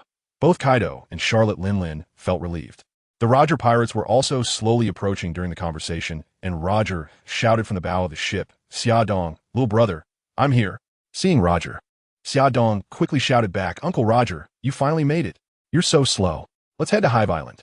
After saying that, he turned to Kaido and Charlotte Linlin and said, "All right, now that Roger is here, we can set off as planned." Hearing Xia Dong's words, although Kaido and Charlotte Linlin felt awkward about him giving orders, they still hurriedly had their crew set sail as they watched the approaching Karp's warship. The 4 large ships set off majestically towards Hive Island. The pursuing ships also included Sengoku's warships, and when these 2 golden partners joined forces, they were fearless, intending to hunt down Whitebeard and Roger, which was quite bold. However, Xia Dong's group had no time to waste with Karp and the others and focused solely on rushing toward Hive Island. At this moment, the entire Hive Island was in chaos, with pirates looking up at the sky in terror, filled with confusion and fear. Just then, 4 ships suddenly appeared in their line of sight, and on those ships were Whitebeard and Roger's crew. Seeing this scene, the pirates immediately went on high alert, gripping their weapons tightly and watching the 4 ships warily. However, just as Whitebeard and Roger's crew were about to storm the island, something unexpected happened. A gigantic black hole suddenly appeared in front of the 4 ships. This black hole resembled a wide-open mouth, waiting to swallow these ships. Faced with such a bizarre situation, Whitebeard and Roger's crew did not hesitate at all. They drove their ships straight into the black hole, and in the blink of an eye, they vanished without a trace. As the 4 ships disappeared, the black hole quickly closed up as if it had never existed. Only the 2 Navy warships remained on the surface of the sea, continuing at their original speed, heading straight for Hive Island. At this point, the pirates on Hive Island could no longer remain calm. They mistakenly believed that the 2 Navy warships were there to attack them. Thus, they all picked up their weapons, preparing for a life-and-death struggle with the navy. An intense battle seemed inevitable, and both sides were fully prepared, with the tension reaching its peak. Xia Dong used his fruit ability, and the 4 pirate crews passed through a spatial wormhole, instantly arriving near the Sabati archipelago. This scene, even though everyone was already prepared, still left them shocked and stunned when it actually happened. Roger and Kaido's eyes were filled with envy, their gazes like iron filings drawn to a magnet, tightly locked onto Xia Dong. Seeing Xia Dong's ability to move freely across the sea, not only could he play anywhere in the ocean, but he could also escape from crises, and he looked cool doing it. Both of them were on the verge of tears from envy. In contrast, Whitebeard's eyes were filled with pride and satisfaction as he looked at his son, full of love and contentment, feeling that he was truly impressive, with 3 biological sons, each more remarkable than the last. However, Rayleigh and Charlotte Linlin exchanged glances that hinted at a sense of vigilance. Xia Dong's ability was so powerful and perfect that as long as they were allies, they could be happy. But if Xia Dong became their enemy, that would be a very bad situation. They knew that Xia Dong's ability was enough to trap them in battle and prevent their escape in a crisis. However, they also understood that with Xia Dong's capabilities, even if surrounded, he could easily escape, making it impossible to defeat him. Therefore, they quickly reined in their thoughts and could only try to tell their crew to avoid offending Xia Dong as much as possible. Looking at the complex gazes of everyone, Xia Dong knew that they were still immersed in this magical scene, but he understood that the next steps were key to the plan. So, he quickly interrupted everyone and said, all right, after experiencing it a couple more times, it won't feel strange anymore. Now, we need to discuss how to attack Marineford. Hearing Xia Dong's words, Whitebeard also expressed his support. That's true. Although we have made sufficient preparations, we are about to attack Marineford, which is the core location of the world government, where most of their forces are concentrated. Therefore, we must adopt a surprise attack strategy to protect ourselves to the greatest extent. At this time, Rayleigh also voiced his opinion. If we talk about offensive capabilities, there is no one better than Whitebeard's Tremor fruit. And with Xia Dong, little brother, possessing this ability, he can take Whitebeard into the interior of Marineford. Then, Whitebeard can unleash the power of the Tremor fruit, which will surely cause tremendous damage to the enemy while maximizing the weakening of their combat strength. Upon hearing Rayleigh's suggestion, Xia Dong began to seriously consider the feasibility of this plan. He realized that it was indeed a very good proposal. If successfully implemented, it would deal a heavy blow to Marineford. However, he also understood that achieving this goal would not be easy. If he took Whitebeard deep into enemy territory alone, he would still need to collect treasure, leaving Whitebeard by himself. At that time, even someone as strong as Whitebeard could easily be defeated by the Gorosei. After considering this, he spoke to everyone. It's too dangerous to let Dad go alone, so Uncle Roger will go with him, and then Rayleigh can lead Kaido and Linlin to attack from the outside, coordinating efforts to keep the world government from being distracted. Upon hearing Xia Dong's plan, the first to oppose was surprisingly Kaido. Xia Dong, I want to go with Whitebeard too. Those bastards from the Gorosei dared to capture me. I must teach them a lesson. After saying this, he clenched his fists tightly, his eyes flashing with anger. Xia Dong frowned as he looked at Kaido's determined expression, feeling a sense of worry in his heart. Although he understood Kaido's desire for revenge, he knew that this operation needed to be carried out with caution, without any negligence. Therefore, he tried to persuade Kaido. Kaido, I understand how you feel, but we must consider the safety of the entire plan. If we spread our forces too thin, it may give the enemy an opportunity. Besides, Whitebeard and Uncle Roger are strong enough to handle internal threats, and your attack from the outside is equally important. After listening to Xia Dong's words, Kaido remained silent for a moment, but still insisted.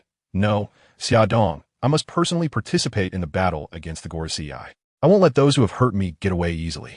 His voice was filled with determination, as if he had already made up his mind.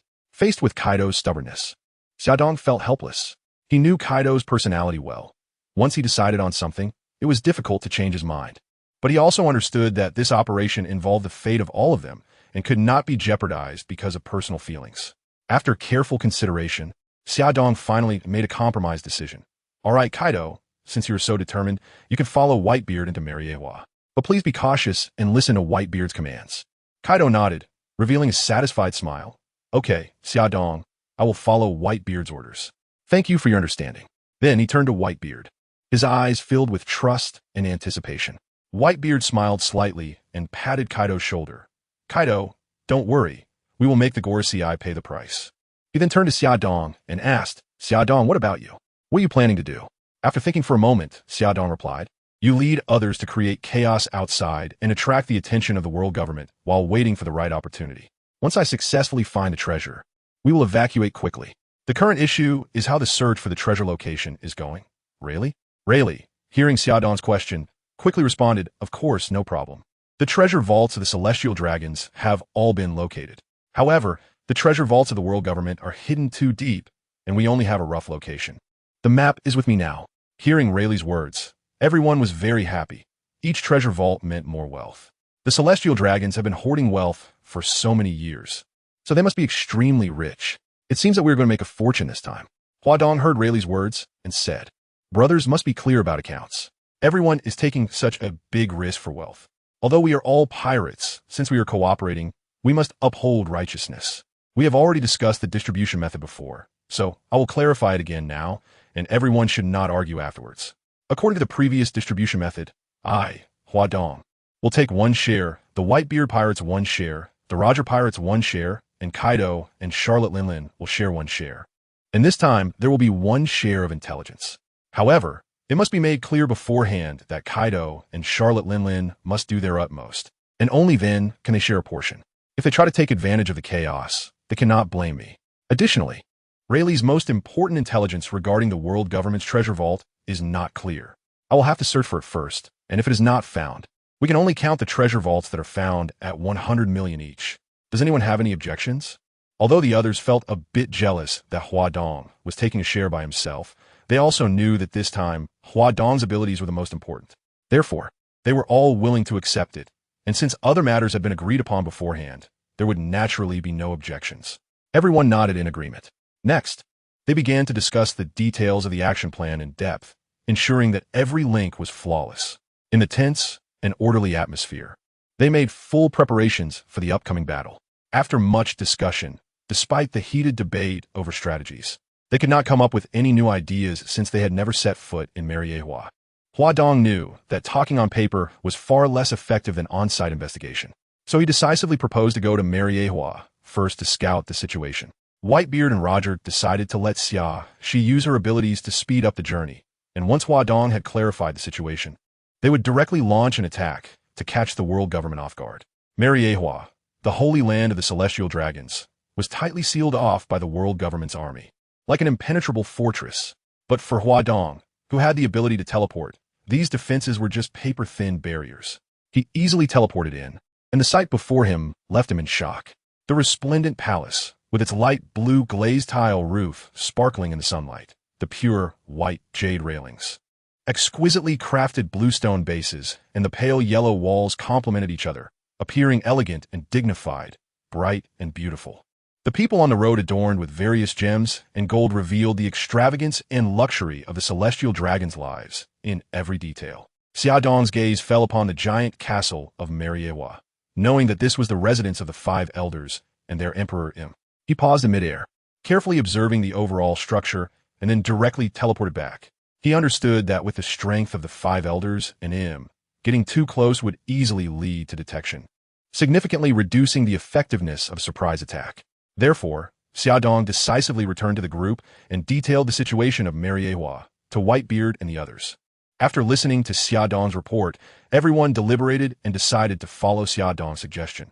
First, to launch their abilities at the 5 elders' castle. Then use Xiaoxi's abilities to let the others descend from above and directly attack the inside. They believed that such a tactic would surely catch the world government off guard and in chaos. Once all the plans were set, Xiaodong led everyone on their journey back to Marineford. They were like wolves lurking in the darkness, waiting for the perfect moment to strike. And now, it was their time to attack. Xiaodong used his space fruit ability to bring Whitebeard, Roger, and Kaido to the palace where the 5 elders were located, and then quickly left. The sudden appearance of the 3 seemed like a lightning bolt breaking through the night sky, instantly shattering the tranquility within the palace. Immediately, Whitebeard unleashed his heart-shaking tremor fruit ability. In an instant, the entire palace shook violently as if a strong earthquake was sweeping through. This immense power made every corner of the palace tremble, walls cracked, and dust flew everywhere. The soldiers inside the palace lost their balance in this tremendous quake, like leaves caught in a wild wind, completely unable to withstand it. The ground continued to rise and crack under the power of the tremor fruit, with fissures slowly expanding, spreading throughout the town.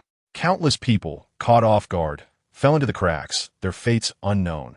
The power of the tremor fruit was showcased to the fullest. This sudden change plunged everyone in the palace into panic and chaos. The originally peaceful environment instantly became tense and dangerous as people fled in terror, trying to find a safe place to hide.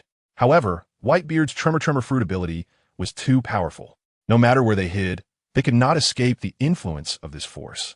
At this moment, 5 figures rushed out of the palace. It was indeed the 5 elders. Although the sudden attack caught them off guard, their strength meant they did not suffer any substantial damage. Once they regained their composure, the 5 hurried out to assess the situation, only to see Whitebeard, Edward Newgate, and Gol D.Roger. Upon seeing Whitebeard, they instantly understood that he was the instigator of this earthquake. Among the 5 elders, the only one not wearing a suit, dressed in a white robe, bald, and wearing glasses, stepped forward first and angrily said, "Whitebeard, do you and Roger plan to declare war on the world government? Having become the king of the seas in recent years, do you think you're invincible and dare to act so recklessly here?" Listening to the 5 elders roar, Whitebeard disdainfully replied, "I've long been displeased with your world government. This time, I'm here to experience your power. Stop with the nonsense. Let us speak with strength." After saying that, he gathered his fruit ability and swung a punch. Seeing Whitebeard directly attacking, the 5 elders, well aware of his might, also did not dare to be careless and quickly used their fruit abilities to transform. Jagor Lucia, Satan, let out a furious roar, his body instantly transforming into a giant bull demon, covered in a hard carapace, exuding a terrifying aura. He charged at Whitebeard first, aiming to use his strong defense to withstand Whitebeard's attack. However, when he made contact with Whitebeard's attack, Satan immediately realized he had underestimated the power of Whitebeard's tremor fruit. Whitebeard's attack penetrated his defenses, directly impacting his body, causing him to feel a sharp pain. Satan groaned and spat out a mouthful of blood. Yet he did not retreat, still trying to withstand Whitebeard's assault. At that moment, Shepherd 10 Peter quickly reacted, transforming into a giant sandworm and using his fruit ability to create a solid sand wall, successfully blocking Whitebeard's attack. Satan gratefully glanced at Peter. Their years of tacit understanding allowed them to coordinate in battle. However, relying solely on Satan could not completely withstand Whitebeard's attack, and Peter also had to join in the defense. The two worked together, barely managing to hold off Whitebeard's onslaught, but they were merely in a passive position, unable to hold out for long. Fortunately, at that moment, Isambla V. Negeru Saint transformed into a skeletal knight and began to attack Whitebeard. With the close cooperation of the 3, they finally managed to suppress Whitebeard's attack, but they all knew this was just a temporary victory. Against a powerful enemy like Whitebeard, they had to give their all to have a chance of survival. Meanwhile, Marcus Maz Saint had transformed into the mythological Garuda form, his body covered in golden feathers. His wings spread out like the sun, dazzling and eye-catching. Topman Vacheli Saint transformed into a giant, muscular figure, exuding immense power. One used flames, the other controlled water jets, both launching attacks at Gol D.Roger. Roger skillfully dodged their attacks, wielding his sword to fend off their offensive. Nonetheless, Marcus and Topman, relying on their formidable strength, successfully delayed Roger. Meanwhile, Kaido, seeing the abilities displayed by the 5 elders, was also quite surprised. However, he quickly realized that he had come to assist Whitebeard against the 5 elders. Thus, he prepared to move forward to support Whitebeard in defeating the 5 elders. Just then, 3 mysterious figures dressed in suits and wearing masks suddenly appeared in the castle. These 3 were members of the Celestial Dragon's Guardian Knights. They rushed toward Kaido without hesitation, engaging him in battle. Although these 3 were far from Kaido's match, they successfully held him up due to their decent strength.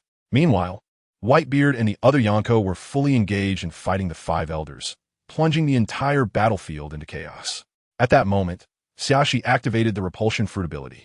With a gentle wave of his hands, Kaido, Charlotte Linlin, and other powerful figures descended from the sky like a group of divine soldiers, rapidly plunging toward the palace. Their figures moved as swiftly as lightning and fiercely like leopards, each strike carrying unparalleled strength and might. These powerful beings charged toward the palace at an astonishing speed, their attacks as fierce as a storm. The palace soldiers were utterly defenseless against their onslaught, like fragile paper, easily torn apart.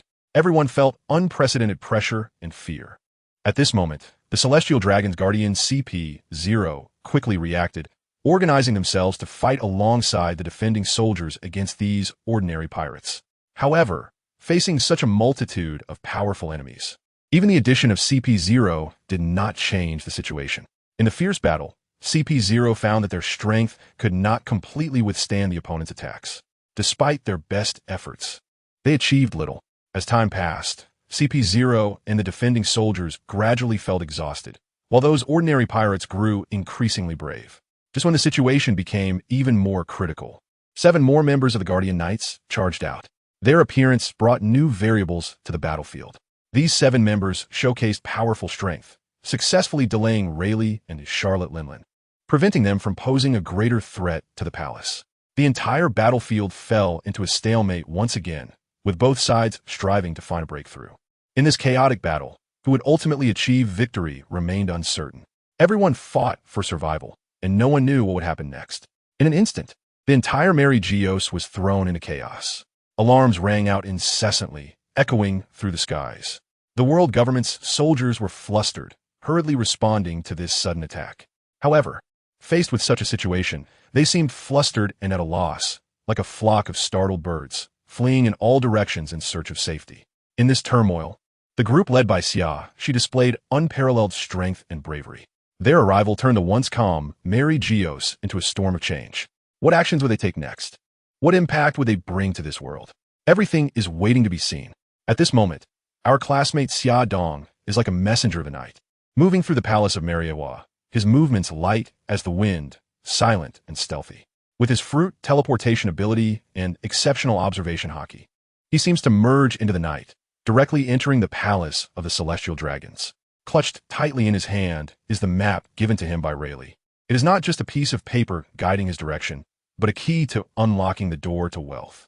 One must admit, this plan is truly seamless. The chaos in Mariewa has thrown the entire situation into disarray, with most of the guard in the palace urgently dispatched to confront the invading pirates. Meanwhile, the remaining few guards have been called back to their rooms by the timid Celestial Dragons for their own protection. As a result, the vast palace is unexpectedly empty, which is undoubtedly an excellent opportunity for Xia Dong. He knows that time is of the essence and cannot afford to delay, or the situation might turn unfavorable for him. Thus, he unhesitatingly activates his supervision and begins to search rapidly according to the map. As expected, it doesn't take long before he successfully locates the first treasure room. In a flash, Xia Dong stands behind the door of the treasure room, although a dazzling light instantly pours out from within, blinding him like the first rays of sunlight at dawn. After adapting to this sudden brightness, he sees a breathtaking sight. Countless treasures of gold and silver are piled high, shining with a dazzling glow. Gemstones twinkle like stars, brilliant and eye-catching. Gold coins are as deep as the ocean, exuding an enticing aura. But what truly attracts Xia Dong are the various devil fruits and famous swords collected by the Celestial Dragons. These precious items, like rare gems, are placed in exquisite boxes, seemingly waiting for their destined owner to arrive. Xia Dong acted without hesitation. Faced with this astonishing wealth, he had no time to count slowly. His consistent policy when dealing with the Celestial Dragons was to leave not a single hair behind. He swiftly stored the treasures into his storage space, moving like flowing water, completing the task in one go. His gaze was focused and determined, with only one thought in his mind. Hurry up and collect it. There is still a dozen more to go. How long will it take to gather all this? In just a few minutes, Xia Dong completed the task. His figure vanished like a shadow in the night, leaving no trace, as if he had never appeared. He continued searching for the next treasure room, knowing that the treasures here were endless. As long as he had enough patience and skill, he could find more treasures. His steps were firm and powerful, filled with anticipation. With Xia Dong's abilities, clearing out the Celestial Dragon's treasure rooms was incredibly smooth. He moved like a greedy hunter, darting between the treasure rooms of 19 Celestial Dragon families, each room like a gold mine, yielding bountiful rewards. From initially being excited to now feeling numb, Xia Dong experienced a process from surprise to becoming accustomed to it, admiring the Celestial Dragon's ability to amass wealth. Each treasure room was filled with vast riches, countless berries piled high, dazzling to the eye. Even more shocking, Xiaodong found dozens of devil fruits, these mysterious treasures gleaming like precious gems, making one unable to resist the urge to touch and possess them. Additionally, there were various famous swords, each resembling exquisite works of art, with unique designs and styles. These swords were not only visually stunning, but also incredibly sharp, as if they could easily slice through steel. Some of these renowned swords were world famous, and Xiaodong even found several great swords and a dozen fine swords, each worth a fortune. Faced with such a plethora of treasures, Xiaodong couldn't help but feel a surge of excitement and exhilaration. However, taking all these treasures away was not an easy task. Even if he could use his fruit powers to directly swallow various treasures, it would still require a considerable amount of time and effort. After all, there were simply too many treasures to be moved and organized piece by piece. Finally, after a long effort, Xiaodong successfully emptied the 19th Celestial Dragon's treasure room. At this moment, he couldn't help but breathe a sigh of relief, a sense of accomplishment swelling within him. He had never imagined that one day he would feel exhausted from collecting money. Yet at the same time, he deeply felt the joy of harvest, a feeling that made all his efforts worthwhile. Like a tireless little bee, Xiaodong finally emptied all 19 treasure rooms. Looking at the bountiful haul, he could finally relax and take a good rest. However, just as he wanted to unwind, he suddenly remembered his companions still attracting the attention of the world government outside. Thinking of the dangers they might face, Xiaodong couldn't help but feel a twinge of worry. So, he hurriedly used his teleportation skill to reach the rooftop, anxiously gazing at the battlefield. At this point, the battlefield had already descended into chaos, filled with the strong smell of gunpowder, with traces of intense battles scattered on ground. The once beautiful and tidy Marineford had now become a wreck, with broken walls and ruins everywhere, a scene of devastation. The battle between the five elders, Whitebeard and Roger, was still ongoing, with both sides locked in a stalemate. Although the five elders were not a match for the combined forces of Whitebeard and Roger, they were still able to hold them back stubbornly with the powerful abilities of the mythical Zoan fruits. On the other side, Kaido had successfully defeated 3 members of the God Knights, but he was blocked by the rushing Marine elite Vice Admiral Kizaru. The two were evenly matched, and it was difficult to determine a victor in the fierce battle. Rayleigh and Charlotte Linlin, after dealing with 7 members of the God Knights, were preparing to defeat the world government in one go, but were delayed by the arriving Marine Admiral Sora.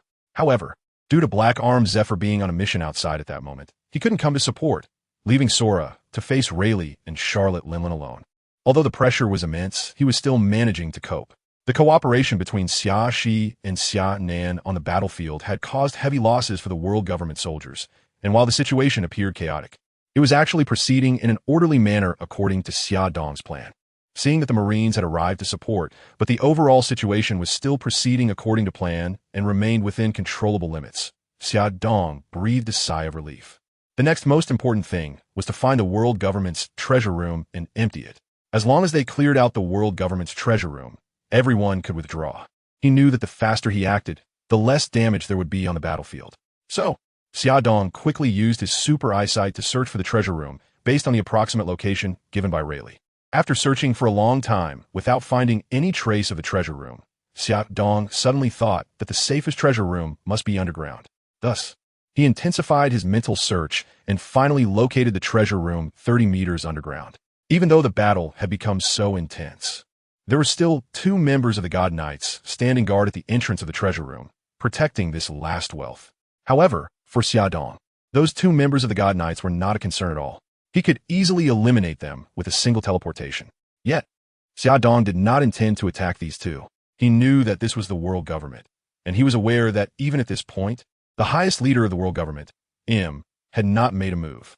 This person was extremely mysterious. The only time he acted was when he used the king attack on Sabo, making an entire island vanish in an instant. Furthermore, he was above the 5 elders, with terrifying strength.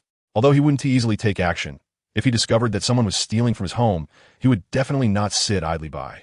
Xiaodong knew he could escape, but the old man Whitebeard and Roger outside would be in danger. Xiaodong's heart sank. He knew that to safely withdraw, he must avoid attracting M's attention. Therefore, he decided to directly teleport into the treasure room without disturbing the guards at the door. He used his fruit ability to seep through the ground like liquid, directly entering the treasure room. The sight inside the treasure room dazzled Xiaodong. Countless gold and silver treasures were piled high, shining with a breathtaking brilliance. The gems sparkled like stars, dazzling and magnificent. The gold coins were as deep as the ocean. Exudino anti-signora. What surprised Xia Dong the most was the devil fruits at the deepest part of the treasure room.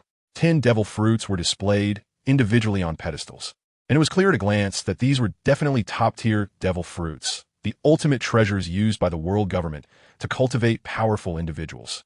Xia Dong acted without hesitation, collecting the treasures one by one into his storage space. His movements were as fluid as flowing water, each strike precise and without the slightest hesitation.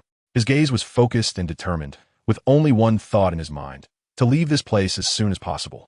In just a few minutes, Xia Dong completed the task. His figure was like a shadow in the night, quietly departing, leaving no trace behind, as if he had never been there at all. His movements were light and agile, leaving no evidence, as if he had never existed. Xia Dong quickly returned to the battlefield, where the fighting was still intense. Whitebeard, Roger, and the others were still engaged in fierce combat with the 5 elders and the marine admirals. Upon seeing Xia Dong's return, a glimmer of surprise flashed in their eyes. They knew Xia Dong had completed his mission and that they could retreat.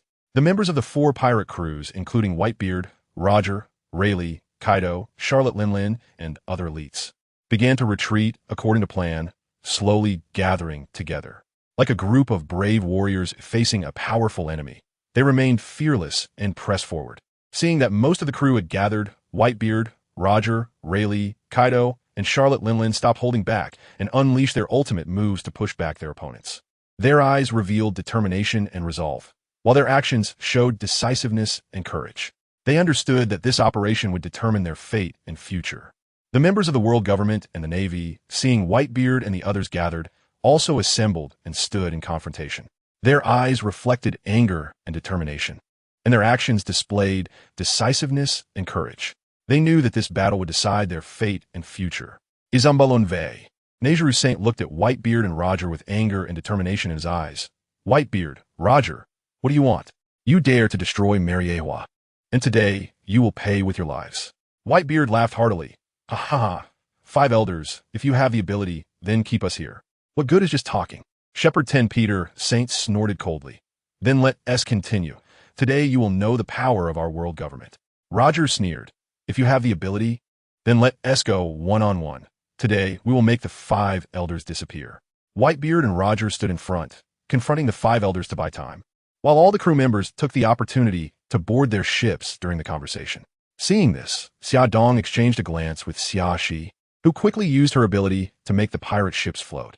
Xia Dong then opened a spatial wormhole, and several pirate ships were swallowed up, disappearing from everyone's sight.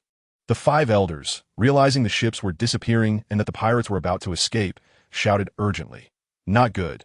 They are trying to escape. Everyone go. The 5 elders rushed to stop them, but Whitebeard and Roger were already prepared, launching their powerful moves to block the 5 elders and the others. Seeing this scene, Kizaru quickly stopped, as he had been beaten up by Xia Dong before, and given the strength of the others. Even his Pika Pika Nomi might lead to his demise. Thus, the members of the world government could only watch as the pirate ships vanished. With the world government and navy blocked, Whitebeard and Roger slowly retreated to Xia Dong's side, and together they teleported away, leaving only the angry shouts of the 5 elders behind. Mariewa lay in ruins. The 5 elders and Marine Admiral Kong were forced to retreat by Xia Shi's powerful attack, and could only watch as all the pirates safely evacuated. The 5 elders looked at the mostly destroyed Mariewa, their anger evident. Izambalin v. Negeru Saint angrily said, These bastards dared to attack Mariewa. Kong, what were you doing? The Whitebeard Pirates and the Roger Pirates have always been under your navy's pursuit. How could they unite to attack Mariewa? And why are you and Kizaru the only ones here for support? Where are the others? Kong quickly explained. Lord Negeru, as soon as I received word that Mariewa was under attack, I contacted all available marine forces for support. However, Zephyr is currently capturing pirates in the New World, and Garp and Sengoku were originally pursuing the Whitebeard and Roger Pirates, but disappeared after reaching High Violent. I don't know how these pirate crews suddenly appeared here. Shepherd 10 Peter Saint pondered for a moment and said, It must be related to the abilities they used when they left. Kong suddenly realized, yes. Sengoku mentioned that Edward Xia Dong has joined the Whitebeard Pirates. He is suspected to be the user of the teleportation fruit, and it seems he has developed a new ability. Topman Vacheli Saint frowned and said, Edward Xia Dong? That name sounds familiar. Kong explained.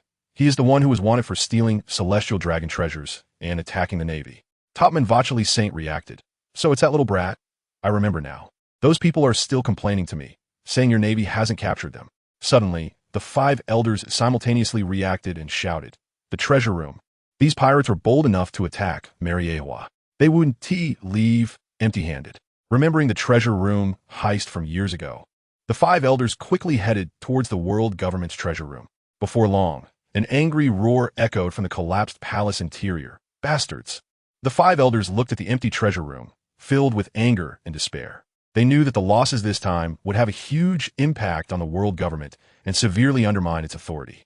Additionally, maintaining the operation of the world government required a significant amount of money, and both the Navy and the Army also needed substantial funding. Otherwise, who will be willing to serve you? Now that the treasure room had been emptied, the world government was truly in dire straits. Izumbalonve, Nejru Saint angrily said, we cannot just sit here and wait. We must take action. We need to find out the whereabouts of these pirates, capture all of them, and make them pay for this operation.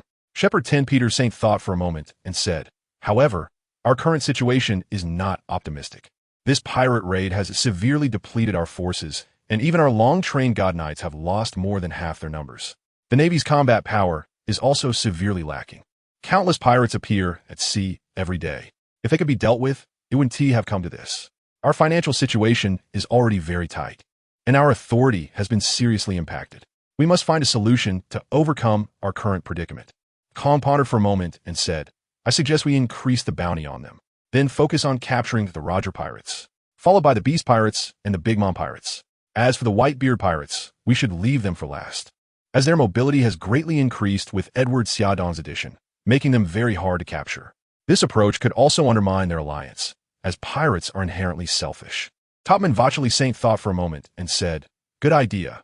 Let us do as Kong suggests.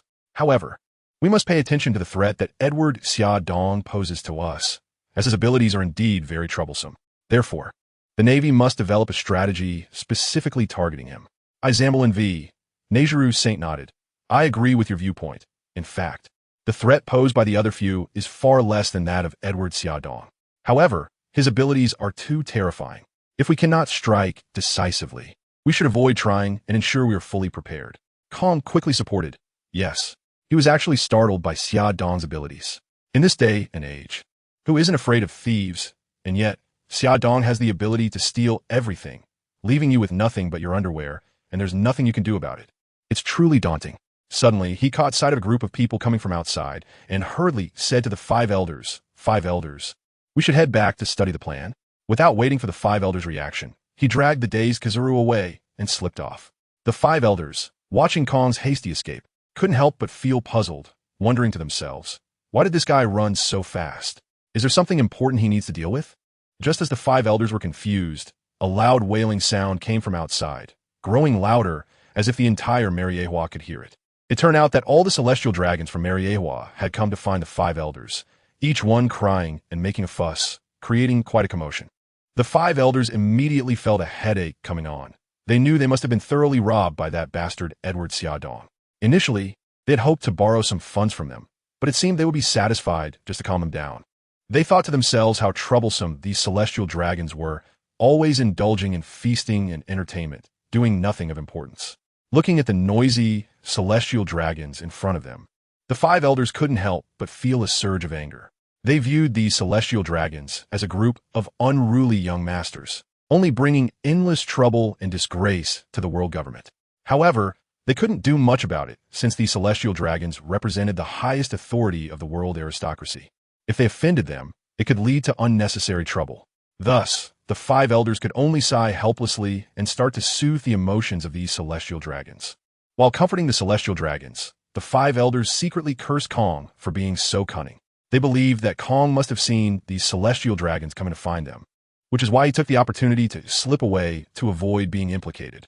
The more they thought about it, the angrier they became, feeling that Kong was extremely sly and that they needed to be cautious in the future. In the waters near Wano, a huge black void suddenly appeared on the originally calm sea, resembling a giant open mouth. Soon after, 4 ships slowly emerged from the void. These were the group led by Xiaodong retreating from Marineford. For the sake of everyone's safety, Xia Dong specifically set the wormhole's exit near Wano, as it is far away from the chaos and relatively safe. On the other side, Carp and the others had successfully been led to Hive Island, which was also very safe. When they saw Xia Dong and the others return safely, everyone couldn't help but breathe a sigh of relief. Although the rescue plan had gone very smoothly, the world government was not to be trifled with. During the fierce battles, several pirate crews suffered varying degrees of casualties. Even the powerful like Whitebeard, Roger, Rayleigh, Kaido, and Charlotte Linlin, who were among the top pirates, inevitably sustained some injuries, and their stamina had been greatly depleted. The eyes of these strong individuals showed deep fatigue, as if they had experienced a long and arduous battle. Their steps appeared heavy and slow, as if each move required immense effort. In this confrontation with the world government, they displayed astonishing combat power. However, facing the world government's full-on efforts, they also felt unprecedented pressure. Although everyone was eager to know the results of this venture, their exhausted bodies needed rest more. They all slumped on the ship to recover their strength. After a while, it was Kaido, the physical monster, who was the first to get up and approach, his rugged face now adorned with a fawning smile. Seeing Kaido like this made Xia Dong feel an impulse to kick him. But he also understood that everyone had put in so much effort this time for wealth, and Kaido's demeanor was somewhat justifiable. Kaido then spoke in his softest tone. "Brother Xia Dong, how's the situation?"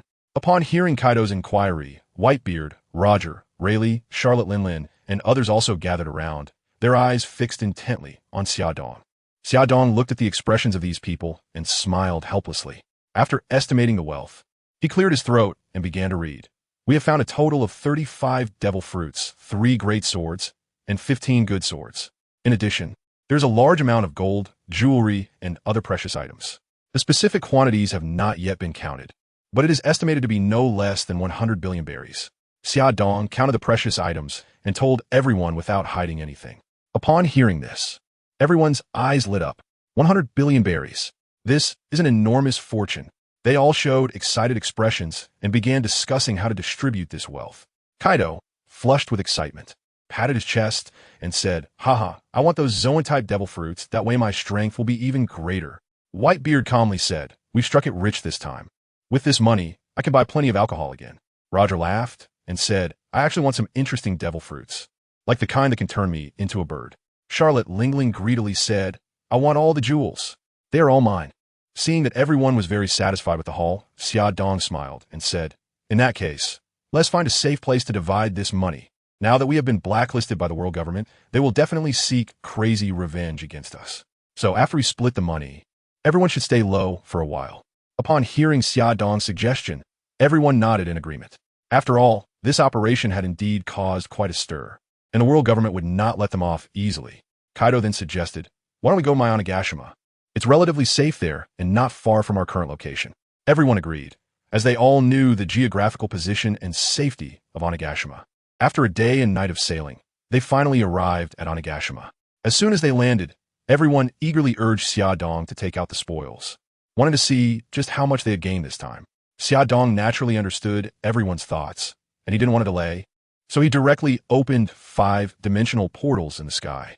In an instant, countless golden berries poured down from the dimensional portals like a waterfall, continuously flowing, seemingly endless. These golden berries gradually piled up into 5 mountains of gold, radiating dazzling light. Everyone's eyes widened as they stared at the 5 mountains of gold before them, their eyes flashing with greedy glints. They even forgot to breathe, completely immersed in the shock brought by the mountains of gold. The younger brothers around them were equally captivated by the sight, each one with their mouths agape, drooling, wishing they could pounce on it immediately. They had never seen such immense wealth, filled with envy and jealousy. However, they were also aware of their own status and could only watch from afar, not daring to approach easily. Whitebeard, Roger, Rayleigh, Kaido, and Charlotte Lingling each dove into one of the mountains of gold, lying atop the gold mountain. This feeling was unprecedented for them. Their eyes revealed excitement and joy, their actions also reflecting that thrill. After a while, everyone came back to their senses from the joy of the harvest and gathered around Xia Dong. Although Xia Dong was young, he undoubtedly became the most dazzling star in this intense battle. He was not only the initiator of this operation, but also the key figure who led everyone to victory. Everyone naturally had full trust and expectations for him. As for the upcoming distribution of wealth, each person had their own calculations in mind. As Xiaodong's voice fell, everyone gathered around. Their eyes sparkled with excitement and desire, as if they could already see those piled-up treasures. Xiaodong smiled at everyone and then slowly said, "According to our previous agreement, these 5 mountains of gold will be shared equally among everyone present, whether it's a little more or a little less. Let us not quibble. As for the share of the informant who provided the information, it will be managed and delivered by the Roger Pirates. Does anyone have any objections?" This proposal had already reached a consensus in everyone's hearts, so no one raised any objections. After all, this was the result of their collective efforts, and everyone should share in this glory. Thus, everyone nodded in agreement. Then, Xiaodong continued, "Since no one has any objections regarding the distribution of the golden berries, the next focus will be the distribution of the devil fruits and famous swords." After saying this, he stood up and took a few steps back. At the same time, the space in front of him suddenly twisted, forming a dimensional passage. Soon, 35 boxes containing devil fruits and 18 famous swords slowly emerged from the dimensional passage, neatly arranged in front of everyone. These treasures emitted an enticing aura that was hard to resist. Even these seasoned pirates, who had seen it all, couldn't help but feel moved. The simultaneous appearance of so many devil fruits and famous swords was indeed a rare sight. They represented power, making everyone drool with anticipation. Although Whitebeard, Roger, Rayleigh, Kaido, and Charlotte Lingling were all among the strongest in the seas, they had never seen such a large number of devil fruits all at once. As treasures of the sea, each one required immense luck to obtain, let alone 35 appearing at the same time. Greed sparkled in everyone's eyes. Even for those like Whitebeard and Roger, who were not particularly enthusiastic about wealth, they knew that each devil fruit could create a powerful individual. Even if they didn't team need it, they had to think of their crew. Seeing everyone practically drooling over the devil fruits, Xiaodong quickly suggested, "All right, stop staring. Let us divide them quickly. These devil fruits will be evenly divided among our 4 pirate crews, and we will decide the order of selection by drawing lots. Each person will pick one in order. If there are not enough at the end, we will use a famous sword to make up for it. Everyone okay with that?" After hearing Xiaodong's words, everyone expressed their agreement. Even Kaido and Charlotte Lingling, 2 powerful figures, had to reluctantly accept this proposal. After all, no one present would easily show weakness, and if someone tried to play tricks, it would likely be hard to succeed. Seeing no one objecting, Xiaodong wrote down numbers on slips of paper for everyone to draw lots. In the end, Roger was fortunate enough to draw first. Whitebeard followed closely. Kaido ranked 3rd.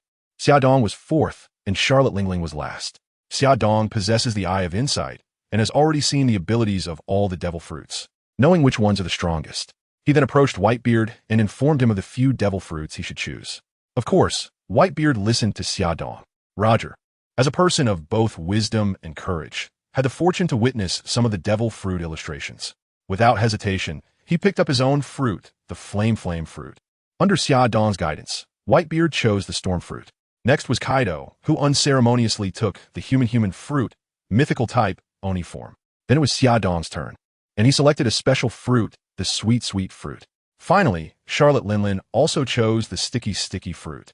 Following that, everyone took turns selecting from this batch of treasures. Gol D.Roger, flame fruit, cloud fruit, inspire fruit, rust fruit, barrier fruit, door fruit, thorn fruit, bull fruit, bison form, and a large knife. Whitebeard Edward Newgate, storm fruit, island fruit, rain fruit, bag fruit, transparent fruit, snake fruit, ancient type, titan boa form, horse fruit, ancient type, stone claw beast form, cat fruit, clouded leopard form, cat fruit, black bear form. Kaido, human fruit, mythical type, Oni form, dragon fruit, ancient type, water dragon form, dragon fruit, ancient type, brachiosaurus form, elephant fruit, ancient type, mammoth form, goat fruit, tar form, dog fruit, Dalmatian form, horse fruit, spotted deer form, dog fruit, wolf form, horse fruit, zebra form. Charlotte Lingling, snow fruit, sticky fruit, heat fruit, milk fruit, cookie fruit, chaos fruit, book fruit, lick fruit, bean fruit.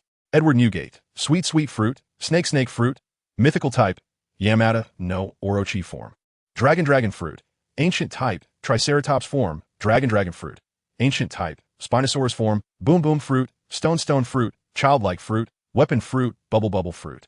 As everyone finished selecting in turn, excitement and joy sparkled in their eyes. It must be said that some things are destined.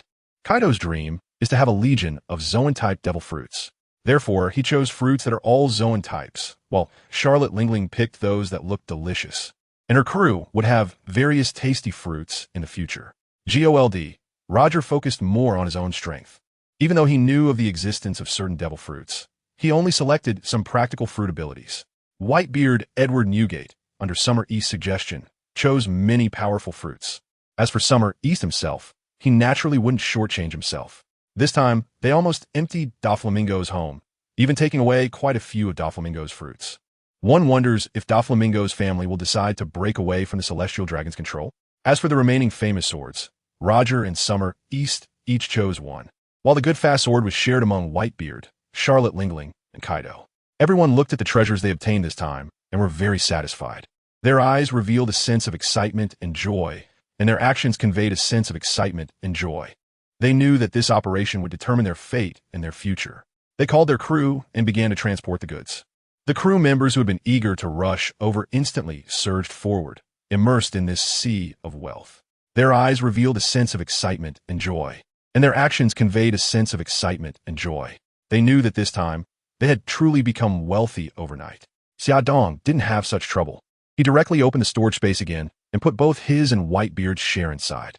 After all, with the relationship between Xiaodong and Whitebeard, it was fine to discuss these things together. The people beside Roger looked at this operation with envy. Their eyes revealed a kind of admiration and jealousy, and their actions reflected a similar sentiment. They knew that Xiaodong's storage space was something they did not have, something they longed for. They understood that Xiaodong's storage space could save them a lot of trouble and worry. After everyone's efforts, they finally settled all the wealth properly. The captains gathered together again, and their eyes showed a kind of exhaustion and fatigue, their actions also revealing their tiredness. Roger proposed, "This operation went so smoothly. Let's have a party to celebrate tonight." Upon hearing the mention of a party, Whitebeard immediately agreed. "Sure, I just happen to have good wine. Let us all drink together."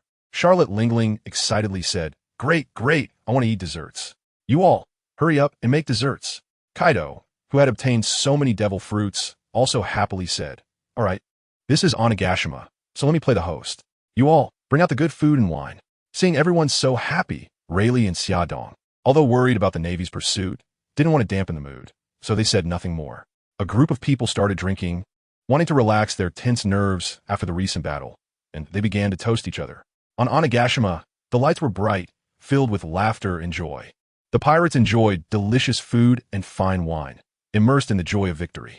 Whitebeard raised his wine glass, tilted his head back and drank it all, then laughed heartily. "Today is really exhilarating. Not only did we beat up the world government, but we also obtained these devil fruits. Our strength will be even greater in the future." Charlotte Lingling laughed while tasting the delicious dessert and said, "Yes, but the Navy definitely won't let this go easily, so we still need to be cautious." Kaido patted his chest and said, "What are we afraid of? The sea is so vast that it would be hard for the Navy to find us." Rayleigh and Summer Dong exchanged glances, secretly sighing. They knew that the days ahead might be difficult, and they might need to hide for a while. On this night, the pirates forgot all their worries and only enjoyed the joy of the moment. They believed that although the future path was full of challenges, there would also be more surprises waiting for them. As night fell, the moonlight spilled over the sea, creating a layer of silver sheen. By the bonfire on the beach, a group of people sat together, filled with laughter and joy. They held wine glasses in their hands, their faces beaming with happy smiles. This night was a carnival night that belonged to them. As time passed, after several rounds of drinks, a slight flush appeared on the faces of everyone present, and their eyes became hazy. Some had already drunk to the point of being completely intoxicated, starting to babble incoherently, while others lay down on the beach, enjoying this rare moment of relaxation. However, amidst this joyful atmosphere, two people remained sober. "I think we should set sail." Roger broke the silence first, his voice deep and firm, with a glimmer in his eyes. "Yeah, after all, this isn't our territory. Staying too long might cause unnecessary trouble." Whitebeard nodded in agreement. Roger then asked, "What are your plans next?" "I plan to take the Summer Dawn brothers back to my hometown to have a look and conveniently digest the devil fruit we just got." "What about you?" Whitebeard replied. Upon hearing Whitebeard's words, Roger fell into deep thought. After a while, he slowly said, "Of course, I will continue sailing. My dream is to reach Raftel, completely conquer the Grand Line, and become the Pirate King. Whitebeard laughed heartily and said, "Ha, then I wish you success. But I don't have such ambitions. I just want to protect my family."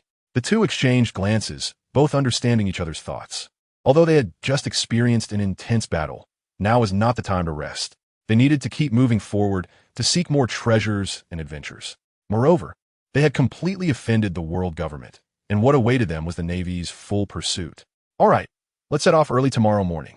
Roger stood up, raised his wine glass, and shouted to the others, "Brothers, get a good rest tonight. Tomorrow we will embark on a new journey." "Cheers!" Everyone responded, clinking their glasses and then drinking it all down.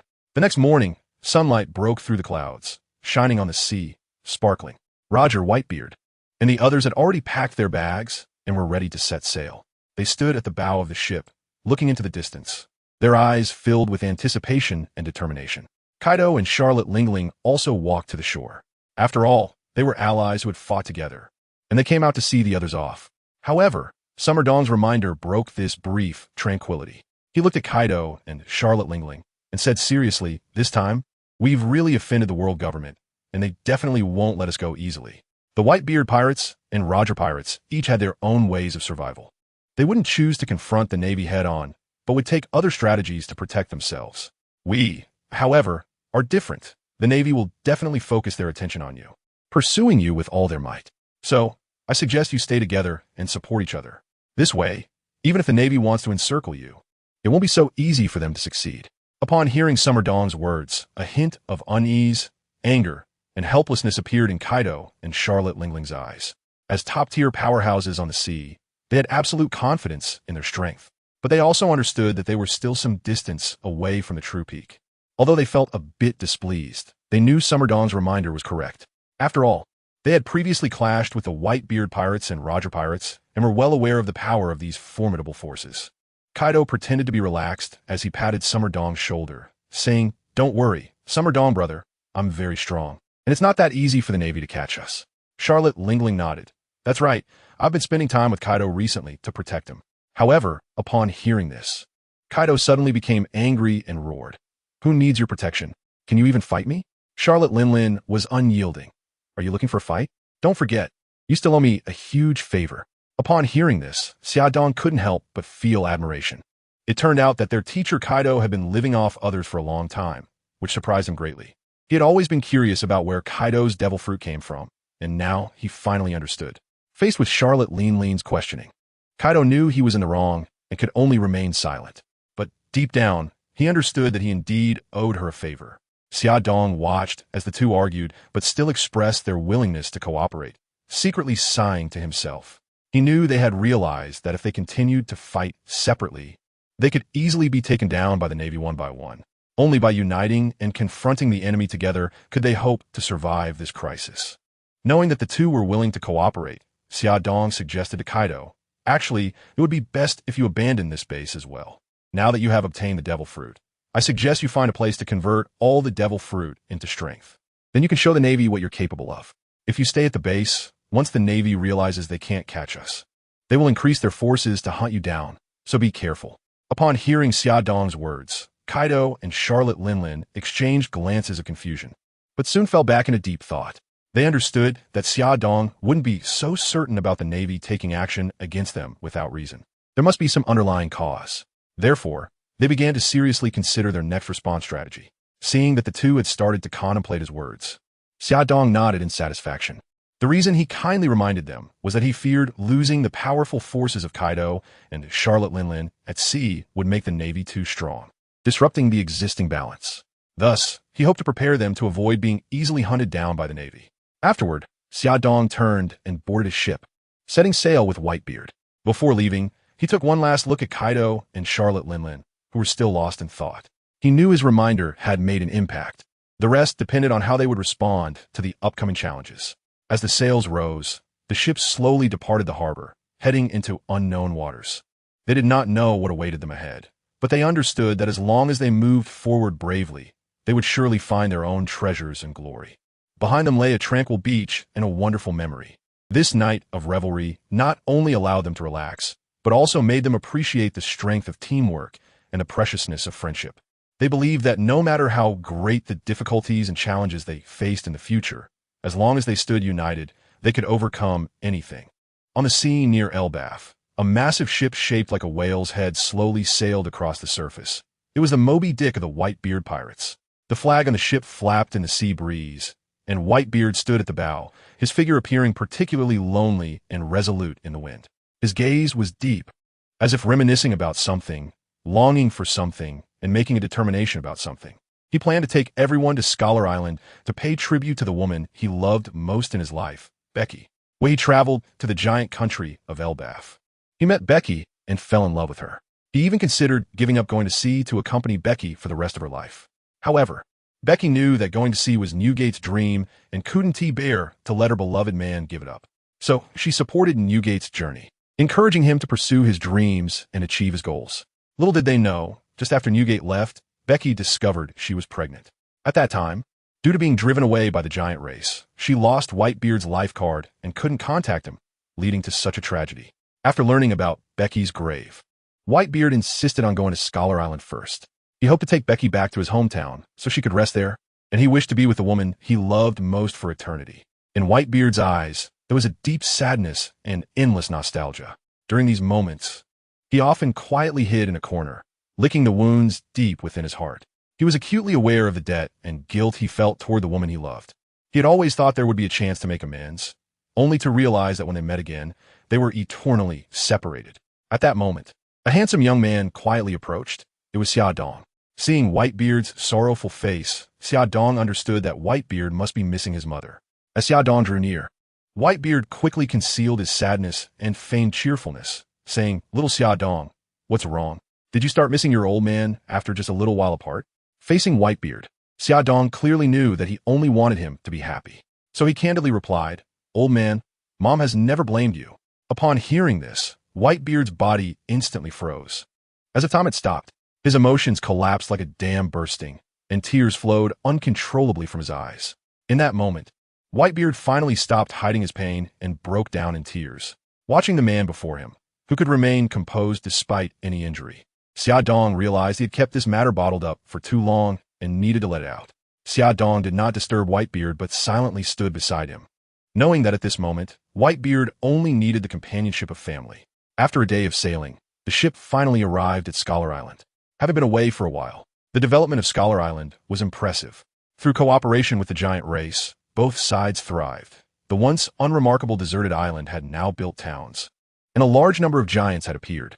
Their lives had greatly improved, their environment had significantly enhanced, and their quality of life had vastly increased. Xia Dong told Whitebeard the location of Becky's mother's grave, and Whitebeard prepared to disembark with a large wine jug in hand. His eyes revealed a sense of determination and resolve, a reflection of past memories and future hopes. It was a pursuit of his own life and a promise to Becky's mother. He held the wine jug, ready to accompany Becky's mother, ready to talk to her, ready to share his life with her. Everyone wanted to follow, but Xia Dong stepped forward and stopped them. His eyes conveyed a firm and resolute expression, as if to tell everyone that this was Old Dad's decision and also his responsibility. He said, "Give Old Dad some space. He wants to be with Becky's mother." Upon hearing this, everyone understood in their hearts that Old Dad surely had many things he wanted to say to Becky's mother alone. So, they all stopped and did not follow. They knew that Old Dad and Becky's mother shared a deep bond. Over the years, they had weathered countless storms together and faced many difficulties and challenges. And now, Old Dad had finally found Becky's mother. He needed some time to be with her and share his feelings.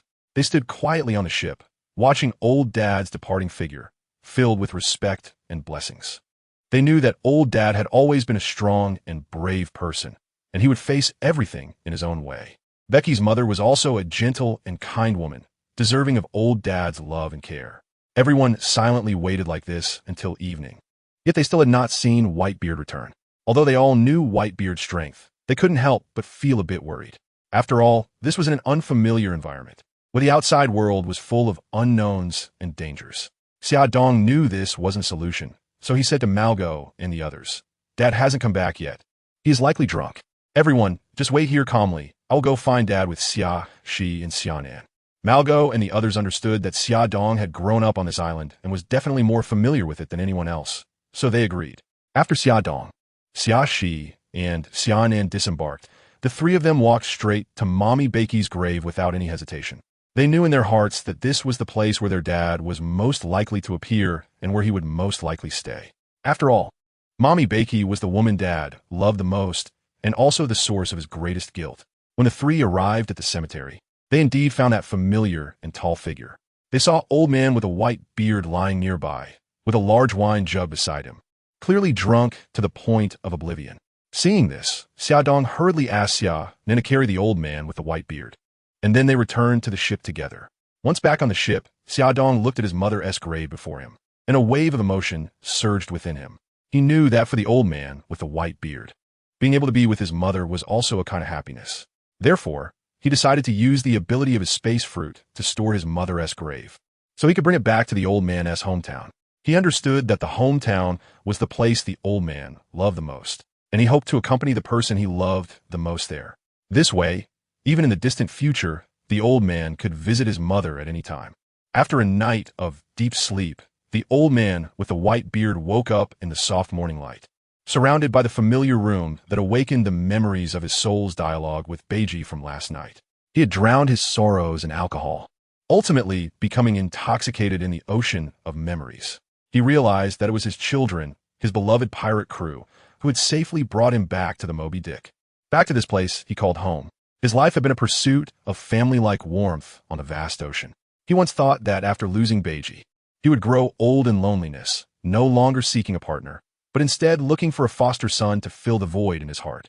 Yet fate, in a way that was both painful and comforting, had allowed his most beloved woman, Beiji, to leave him a bloodline with her life.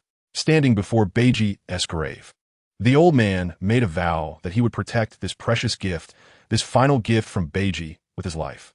However, he also clearly realized that his three children, Xia Dong, Xia Shi, and Xia Nan, were exceptionally gifted. Despite their young age, they had already demonstrated astonishing strength. In front of them, the old man sometimes felt as if he had lost his sense of presence. But he also knew that Xia Dong's strength was enough to earn everyone's respect and obedience. He was willing to see Xia Dong build a deep bond with his foster sons, which made him feel comforted, as that was the feeling of home, mutual understanding, support, and growth together. When the old man with the white beard opened the door, he was greeted by a magnificent scene of clear skies. The sunlight spilled over the sea, shimmering on the water's surface, and the sea breeze gently brushed his face, bringing fresh air. The distant sky was as blue as a gem, with white clouds drifting lazily, as if a beautiful painting unfolded before his eyes. In this tranquil environment, Xia Dong was training with Xia Shi, Xia Nan, and Margao. Xia Dong had already taught everyone his 8 extremes fist stance, although this was a training method different from this world. With the strength of the 3 Xia brothers as proof, everyone believed that this method could quickly enhance their abilities. Under Xia Dong's guidance, everyone worked hard to train, while Xia Dong lay lazily on a chair, holding an ancient book, occasionally flipping through the pages, seeming quite casual. However, upon closer observation, one could see that his gaze was deep, as if he were contemplating something important. The old man with the white beard couldn't help but be surprised by Xia Dong. Although Xia Dong appeared lazy on the surface, he had sparred with him and knew that Xia Dong actually possessed unfathomable strength. The old man understood that Xia Dong's strength was enough to lead everyone to greater heights. Therefore, he was very willing to see the deepening bond between Xia Dong and his foster sons. Watching this warm scene before him, the old man's heart was filled with warmth. He recalled his past days, those times fighting alongside his brothers. Now, although time had passed, this brotherhood still existed in everyone's hearts. The old man knew that this was the home he had long sought. At that moment, the old man's children gathered around, concerned about whether their father was well. The old man laughed heartily. I'm the white beard. How could anything happen to me? Kids, we should set off. Everyone stood up in response, saying in unison, yes. With a command, the sails were raised, and the ship slowly sailed out of the harbor, heading towards the unknown sea. In this peaceful and harmonious atmosphere, the old man stood at the bow of the ship, feeling the sea breeze and filled with emotion. He recalled the days of adventuring with his companions, where battles, laughter, and tears had all become a part of his life. Now, he continued to move forward with his children, pursuing new goals. During the voyage, the old man found a quiet corner to talk with Xia Dong. Xiaodong told him that he had stored Mama Beiji's grave in his storage space and planned to bring it back to the old man's hometown at the right time, allowing her to rest there eternally. Upon hearing this news, the old man's eyes moistened, and an indescribable emotion surged within him. The old man looked at Xiaodong with gratitude, patted him on the shoulder, and said, "Thank you, Xiaodong. I know this isn't easy for you, but I believe you can do it. Mama Beiji will bless us from heaven." Xiaodong nodded with a smile, indicating that he would definitely complete the task. Looking at the young boy in front of him who exuded a sense of calmness despite his age, the white-bearded man couldn't help but feel a bit of pity. He knew that Xiaodong's mother had passed away at birth, and as a father, he was unaware of the existence of the three of them. It must have been very difficult for Xiaodong to grow up relying on his own efforts, which made him appear so composed. Little did he know that Xiaodong had lived two lives. Although he was laid back, he also possessed an adult's mindset. The white-bearded man kindly asked young Xiaodong, "What are your plans for the future?" Xiaodong fell into silence upon hearing Whitebeard's question. In reality, he didn't have any grand goals or lofty ideals. However, due to his admiration for Whitebeard in his past life, and now being Whitebeard's son in this life, he naturally didn't want Whitebeard to repeat the same mistakes.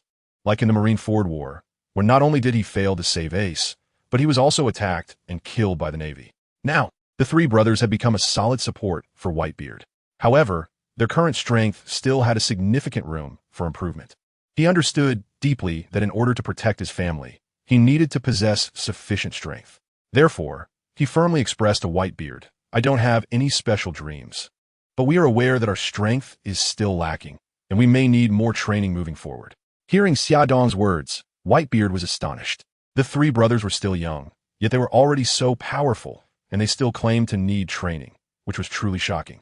The level of internal competition was beyond imagination. Looking at Xiaodong, who didn't seem to be joking, Whitebeard felt a bit insecure, sensing that he would soon be surpassed by Xiaodong. However, thinking that this was his child, Whitebeard still supported him, saying, "All right, is there anything I can help with?" "Dad?" Seeing Whitebeard's enthusiasm, Xiaodong voiced his concerns. "Dad, my training and that of the second and third brothers are not an issue, but I feel sorry for Marco and the others. They all have great talent, but I've noticed their progress is quite slow. While I know you want to protect the family, as family, I know they want to protect you even more. Young birds must learn to spread their wings and fly on their own. Now we also have a lot of devil fruits that can enhance everyone's strength. I hope to take advantage of the time we have to evade the Navy's pursuit to give them special training. What do you think?" Whitebeard looked at Xiaodong and understood that what he said was true. Over the years, he had wanted to protect them, but had overlooked their desire to protect him. "Good boy, you're right. I can't delay their growth because of my protective instincts. Let them undergo special training and become stronger." Whitebeard finally made up his mind to support Xiaodong's decision. After hearing this, Xiaodong showed a relieved smile, knowing that Whitebeard had understood his thoughts. "Then it's settled. Old man, I will train them well, making them true, powerful members of the pirate crew," Xiaodong said confidently. Whitebeard patted Xiaodong's shoulder, his eyes filled with trust and anticipation. "Go ahead, my son, do it with all your heart. I believe you can do your best," Whitebeard encouraged. Xiaodong nodded, turned around, and began preparing a special training plan for Marco and the others. He knew that only by making them stronger could they better protect this big family. While Xiaodong was drafting the training plan, the Whitebeard Pirates finally arrived at Whitebeard's hometown, a humble little island. Amidst the vast ocean, the Moby Dick slowly approached a seemingly forgotten island. There was only a village visible from a distance, making it appear particularly desolate and lonely. The members of the Whitebeard Pirates, warriors who had weathered countless storms at sea, were now astonished, staring in disbelief at everything before them. They could hardly believe that this world-renowned powerhouse, Whitebeard Edward Newgate, came from such a poor and unremarkable place. Seeing the astonished expressions on everyone's faces, Whitebeard burst into a hearty laugh, filled with memories and emotions. "Haha, didn't expect this, did you? Kids, I grew up on this little island." His words were full of nostalgia. "When I was a child, I was unusually large, and the villagers fed me with their own rations so I wouldn't starve." His words were filled with gratitude and respect for the villagers, whose selflessness and kindness allowed him to survive and grow.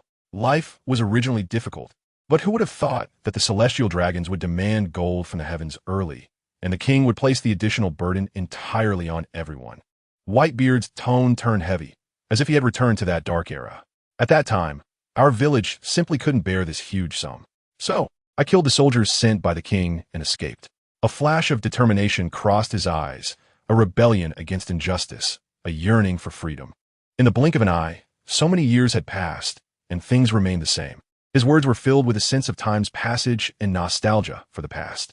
As he spoke, Whitebeard fell into memories of those years, his thoughts seeming to transcend time and space, returning to an era filled with challenges and hopes. Hearing Whitebeard's explanation, everyone began to understand the significance of this place to him. It was not only his hometown, but also the starting point of his life, the source of his dreams. This place witnessed Whitebeard's growth from a poor child into a great pirate, saw him rise from loneliness, leading his family to write their own legends on the sea. Whitebeard's reminiscences deeply moved everyone present. They began to understand why he cherished family so much, why he was willing to protect them with his life.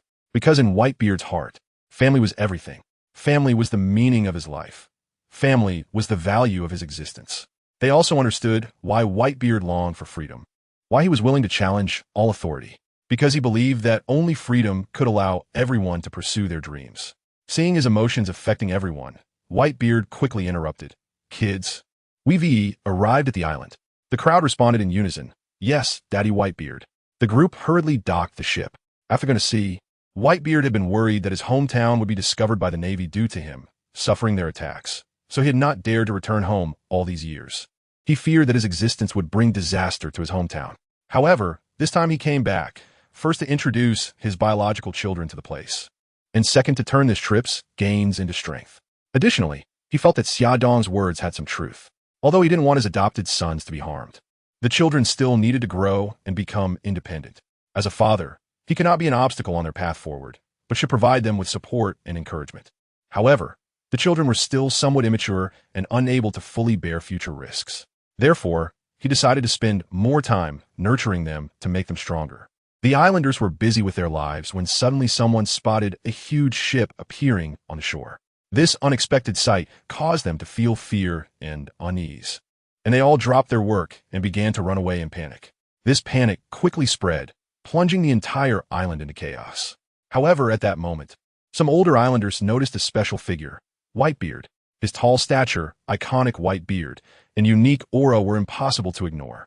When the older generation saw Whitebeard, they felt an indescribable excitement, because Whitebeard had shared many years with them, witnessing countless stories together.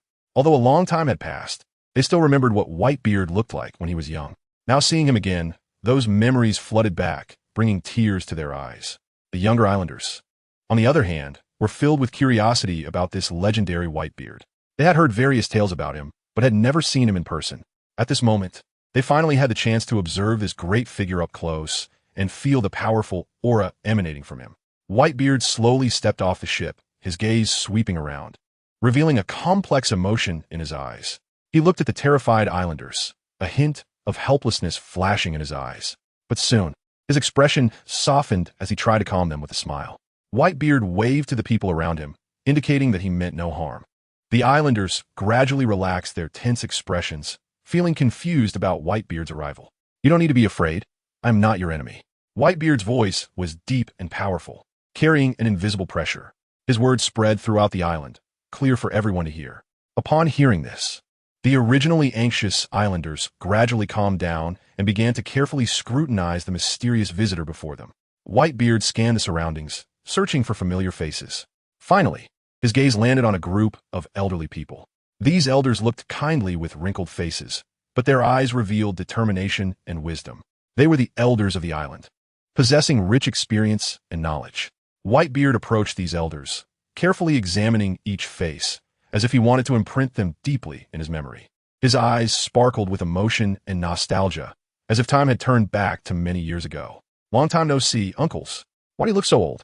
Whitebeard said softly, his voice trembling slightly. His gaze lingered on the elders, as if searching for something precious. The elders stepped forward, and the leading elder tapped Newgate's thigh with his cane and said, "You brat, still this tall?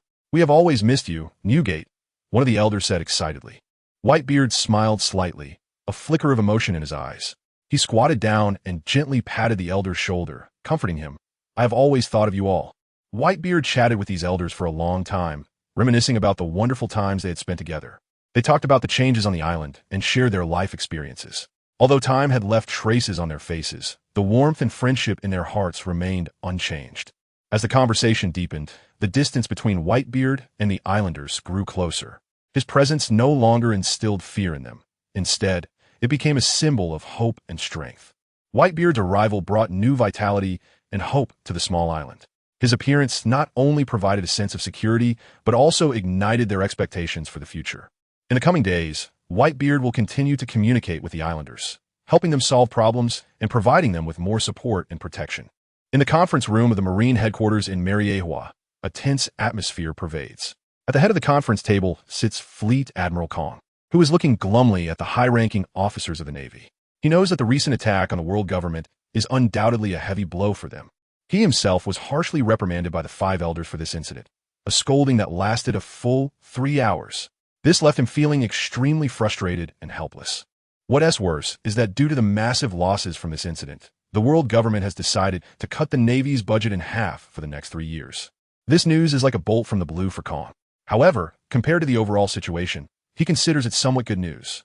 After all, the entire treasure vault of the celestial dragons in Marineford has been emptied, resulting in a huge loss of wealth. The fact that they can still allocate half of the military budget to the Navy is clearly a concession from the five elders, acknowledging the Navy's importance. Kong understands that this budget is hard-earned, so he doesn't complain much. Instead, he begins to think about how to make effective use of this limited resource to maintain the Navy's operations. However, at this moment, he is reminded of another headache, the dissatisfaction of the celestial dragons.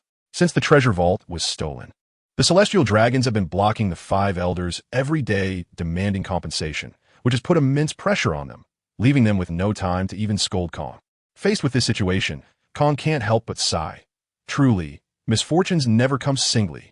Seeing the indifferent expressions on the faces of the Navy's high-ranking officers, Kong's anger flared up instantly. He picked up the document in front of him and threw it at Carp, who was counting donuts, shouting angrily, "Damn Carp, you better be aware of this. This time the world government was attacked. You and Sengoku took Akainu and Akiji to the New World, saying you could definitely capture the Whitebeard Pirates and the Roger Pirates. As a result, you were played around by them. Not only did you fail to capture anyone, but you also left the Marine headquarters vulnerable, allowing them to take advantage of the situation. Do you know how badly I was scolded by the five elders?" Looking at the furious Kong, Carp slightly restrained his behavior, but still replied nonchalantly, "This has nothing to do with me and Sengoku. Who knew that kid, Edward Weevil, would go to the Whitebeard Pirates? You know, that kid's devil fruit ability is so strange. We really can't be blamed." Listening to Carp's defense, although Kong was still very angry, he also realized that Carp and Sengoku's inability to provide support was indeed a trap set by Whitebeard and others. Weevil was also showcasing his large-scale teleportation ability for the first time, so he couldn't completely blame them. However, being scolded so harshly by the five elders while Carp was carefree only fueled his anger further. Even so, if it weren't for you blocking my office every day, could I have sent so many men to capture pirates, making our forces so thin? You know, it was just me and Kizaru who went to provide support this time, and the five elders almost thought the Navy had defected, knowing that Kong had probably suffered a lot this time and wasn't going to calm down easily. Carp quickly changed the subject. "Hey, I just realized that Edward Weevil and Edward Newgate have the same last name. I suspect they might be father and son." Carp's words were filled with curiosity and a hint of humor, attempting to ease the tense atmosphere. Kong, who was ready to scold Carp again, fell silent upon hearing Carp's words. He thought for a moment, and then said, "That is indeed possible." Kong's words carried a hint of contemplation. He understood that Carp's speculation was not unfounded and could be a lead worth exploring. Crane, standing by, saw that Carp had successfully diverted Kong's attention and quickly said, "Fleet Admiral, now that the incident has occurred, we need to look forward. The priority now is to address the attack on the world government." Crane's words were filled with rationality. She understood that regardless of the past, they must focus on the problems at hand. Hearing Crane's words, Kong also recognized that complaining about Carp was pointless, so he said, "Yes, indeed. I actually discussed this with the five elders. They certainly hope we can capture the 4 pirate crews causing trouble, especially the treasure, but they also know that if they could catch them, they would have done so already. Now, with pirates emerging endlessly at sea, our Navy is already shorthanded, and none of those 4 pirate crews are easy to deal with. The Whitebeard Pirates and the Roger Pirates have repeatedly escaped from our Admiral's encirclement." He glanced sideways at Carp and Sengoku. Feeling Kong's gaze, Carp and Sengoku instantly felt dejected. Who would want to catch them? The problem is, which of these two pirate crews is easy to deal with? They knew very well the reputation of Whitebeard and Roger, as well as the strength of their crews, which were far beyond that of ordinary pirates. Sengoku quickly interjected, Fleet Admiral. Both Whitebeard, Edward Newgate, and Gol D.Roger are exceptionally powerful. Carp is somewhat better, but for me and Zifa, there's basically no chance of winning in a one-on-one fight. And their crew members are also highly skilled. Unless we send 2 Admiral-level officers along with more than 5 Vice Admiral from headquarters, we won't be able to defeat them. Sengoku's words reflected a clear understanding of reality. He knew that facing such powerful enemies, they had to be fully prepared. Calm, hearing Sengoku's words, acknowledged that this left-hand and right-hand man, known for his intelligence, was stating the truth. I know your difficulties, but now they have completely angered the world government. The 5 elders have issued a death order. We must teach them a lesson. Kong's words were filled with concern about the situation. He understood what the 5 elders' orders meant, indicating that they had to take action, regardless of the difficulties and risks it would bring. Crane also understood the pressure Kong was under and quickly analyzed. All right, let's discuss how to handle these pirate crews next. First, for the Whitebeard Pirates, Whitebeard's strength goes without saying. With the Tremor fruit, he is already in an unbeatable position, especially with the addition of those 3 brothers. Even if our navy pays a price to win, Edward Weevil's ability allows him to escape easily, so I suggest we give up on the pursuit. Instead, we should increase their bounty. Crane's words reflected a deep understanding of reality. She knew that their chances against the Whitebeard Pirates were slim, and even if they won, it would be meaningless. Abandoning the pursuit might be the wisest choice. Hearing Crane's words, everyone knew they had no way to deal with the Whitebeard Pirates and agreed to give up on the pursuit. They knew this was the best decision they could make at the moment, although giving up the pursuit left them feeling helpless and frustrated. They also understood that this was a necessary compromise in facing reality and a sacrifice made for the long-term interests of the Navy and the world government. Crane then said, next, we have the Roger Pirates, the Beast Pirates, and the Big Mom Pirates. We have witnessed the strength of the Roger Pirates. Relying solely on Carp and Akiji's pursuit will yield minimal results. Since we have given up on pursuing the Whitebeard Pirates, we should intensify the encirclement of the Roger Pirates, with Akainu and Kizaru joining in, striving to capture the entire Roger Pirates. As for the Beast Pirates and the Big Mom Pirates, let Zifa and Sengoku be responsible for them. I believe this will be foolproof. Upon hearing Crane's arrangement, Kong considered for a moment and realized it was the best course of action at present, so he agreed and said, let's proceed according to Crane's plan. Everyone, be ready for battle. This time we must redeem ourselves. The 5 elders have also ordered the government intelligence department to fully cooperate with us. Don't let me down again. Everyone complied. Yes, Marshal. At this moment, in Whitebeard's hometown, a small island forgotten in the corners of the world, life was revitalized in an unprecedented way due to Whitebeard's return. The residents who once knew him were filled with immense joy, their faces radiating the happiness of a long-awaited reunion. It was as if the entire island was infected by this exuberance, with an air of warmth and harmony lingering in the atmosphere. Whitebeard looked at these familiar faces. The townsfolk had given him endless care and support during his upbringing, and his heart was filled with indescribable emotion and gratitude. He felt as if he had returned to his carefree childhood, back to those simple and pure happy times. He patted the back of an elder beside him vigorously, his hearty laughter echoing across the island, resonating in the heavens, containing a love for life, nostalgia for the past, and endless hopes for the future. I never expected I could come back alive. Whitebeard's words were filled with excitement and emotion, as if he were conversing with his past, with the dreams and hopes that once were. Those years, he had left this small island in pursuit of freedom and dreams, embarking on an unknown journey. Now, as he set foot on this land again, he realized that this place was still the abode of his soul, still the starting point of his dreams. Whitebeard's gaze swept around, and he saw the townsfolk who had once cared for him. Now, they had become elderly with white hair, yet their warmth and care remained unchanged. Whitebeard embraced them tightly, as if embracing the years gone by, as if embracing those unforgettable memories. In a festive atmosphere, Whitebeard signaled to his crew to bring down the food from the ship, preparing to hold a grand feast. He knew that this was not just to celebrate his return, but also to thank the hometown folks for their waiting and support over the years. The delicious food, the enticing aromas, seemed to tell one warm story after another. Stories about home, about love, about dreams. The elderly on the island gathered around Whitebeard, their eyes filled with anticipation. They wanted to hear about Whitebeard's travels after he left, to hear the legends of the sea, the songs of freedom.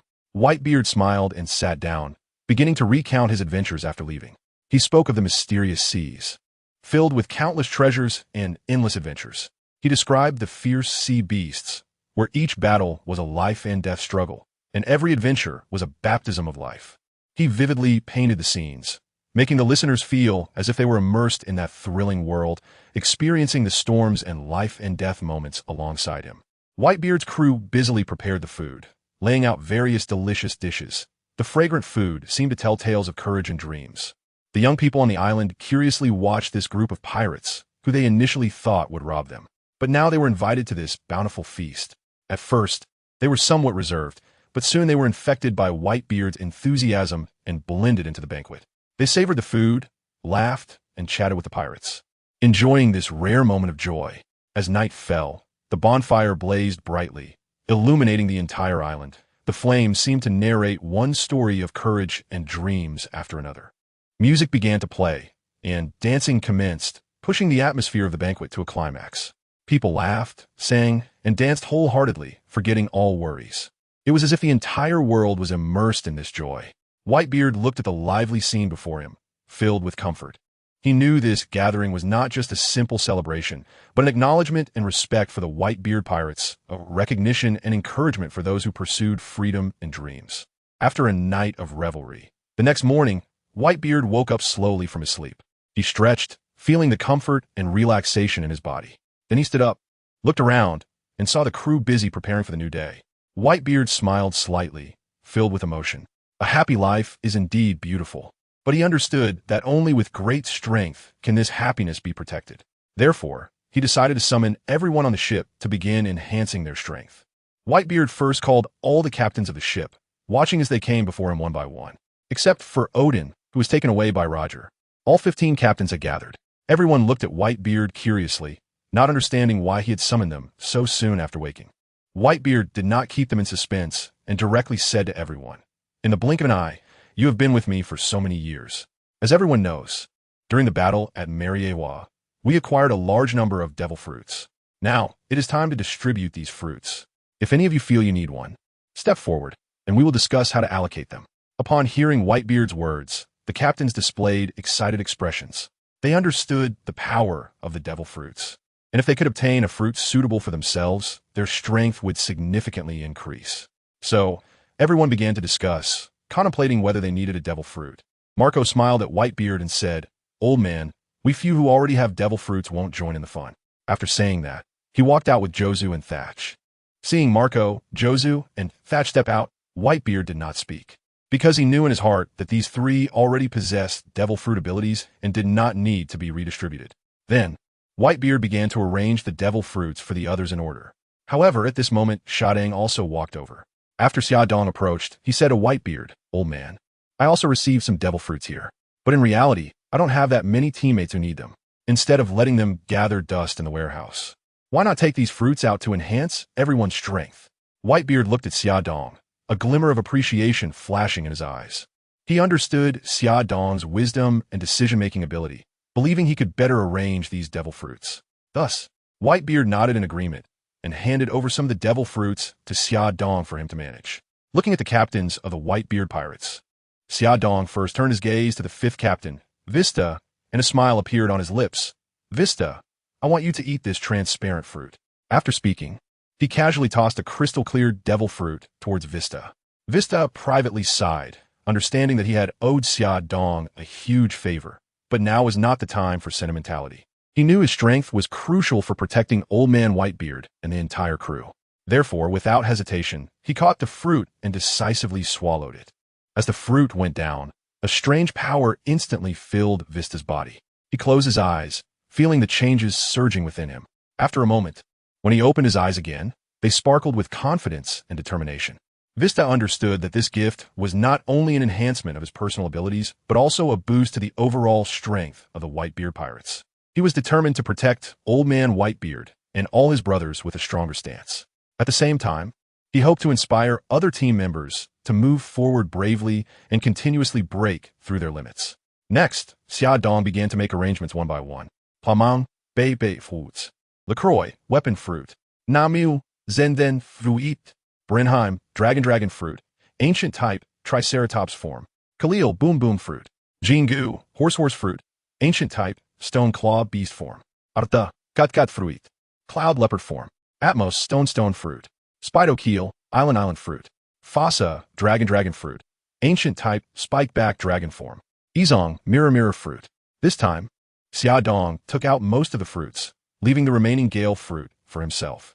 After the departure of Moonlight Yutian, the position of the 2nd Division captain was vacant. He would need to find a suitable person for that position.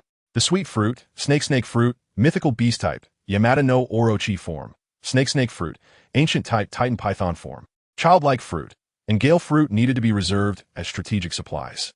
Now, only the bubble fruit and cat fruit, black bear form, were left to be stored in Whitebeard's warehouse for someone fateful to find. Distributing the devil fruits to the captains of the Whitebeard Pirates was a well-considered decision. During the thrilling Marineford War, Marco, Jozu, and Vista displayed combat power close to that of an admiral. Although there was still a gap compared to top admirals like Akainu and Akiji, their strength was enough to stir the battlefield. Other captains generally possessed vice admiral level combat power, making the Whitebeard Pirates a formidable force at sea. However, facing the vast military might of the Marine headquarters, the Whitebeard Pirates still felt overwhelmed. In this life-and-death battle, they ultimately could not save Ace's life, which was undoubtedly a heavy blow. Nevertheless, the strength of the Whitebeard Pirates should not be underestimated. Their existence was a significant force in the entire world of pirates, and they were willing to fight to the death for Whitebeard, exhibiting high loyalty. Therefore, Xiaodong felt at ease enhancing everyone's strength. The devil fruits distributed this time, while not the top tier, were still high-level abilities among the devil fruits. After everyone consumed them, their combat power was greatly enhanced, although reaching admiral-level strength might still be a challenge for them. Achieving elite vice-admiral-level strength should not be a problem. Xiaodong understood that to become a true top-tier powerhouse, aside from the abilities of the devil fruits, haki, physical condition, and basic abilities must also be outstanding. Thus, Xiaodong looked at Old Man Whitebeard with a serious expression, his gaze firm and solemn as he spoke. Old Man, although everyone has now received the devil fruits and their strength has greatly increased, we cannot overlook an important fact. Our foundational abilities are what support us to keep moving forward and going further. Therefore, we must conduct special training for everyone next. After hearing Xiaodong's words, Old Man Whitebeard slightly nodded in agreement. He understood this principle and had actually considered it deeply while still on the ship. Now, he knew that enhancing the strength of his crew was one of the most important things at present. Subsequently, Old Man Whitebeard slowly stood up, his eyes shining with determination, and said solemnly, "I have already considered the issues you mentioned. So, for the time being, I plan to personally teach everyone how to properly use haki and help everyone enhance their haki abilities. This not only allows our strength to reach a new level, but also better prepares us to face future challenges and difficulties." Upon hearing this, Xiaodong nodded in agreement. "All right, Dad, since you're teaching Domineering Aura, I'll teach everyone my unique training technique, Baji Quan, 8 Extremes Fist." As soon as they heard that Xiaodong planned to teach his unique skill, everyone instantly became interested. Despite his young age, Xiaodong's strength was extraordinary, capable of exchanging blows with Whitebeard, which indicated that his martial arts were definitely not to be underestimated. Consequently, everyone eagerly signed up to learn. Xiaodong quickly said, "Everyone, don't rush. This kind of martial art is easy to learn but difficult to master. So, I'll first teach you the basics. Meanwhile, you can follow my dad to learn how to use the domineering technique while also training, achieving comprehensive development." This arrangement was immediately supported by everyone, as they knew that to become a true powerhouse, in addition to the abilities from the devil fruit, they also needed a strong foundational skill set and comprehensive abilities. They believed that through such specialized training, their strength would definitely be further enhanced. Xiaodong also brought Immel and Aurora together to study. Not long after Aurora was rescued, she felt homeless and was grateful for Xiaodong and others' life-saving grace. Therefore, she requested to join Xiaodong's ranks, but Xiaodong only accepts elites. So he tested Aurora, requiring her to meet his standards to become a member of his crew. In the following days, the crew of the Whitebeard Pirates began intense and fulfilling training. Whitebeard and Xiaodong, 2 top masters on the sea, became their mentors. One focused on the mastery of haki, while the other emphasized enhancing physical fitness. Under Whitebeard's guidance, they continually improved their use and intensity of hockey. With Whitebeard's teaching, everyone's hockey level rose dramatically. Under Xia Dong's guidance, they learned the basics of Bagwazang, mastering its techniques and enhancing their fundamental abilities. Bagwazang, an ancient martial art from the East, develops hidden potential in the human body, maximizing one's physical strength. It became a powerful combat skill and an effective training technique. This method differs from mainstream training today, which forces out physical potential through external pressure. Instead, it exercises and refines the body's excess capabilities. Not only does it solidify one's physique and strengthen the foundation, but Whitebeard, as a top master of the sea, quickly recognized the profundity of this technique and also joined in the learning. Immel, as a self-taught martial artist with high talent, already possessed certain strength with the devil fruit gifted by Xia Dong, but Xia Dong believed there was still potential to be tapped. Thus, he began one-on-one martial arts guidance for Immel, teaching him more advanced combat techniques. Although Immel found it a bit challenging at first, he quickly adapted to the high-intensity training thanks to his talent and effort. Meanwhile, Aurora's talent slowly emerged. Although the abilities of the Three-Eyed tribe had not yet been developed, her naturally existing third eye had an exceptional ability to capture spatial information, and her talent in observation hockey was particularly outstanding. Under Xia Dong and others' guidance, she made rapid progress and proved to be a natural sniper. Xia Dong planned to train her in that direction and gifted her the M82, a one-sniper rifle, infinite bullets version, he had signed in for last time. This rifle automatically replenishes every bullet fired and is equipped with armor-piercing rounds. Upon receiving this groundbreaking weapon, Aurora's combat power soared, and Jaws, skeptical, wanted to challenge her.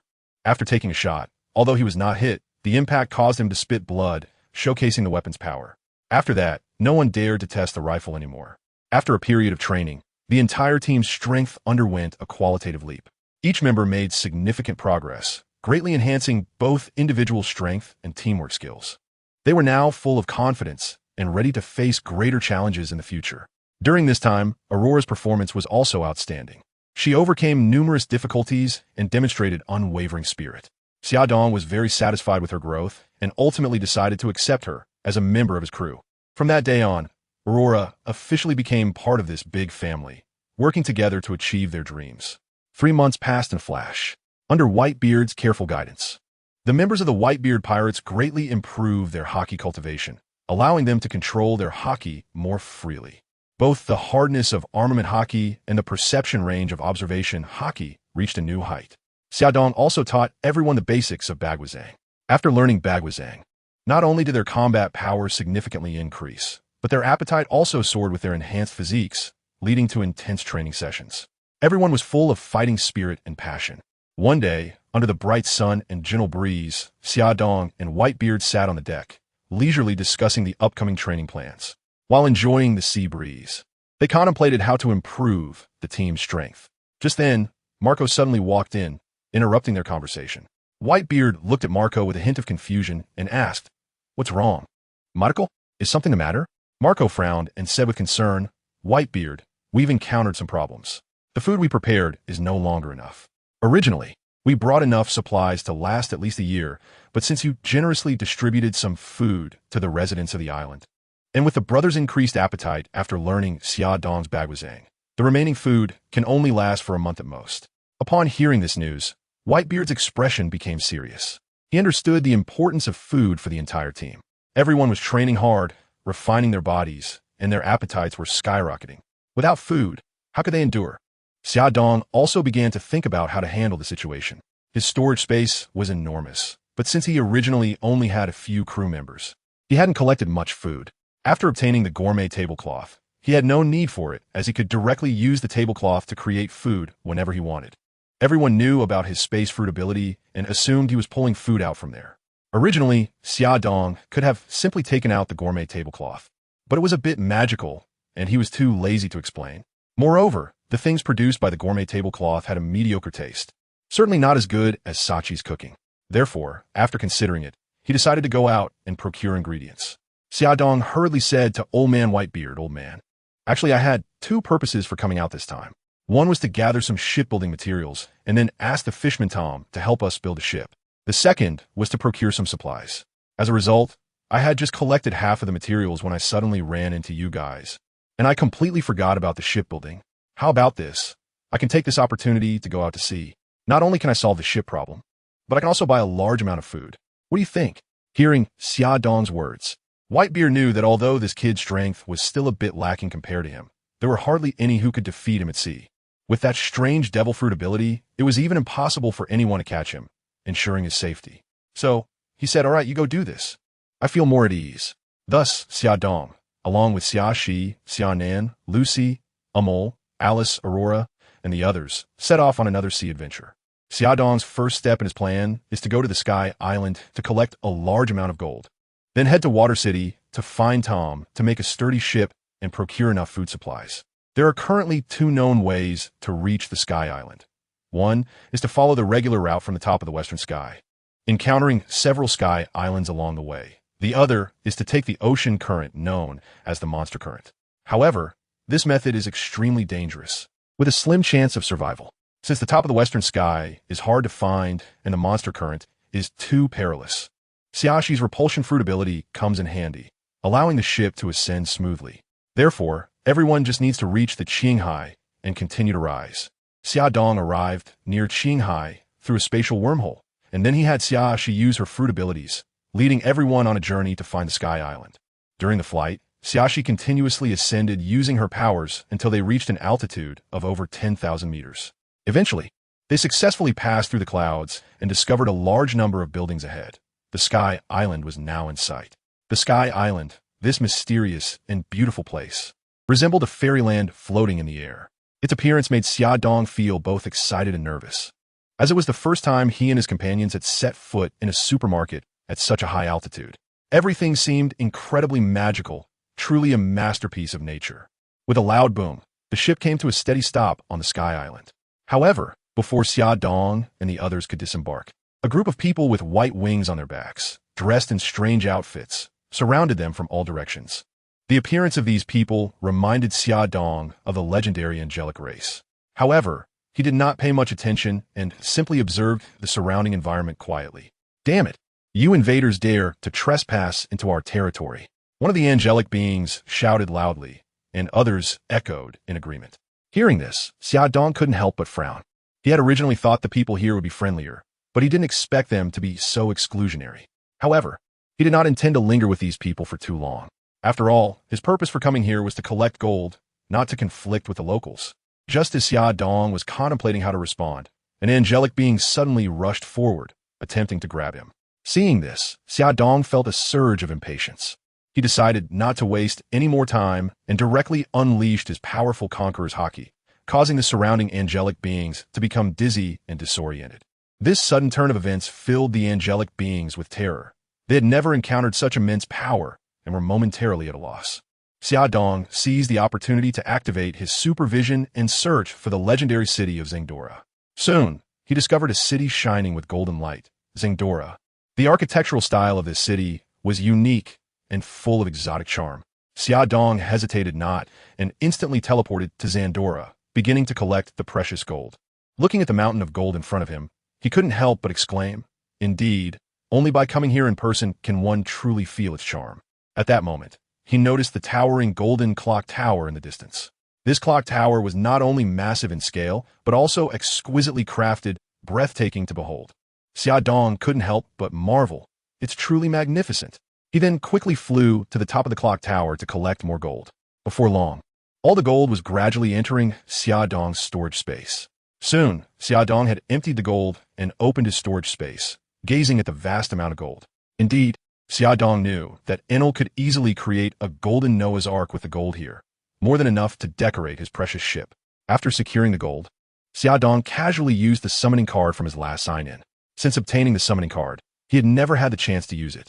How could he explain the sudden appearance of a few wolves while being with everyone? This time, he finally found an opportunity. A black hole appeared out of nowhere, and 3 furry creatures fell from midair. It was the family of Grey Wolf. The 3-headed wolves summoned to the world of One Piece still maintained their cute chibi appearance, very adorable. Xiaodong welcomed everyone to this brand new world, introducing himself as their captain, Xiaodong. Previously, Xiaodong had asked the system about the summoned characters from the summoning card. which would default to full loyalty and possess memories from their past lives. However, the system would also implant basic information about this world. Just arriving in this new world, the three of them had digested the information, but it was still hard to accept.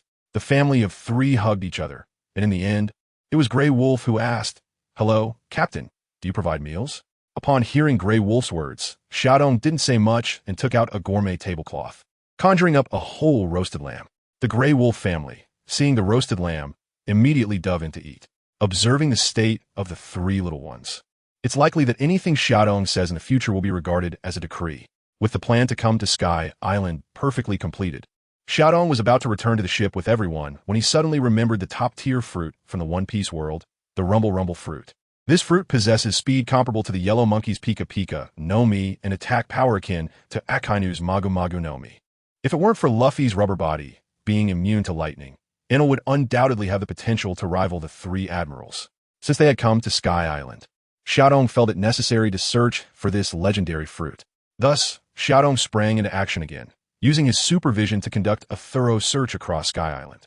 Xiaodong's gaze was as sharp as that of a hawk, not missing any place that might be hiding the thunder fruit.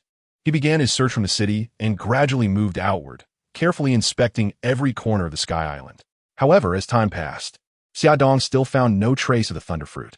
Finally, when the sun was about to set, Xiaodong remained empty-handed. He stood on the clock tower, gazing into the distant sky, feeling an immense sense of loss in his heart. Could it be that the thunder fruit really wasn't here? Or had someone else gotten there first? With this thought, Xiaodong couldn't help but sigh. It seemed that he had no fate with the thunder fruit after all. However, although he felt some regret, Xiaodong did not lose heart. After all, he still had many other goals to pursue.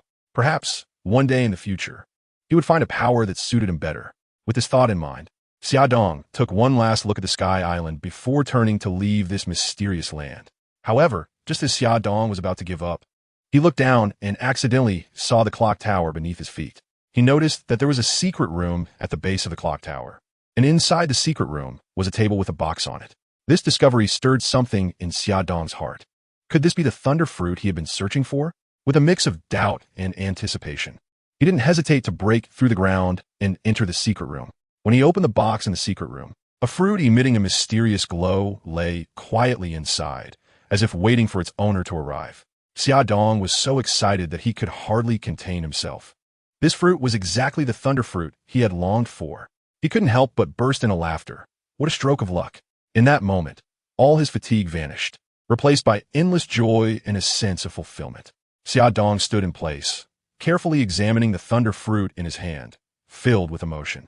After enduring countless hardships, he had finally found this legendary fruit, and it was all worth it. Looking at the fruit, Xiaodong couldn't help but feel very happy. If used well, this fruit could bring about the strength of a 3 admirals level. Moreover, he also had a fruit slot card, allowing him to eat another fruit. Should he eat this thunder fruit? As soon as this thought emerged, Xiaodong quickly dismissed it. His space fruit, although it couldn't elementalize, far surpassed the thunder fruit in both speed and attack power. Furthermore, he didn't have a fruit landing spot yet, and by signing in at top-level scenes in the future, he might even obtain a stronger devil fruit. There was absolutely no need to waste it on the thunder fruit. Xiaodong decided to keep the thunder fruit as a precious collectible for use at some crucial moment in the future. He was well aware of the fruit's power and knew it was enough to turn the tide of battle at a critical time. Therefore, he carefully stored the thunder fruit and brought the Grey Wolf family back to the ship. As soon as they returned to the ship, Xia Shi, Xiaonan, Lucy, Aimer, Alice, Aurora, and others rushed over to Xiaodong, their eyes filled with curiosity and anticipation, eager to ask about the gains from his trip to Sky Island. Suddenly, upon noticing the 3 wolves nearby, the girls' attention was instantly captured by the adorable little gray, and they couldn't take their eyes off it. Xiaodong looked at everyone with a smile, pride shimmering in his eyes. He told them, on this trip to Sky Island, not only did I acquire a large amount of gold, but I also obtained a top-tier devil fruit. Most importantly, I found 3 companions. Let's welcome Grey Wolf, Red Wolf, and Little Gray. He then introduced the Grey Wolf family to everyone. The Grey Wolf quickly greeted, I am Grey Wolf. This beautiful she-wolf is my wife Red Wolf, and this little wolf is my son Little Gray. It's a pleasure to meet you all. Upon hearing this, everyone was instantly amazed. They all knew that Xiaodong came to Sky Island knowing there was a lot of gold, and he planned to use it to build his own ship. Now he had unexpectedly obtained a devil fruit. Even more surprising was that he found a talking wolf as a crew member. However, there were all sorts of strange races on the sea, and animals talking like humans wasn't unusual. Lucy's fur tribe was a prime example. The women saw the adorable gray wolf family and rushed to greet them warmly. Xiaxi, however, was more interested in the treasure and quickly asked, "Brother, what kind of devil fruit is it that you rated as top tier?" Everyone curiously looked at Xia Dong, as he had obtained so many devil fruits. But the ones he deemed top tier were certainly god-level fruits. Seeing everyone's curiosity, Xia Dong didn't keep them guessing and smiled. "It's a top-tier nature-type fruit, the thunder fruit." Upon hearing Xia Dong's words, everyone was stunned. They never expected it to be this devil fruit. Whoever could consume this fruit would essentially secure a position of power. This fruit was definitely on par with the abilities of the 3 admirals of the Navy. Unfortunately, in Xia Dong's divine pirate crew, everyone except the intern Aurora already had their own devil fruits, and Aurora wasn't suited for this fruit. Xia Dong planned to decisively let Aurora consume the target fruit. With the innate talent of the 3-eyed tribe, combined with the abilities of the target fruit and the large sniper rifle he gifted, becoming the world's top sniper in the Pirate King world was a sure thing. Lucy smiled, looking at Xia Dong with admiration. "Xia Dong, you are truly amazing. It's such good luck to obtain the thunder fruit." Amor, Alice, Aurora, and others also expressed their congratulations, all knowing that the thunder fruit was one of the top devil fruits in the Pirate King world, and possessing it would greatly enhance the pirate's strength. Xia Dong looked at everyone, smiling, feeling very happy and satisfied. He said, "Thank you all for the compliments. This trip to the Sky Island has indeed brought me a lot of gains. However, the biggest gain is actually Grey Wolf and his companions. I would like to formally reintroduce one of the greatest scientists in the world, Grey Wolf." Everyone was stunned to hear this. They had thought that the ability to speak was the most amazing thing about this family of 3, but they didn't expect that they were actually scientists. At this moment, Grey Wolf stood with his hands on his hips, nose in the air, and said, "That's right, I'm a scientist. But my dear captain, what does one of mean? Is there someone else who can be like me? After Zidong Deo, you will know, but the genius scientist just happened to help me design our future ships. All right, everyone get ready, we are leaving." Then, everyone began to busily prepare on the ship, carefully storing the gold and the thunder fruit they had obtained, and then started to get ready to head to Water 7 to find Master Tom. They originally planned to get the Adam's Tree and gold back quickly, but who knew so much time had passed, and Master Tom must be anxious. Xiaodong also didn't hesitate and quickly opened the spatial wormhole. After the Xiaxi moved the ship through the wormhole, they instantly arrived at the familiar Water 7. Upon returning to Water 7, which is now the location of the world's #1 shipbuilding company, various ships of all sizes were coming and going, bustling with activity. On the streets of Water 7, various shops lined the roads, from exquisite jewelry stores to large ship manufacturing plants. Everything was available. Xiaodong's ship slowly docked, attracting the attention of many people around. They curiously looked at the unfamiliar ship, speculating about its origin. Xiaodong methodically assigned tasks to everyone. "Mom Lucy, you are responsible for leading Xiaxi and Xianan to purchase food. Buy as much as possible, and don't forget about daily necessities. Eimer, you and Aurora stay on the ship to guard our vessel. Alice, you will accompany me and the Grey Wolf family to Tom's company." Everyone had no objections to Xiaodong's arrangements and began to take action. Mom Lucy led Xiaxi and Xianan on their procurement journey. They arrived at the market in the city of Seven Waters, where a dazzling array of foods overwhelmed them.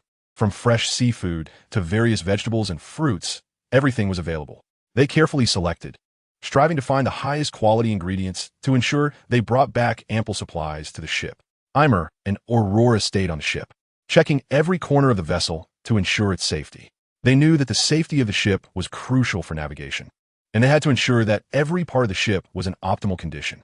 Xiaodong brought Alice to the place where they last met Tom. Upon opening the office, they found Master Tom completely lacking the charisma he had during their last meeting. He had dark circles under his eyes, a pale face, and looked extremely haggard, as if he had aged 10 years in an instant. He was weakly leaning on the table, holding a paintbrush in his hand, drawing one blueprint after another. The floor was covered with discarded papers, clearly indicating that he had been working continuously for a long time, constantly revising and perfecting his design plans every day. Xiaodong and Alice exchanged a glance, filled with emotion and admiration. They understood that Master Tom had put in tremendous effort and dedication for their boat. This stubborn old man was willing to sacrifice his health and rest time to realize his dreams. Upon seeing Xia Dong and Alice arrive, Master Tom instantly dropped the pen in his hand and hurried over. His eyes sparkled with excitement, as if he had seen a savior. He tightly grasped Xia Dong's hand and said with a trembling voice, "You finally came. If it weren't for the money you gave me, I would have stopped long ago. Since your materials haven't arrived, I've had to keep improving day after day, pursuing perfection more and more, and as a result, I've ended up where I am now. Do you know how I've been living these days?" At this point, Master Tom's eyes became moist, and tears swirled in his eyes. He choked up and continued. "Every day, I study new technologies and try various innovative design ideas, all just to make this boat one of the most advanced in the world. I even think about how to improve it while I'm sleeping. Sometimes I can't even sleep all night. However, every time I think of your trust and support, I feel that everything is worth it." Xia Dong and Alice were deeply moved by Master Tom's words. They realized that this master was not only a genius designer, but also a responsible and accountable person. After talking for a while, Master Tom finally got to the point. "How is the search going? How much gold have you found?" "I've upgraded the design again, and the demand for gold has increased. If you bring me 2 little gold, I'll have to make changes, and I want to help you build a ship." Hearing Master Tom discuss the main issue, Xia Dong quickly replied, "Master Tom, don't worry. The gold I brought is enough for you to build the ship. Let us go, you just provide a space, and I'll fill it up for you." Upon hearing Xia Dong's bold words, Tom took him to the shipyard. Looking at the empty space before him, Xia Dong directly opened his storage space, and 3 huge pieces of wood appeared first. They were the Adam's treasure trees, followed by countless gold ornaments. As the gold continued to fall, the vast area was soon covered. It didn't stop there and gradually formed a small mountain. Looking at the mountain of gold before him, Tom was stunned. He never dreamed that Xia Dong had prepared so much gold. He looked at Xia Dong with surprise and admiration in his eyes and said, "Xia Dong, you are amazing. You actually prepared so much gold." Hearing Tom's words, Xia Dong smiled and said, "Master Tom, rest assured, the gold I brought is enough for you to build a ship. You just need to turn your design into reality." At that moment, Tom couldn't care less about Xia Dong's words. He hurried to close the door and said to Xia Dong, "Are you kidding? You just throw away so much money like this? What if someone sees it? Will I still have my life?" Hearing Xia Dong's words, Tom nodded and said, "Xia Dong, you are truly great. Don't worry, I will make your ships the most powerful ones. But now there's a problem. There is too much gold, and it's dangerous to leave it outside." Tom's words carried a hint of urgency. He knew that in this world full of greed and desire, such immense wealth could spark countless conflicts. He looked at Xia Dong with concern in his eyes and said, "Xia Dong, you must understand. This is not just a pile of gold. It is a seed that can trigger a storm." Hearing Tom's words, Xia Dong also felt it made sense. Although Tom was a fisherman with innate divine power, if so much gold were exposed, it would be impossible to resist the greed of pirates. He understood that he couldn't guard this place forever, so he asked, "Then what should we do, Master Tom? Why not create it in another place?" Tom shook his head and said, "Change where? There are so many tools and workers. Where would we go? This is not just a matter of location. It involves the entire shipyard." Hearing Tom's response, Xia Dong fell in a deep thought. He realized this was indeed a problem. He asked, "So what should we do?" Tom thought for a moment and said, "You first put the gold away, throw it into the room. Later, I'll have someone come and melt it down. This way, at least we can reduce some risks." Xia Dong nodded and said, "Okay." After that, he gathered all the gold and placed it in the room designated by Tom. He knew this was a temporary solution. At this moment, Xia Dong also took the opportunity to introduce Tom to the Grey Wolf. Seeing the talking wolf, Tom was not surprised. However, when Xia Dong mentioned that the specific design of the ship will be discussed between the Grey Wolf and Tom was taken aback.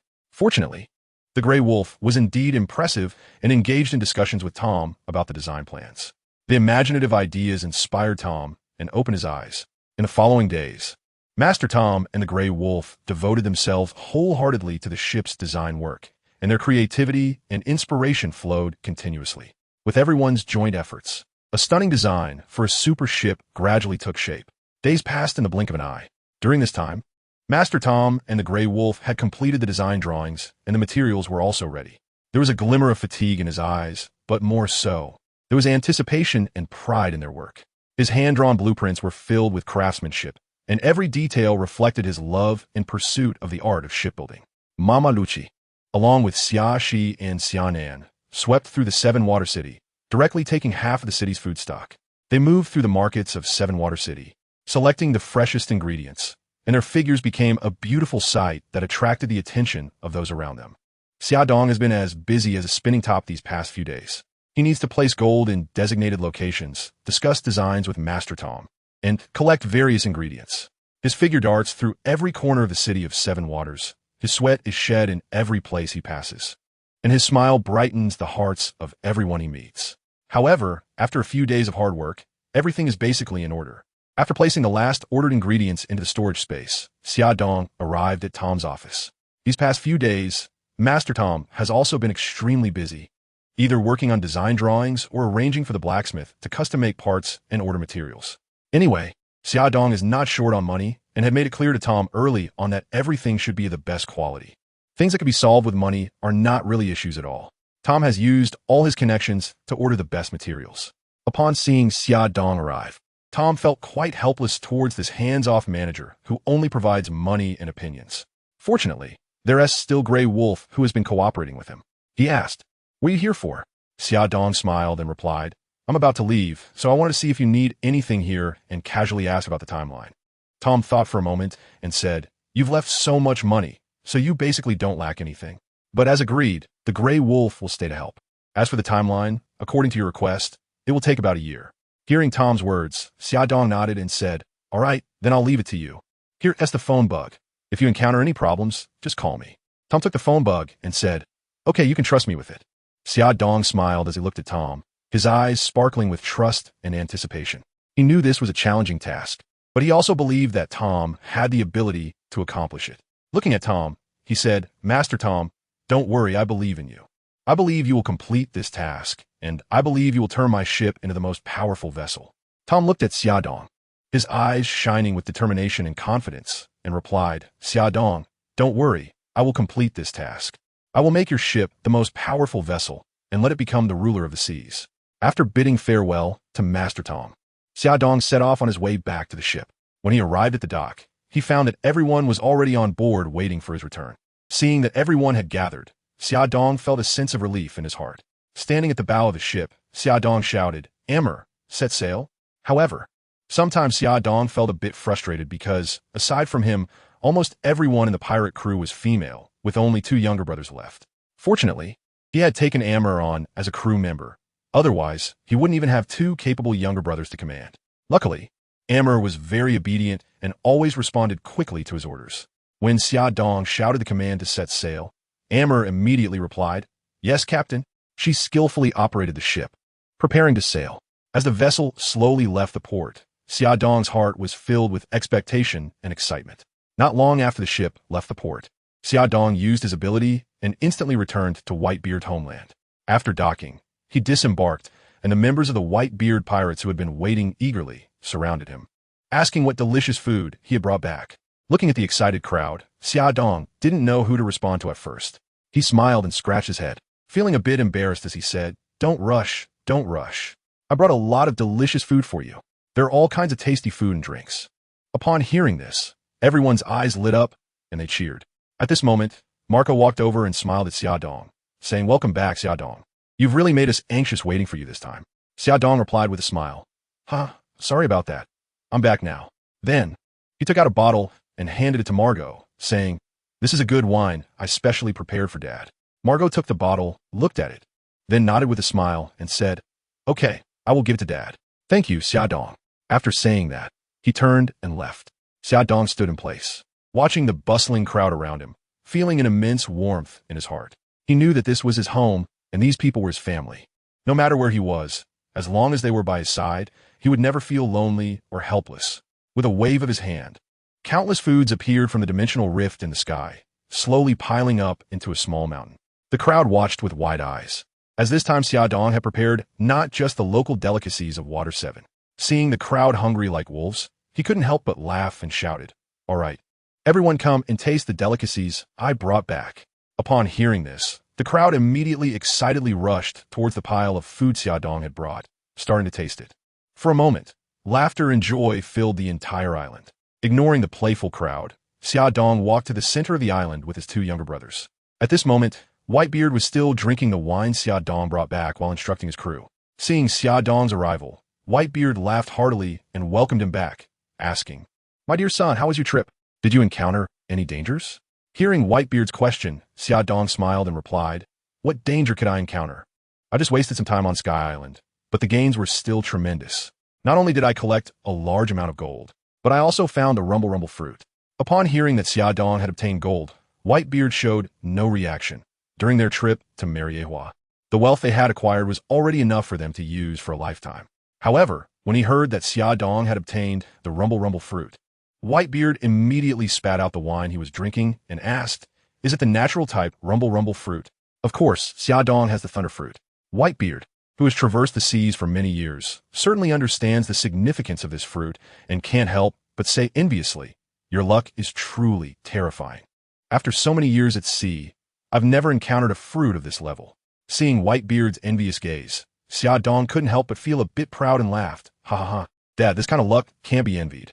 Whitebeard looked at his arrogant son in front of him, took another sip of alcohol in frustration, and asked, "You have more and more top-tier fruits now.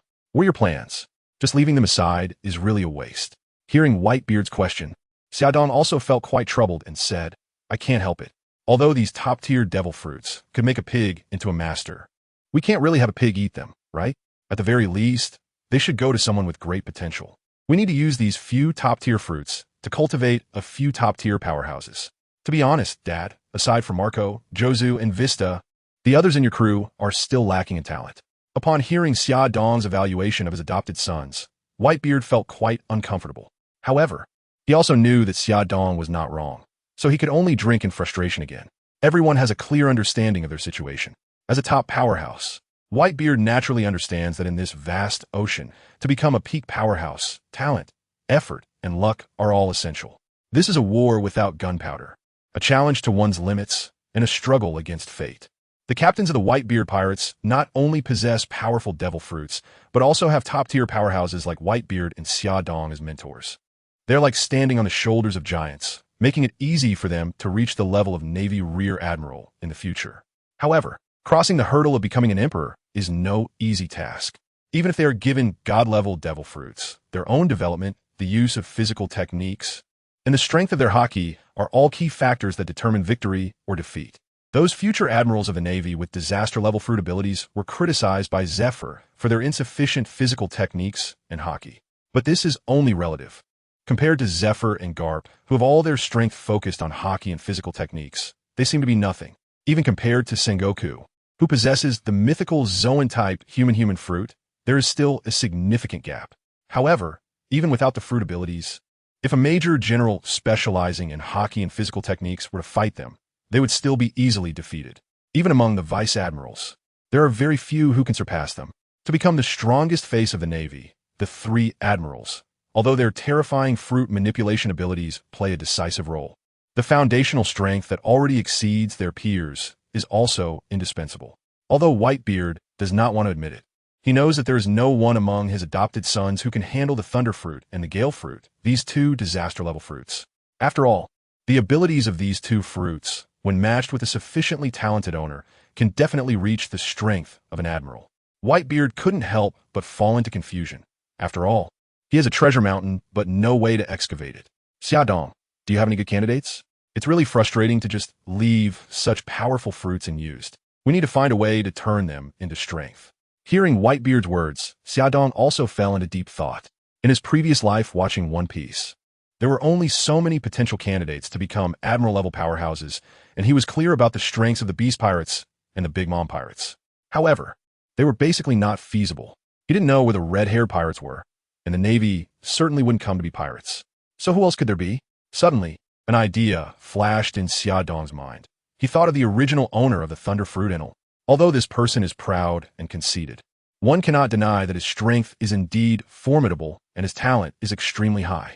Enel developed the Thunder Fruit to an extremely high level without any guidance and can release a voltage of 200 million volts, even developing a special observation haki called Mantra.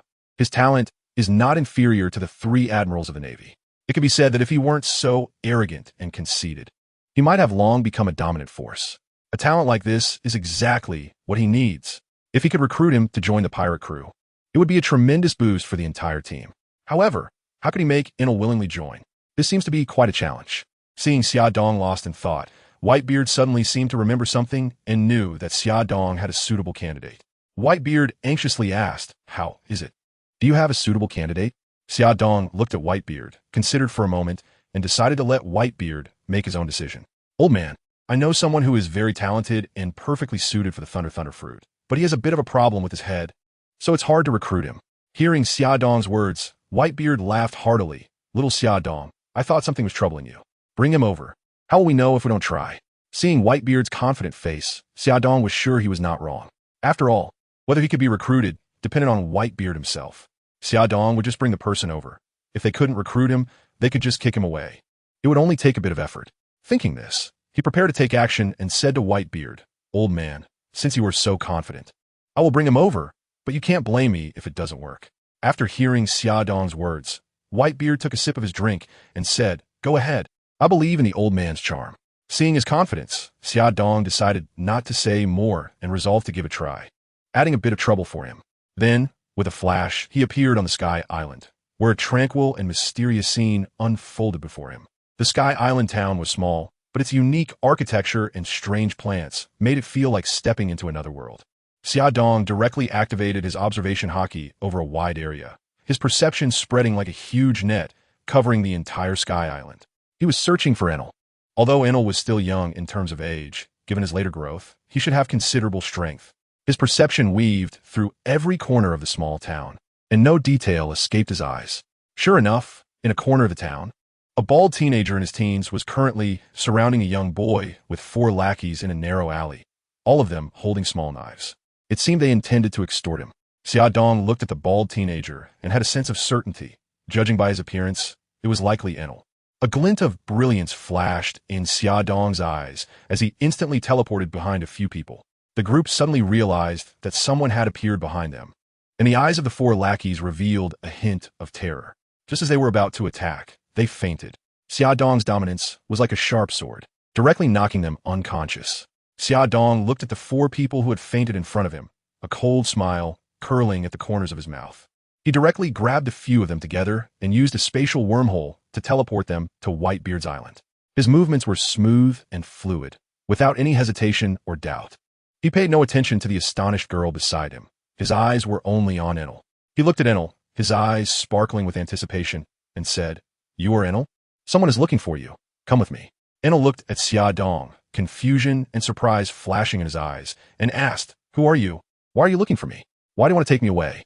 Xia Dong smiled as he looked at Enel, confidence gleaming in his eyes. He said, "I am Xia Dong, a member of the Whitebeard Pirates. I'm looking for you because I believe you have great potential and I want to train you. No more nonsense." Enel looked at Xia Dong, his eyes flashing with confusion and surprise. He asked, "You say I should just go with you? I'm a man destined to become a god. So you better release my little brother quickly, or you'll regret it." Seeing the young but still arrogant Enel, Xia Dong didn't want to waste any more words. With a burst of Conqueror's haki, he directly knocked him out and teleported him away. When Whitebeard saw Xia Dong's sudden appearance, holding a fainted boy, a hint of surprise flashed in his eyes.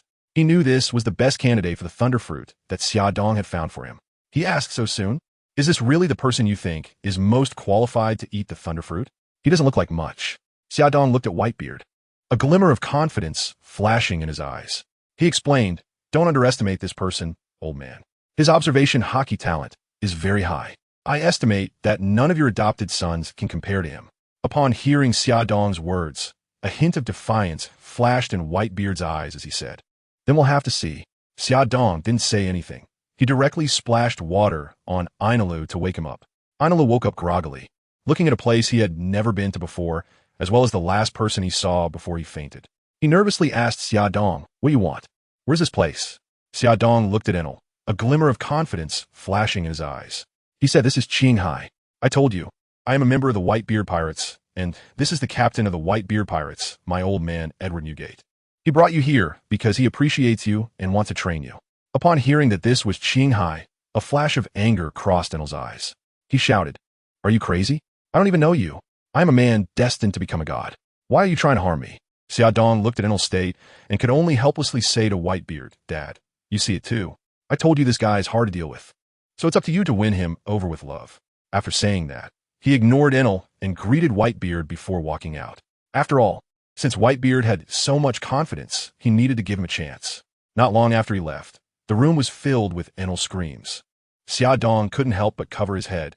He originally thought Whitebeard had some good method, but in the end, it was still about beating him. What's the difference from Carp? Don't you see that everyone Carp brings along is either from the Revolutionary Army or pirates? What good effect can that have? The screams continued throughout the afternoon, and by evening, Whitebeard appeared with a bruised and battered person in front of everyone. If it weren't for that shiny bald head, Xia Dong wouldn't have recognized that it was Enel. Whitebeard gathered everyone and announced, "This little guy is Enel, my new adopted son. Everyone take care of him from now on." Looking at the battered Enel, everyone knew he was just another disobedient kid who hadn't experienced the harshness of society. Enel looked at everyone, a flash of defiance in his eyes. He said, "I will not submit. I am a man destined to become a god, and I will not yield to anyone." It seemed that Dad still hadn't completely tamed this lone wolf, but everyone was used to it. Who doesn't have a bit of a temper? Since he is not obedient, then just beat him a few more times. After all, this little brother is already determined. In the following days, the many captains of the Whitebeard Pirates began to show concern for Enel's strength. As a newcomer, Enel was no match for these seasoned veterans and was beaten black and blue every day. But strangely, Enel never mentioned wanting to become a god again. He realized that in this new environment, anyone was stronger than him. Although he was beaten badly these few days, it made him deeply aware of the gap between himself and others. Despite being beaten every day, everyone trained with him and cared about his growth. His lonely heart gradually melted under the warmth of the crowd, and he suddenly felt that having a group of brothers wasn't so bad after all. Although he still refused to call Whitebeard Dad, his relationship with everyone became increasingly harmonious. Watching Enel become more familiar with the Whitebeard Pirates, joining them for drinks and chats. Although he wouldn't admit it, he had completely blended into the atmosphere of the Whitebeard Pirates. With his 4 little brothers, he trained with the crew every day, listened to Whitebeard's guidance, and his strength improved rapidly, fully integrating into the Whitebeard Pirates. Seeing that Enel had clearly become a member of the Whitebeard Pirates, Xia Dong smiled and slowly walked to Whitebeard's side. At that moment, Whitebeard was sitting there, holding a bottle of wine in one hand and watching the crowd play around with the other. Seeing Xia Dong approach, he grinned and said, "Little Xia Dong, why aren't you drinking? What brings you to find Dad?" Xia Dong walked over to Whitebeard and sat down, saying, "It's nothing much. I just wanted to ask your opinion on Enel." Whitebeard laughed heartily. "That kid, quite good. His talent is indeed very high. Your insight is impressive." Xia Dong smiled and nodded. "Dad, as long as you're satisfied, I'm also quite pleased with him. He has fully integrated into the Whitebeard Pirates now, and I'm considering whether to give him the Thunder Fruit." Upon hearing Xia Dong's words, Whitebeard stopped drinking, pondered for a moment, and said, "I think we shouldn't rush it. Although this kid is exceptionally talented, he has never received guidance from others and has grown entirely through his own exploration. If we give him a devil fruit too early, he might become overly reliant on its powers and neglect the enhancement of his own strength. We should first allow his body and haki to be cultivated to a certain level before giving him the Thunder Fruit. This way, we can ensure that his foundation is solid and that he won't lose balance due to excessive reliance on the fruit's abilities." Xia Dong listened to Whitebeard's suggestion and found it very reasonable. "Dad was right. I had indeed been a bit negligent before. Then let's do it your way, and when he is ready, we will give him the Thunder Fruit." Whitebeard smiled with satisfaction. "Yes, it's settled. To cultivate truly powerful crew members, we need not only strong devil fruit abilities, but also a solid foundation and comprehensive strength." Xia Dong nodded in agreement and said to Whitebeard, "Thank you for your guidance. Old man, I understand now. I will pay more attention to the development of the crew members and help them become true strong warriors." Whitebeard patted Xia Dong's shoulder. Little Xia Dong, you did well. Remember, our goal as the Whitebeard Pirates is not only to become the strongest pirate crew, but also to protect our family and pursue freedom. As long as we stand united, there is no difficulty that can stop our progress." Xia Dong nodded firmly, indicating that he would remember Whitebeard's teachings. The two continued to chat for a while, and then Xia Dong got up to leave and communicate with other crew members. In the following days, Xia Dong closely monitored Enel's training progress according to Whitebeard's advice and adjusted the training plan based on a situation. During this process, Enel also felt the warmth and care of the Whitebeard Pirates, and he trained even harder, continuously improving his strength. Finally, after some time of accumulation, Enel's physical abilities and haki saw significant enhancement, and his foundation became very solid. When both Whitebeard and Xia Dong believed that Enel was ready, Xia Dong handed the Rumble Rumble fruit to Enel. Overjoyed, Enel glanced gratefully at Xia Dong and then unhesitatingly consumed the rumble fruit. Instantly, a powerful lightning force emanated from him, and he seemed to transform into a thunder god. From that moment on, Enel officially became the wielder of the rumble fruit, experiencing a qualitative leap in power. However, he did not forget Whitebeard and Xia Dong's guidance, continuing to work on his physical training and hockey, constantly enhancing his overall strength. With the help of the Whitebeard Pirates, Enel gradually became a top-tier powerhouse. As days passed, Enel's presence acted like a shot of adrenaline, invigorating many of Whitebeard's sons. His exceptional talent and relentless efforts led to rapid progress, creating immense pressure on many captains. Those who initially found training tedious and voiced complaints were now caught up in a fierce training atmosphere, fearful of being surpassed by the newly joined Enel. The entire Whitebeard Pirates fell into a cycle of healthy competition, much to Whitebeard's delight, prompting him to teach even more diligently. Meanwhile, Enel focused solely on his training, knowing that despite his talent, he needed to put in more effort to become a true powerhouse. Thus, he dedicated a significant amount of time each day to training, continually improving his strength. He also sought advice from Whitebeard on various matters, hoping for more guidance and suggestions. Enel was deeply impressed by the strength of the Whitebeard Pirates, and his arrogance gradually receded. Although he remained somewhat proud, after spending a long time together, he slowly accepted and integrated into this big family. While he had not formally acknowledged Whitebeard as his adoptive father, he already considered himself a part of the Whitebeard Pirates. Realizing his own inadequacies, Enel began to train diligently, consistently practicing physical techniques and honing his observation hockey. After a period of effort, his strength improved significantly, and the gap between him and Whitebeard's captains narrowed. Now, he could easily handle some challenges, showcasing impressive power. During this time, Xia Dong finally saw Blackbeard, the chubby little boy. At just over 10 years old, he was still a cute little chubby kid, completely devoid of the ferocity and violence he would later exhibit as one of the Yonko. Although Xia Dong knew he would ultimately be the true culprit against Whitebeard, he had no intention of dealing with him. With his own future power destined to be king level, along with 2 exceptional younger brothers and a considerable strengthening of the Whitebeard crew, he had no worries about Blackbeard harming Whitebeard in the future. If there were to be a war at the top, Xia Dong would overturn the Navy headquarters. If he approached the little chubby boy now, he couldn't very well tell Whitebeard, "This little chubby boy will harm you in the future. Let me deal with him first." He felt that such words would surely infuriate Whitebeard. Seizing this opportunity, Xia Dong also began special training for his younger siblings, Xia Shi, Xia Nan, Aurora, Emor, and Alice. Due to her young age, he arranged for Aurora to practice 8 Extremes fist to build a foundation, and in her spare time, she would learn the basics of hockey from Whitebeard. Alice and Emor progressed rapidly in their training of 8 Extremes fist, with Emor even surpassing Xia Shi and Xia Nan, reaching a minor proficiency in the technique. Therefore, the main focus now was to learn hockey from Whitebeard. As for Xia Shi and Xia Nan, Xia Dong was quite worried about them. Their mastery of the 8 Extremes fist's bright strength had already reached its peak. However, due to their overly straightforward personalities, practicing the assertive bright strength was naturally no problem, but the dark strength required precise control of their entire body as power, demanding a higher level of control. Their robust physical condition instead became a hindrance to their progress, making it more challenging for them to break through to this stage than for ordinary people. With no other options, Xia Dong had to have them practice controlling their body power every day, hoping for some improvement. Xia Dong looked at Xia, Shi, and Xia Nan, a hint of worry flashing in his eyes. He said, "Xia Shi, Xia Nan, both of you Bajikwan Mingjin have reached their peak. However, Beyond Gene requires precise control over your body strength. Although your physical fitness is strong, it has become a key factor hindering your progress. To break through to this stage is more difficult than for ordinary people. You must work even harder." Xia Shi and Xia Nan looked at Xia Dong, a glimmer of determination flashing in their eyes. They said, "Elder brother, we know we will work even harder. We will overcome this difficulty, and we will become true, strong individuals." Xia Dong smiled as he looked at Xia Shi and Xia Nan, admiration sparkling in his eyes. He said, "Xia Shi, Xia Nan, I am very pleased that you both have such determination and perseverance. I believe you will be able to overcome this challenge and become true, strong individuals. Next, I will arrange a series of exercises for you to help you learn to control your strength throughout your bodies. Come on, you can do it." Hearing Xia Dong's words, Xia Shi and Xia Nan quickly replied, "Yes, big brother. We will definitely work hard." seeing the confident voices of his two younger brothers.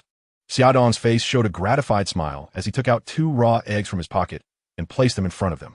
These 2 eggs looked ordinary, but they held special significance for Xiaodong. He remembered a scene from the movie Kung Fu Soccer he had seen in his previous life, where the protagonists used eggs to learn to control their strength. Thus, Xiaodong decided to borrow this idea and have his 2 brothers use their inner strength to control the direction of the eggs. He explained his requirements to them in detail and reminded them to concentrate, feeling and controlling the release of their inner power. Then, he had the 2 brothers practice aside. At that moment, Alice rushed over, holding a newspaper. As she ran, she excitedly shouted, "Xiaodong, our bounty has come out, take a look." Her eyes were filled with anticipation and joy, as if she had important news to share with Xiaodong. Seeing Alice so excited, Xiaodong quickly reassured her, "It's okay. Alice, don't rush, just take it easy, it's just minor things." However, Alice completely ignored Xiaodong's comfort and continued to sprint forward. She reached Xiaodong, gasping for breath, and said, "Xiaodong, your bounty has increased a lot this time. Take a look." Saying this, she eagerly handed the bounty notice to Xiaodong. It turned out that this time, all members of his divine pirates had bounties. Edward Xiaodong, suspected user of the teleportation fruit, stole from the world government's treasury. Attacked a Navy rear admiral, extremely dangerous, bounty of 1.58 billion berries. Edward Xia, suspected user of the repulsion fruit, attacked the world government and navy, extremely dangerous, bounty of 650 million berries. Edward Xianan, user of the Xuanwu fruit, attacked the world government and navy, extremely dangerous, bounty of 720 million berries. Lucy, user of the healing fruit, attacked the world government and navy, bounty of 80 million berries. Alice, suspected user of the speed fruit, attacked the world government and navy, bounty of 110 million berries. Amor, zoan-type cat fruit, ancient species, saber-toothed tiger form, attacked the world government and navy, bounty of 180 million berries. This time, except for the young Aurora, everyone had bounties, but Xiaodong didn't take it to heart at all. After all, as long as they had strength, these were just minor issues. He smiled at Alice and said, "Ha, our Alice is now a woman with a bounty of over 100 million. But don't get too proud. Working hard to improve your strength is the key to establishing yourself in this world." Hearing Xiaodong's teasing, Alice replied with a smile, "Don't worry, Xiaodong, I'll go practice hockey now. Xiaodong, go ahead and work hard." On the small island, the hometown of Whitebeard, Whitebeard and Xiaodong sat leisurely in their lounge chairs, holding wine glasses, enjoying fine wine, while watching the crew members engage in intense battles with great interest. Time flew by, and in the blink of an eye, 2 years had passed. Under the careful guidance of Whitebeard and Xiaodong, everyone's physical skills and hockey had significantly improved. At this moment, Whitebeard specially organized this battle to test everyone's strength. Many captains were locked in fierce combat, each demonstrating an astonishing rate of progress. Xiaodong couldn't help but sigh that their strength had now surpassed the level of the future top war. In the past 2 years, under the careful planning of Xiaodong and Whitebeard, everyone had achieved comprehensive development, especially making significant breakthroughs in their domineering abilities. Xiaodong deeply understands the importance of hockey, so after teaching everyone the combat techniques of 8 Extremes Fist, he decisively joined Whitebeard's hockey training. After all, Whitebeard is filled with love for his sons and tends to impart theoretical knowledge. However, Xiaodong is not satisfied with this. He believes that only through actual combat can one truly grasp the essence of hockey. Just think about Luffy, although Rayleigh taught him for 2 years. The actual results were far inferior to the 2 real combat experiences he gained from Kaido and Charlotte Katakuri. Xiaodong understood that practical teaching was the most direct and effective way to enhance combat skills. Therefore, he decided to use himself as a sharpening stone to conduct special training for the members of the Whitebeard Pirates and his own crew. As a top-tier powerhouse with infinite stamina and innate strength, combined with nearly perfected armament hockey and observation hockey, he exerted almost unilateral pressure on these pirates who had yet to reach the admiral level. Every time he threw a punch, apart from a few exceptionally strong members like Marco, Jozu, Shas, Shannan, Bista, and Imwell, as well as several captains who had consumed zone-type devil fruits, the others were almost knocked out with a single blow. The scene was brutal and completely failed to serve its training purpose. Faced with this situation, Xiaodong had to adjust his strategy. He divided everyone into 2 groups, letting Marco, Jozu, Shas, Shannan, Bista, Imwell, and Sachi team up against him, while the remaining members teamed up to face Marco and the others. However, This seemed to create a vicious cycle. Under Xia Dong's full-on assault, Marco and the others were beaten black and blue every day, and occasionally a few bones would even break. With the help of a crew member who had the healing ability of the Mama Lucy, they barely managed to recover their fighting strength. However, they knew that they could not defeat Xia Dong with their own strength alone. Thus, they redirected their anger towards the other captains, attacking mercilessly, adopting a kill or be killed approach.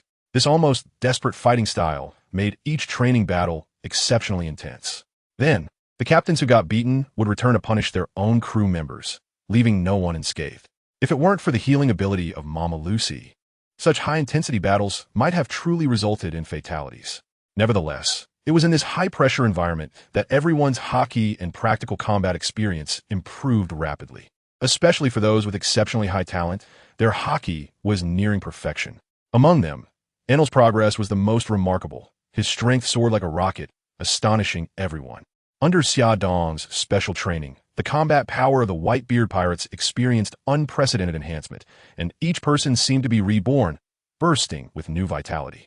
They understood that such training, although brutal, was an essential path for them to grow into stronger pirates. At this point, the battle between Whitebeard and Xia Dong was nearing its conclusion.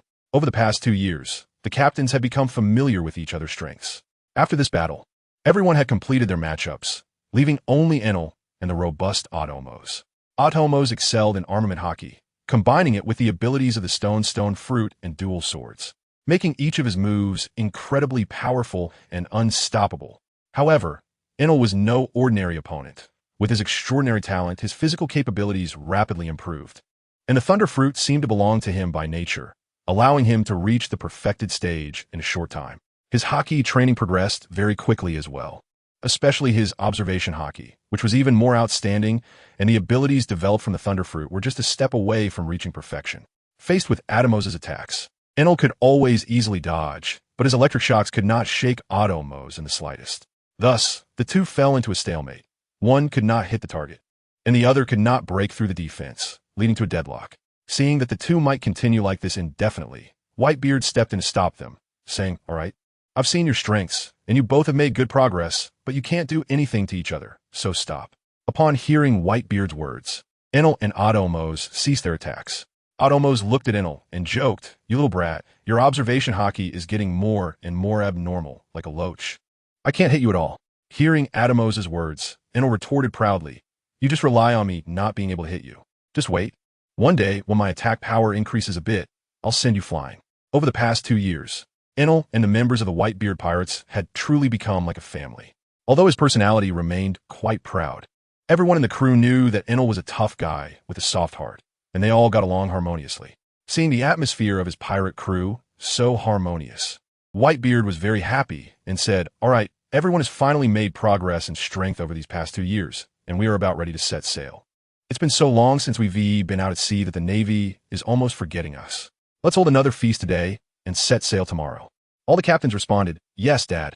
Whitebeard then said, "All right, everyone go get busy. Enel, come here." Upon hearing Whitebeard's words, everyone dispersed to prepare for the evening's feast, leaving only Whitebeard, Xia Dong, and Enel. Enel asked, "Old man, what do you want with me?" Although Enel had already acknowledged Whitebeard as his father figure, his proud nature still prevented him from calling him Dad, and he continued to refer to him as Old Man. However, Whitebeard understood that Enel had already accepted him in his heart and respected Enel's personality, so he did not insist on a specific title. Whitebeard looked at Enel and said, "Enel, you've been here for 2 years now. Do you remember what I said when we first met?" Enel replied proudly, "What did you say?" "I've long forgotten." Seeing the proud Enel, Whitebeard laughed heartily. "Huh, you little brat. All right, I'll get straight to the point. Back then, I said I admired you and planned to train you. Over these 2 years, you haven't disappointed me, so from now on, you're the captain of my 2nd division. Upon hearing this, Enel realized that he had truly entered the Whitebeard Pirates and become one of them. He earnestly said, "Don't worry. I will definitely lead our Whitebeard Pirates to resonate across the seas." Whitebeard laughed heartily and said, "Our Whitebeard Pirates have long resonated across the seas." The other captains laughed together upon hearing this, and Enel couldn't help but smile at his own foolishness. In the evening, the setting sun cast its afterglow on the sea as the members of the Whitebeard Pirates gathered together to celebrate Enel becoming the captain of the 2nd Division in the upcoming voyage. Various delicious barbecued meats and fragrant wines were laid out on the table, and the atmosphere was lively and joyful, with everyone wearing happy smiles. Whitebeard, along with Shan-nan, Xia-dong, and Marco, sat at the bow of the ship, enjoying the crew's revelry while savoring the food and wine in hand. Watching everyone enjoy themselves, Whitebeard turned to Xia-dong and asked, "Xia-dong, what are your plans next? Why not disband your pirate crew and become the vice-captain of my Whitebeard Pirates? After all, in a few years, my pirate crew will be inherited by you." Xia-shi, Xia-nan, and Mao Gao all stopped their movements at the same time upon hearing Whitebeard's words, their gazes focused on Xia-dong. As the eldest son of Edward Newgate, known as Whitebeard, Xia-dong was naturally the best candidate to inherit the Whitebeard Pirates. Moreover, with Xia-dong's formidable strength, along with the support of his brothers Xia-shi and Xia-nan, the Whitebeard Pirates' power would rise to another level, potentially even defeating the Roger Pirates and dominating the seas. However, upon hearing his father's words, Xia-dong swallowed his food and smiled as he replied, "Come on, Dad, you're still so young. What pirate crew would I inherit? Besides, I've already built a pirate ship. Of course I want to go out and have some fun. The past 2 years, I was just worried about you getting found by the Navy. After we offended the world government so badly last time, I was just concerned for your safety." Xia-dong's words plunged Whitebeard into deep thought. He understood Xia-dong's concerns and was well aware of his own situation. In recent years, the Navy had been relentlessly pursuing the Roger Pirates, the Beast Pirates, and the Big Mom Pirates, unable to find them. They used every means possible, but these 3 pirate crews only grew stronger and more formidable. After 2 years of fierce battles, both sides had suffered casualties, and neither could gain the upper hand. Especially the Roger Pirates, who, despite being hunted by Carp and 3 monstrous vice-admirals, not only managed to escape every time, but also completed their journey across the Grand Line, becoming known as the Pirate King, which was truly astonishing. However, this also made him a significant threat to the Navy. Xia-dong continued, "In the future, even if the Navy continues to pursue, their primary target will be the Roger Pirates, while our Whitebeard Pirates will have no worries. Moreover, the strength of the captains is increasing day by day, so I can finally rest easy. Therefore, I plan to lead my crew to travel freely across the seas and explore. What do you think about that, old man?" Upon hearing Xia-dong's thoughts, Whitebeard fell silent for a moment and then said, "All right, with your strength, I'm not worried about your safety. But you should know that I am your strongest support. If you need anything, just tell me." Xia-dong nodded, indicating that he would remember. "Of course, this time when you go out, you must take good care of yourself," Xia-dong said with concern. Hearing Xia-dong's words, the white-bearded man laughed and said, "Ha, little Xia-dong, I am the white-bearded man. By the way, are Xia-shi and Xianan coming with you too?" Xia-dong thought for a moment and then said, "Let the 2 of them follow you. Last time, we offended the Navy so badly that they definitely won't let you off easily if you show up again. I have the space fruit, so they can't do anything to me. But if they focus on attacking you, you'll be in trouble. With those 2 following you, they can also protect your safety." Over the past 2 years, under Xia-dong's rigorous training, Xia-shi and Xianan's strength had finally improved significantly. Not only had they achieved minor success in Bajiquan, but their dominance had also seen considerable enhancement, allowing them to stand a chance against the general on their own. However, seeing that Xia-dong was going to leave them behind to travel alone, the 2 brothers, who had been together since childhood, naturally wanted to voice their opposition. But they also understood that Xia-dong's reasoning was valid, and they were quite worried about their father's safety. So, they could only sit down dejectedly and drink in silence. Seeing that Xia-shi and Xianan were even more eager to follow Xia-dong, Whitebeard laughed and said, "Xia-dong, it's all right, I'm Whitebeard. How could the Navy capture me so easily? You should take Xia-shi and Xianan with you." Xia-dong looked at Whitebeard and said seriously, "Old man, you should know the threat my abilities pose to the Navy. If I had to name a weakness, it would be you family members. If the opportunity arises, the Navy and the world government will definitely use you to threaten me. What should I do then? Bring Xia-shi and Xianan with you. They can help you." After hearing this, Whitebeard fell silent for a moment, then gave a bitter smile and said, "I never expected that after living so long, I would become a burden to my own children." He raised his glass and drank it all in one go. Xia-dong walked over to Whitebeard and patted his shoulder, comforting him. "Old man, don't say that. You are our pride. But I can't ignore everyone's safety because of personal feelings. Xia-shi and Xia-nan can better protect you by staying by your side. Besides, they are also my brothers, and I believe they can take good care of you." Whitebeard lifted his head, tears shimmering in his eyes as he looked at Xia-dong, slowly nodding. "All right, I understand. If that's the case, then let Xia Shi and Xia Nin stay by my side. But Xia Dong, you also need to be careful and not get caught by the Navy. In that moment, Whitebeard deeply felt the warmth and responsibility of family, realizing his importance in the hearts of his children. He knew he must protect his family and not let anyone harm them. Xia Dong's words also made him aware of his responsibilities and mission. He must become the strongest support for his children, providing them with a safe haven. Whitebeard silently resolved to let the Navy know of his strength. Seeing that Whitebeard seemed a bit gloomy because of his words, Xia Dong realized he might have gone too far. He quickly signaled Xia Shi, Xia Nan, and Marco to help lighten the atmosphere. Marco was the first to respond, picking up a glass and smiling at Whitebeard. Old man, don't think too much. Xia Dong is just considering your safety. This is called being prepared for the worst. Come on, let's drink together. Then, Xia Shi came over, gently patting Whitebeard's shoulder and saying softly, That's right, old man. We actually want to spend more time with you. But Big Brother needs to go out and gain some experience to grow better. Finally, Xianin leaned in, raising his glass to Whitebeard. Old man, don't dwell on it anymore. Let's enjoy tonight's joyful time. Watching the three take turns to persuade him, Whitebeard's gloom gradually dissipated. He knew today was a day worth celebrating and should not be troubled by these worries. Moreover, Xia Dong's venture was also a rare experience for him. With Xia Dong's strength, there was no need to worry about him encountering any danger. Thinking of this, Whitebeard raised his glass and boldly shouted to everyone, Boys, let's drink heartily tonight. Everyone responded loudly. All right. Soon, the banquet hall was filled with laughter and cheers as everyone raised their glasses to celebrate this wonderful night. After a night of revelry, as the morning light broke on the second day, the Moby Dick, flagship of the Whitebeard Pirates, was peaceful, with only the sound of a gentle breeze over the sea. The crew lay scattered, some on the floor, some on tables, the night's indulgence leaving them all in a drunken stupor, as if the whole world was asleep. However, amidst this scene of inebriation, only Marco remained alert. As the most perceptive person on the ship, he maintained a level of sobriety, knowing he must always stay vigilant. Therefore, he only took small sips while drinking to avoid losing his alertness. Looking at his fallen comrades, Marco had long since gotten used to it, a helpless smile on his face. Suddenly, a bird descended from the sky, wearing a white hat.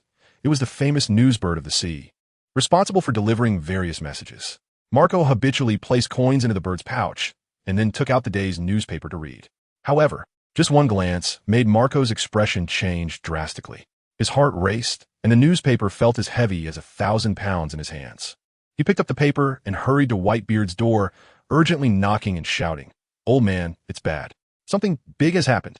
This urgent voice not only woke Xia Dong, but also startled Whitebeard from his sleep.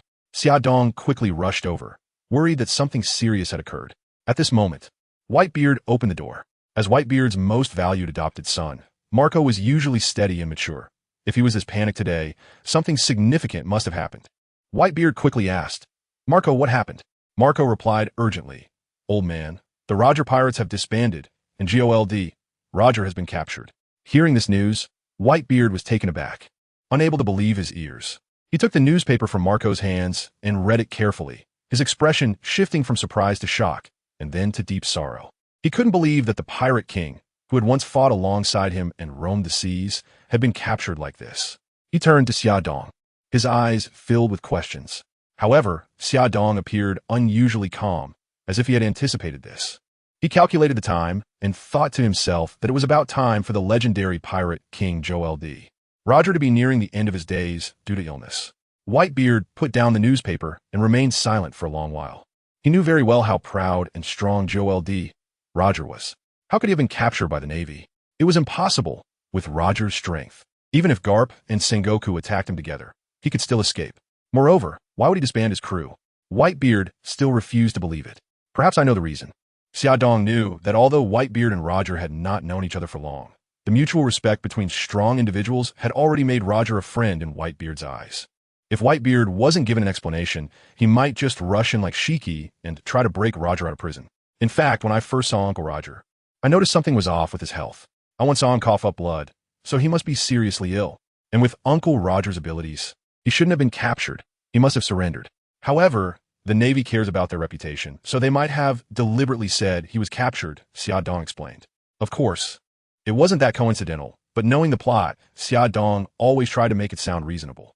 Hearing Xia Dong's words, Whitebeard and Marco were taken aback, not expecting this to be the reason. Is he seriously ill? Even if he is, he doesn't need to surrender. The Navy wouldn't let him go. Whitebeard still refused to believe it. Well, I don't know about that, but Uncle Roger must have his own plan. Xia Dong thought he understood Roger's intentions, but couldn't say it out loud. Otherwise, it would be hard to explain, and what if it backfired? It's better not to say anything. Upon hearing Xia Dong say that Roger had his own plan, Whitebeard began to contemplate the entire situation. He absolutely agreed that Xia Dong made sense. Roger would not surrender without reason. Could it be that he developed feelings for Garp and wanted to send military supplies as a token? What kind of deep feelings could one have to sacrifice their life? Seeing Whitebeard hesitating, Xia Dong seized the opportunity and said, "Old man, don't rush. Whatever plan Uncle Roger has, he will implement it in due time. We just need to wait." Whitebeard, hearing Xia Dong's words, recognized the truth in them. No matter what plan Roger had, he would eventually carry it out. If Roger was simply defeated and captured, he would have rushed to save him without hesitation. But now that Roger had surrendered and had a plan, acting rashly would only disrupt things, so it was better to wait and see. "All right, then I will wait and see for now," Whitebeard said. Seeing that Whitebeard had finally been persuaded, Xia Dong breathed a sigh of relief. With his help, the Whitebeard pirates had gained significant strength. Although he couldn't say they could easily defeat the Navy, rescuing Roger shouldn't be a problem. If the plot difference is too great, then there might not be any grand scenes in the future, and executing Pirate King Roger is definitely a top-notch scene. Suddenly, Xia Dong remembered that before Roger's execution, the Golden Lion single-handedly attacked the Marine headquarters and was defeated by Garp and Sengoku working together. This grand scene cannot be missed, but he doesn't know the specific date. However, it seems that the Golden Lion should have also obtained information through the newsbirds, and it should be around this time. It will take some time to prepare a big gift for the Marines. It shouldn't be too soon to strike. But he also needs to make early plans. Missing out feels like losing $1 billion. "Dad, don't rush about Roger Uncle's matter. Let's observe for a while." "I'm setting sail first," Xia Dong asked. Although he was very displeased with his old friend's capture, Whitebeard knew there was no point in panicking now that things had come to this. "All right, Xia Dong, I'm setting off too. Let's go together." After saying that, he had Marco wake everyone up. The crew, still groggy from a night of drinking, gathered on the deck. The news of Gol D.Roger's capture spread rapidly throughout the Whitebeard Pirates, like a thunderclap, filling everyone's hearts with shock and sorrow. They had their own pride as the Whitebeard Pirates.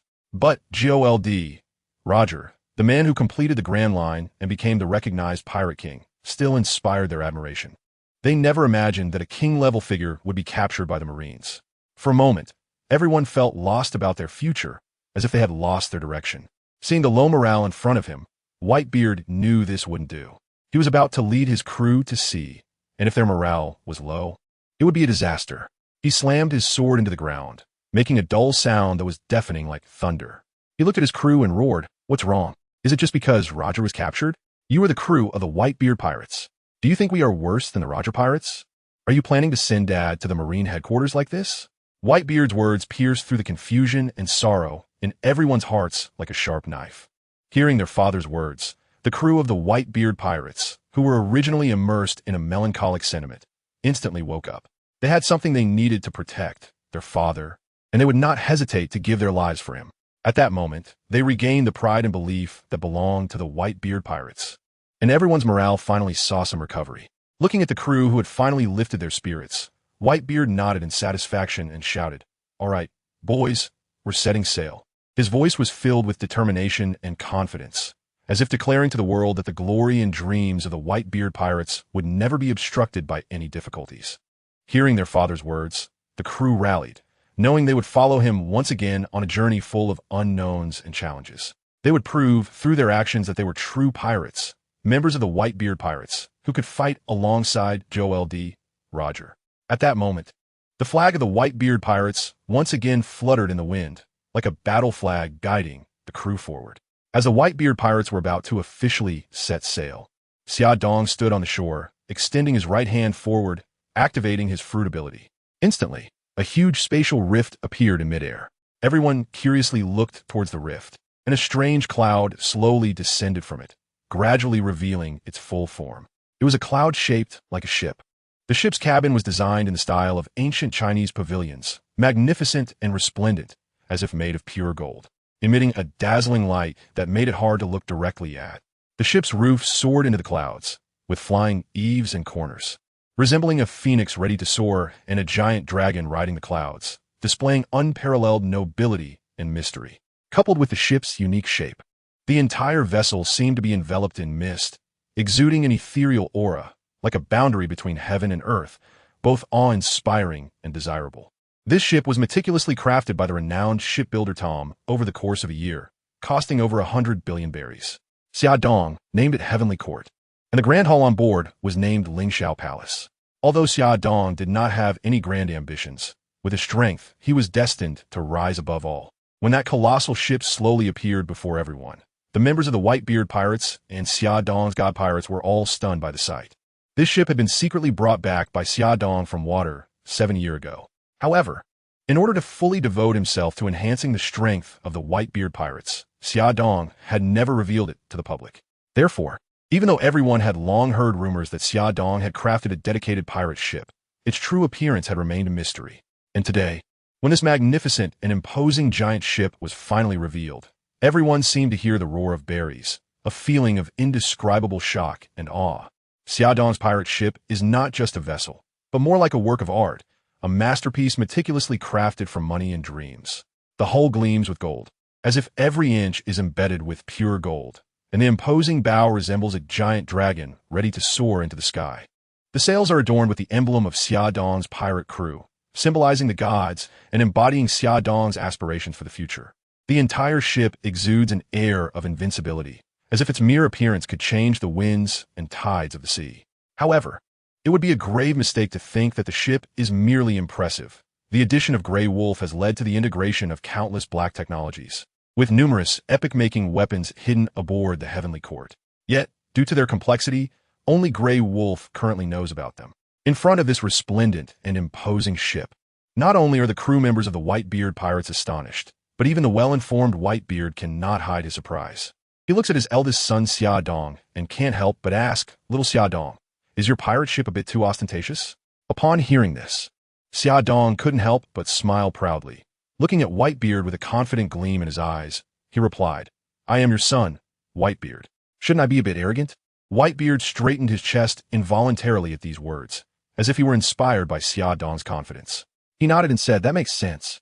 As my son, it's only right for you to be a bit arrogant. Keep up the good work." As he spoke, he gently patted Xia Dong on the shoulder, his eyes filled with admiration and encouragement. Watching Whitebeard's confidence swell from his words, Xia Dong couldn't help but chuckle internally, silently mocking. So easy to coax. "Dad, it's about time. Let's set off," Xia Dong said. Whitebeard nodded and replied, "All right, stay safe. Don't be afraid of anything. You have your old man and so many brothers here. We are your support.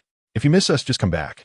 This time, your old man will carve out a territory in the new century, waiting for your return." After hearing this, Xia Dong felt a warm current surge in his heart. He knew that this was family, this was kinship. He looked at Whitebeard with gratitude in his eyes and said, "Don't worry, take care of yourself. The after effects of your tremor fruit are too strong. Try to use it less. Give Xia, Shi, and Margot a chance to grow. They will make you proud." Whitebeard, hearing Xia Dong's concern, laughed heartily and said, "All right, I understand. I will do that. Set sail." Xia Dong nodded and said, "Okay." The two of them boarded their respective pirate ships and set sail together. "Brother Xia Dong, where are we going next?" Alice stood at the bow of the ship, the sea breeze gently brushing her face and lifting a few strands of hair. Her beautiful big eyes were filled with anticipation, as if she was curious and longing for the journey ahead. Looking at Alice, who had become even more graceful over the past 2 years, Xia Dong smiled indulgently and replied gently, "Everyone has worked hard these past 2 years, training so diligently. Now that we are finally out, let's all relax. We'll head straight to Sabati Archipelago to have some fun for a few days. You can take Mom Lucy and Aurora to buy some clothes and things, and Emor, you can come along too. Don't worry about buying. I have plenty of money."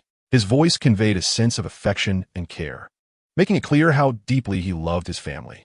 Hearing Xia Dong's words, Alice jumped up excitedly, gripping the railing tightly, her eyes sparkling as she shouted, "Great!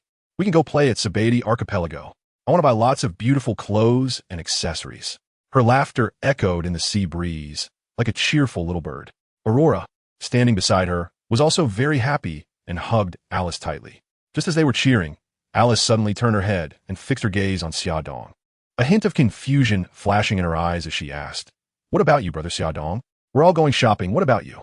Her expression showed a trace of concern, as if she was worried that Xiaodong would miss out on this enjoyable shopping trip. Xiaodong affectionately patted Alice's little head and smiled as he explained, "I have some matters to attend to and need to be away for a few days, so you all can enjoy yourselves." His tone was firm and confident, making Alice feel reassured. Alice nodded. Though a bit reluctant, she smiled and said, "Okay, Brother Xiaodong, just be sure to stay safe. When you come back, we can share the fun stories from this time together." Her smile was as radiant as the sun, lighting up the entire deck.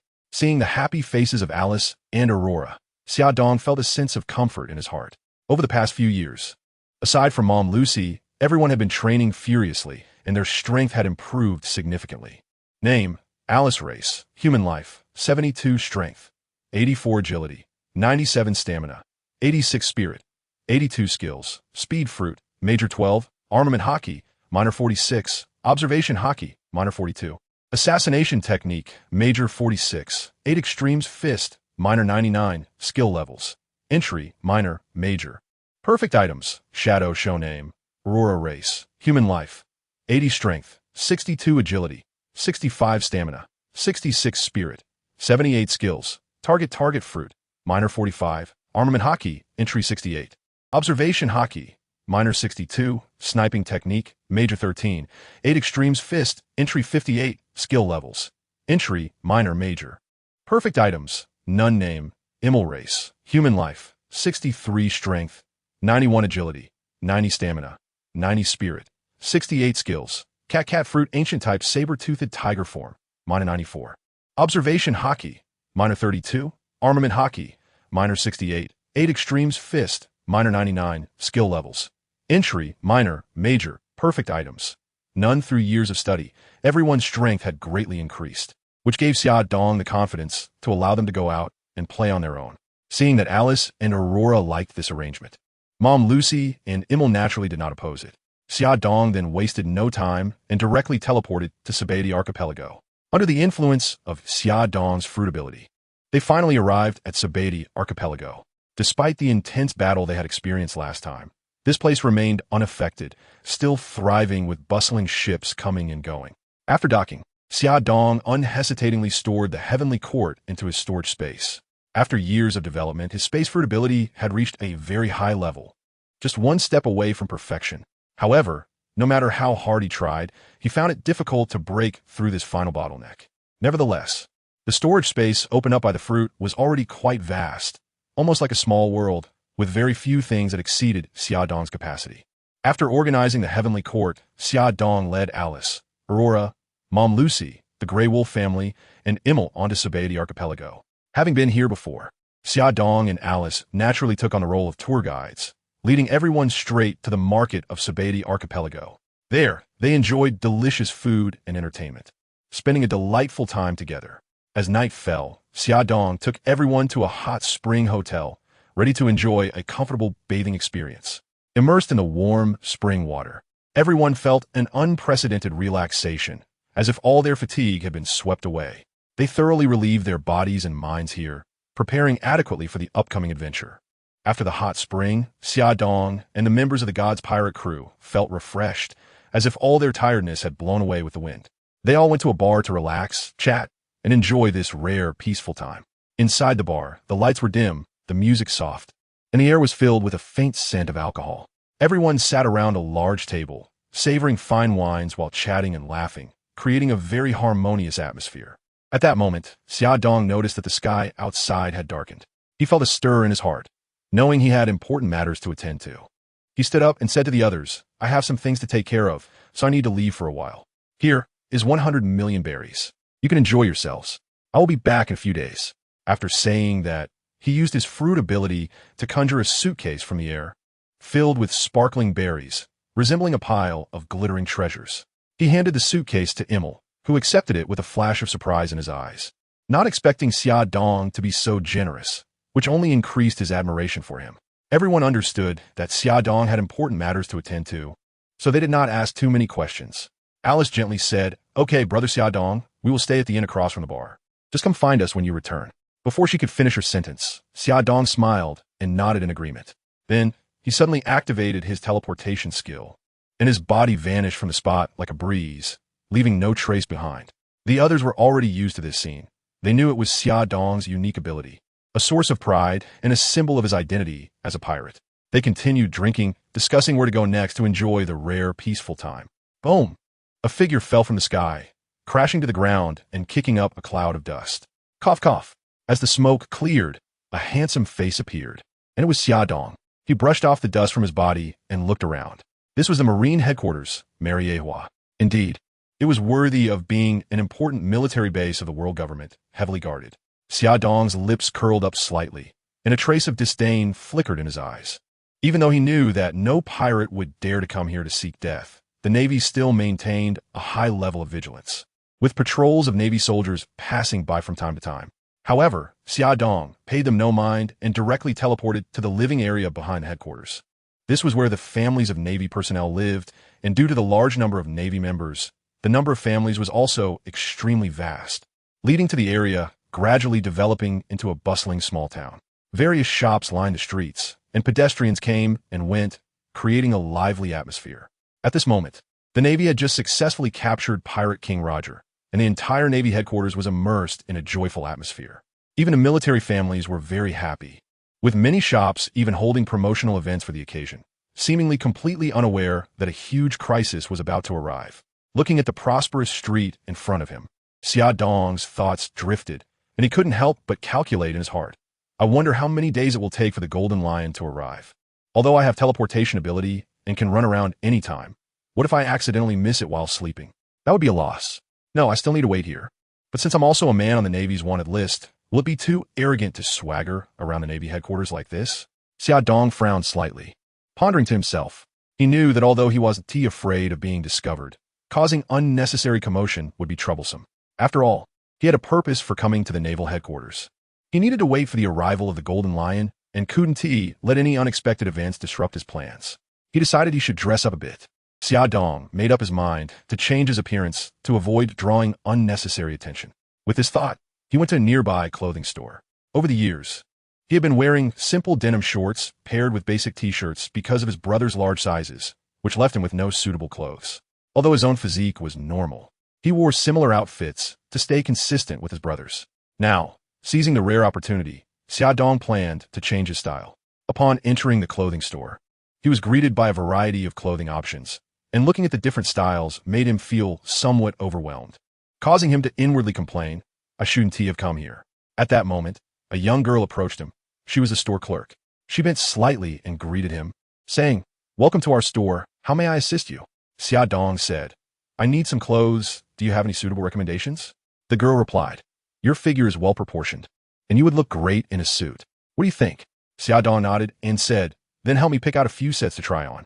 Upon hearing this, the girl took Xia Dong to the area for suits and began selecting for him. It must be said that although Xia Dong had not specifically trained, his long and slender physique, along with his toned muscles, not overly bulky, made him look like a clothes hanger. Each suit he tried on elevated his handsomeness to another level. At that moment, Xia Dong seemed to transform into the darling of fashion. Wearing the suit, he exuded a unique charm, as if he were the most dazzling star in the world. Watching the girl in front of him mesmerized by his good looks, constantly bringing him clothes to try on, Xia Dong hurriedly stopped her, casually selected a few outfits, paid, and rushed out. He still needed to find a place to stay for the night, or he would have nowhere to sleep. Dressed in a white suit, Xia Dong emerged from the clothing store as if he had changed identities.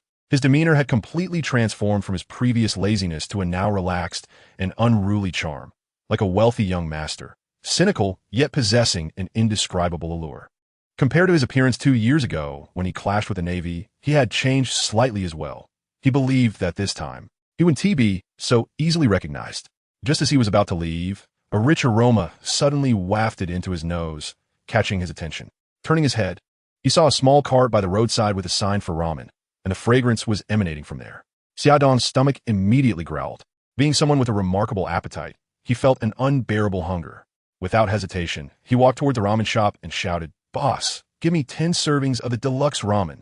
Upon hearing someone order 10 servings of deluxe ramen, the boss looked up in surprise, sizing up the handsome young man in the white suit, reminiscent of a wealthy heir.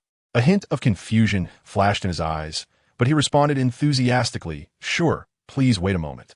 He then turned and got busy. Before long, the boss brought over 2 enormous bowls of ramen, steaming and exuding a rich aroma that made one's mouth water.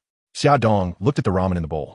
The pure tonkatsu broth was clear and transparent, with a thin layer of oil floating on top, releasing an enticing fragrance. The noodles were distinct, evenly sized, and perfectly elastic, each glistening with an appealing sheen. Looking at the toppings on the noodles, there were thinly sliced chashu, fresh bean sprouts, crispy bamboo shoots, and vibrant green scallions, all perfectly paired together, colorful and greatly enhancing one's appetite.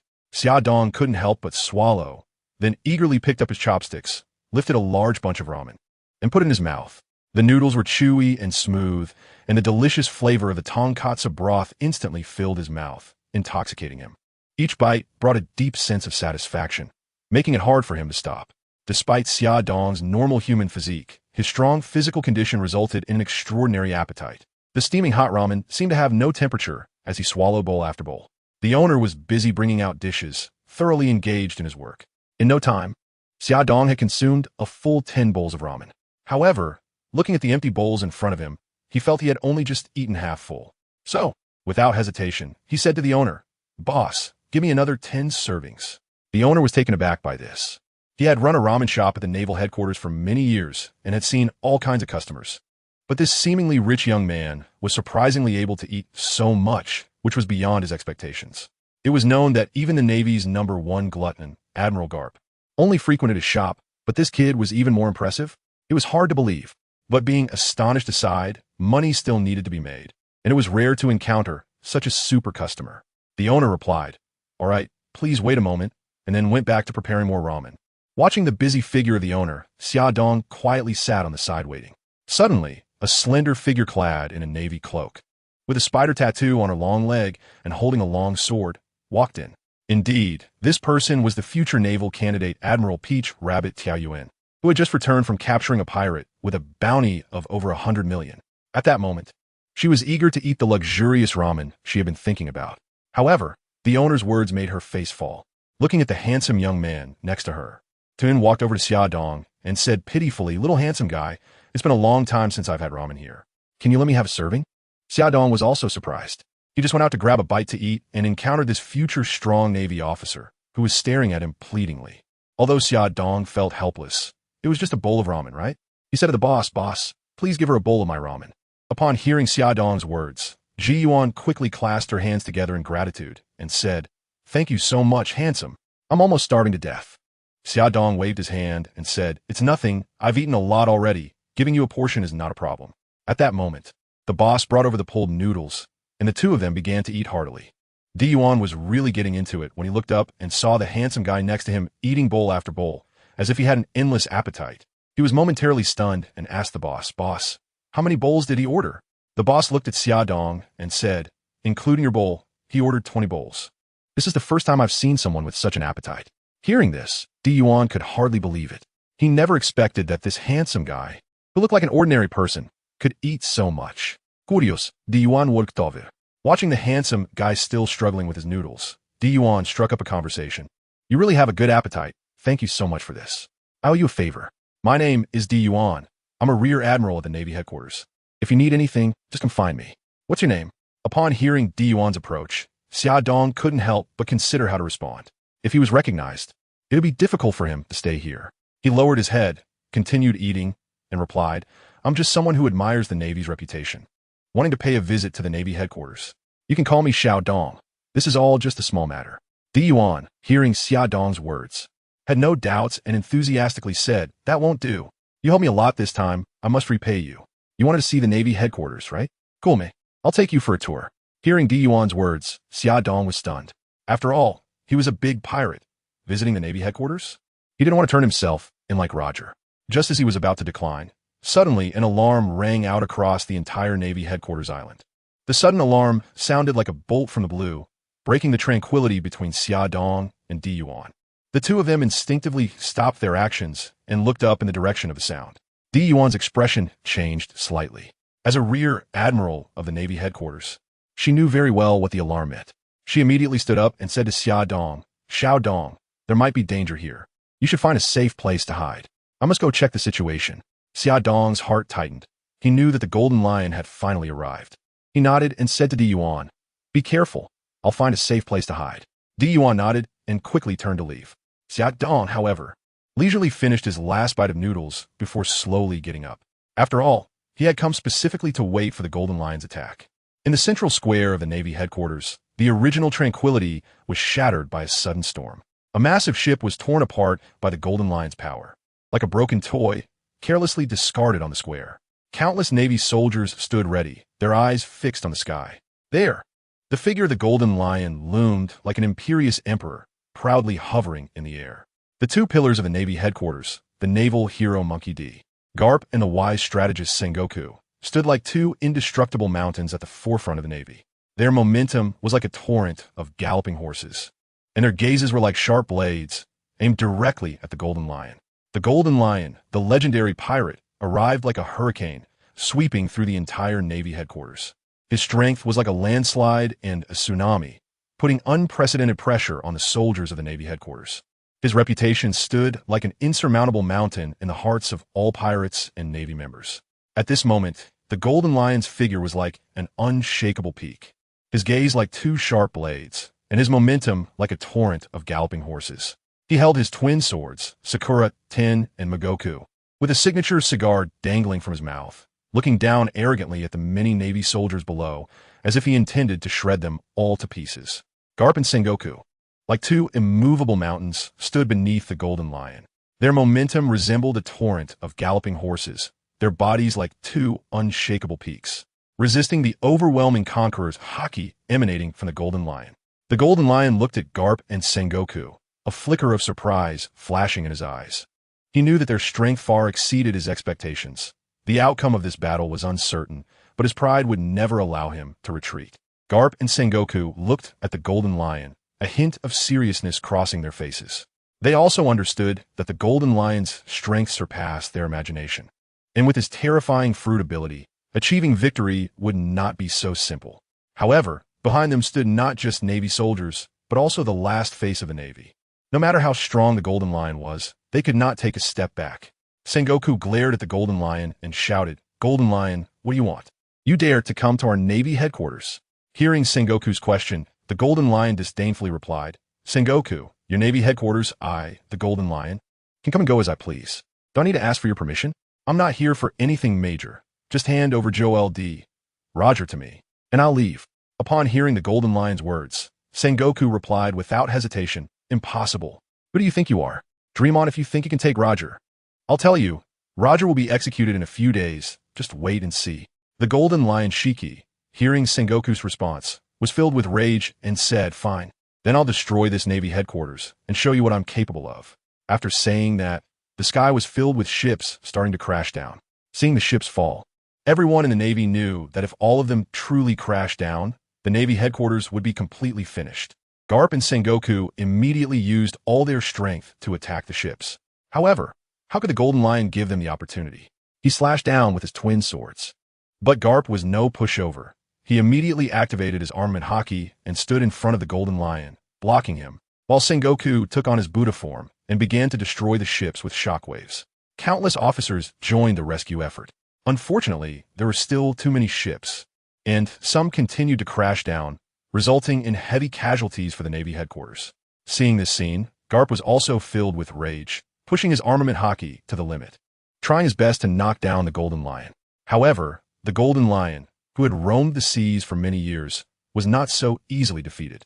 His superb swordsmanship, combined with his nearly equal armament haki, put him on par with Garp in their exchanges.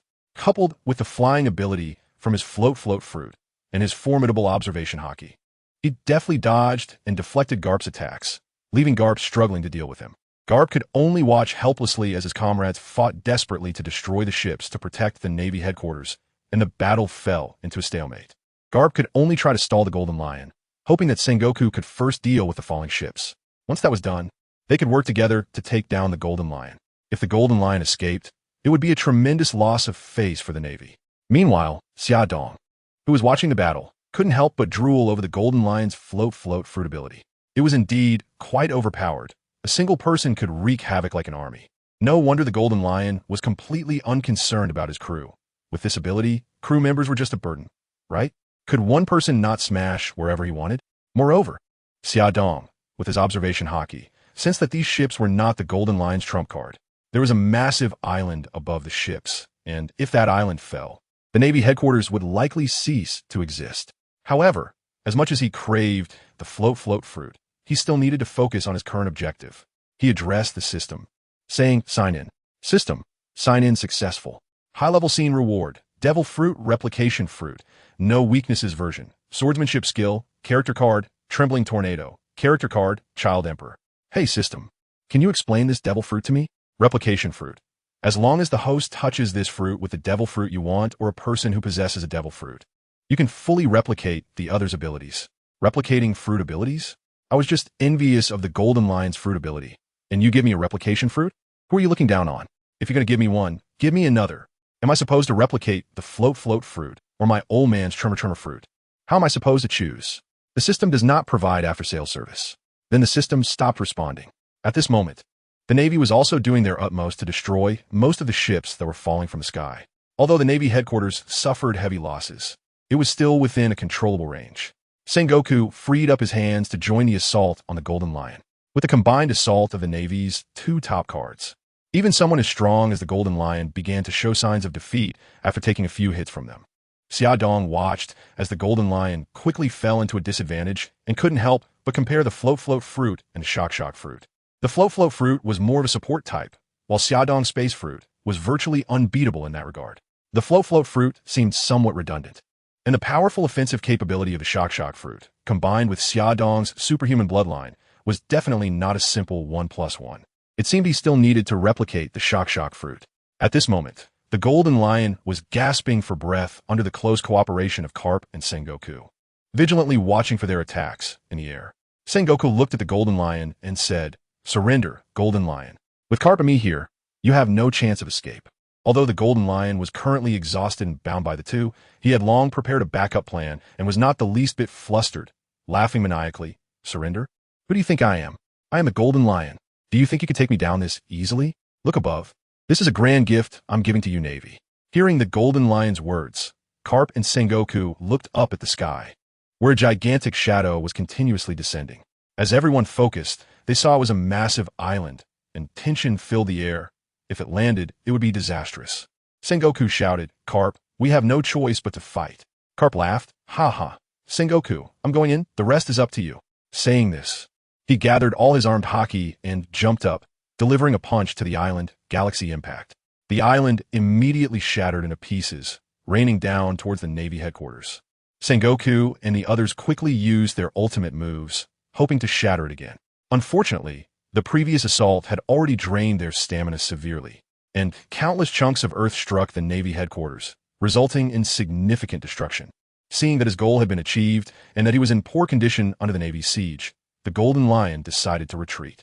However, Sengoku had already sensed his intentions. The damage to the Navy headquarters had become a fact, and the Golden Lion could not be allowed to escape. Taking advantage of the Golden Lion's weakened state, Sengoku engaged him, with Carp closely following. With their cooperation, they finally captured the Golden Lion. In this battle, the Golden Lion's strength was like a landslide and tsunami, putting unprecedented pressure on the soldiers of the Navy headquarters.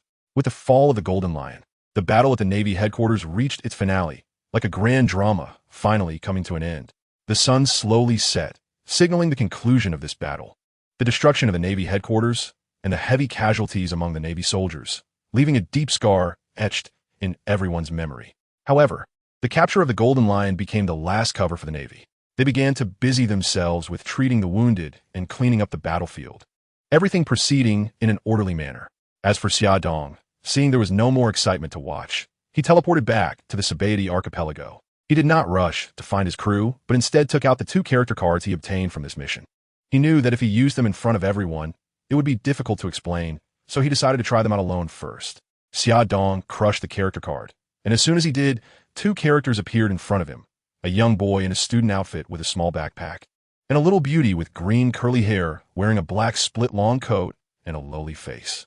They were Tornado of Terror, ranked 2nd among S-Class heroes in One Punch Man, and Child Emperor, ranked 5th. The two looked curiously at this brand new world, and being from a modern city, they were filled with curiosity about the strange buildings. Child Emperor couldn't help but ask, "Is this the new world?" Tornado frowned and cautiously surveyed the surroundings. "It doesn't look particularly special." Xia Dong smiled and introduced, "Welcome to the world of One Piece. You can just call me Xia Dong. I'm the one who summoned you. This is a brand new world, and you can ask me any questions you have in the future." The Child Emperor excitedly asked, "So what are we going to do here? Are there any strange people in this world?" Xia Dong touched his chin and said, "Well, let's get familiar with the environment first. Later on, I might need your help in battles. There aren't any strange people in this world, but our opponents will be as strong as monsters."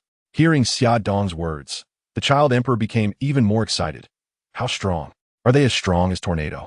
Upon hearing her name, the trembling Tornado unconsciously leaned in closer, afraid of missing anything. Xia Dong smiled and said, "No, I've never fought, I don't know. However, most of them are martial arts experts, and this world has a unique ability called Devil Fruit.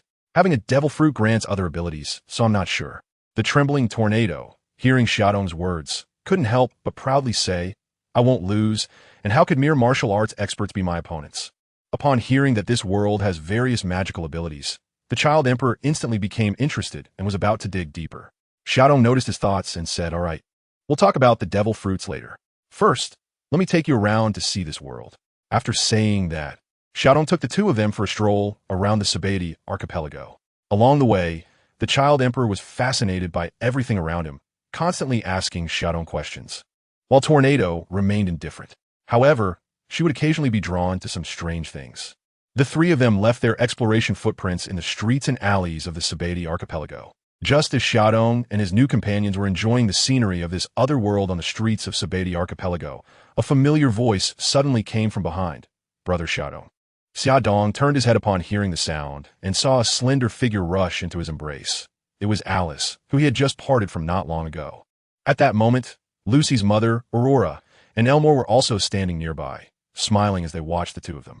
Xia Dong gently set Alice down, and then several people walked over. Seeing that everyone had gathered, Xia Dong introduced the newcomers, Tornado and Child Emperor, to the group, explaining that they were the new crew members he had specially sought out. In particular, he made a special introduction of Child Emperor to Grey Wolf. Recently, aside from occasionally asking Xia Dong for delicious roasted whole lamb, Grey Wolf had devoted most of his time to the renovation of the Heavenly Court. Initially, to complete the construction of the Heavenly Court as soon as possible, Grey Wolf had only done a rough planning and design. However, according to Grey Wolf's original concept, he hoped to transform the Heavenly Court into a large-scale, multi-functional base for land, sea, and air. Therefore, it was still in the continuous renovation phase. Given the enormous size of the Heavenly Court, the progress was indeed slow and frustrating, even for Grey Wolf, who possessed seemingly superhuman abilities. It was likely that he would need several years just to complete the initial modifications. Moreover, Grey Wolf not only had to oversee the construction, but also had to take on the role of shipwright, handling various complicated tasks like repairing the ship. As a result, it was hard to predict when the project would be completed. At this moment, the arrival of Child Emperor would undoubtedly provide Grey Wolf with significant assistance. Additionally, since both were outstanding scientists, they would surely find many common interests and topics to discuss. Due to the remarkable looks of Tornado and Child Emperor, they quickly won everyone's favor. As soon as Xia Dong finished the introduction, everyone eagerly surrounded them, bursting with curiosity and asking them many questions. Faced with such enthusiasm, Xia Dong quickly intervened, saying, all right, if you have any questions, let's find a hotel later to sit down and chat while we eat. For now, let's take them to buy some clothes." After that, the group happily went shopping, enjoying this rare leisure time. During this process, Xia Dong, like everyone else, generously helped Tornado and Child Emperor pick out many beautiful outfits. They selected clothes of various styles, some elegant, some lively, some cool, and some sweet, each filled with personality. Tornado and Child Emperor looked at the clothes with curious and excited eyes, seemingly full of anticipation and longing for this new world. While choosing clothes, Xia Dong also introduced the customs and culture of this world to Tornado and Child Emperor, giving them a deeper understanding of it. He told them that this world had various races and cultures, and they could find friends here and encounter all kinds of strange things.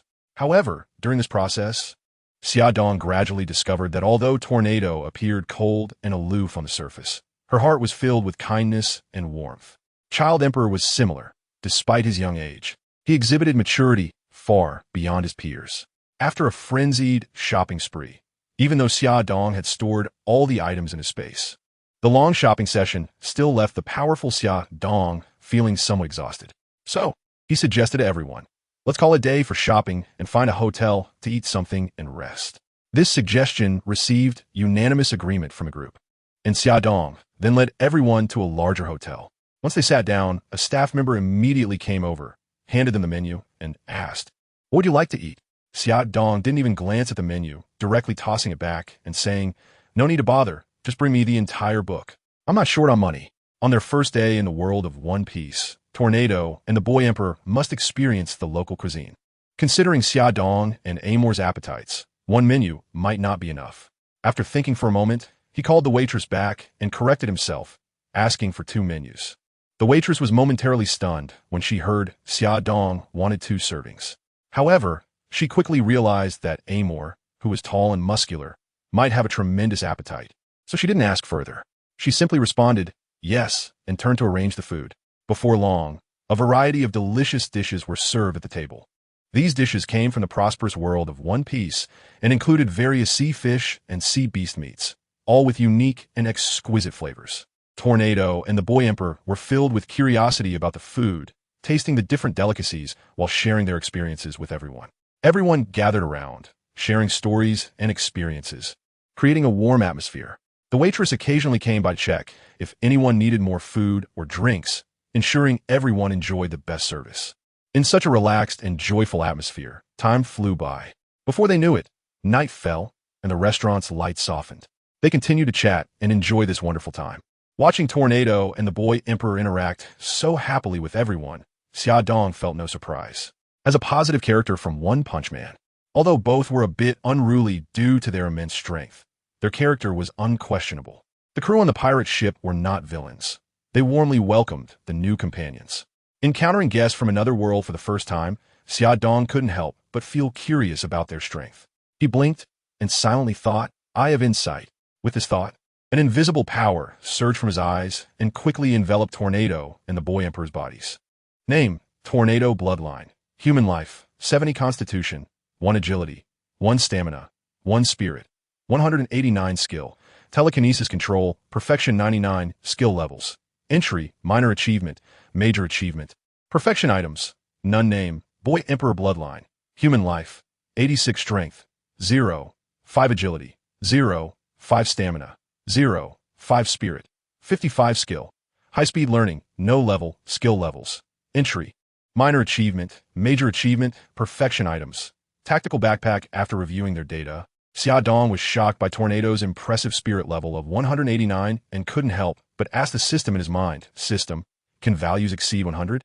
The system replied, "Of course, human potential is limitless and can be terrifying, which is why the cosmic will is wary. Therefore, limits are set on the human body, and those who break these limits are rare geniuses. Can I break through that too?" Xia Dong asked. The current bloodline of the system's host is a real-life Superman bloodline, and its strongest potential has already been fixed. Unless the bloodline is upgraded later, there's no way to break the limit. Hearing this from the system, Xia Dong couldn't help but feel helpless. He initially thought that the bloodline potential of ordinary people was limited, but it seems that's not the case. However, he quickly let it go. After all, with gains come losses. Moreover, as long as he keeps signing in, he might obtain the bloodlines of the Silver Superman and the Golden Superman. Besides, breaking through limitations isn't that easy, right? He's not a freak like Saitama. After coming to terms with this, Xia Dong stopped dwelling on it and started chatting with everyone. As they talked, they began to show off their respective fruit abilities. Tornado was just curious about this because, in her mind, although these abilities seemed interesting, she didn't think her psychic powers would lose to them in a fight. On the other hand, the Child Emperor was different. Upon learning that eating a devil fruit could grant such amazing abilities, he became very interested in the devil fruits. "Xia Dong, do you have any more devil fruits? I want to study them," the Child Emperor asked. Xia Dong, who was chatting with everyone, turned to look at the Child Emperor. As a genius scientist, he had just arrived and wanted to study the devil fruits.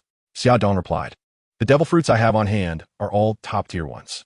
If you just want to take a look, I can give you one, but it will be a waste for research. However, my old man, Whitebeard, should have some regular ones. But we just parted ways recently, so I can't find him.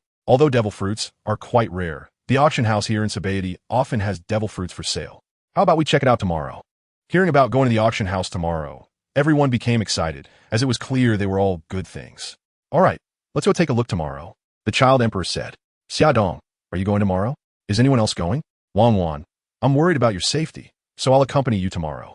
Alice, my sister Aurora and I are also going. Last time you took my air, this time I must go and have some fun. Lucy's mom, I won't go since you're back. We are about to set sail. I'll go order food and fruits. I've been to Ima Air's place before, so I won't go this time.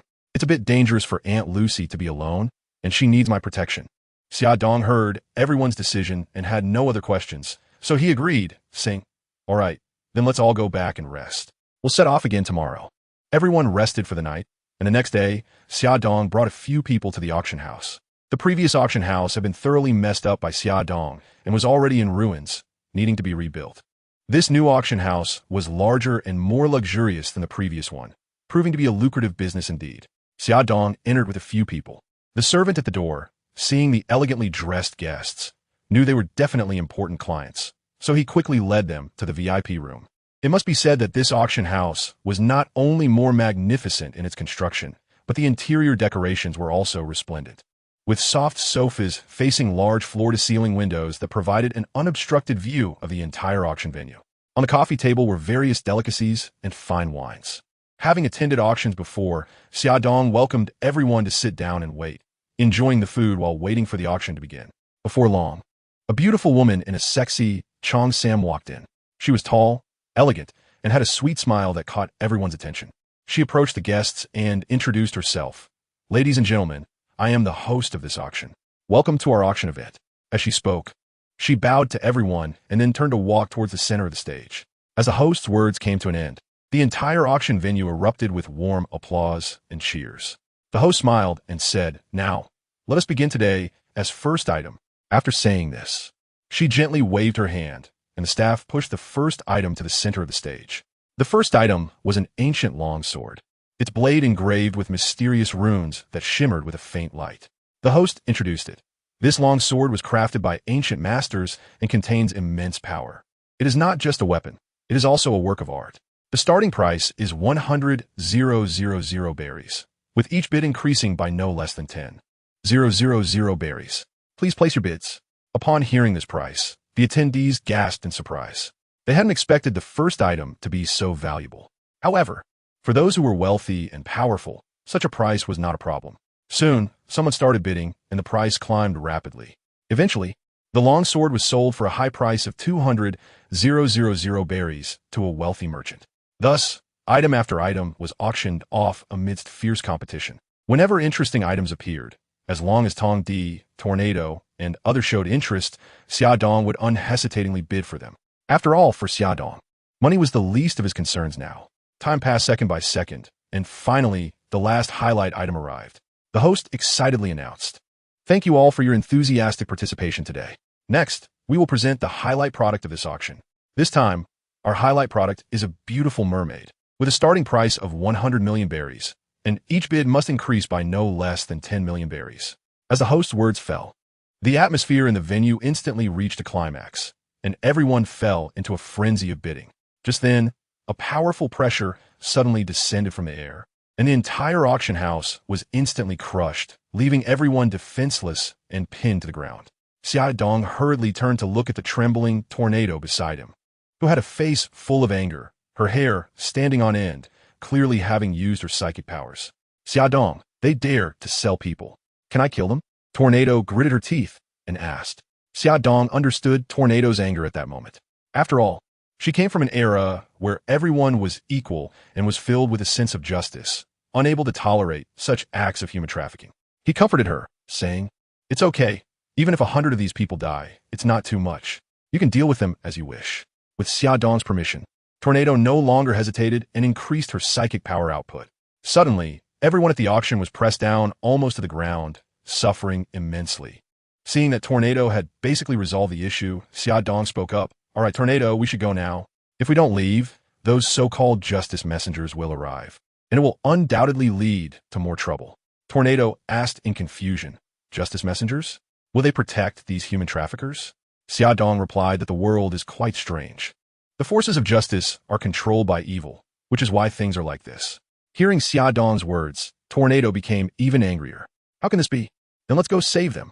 Looking at Tornado, who seemed eager to go and beat someone up, Xia Dong quickly advised her, their strength is not to be underestimated. You just arrived, get familiar with the powers of this world first, and then we can deal with them. Upon hearing Xia Dong's words, Tornado realized that since she had just arrived, there was no need to rush. She then asked, okay, but how should we handle this mermaid lady? Xia Dong heard Long Wan's advice and breathed a sigh of relief, finally not rushing into a fight. He said, you take her with you, and we'll go together. First, we need to find Lucy's mom and Amor, and then we'll set sail. Upon hearing Xia Dong's words, Long Wan used her telekinesis to lift the mermaid out of the water. Xia Dong then used his abilities to take everyone away. As for how the Navy would handle things afterwards, that was their business. After destroying the auction house, Xia Dong quickly led everyone to escape the scene. They ran all the way and finally found Lucy's mom and Amor. Fortunately, the two had successfully completed their procurement mission. Xia Dong used his special ability to store all items in a space and then led everyone to the shore. Upon reaching the shore, he took out his heavenly court ship and led everyone once again on a journey. Despite Xia Dong's current strength, even if Karp were to come, he would first have to be beaten up before leaving. However, every time he came to the Sabati archipelago, it ended up in chaos, which made Xia Dong feel somewhat guilty towards the island. Moreover, he had already played enough, and next he planned to watch the execution of the pirate king Gol D.Roger. If he continued to cause trouble here, it might attract the Navy's attention, and that would become very troublesome. Thus, Xia Dong decided to temporarily leave the Sabati archipelago to avoid unnecessary trouble. On the calm sea, a gigantic ship was slowly sailing. Its massive body made it look like a palace floating on the surface of the sea, giving a shocking impression. This was the ship of the God's pirate crew, led by Xia Dong. Not long ago, they had just participated in the auction at the Sabati archipelago and purchased a large amount of supplies and equipment. Now, they were ready to embark on a new journey. However, Xia Dong still felt a bit regretful. When he built this ship, due to ample funds, he had high demands for every aspect of the ship, striving for perfection. But unexpectedly, over time, he found that the ship became larger and larger, even exceeding his initial expectations. Originally planning to invite only a few dozen crew members, Xia Dong ended up constructing a super large ship that could accommodate thousands of people. When he saw the completed ship, he couldn't help but feel a bit lost. How could such a large ship be navigated? Moreover, the ship needed enough crew members to operate various facilities. Fortunately, Xia Dong planned to invite some giants to join his pirate crew. Therefore, he decided to modify the back half of the ship to accommodate the size and needs of the giants. This way, even the tall giants could easily board the ship. Nevertheless, the overall size of the ship did not change and remained impressively large. As the waves gently caressed the ship, it soared like a lonely seabird over the azure sea. Eimer, the helmsman on board, was fully focused on controlling the ship, his gaze sharp as an eagle. Fixed on the course ahead, his hands firmly gripping the wheel as if he were one with the ship. He not only had to manage the ship's basic operations like course and speed, but also had to oversee various facilities and systems on board. If it weren't for Eimer's strong abilities honed over the years, along with his innate strength, he would have been overwhelmed by the workload. Seeing Eimer working so hard alone, Xia Dong felt a bit guilty. After all, this was his ship, yet he was making someone else work so hard. He looked at the nearby Child Emperor and remembered his identity as a scientific genius, thinking that perhaps the Child Emperor could help. So, he discussed with the Child Emperor, Child Emperor, do you have any way to improve our ship? This could increase sailing speed and reduce everyone's workload. The Child Emperor nodded confidently, saying, it's simple. As long as we mechanize it, I can program it, and that will greatly improve efficiency. However, we currently lack materials, and even if we had them, it would take a long time to complete this project. Hearing the Child Emperor's words, Xia Dong sighed helplessly, realizing that he had thought too simply. He glanced at Eimer, who was busy, feeling a twinge of guilt, but also helpless. After all, apart from himself, Eimer was the only strong laborer on the entire ship. If Eimer were to do something else, who would do the other tasks? With that thought, Xia Dong had to abandon the idea. Then, he said to the Child Emperor, it's okay that we didn't get the devil fruit this time. My dad's ship should still have some. I'll get it for you later, but for now, you could just research upgrading the ship. Upon hearing this, the Child Emperor's face lit up with excitement, and he immediately agreed. Walking over to take out his modified computer from his backpack to start working. Seeing the child emperor officially begin his work, Xiaodong walked into the cabin. His gaze swept around and finally landed on the rescued mermaid. At that moment, Tornado, Alice, Aurora, and Mama Lucy were surrounding the mermaid. She had golden hair, and her beautiful face was stained with tears. Just rescued from the auction, she was filled with fear and anxiety, afraid of falling back into the hands of bad people. So, she could only express her emotions through crying. To soothe the mermaid's emotions, Xiaodong decided to let Tornado and the other women take charge. After all, women tend to resonate and empathize with each other. Sure enough, they quickly won the mermaid's trust. After a gentle, comforting session, the mermaid finally stopped crying and no longer felt afraid. Just then, Xiaodong walked into the cabin. Mama Lucy immediately introduced him. Xiaodong is here. This girl is called Ram. She sneaks out to play every day and ended up being caught by the slave capture team. What a mischievous child. Upon hearing this, Xiaodong couldn't help but exclaim, no pain, no gain. She could have lived peacefully on Fishman Island, but chose to run out to play. Hasn't she ever thought that while the outside world is beautiful, it also hides countless dangers? He then added, since she is safe now, let's send her back to Fishman Island. That is where she belongs. After saying that, he turned and walked out of the cabin. At this moment, the mermaid Ram spoke up. Hello, thank you for saving me. Xiaodong stopped in his tracks upon hearing Ram's words and said, it's okay. The one who saved you is Tornado. Ram replied, but Miss Tornado is your person. Upon hearing this, Tornado blushed and said, what nonsense, Ram? Who is his person? Xiaodong felt quite embarrassed and said, it's my crew, to be clear. Ram nodded in confusion and said, aren't they the same? Xiaodong and Long Wan said in unison, it's different. Ram replied, well, anyway, you saved me, and I want to thank you. I hope I can go to Fishman Island with you to treat you. When Xiaodong heard Ram's invitation, he couldn't help but feel a bit tempted. After all, he had never been there, and the other women beside him were even more excited. Who could resist the underwater world? Seeing the enthusiasm of everyone, Xiaodong naturally didn't want to dampen their spirits and said, all right, let's go back to the Shambadi archipelago to find a coding master. Upon hearing this, everyone instantly cheered. Xiaodong also stepped out and shouted, Emor, we are returning to Sabadi archipelago. Emor, yes, Captain Xiaodong. After some hustle and bustle, the group finally returned smoothly to Sabadi archipelago. However, by this time, Sabadi archipelago had fallen into chaos. Due to the severe damage caused by the previous auction, a large number of Navy personnel were conducting strict searches on the island. These Navy soldiers patrolled everywhere like a revolving lantern, appearing very busy. But in reality, this was just a show. Everyone knew that the Celestial Dragons were the biggest backers of the underworld forces on Sabadi archipelago, where various criminal organizations ran rampant, and no one dared to intervene. Although the Navy was aware of these situations, they did not dare to easily offend the Celestial Dragons and could only choose to turn a blind eye. This auction was precisely a property of the Celestial Dragons, so the Navy had to take action. However, their actions were more symbolic, aimed at showing the outside world that they were working hard to maintain order, rather than genuinely wanting to solve the problem. For those criminal forces, such superficial efforts posed no threat to them. Against this backdrop, the people on Sabadi archipelago lived in fear and anxiety. They did not know when they would be oppressed by the underworld forces, nor did they know if the Navy could truly protect their safety. The entire island was shrouded in gloom, as if a greater storm could arrive at any moment. Despite the Navy patrolling everywhere, Xiaodong paid them no mind. He led the group, steering the Tianting ship directly to Dock 59. After all, having stayed in Sabadi archipelago for so long, he was quite familiar with the situation here. Islands 50 to 59 were specifically responsible for coding ships. When they docked the Tianting at Dock 59, Emor immediately disembarked to find someone for help. Before long, a burly man with developed muscles walked over with Emor. As soon as the man saw the Tianting, his eyes widened in shock at the size of the giant ship. Xiaodong stepped forward and smiled as he asked the coding master, excuse me, how long does it take to code a ship like this? The coding master looked at the enormous Tianting ship in front of him, frowned slightly, and said with some difficulty, boss, this ship is really too big. The coding will take at least half a month, and the cost will be very high. Are you really sure you want to proceed with the coding?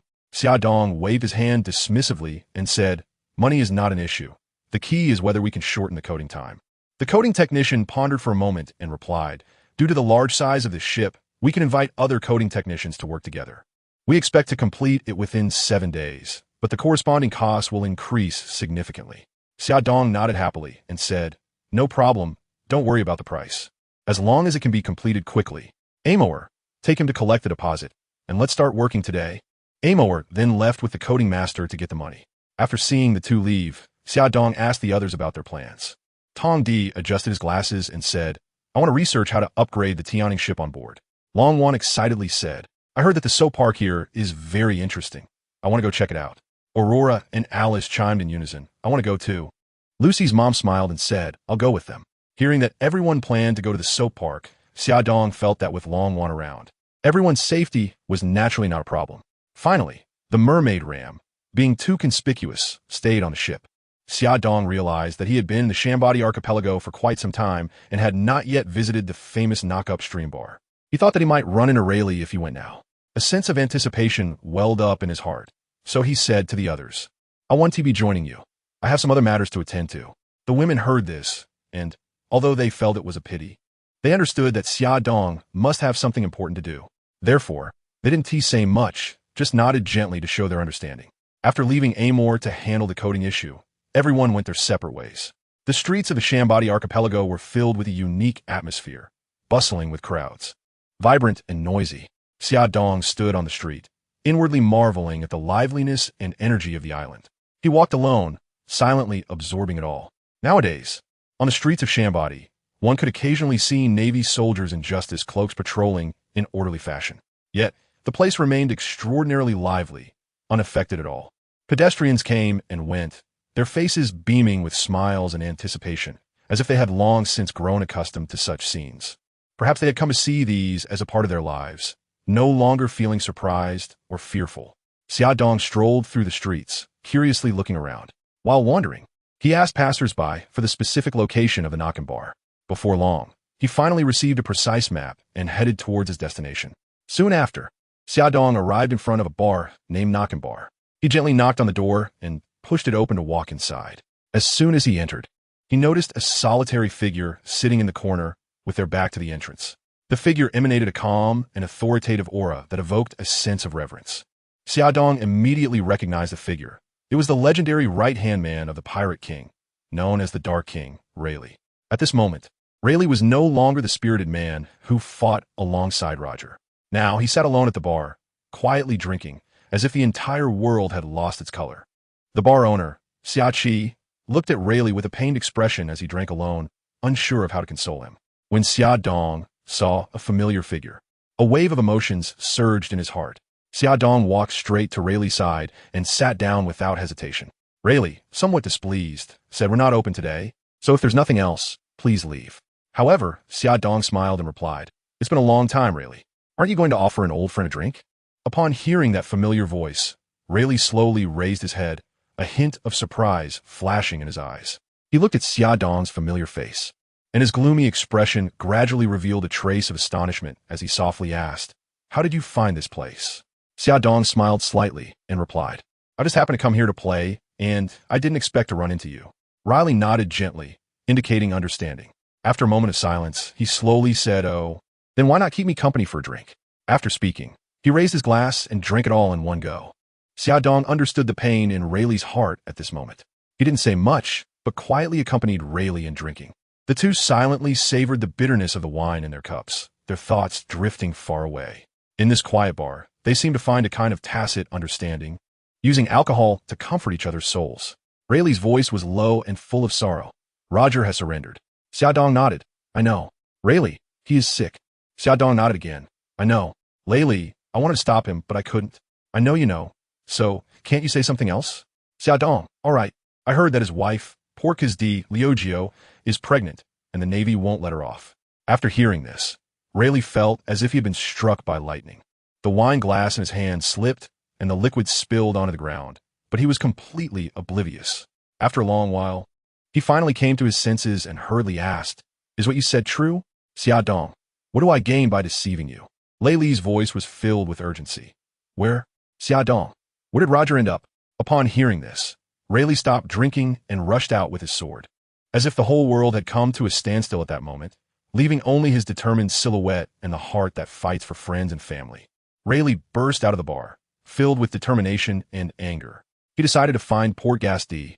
Rouge to protect her and her unborn child, and not let the Navy harm them. Xiachi saw Rayleigh rush out, but didn't panic. While tidying up Rayleigh's wine glass, she asked, "Is the little brother Xiaodong?" Xiaodong replied that he was very happy to see you, boss lady. Xiachi smiled and said, "I should be the one happy. I made quite a bit of money from our last collaboration, and I haven't thanked you yet." Xiaodong waved his hand and said, "That's all thanks to the boss lady. It's all your own ability, nothing special." Xiachi, "No, this time it's more about thanking you. Since Roger surrendered, Rayleigh has been drowning his sorrows in alcohol every day, but I don't know how to persuade him. It was you who gave him hope." Xiaodong smiled and said it was nothing. After all, he was a former partner. In this way, he was also helping Uncle Roger. "All right, since I've seen Uncle Rayleigh, I should be leaving too. I'll come back to play next time. Xiachi, you can come here anytime, and your meal will be on the house." Xiaodong thanked the boss lady and then left. After coming out of the knock-upstream bar, Xiaodong strolled alone on the bustling street. He didn't expect to meet Rayleigh so smoothly this time, and a hint of doubt arose in his heart. Could it be that Rayleigh and boss Xiachi were really hiding something from everyone? However, Xiaodong was not someone who liked to pry into others' business. He believed that everyone had their own secrets. Reflecting on the scene from earlier, Xiaodong realized that telling Rayleigh about the Pirate King Roger having a child would inevitably change Ace's future. But this was a hope that the future bloodline of the Pirate King could have a better future. In the original story, Roger chose to entrust Ace to Garp for upbringing, perhaps because he didn't want to put his crew in danger. However, this approach seemed overly presumptuous. Garp, as a Navy officer, despite having a complex relationship with Roger that was both adversarial and friendly, faced immense pressure from within the Navy and a complicated political environment, making his situation quite difficult. In contrast, Rayleigh and others were the true partners who shared life and death with Roger. They had fought side by side and pursued their dreams together. Even now that Roger had been captured, they still maintained their strong beliefs and powerful abilities.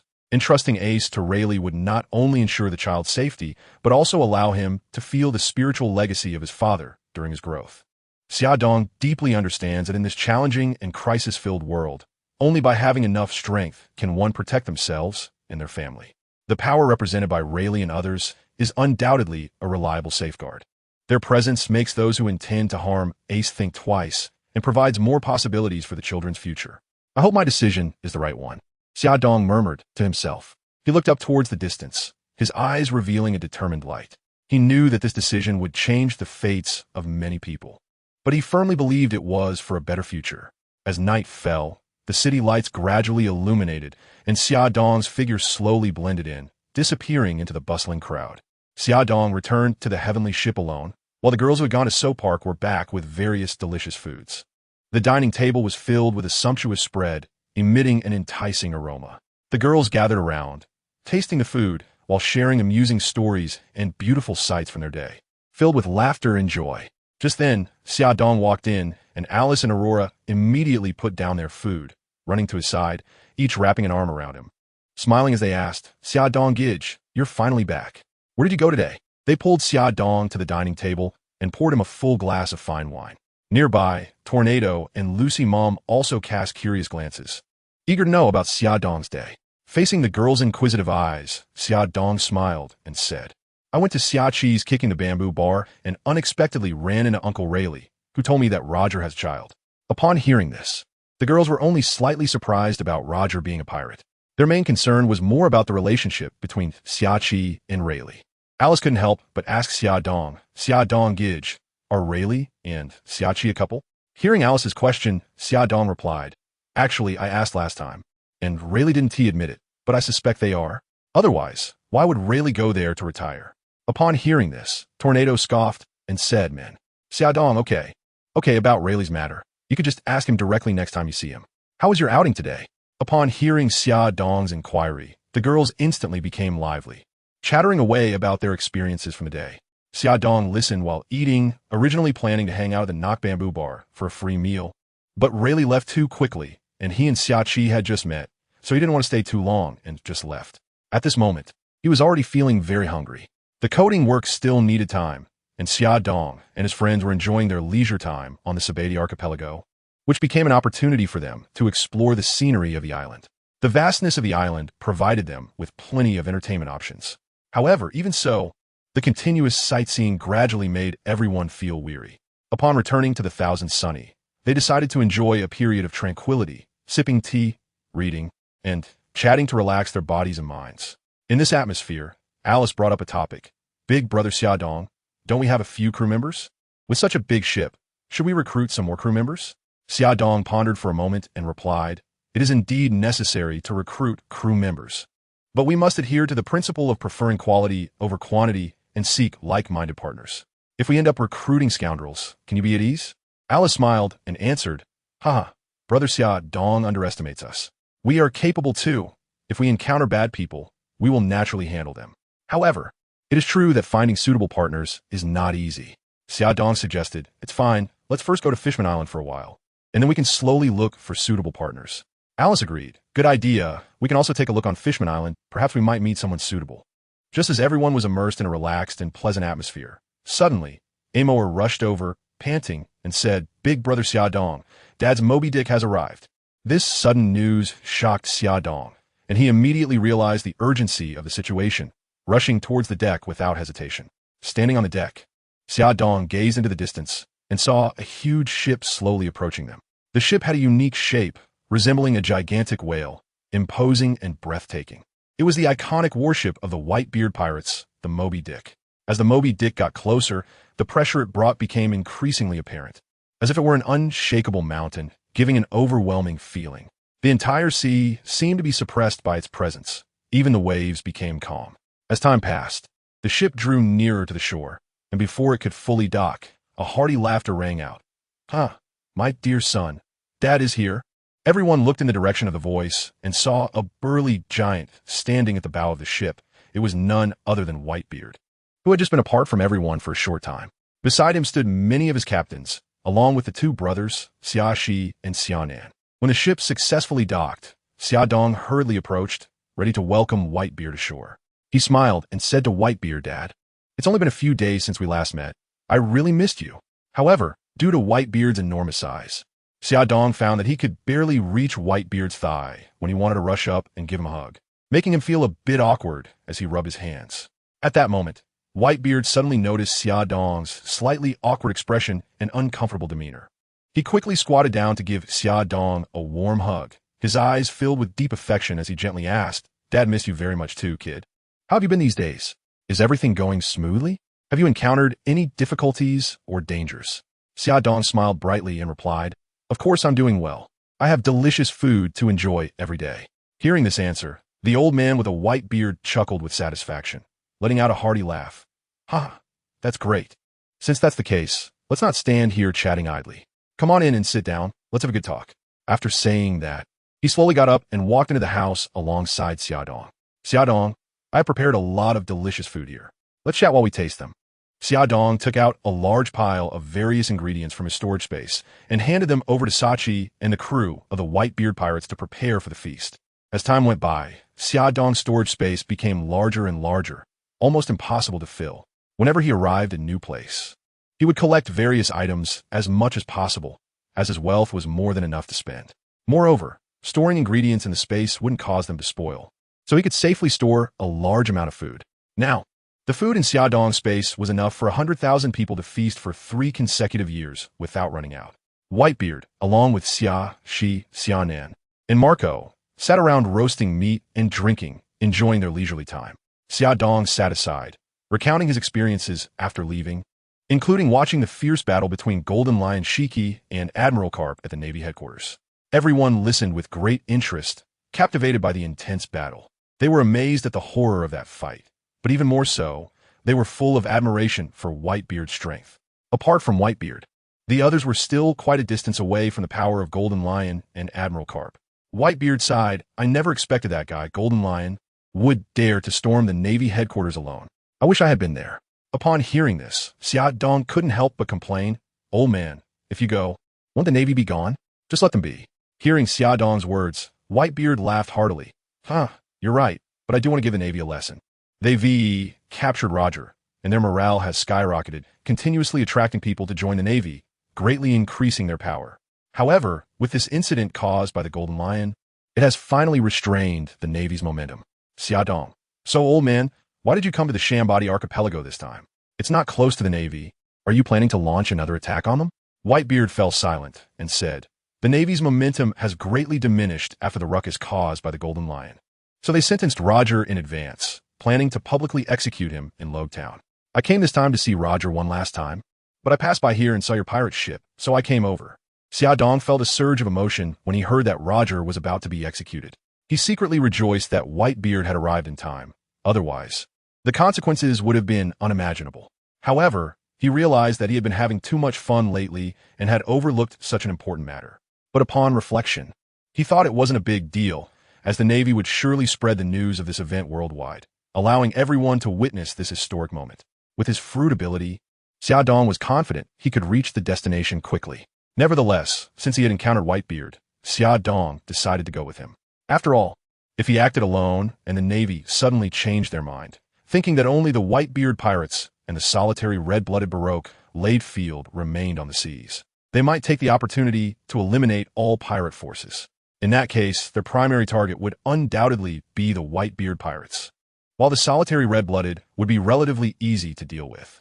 Therefore, the Whitebeard Pirates had undoubtedly become a thorn in the Navy's side. With this in mind, Xia Dong was even more determined to accompany Whitebeard to face any potential crisis. Xia Dong said to Whitebeard, "Old man, when will Uncle Roger be executed?" Whitebeard took a sip of his drink and replied, 7 days later. Xia Dong calculated the time and realized that he had never been to Roadtown and couldn't use the fruit ability to go directly. His ship still needed to be coded, although he could easily teleport there, as it was a major event for the pirate crew. Everyone on his ship wanted to go and watch. So, Xia Dong said to Whitebeard, "Then take me with you. My pirate ship needs to be coded and can't leave." Whitebeard replied, "Of course I can take you, but your pirate crew needs to be coded. Are you going to Fishman Island?" Xia Dong, "Yes. A few days ago we met a mermaid, and we saved her. She invited us to visit Fishman Island." Whitebeard, "I haven't seen Neptune in a long time either. I remember the first time I went to Fishman Island, I even had a fight with him. This time I'll go with you, just in time to take a look around." Xia Dong, "All right, Dad, let's go together. By the way, do we have any devil fruits left? I have a crew member who needs one." Whitebeard, "It seems we have one bubble fruit left. Marco, go check it out." Hearing this, Marco stood up and said, "Okay, Dad." He turned and left a look in the treasure room. Meanwhile, Xia Dong continued drinking with everyone, especially Xia Shi and Xia Nan, who were missing their older brother for the first time. Although it had only been a few days, they still missed Xia Dong and kept asking him questions. Before long, Marco returned with a box. Xia Dong recognized it as a devil fruit and called out, "Tornado, Child Emperor, come over here." Tornado and Child Emperor heard Xia Dong's call and walked over. Xia Dong introduced them. "This is Tornado, and this is Child Emperor, my new crew members." Everyone looked at the two with some surprise. Xianan said, "Big brother, why do you keep recruiting kids? You don't have any special preferences, do you? They look pretty weak." Nearby, Xianan, Marco, and Whitebeard nodded in agreement, though they didn't speak. Seeing the disdain from everyone, Xia Dong gave Tornado a glance, and she activated her ability. Suddenly, everyone felt a wave of pressure and looked in shock at the little girl. Whitebeard asked, "Is this the ability of this little girl?" "Not bad at all, Xia Dong. This is just the beginning. Tornado, increase your power. It's not easy to have a few strong ones here. Let's see how powerful Tornado really is." Upon hearing this, Tornado began to increase her power, initially holding back because she was afraid the others couldn't handle it. As Tornado continuously amplified her strength, the expressions of the previously calm individuals gradually became serious. They never expected that this seemingly weak little girl could be so powerful. Seeing that they were still struggling, Tornado decided to raise her power once more. Except for Whitebeard, the others could no longer withstand it with their physical strength alone and began to use their devil fruit abilities to resist. Once these top-tier devil fruits from the pirate world were activated, they immediately felt a significant reduction in pressure. Whitebeard looked at Tornado with a serious expression, knowing that if this little girl went all out, he would likely have to use his devil fruit ability to defend himself. Just as Tornado was about to exert more power, Xia Dong hurriedly stopped her. "Enough. Don't continue, or there will be injuries." Tornado felt a bit regretful upon hearing Xia Dong's words, but still withdrew her psychic energy. She knew that if a real fight broke out, this place would probably be destroyed to a large extent. The others, meanwhile, looked at the girl in front of them with astonishment, completely unable to believe that such immense power was contained within her small frame. Xia Dong threw the devil fruit to the Child Emperor and said, "Here, the devil fruit you've been thinking about, go study it. Tornado, you can go have fun too." Upon hearing Xia Dong's words, the two left, and several people, including Marco, gathered around. Marco put his arm around Xia Dong's neck and asked, "In just a few days, You've encountered such strong crew members? Xiaodong, it's fine, just luck. Let's keep drinking. Seeing that Xiaodong was unwilling to reveal how he found the two of them, they stopped pressing for answers and continued drinking. On this night in the Shambadi archipelago, the sea breeze carried the salty scent of the ocean, brushing against everyone's faces, while Xiaodong and the members of the Whitebeard Pirates spent an unforgettable night filled with laughter and joy. In Rogtown, today was destined to be a historic day, as the pirate king Gol D.Roger was about to be executed here. The eyes of the world were focused on this place, and the Navy had mobilized all its elite forces to prepare for this historic moment. Admiral Strategist Sengoku and Navy Chief of Staff Saru had jointly devised a tight defense plan, calling back the Navy hero Vice Admiral Garp, Black Arm Zephyr, and the three monster Vice Admirals Kizaru Borsellino, Akainu Sakazuki, and Akiji Kazan. In addition, there were 12 Navy Rear Admirals, hundreds of Commodores, and tens of thousands of elite Navy soldiers on high alert, surrounding Rogtown tightly. The Navy deployed 30 powerful warships around Rogtown, forming an insurmountable barrier. Any pirate attempting to approach would face the Navy's thunderous strike. At this moment, the execution platform was heavily guarded, and the atmosphere was tense to the extreme. A wall of ordinary Navy soldiers firmly blocked the crowd of onlookers, while below the execution platform, the three monster vice admirals stood like steel, instilling fear in anyone attempting to get close.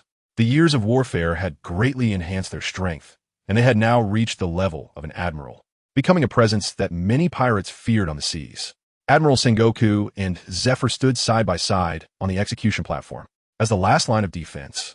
They awaited Garp to bring the pirate king here for execution. Sengoku's expression was serious, his gaze determined.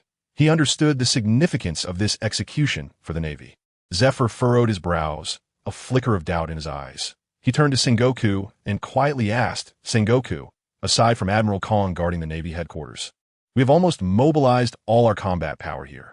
Is it really necessary to go this far? Sengoku took a deep breath and replied slowly, Zephyr, you should know that although Roger has been captured, his crew has long since hidden away, especially Rayleigh and Jabba. Their strengths are not weak and are comparable to you and me.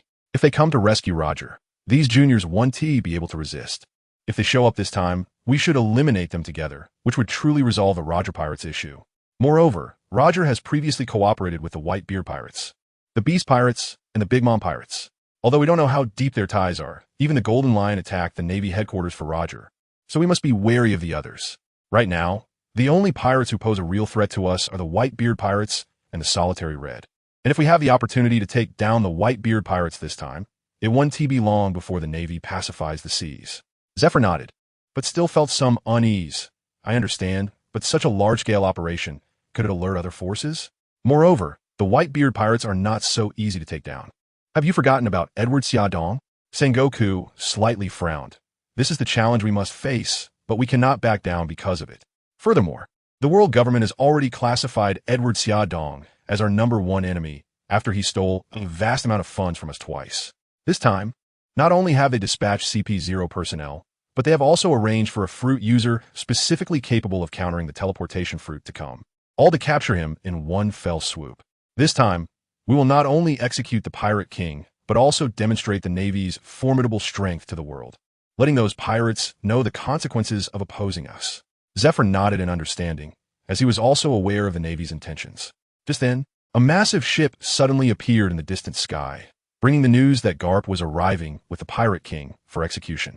Garp cautiously brought numerous Navy elites, escorting the Pirate King Gol D.Roger off the ship, making their way through the path cleared by Navy soldiers to the execution ground, and walked up to Sengoku, saying, Sengoku, I brought the man. Sengoku nodded, signaling for his subordinates to bring the Pirate King to the execution platform. Then, Sengoku stepped forward and announced to everyone, Today, we will execute the Pirate King Gol D.Roger here. He is the most vicious criminal in the history of piracy and has always been our enemy. Now, let us witness this historic moment together. As Sengoku's words fell, the scene erupted in enthusiastic cheers. However, at that moment, an unexpected turn of events occurred. In the distance, a massive ship resembling the head of a whale was slowly approaching Rogtown. The Navy clearly recognized this as the flagship of the Whitebeard Pirates, the Moby Dick. When they witnessed the arrival of the Whitebeard Pirates, many Navy soldiers immediately became tense. Although the Whitebeard Pirates had acted low-key and had hardly shown themselves in the past 2 years, their renowned reputation had not diminished. Their strength was evident as they competed for maritime dominance alongside other powerful pirate crews like the Golden Lion Pirates and Roger Pirates. Observing the anxious expressions of the Navy soldiers below, Sengoku quickly stood up and shouted, "It's just a mere Whitebeard Pirates. There's no need to fear. The Golden Lion Pirates and Roger Pirates have already been defeated by us. The Whitebeard Pirates will not escape their fate." Hearing Sengoku's words, the Navy soldiers below immediately found their morale and no longer felt afraid. Instead, they fiercely stared at the Moby Dick, their eyes gleaming with greed, as if they regarded it as a symbol of their promotion. As the ship slowly approached, a tall man holding a bicento stood at the bow of the ship. It was Whitebeard Edward Newgate. Behind him stood his 16 division commanders and the 3 brothers of Xiaodong. "Whitebeard is here." He really came. The Navy looked at the approaching Whitebeard pirates with a surge of tension and fear in their hearts. They knew that this battle would determine the fate of the world. However, when the ship was still 1,000 meters away from the harbor, it suddenly stopped. The Navy widened their eyes, looking at this scene in confusion. What's going on? Have they changed their minds? It can't be. They came here with such fanfare. They can't just stop now, can they? The Navy began to discuss among themselves, filled with doubts and confusion. They had originally thought that an intense battle was about to break out, but now it seemed that things were not that simple. The entire Rog Town was shrouded in an eerie silence, as if the air itself had solidified. Everyone held their breath, waiting for the unknown outcome. At this moment, Whitebeard's sudden appearance made the entire scene extremely tense. The Moby Dick quietly floated on the sea not far from the harbor, while the members of the Whitebeard Pirates stood on the deck, their expressions serious and determined, as if waiting for something. Whitebeard Edward Newgate, the man revered by the world as the strongest man, undoubtedly brought unprecedented pressure to the Navy. Sengoku and Zephyr stood on the execution platform, their eyes fixed tightly on the Moby Dick on the sea. They knew that the appearance of the Whitebeard Pirates was no coincidence. There might be a larger plot hidden behind it. Sengoku took a deep breath, trying to remain calm, and said to Zephyr, "Zephyr, we must be prepared no matter what. We cannot let the actions of the Whitebeard Pirates disrupt our plans." Zephyr nodded, a hint of worry flashing in his eyes. "Yes, Sengoku, but we also cannot act recklessly, or it may lead to unpredictable consequences." At that moment, Edward Newgate, known as Whitebeard, suddenly spoke up. His voice, though calm, carried an undeniable authority. "Navy officers, I'm not here to fight, but to witness the end of an era. Roger was my friend and also my enemy. But regardless, I must see him off one last time." Hearing Whitebeard's words, Sengoku and Zephyr exchanged glances, surprised that Whitebeard would appear in such a manner. The Navy soldiers were also in an uproar, not expecting the Whitebeard Pirates to approach peacefully. "Whitebeard, we will consider your words, but you must ensure that your pirate crew will not provoke us," Sengoku said in a deep voice, filled with warning. Whitebeard nodded, understanding the Navy's concerns. "Sengoku, rest assured, my crew will not provoke anyone. We just want to witness this historic moment from a distance." Sengoku and Zephyr exchanged a glance, and finally, Sengoku nodded. "All right, Whitebeard, we will allow you and your crew to witness from a distance. But if there is any abnormal behavior, we will take action immediately." Whitebeard nodded, understanding the Navy's stance. Thus, the Moby Dick slowly retreated, stopping outside the safety distance set by the Navy. The Navy soldiers relaxed their vigilance, but they remained highly alert, ready to respond to any possible emergencies. Meanwhile, our Xiaodong naturally would not miss this opportunity and took the chance to say to the system, "Sign in." The system confirmed the sign-in. Sign-in successful. Top scene sign-in. Rewards include a 3-color hockey mastery experience card. The Devil Fruit Bird Fruit Mythical Zoan Form Golden Crow, no weakness version. A Devil Fruit slot card, a Dog Talisman, and an Ox Talisman. "Xiaodong, I'm going." It's a big explosion. Just as I was about to use everything, the Navy in Road Town suddenly shifted again and took a defensive stance. At this moment, the atmosphere in Road Town became exceptionally heavy. The execution of Pirate King Gol D.Roger was about to take place, and the appearance of the Whitebeard Pirates undoubtedly added an unknown layer to this moment. Everyone was quietly waiting for this historic moment to arrive. As time passed, the crowd on the execution platform began to grow restless. The Navy soldiers gripped their weapons tightly, their gaze occasionally drifting towards the Moby Dick on the sea. The members of the Whitebeard Pirates stood on the deck, their expressions calm and serious, as if waiting for something. Whitebeard Edward Newgate stood quietly at the bow of the ship, his gaze deep, as if he was pondering something. Finally, when the sun was high in the sky, Admiral Sengoku of the Navy stepped forward, scanning everyone present with his gaze, and then spoke in a low and solemn voice. Today, we will execute Pirate King Gol D.Roger here. This sentence was like thunder, causing a stir among the crowd. People began to whisper to each other, their faces showing shock and anticipation. They all knew this was one of the most important moments in history and the focus of the entire world. Sengoku continued, Gol D.Roger, the former Pirate King, has now become a criminal of history. His existence has brought disaster and suffering to countless people, and his actions have disrupted the peace and order of society. Today, in the name of justice, we will bring him to justice. As Sengoku's words fell, the atmosphere on site became extremely tense. Everyone's gaze was focused on the man on the execution platform, Gol D.Roger.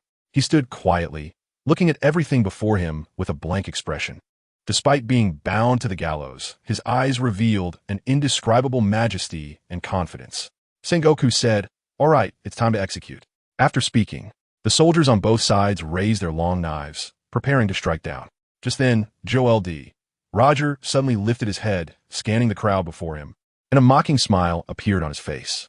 He raised his voice and shouted, "Do you want my treasure? Go find it. I left everything there."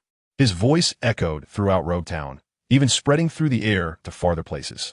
Sengoku was the first to come back to his senses, his face changing drastically, and he shouted anxiously, "Quick, kill him." The executioners, as if waking from a dream, hastily lowered their blades, but it was already too late. Roger's words were like a giant stone thrown into a calm lake, stirring up huge waves. People perked up their ears, trying to catch every word he said. The scene fell silent, and then erupted into cheers. At this moment, everyone forgot the fact that Roger was about to be executed. They were immersed in the excitement of searching for treasure. The Navy soldiers looked at each other, trying to stop the spread of this news, but it was futile. Gol D.Roger's words spread like a virus, reaching the entire world through the Den Mushi. Seeing the joy of the crowd, Sengoku realized that this execution of Pirate King Gol D.Roger not only had no effect, but would instead lead to the emergence of more pirates on the seas. And the era of great pirates might be approaching. At the execution of the Pirate King, in the dark corner of a nearby building, a boy with red hair and a clown-like boy were in tears at the death of Gol D.Roger. They were the apprentice crew members of the Roger Pirates. Future Yonko, Red-Haired Shanks, and Buggy the Clown. Shanks said, "Captain, is this why you chose to surrender to the Navy headquarters?" Buggy replied, "Shanks, stop being sad. The captain truly is a real man. Perhaps only such a heroic death can match him." Shanks wiped away his tears and said firmly, "You're right, Buggy. I have decided to form my own crew. Will you come help me?" Upon hearing this, Buggy raised his fist toward Shanks without hesitation and shouted loudly, "What do you take me for? I am Buggy the Clown. I won't become your crew member. I'm going to pursue endless treasure." After saying that, he proudly took out a treasure map from his pocket. Facing Buggy's rejection, Shanks was neither surprised nor disappointed. He looked at Buggy calmly and smiled. "Well, in that case, I wish you good luck. If you encounter difficulties in the future or have nowhere to go, remember to come find me. There will always be a place for you on my ship." Buggy's eyes widened, angrily shouting, "Get lost." Then he turned and left, leaving Shanks standing in place, watching his retreating back. On the Moby Dick, upon hearing Gol D.Roger's last words, Whitebeard was stunned, and when he came to his senses, he laughed heartily. "Ha ha, Roger, is this your plan? It seems the future will be very interesting." Xia Dong stood next to Whitebeard and echoed, "Yes, Dad. It seems the sea will be lively in the future. There might be quite a few people challenging you." Whitebeard laughed confidently and said, "So what? I am Whitebeard. No matter who it is, they won't be my opponent." Xia Dong's mouth slightly curled up as he reminded, "I'm not talking about this. I mean, we should give the brothers a chance to venture out when the time comes. After all, they're all very strong."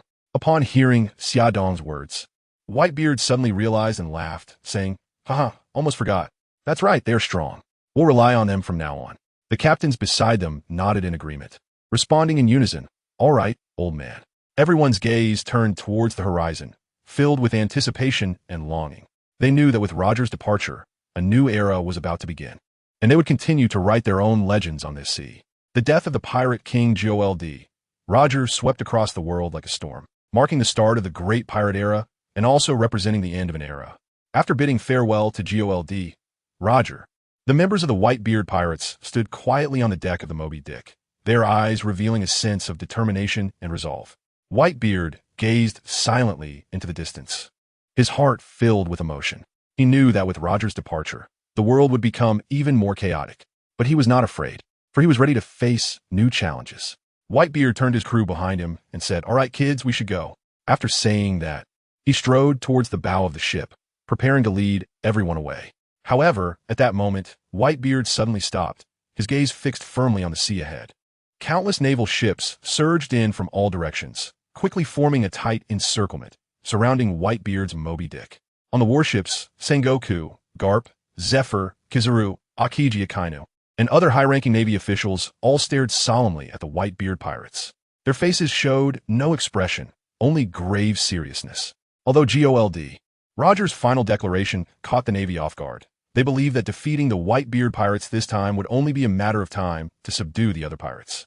Once the encirclement was complete, Sengoku stood at the bow of the ship and coldly declared, "Whitebeard, your end has come. Today is the day of your destruction." Upon hearing this, Whitebeard laughed maniacally. "Ha ha ha, Sengoku, instead of cleaning up the mess, you actually want to attack us, the Whitebeard pirates? Do you really think I Haven T made a move in the past 2 years because I'm easy to deal with?"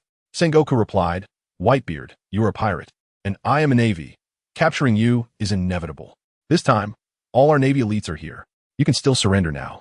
Hearing Sengoku's words, Whitebeard disdainfully said, "After so many confrontations, when have you ever agreed to my terms? If you have the ability, then come at me. This time, I will definitely show you the Navy a thing or two." Sengoku, still calm, responded, "Is that so? Then let's let the facts speak." After saying this, he raised his right hand and issued the attack order. The gunners on the naval ships immediately got busy, adjusting their cannons and aiming at their target. With a single command, cannonballs rained down on the Moby Dick. Seeing the Navy spring into action, Whitebeard's eyes flashed with disdain. He gripped his naginata tightly, thrusting it into the ship's deck, then clenched his fists as a powerful force surged within him. A sphere of white light gathered around his right fist, flickering ominously. Whitebeard took a deep breath and suddenly swung his right fist down towards the sea before him. Instantly, a spiderweb-like crack spread across the sky, as if the entire space was about to be torn apart. The cannonballs flying through the air exploded in midair, creating a series of deafening booms and lighting up the sky with flames. However, this did not stop the spread of the cracks. They continued to extend forward until they reached the naval ships. The many experts among the Navy saw this scene, and their expressions became grave. They understood Whitebeard's strength and did not dare to be careless. Thus, they all stood at the bow of their ships, unleashing their haki to resist Whitebeard's attack. However, Whitebeard's tremor fruit was not so easily countered. Except for the warships with vice admiral level and above strongmen, other ships were hit by the cracks, their hulls cracking, and seawater flooding into the cabins. Suddenly, screams and shouts filled the sea. Out of 30 naval ships, half were lost, and the scene was horrific. At the same time, giant waves began to surge on the sea, making the battle even more difficult for both sides.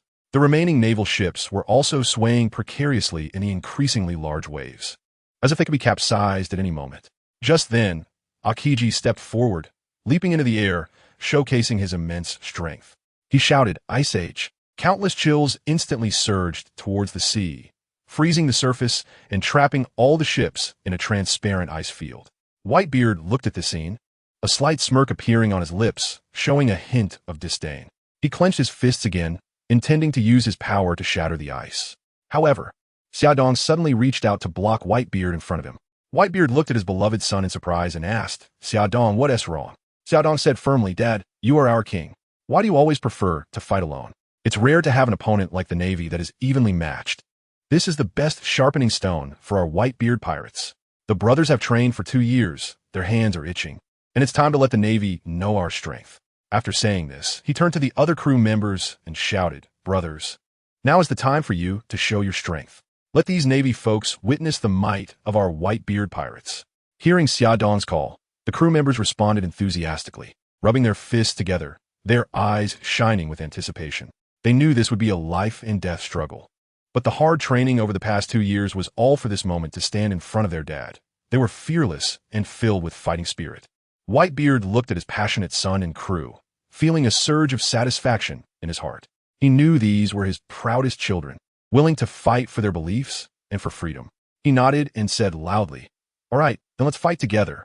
With Whitebeard's command, the members of the Whitebeard pirates jumped off their ship using the ice field as a battlefield, charging towards the Navy like hungry tigers pouncing on their prey. They wielded swords and swung their fists, displaying fearless courage and tenacious fighting spirit. Seeing the pirates of the Whitebeard Pirates disembark, the Navy realized that the other side intended to engage them in a hard fight, and their anger flared up. They had never encountered such an arrogant pirate crew, and they jumped off their warships to enter the battlefield, engaging in a fierce melee with the pirates.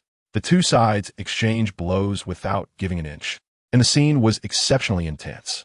The clash of blades and swords intertwined, shouts of battle echoed, and blood stained the ice field. Everyone was giving their all, fighting for victory.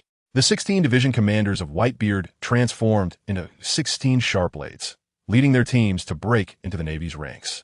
Catching them off guard and causing heavy losses, Whitebeard stood quietly at the bow of the ship, the sea breeze gently brushing against his massive frame, his eyes firmly gazing into the distance, seemingly lost in thought. Xiaodong stood behind him, also silent, quietly watching the vast sea before them. At that moment, only the two of them remained on the ship, creating an exceptionally tranquil atmosphere. The members of Xiaodong's God Pirates, except for Lucy's mother and the scientific genius Tong Di and his family, have all stepped onto the battlefield. Although everyone is well aware that this battle is fraught with danger, it is also a rare opportunity for training. Only by lingering on the edge of life and death can one truly grow into a powerful warrior. Therefore, everyone has plunged into this fierce battle without hesitation. Xiaodong has already used up all the activity rewards obtained during the execution in one piece. Now, he possesses a perfect level of observation hockey. This powerful ability allows him to cover the entire battlefield and keep track of everyone's movements at all times. Whenever someone is on the brink of death, he immediately uses his devil fruit ability to teleport the injured person to the medical team led by Mommy Lucy for treatment, doing his utmost to protect the lives of the Whitebeard Pirates crew. Watching the fierce battle before him, Whitebeard noticed that whenever a crew member was about to die, they would suddenly disappear. He immediately realized that it was the work of the child beside him, Xiaodong. He turned to Xiaodong and said, "Little Xiaodong, your ability." Xiaodong confidently replied, "Of course. Don't worry, I've already sent them all to Mama Lucy. With Mama Lucy's fruit ability, as long as there is still a breath of life, she can save people." After hearing this, Whitebeard felt very relieved and said with a smile, "I certainly believe you. It's great to have you here." However, Xiaodong scratched his head a bit shyly and laughed. "Dad, you're making me feel embarrassed saying that." Whitebeard then became serious and reminded Xiaodong, "Since the Navy knows about your abilities, they won't come to attack us unprepared. You must be extra careful." Xiaodong nodded, indicating that he understood. "Don't worry, old man. I've noticed it a long time ago. There's someone in the Navy who has been using their fruit ability from the very beginning. Their ability seems to be able to isolate the space we're in, thereby limiting my teleportation ability and preventing me from escaping." Whitebeard, upon hearing this news, couldn't help but ask nervously, "What should we do?" Xiaodong looked at Whitebeard's nervous expression and couldn't help but laugh. Old man, you really underestimate me. That Navy ability user, although his power is indeed strong, my fruit ability is already nearly perfect. If he wants to restrict me, it's simply a fool's dream. I can break his isolation and teleport everyone away with ease. But this is indeed a great opportunity to train them. If we miss it, we won't encounter it again." After hearing Xiaodong's confident words, Whitebeard also laughed. "Well said. Then let's enjoy this battle to the fullest." Xiaodong nodded and replied, "All right, Dad. However, while your Tremor fruit ability is indeed powerful, it can also cause certain harm to yourself. If possible, it's better to use it sparingly. In the upcoming battles, let's take the lead. If we really can't handle it, you can step in then." After hearing Xiaodong's words, Whitebeard understood that the children were concerned about him. Although it was somewhat frustrating not to participate in the battle personally, he felt incredibly gratified and happy inside. Whitebeard smiled and said, "All right, you've grown up, so I'll rely on you. I'll cover you from behind, so don't worry and charge forward." As the two chatted, they closely monitored the situation on the battlefield. At this moment, the Whitebeard Pirates, led by numerous strong fighters, were attacking fiercely, pushing the Navy back repeatedly. The 12 vice admirals of the Navy had already entered the fray, but were easily blocked by the many captains of the Whitebeard Pirates.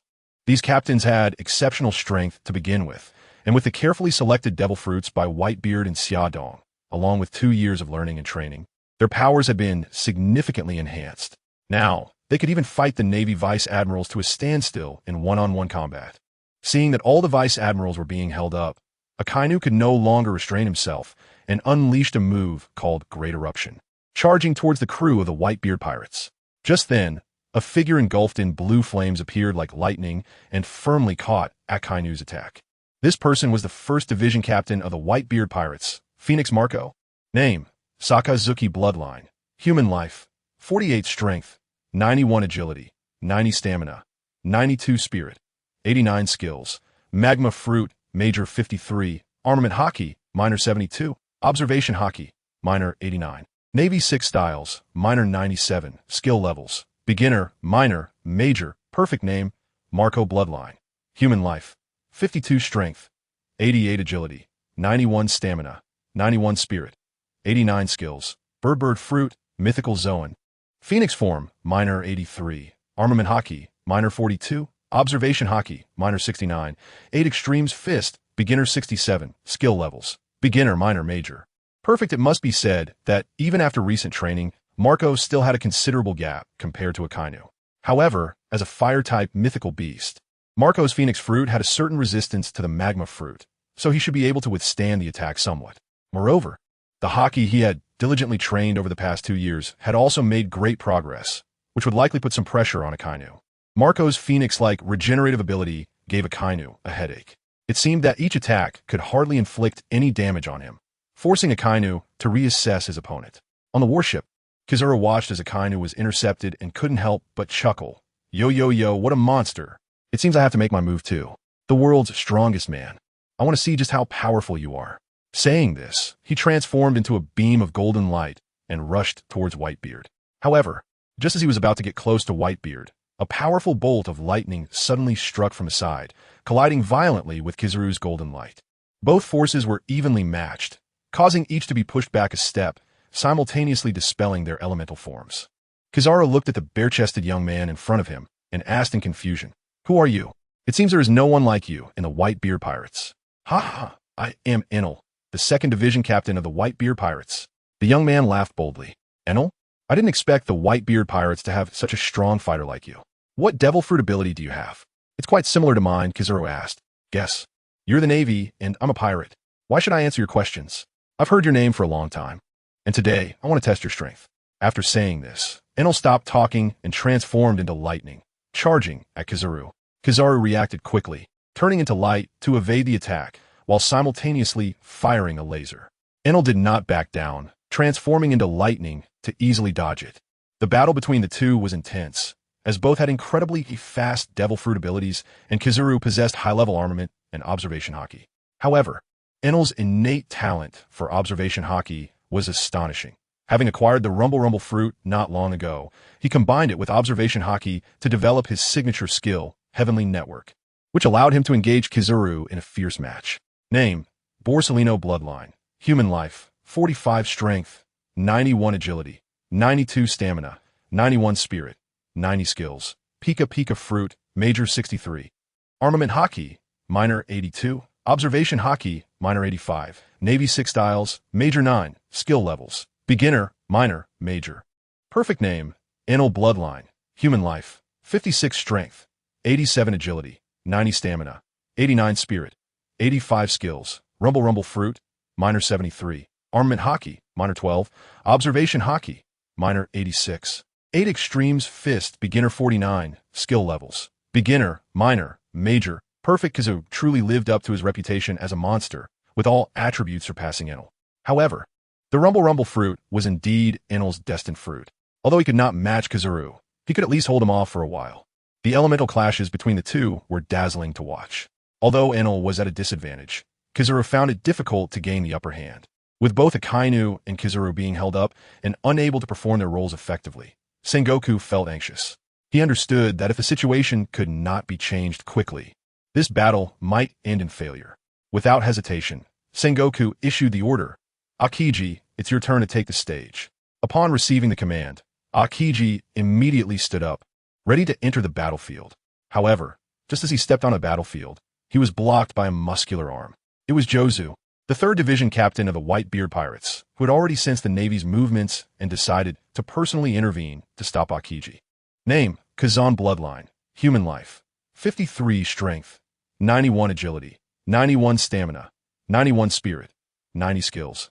Ice fruit, major 52. Armament hockey, minor 62. Observation hockey, minor 82. Navy 6 styles, minor 93. Skill levels. Beginner, minor, major. Perfect name, Jozu bloodline. Human life, 45 strength, 93 agility, 91 stamina, 91 spirit. 80 skills. Diamond fruit, minor 43. Armament hockey, minor 12. Observation hockey, minor 25. 8 extremes fist, beginner 9. Skill levels. Beginner, minor, major. Perfect Jozu displayed immense strength, his muscles tense and veins bulging, with each punch containing tremendous impact.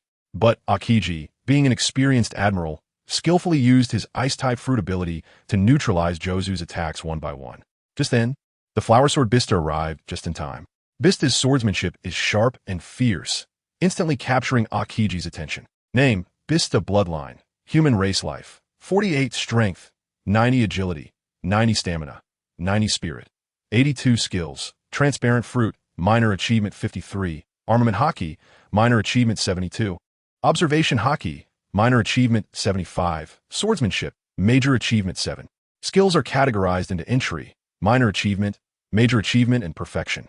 The two engage in a seamless attack and defense, making it quite challenging for Akainu. Despite his immense strength, he can only barely fend off such a combined assault. The back and forth between the two makes it difficult to determine a winner for the time being.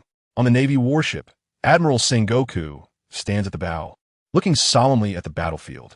He sees the future pillars of the Navy, Akainu, Kizuru, and Akainu, being firmly blocked by the 4 captains of the Whitebeard Pirates, unable to break free.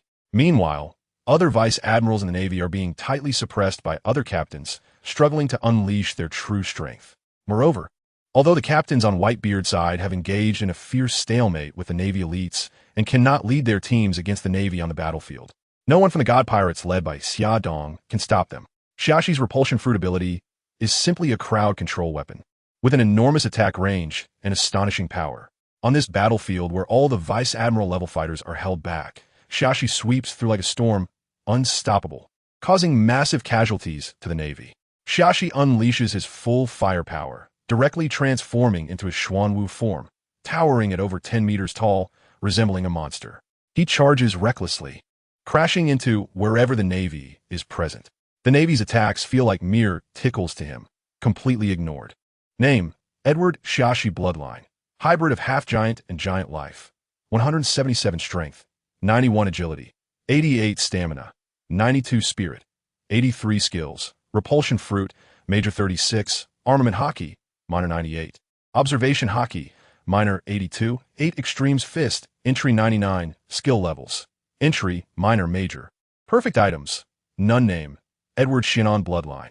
Hybrid of half-giant and giant life.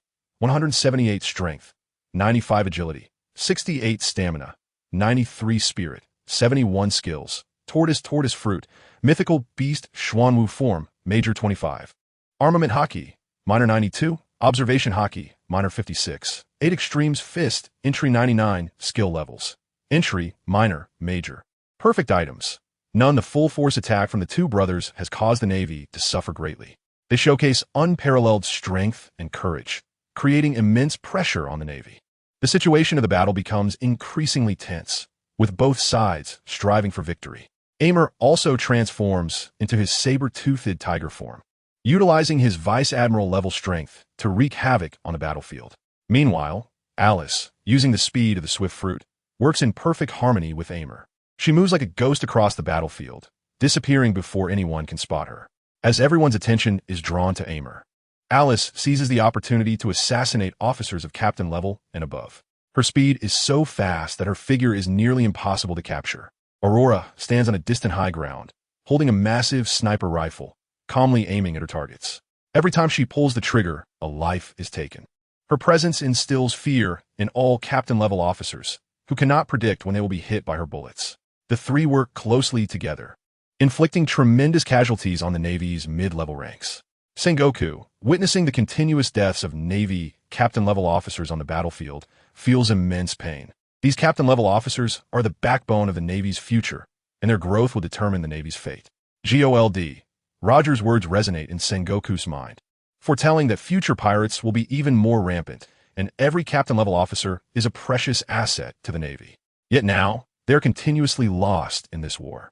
Sengoku, fully aware of the critical situation, decisively turns to his old friends, Zephyr and Garp, and firmly states, "Old friends, the Navy's foundation is being depleted. We must act immediately and teach Whitebeard a lesson." Garp and Zephyr understand Sengoku's meaning. They realize the gravity of the situation and unhesitatingly remove their Navy cloaks. Nodding to Sengoku, ready to join the fight, they rush into the battlefield together, with Zephyr targeting Shashi and Garp heading straight for Shinon. Shashi and Shinon are like a storm on the battlefield. Their strength is shocking. If they are allowed to continue their rampage, the balance of the battle will inevitably tilt. As Zephyr and Garp join the fray, Shashi and Shinon feel unprecedented pressure. Facing the two top Navy powers, Shashi and Shinon know they cannot handle a one-on-one fight. So they quickly stand together, planning to leverage their years of cooperation to counter the enemies. Zephyr and Garp, seeing Shashi and Shinon unite so quickly, can't help but show admiration. But they know that the Navy is already at a disadvantage, and the longer the battle drags on, the more unfavorable it becomes for them. Zephyr and Garp simultaneously launch their attacks, enveloping their fists in armament hockey, striking towards Shashi and Shinon. Facing their powerful assault, Shinon does not flinch at all. He charges forward and withstands Zephyr and Garp's attacks with his incredibly hard body. It must be said that the Xuanwu fruit is indeed one of the strongest defensive devil fruits in the world of One Piece. Even though Zephyr and Garp's power could destroy a mountain, Shinon is still able to stand firm like an indestructible shield against their attacks.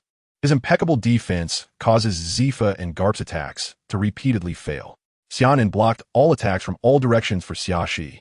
As long as he was there, Xiaxi could focus entirely on unleashing his strength and immerse himself in the intense battle with other enemies.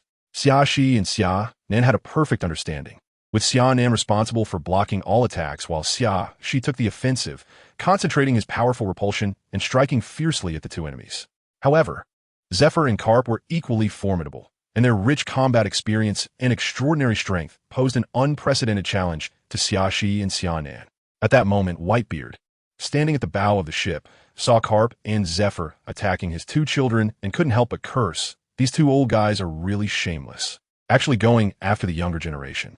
Xiaodong, it looks like I have to step in. With that, Whitebeard prepared to take up Song Yun and join the fray. Xiaodong saw Whitebeard growing impatient and quickly intervened, saying, "Old man, don't rush." Although Xiaxi and Xianen are not a match for Garp and Zephyr, it won't be easy for them to take down Xiaxi and Xianen in a short time. The two of them have made rapid progress these past 2 years, but they have become too comfortable. I still stand by what I said. Without experiencing life and death, how can they become top-tier powerhouses? Neither you nor I can push them to their limits. Now that we finally have this opportunity, rest assured if they're truly defeated, I will bring them back. Hearing Xia Dong's words, Whitebeard hesitated for a moment but ultimately nodded and put down the Tsungyin cut in his hand. He knew Xia Dong was right. If the kids couldn't undergo real life and death tests, they would never become true strong fighters. Despite his deep worries, he chose to trust Xia Dong's judgment. Meanwhile, Xiaxi and Xianen were fiercely battling Garp and Zephyr. Although they were at a disadvantage, they did not back down and fought back against their opponent's attacks with all their might. The atmosphere on the battlefield was tense and intense, with both sides unleashing their full power without holding back.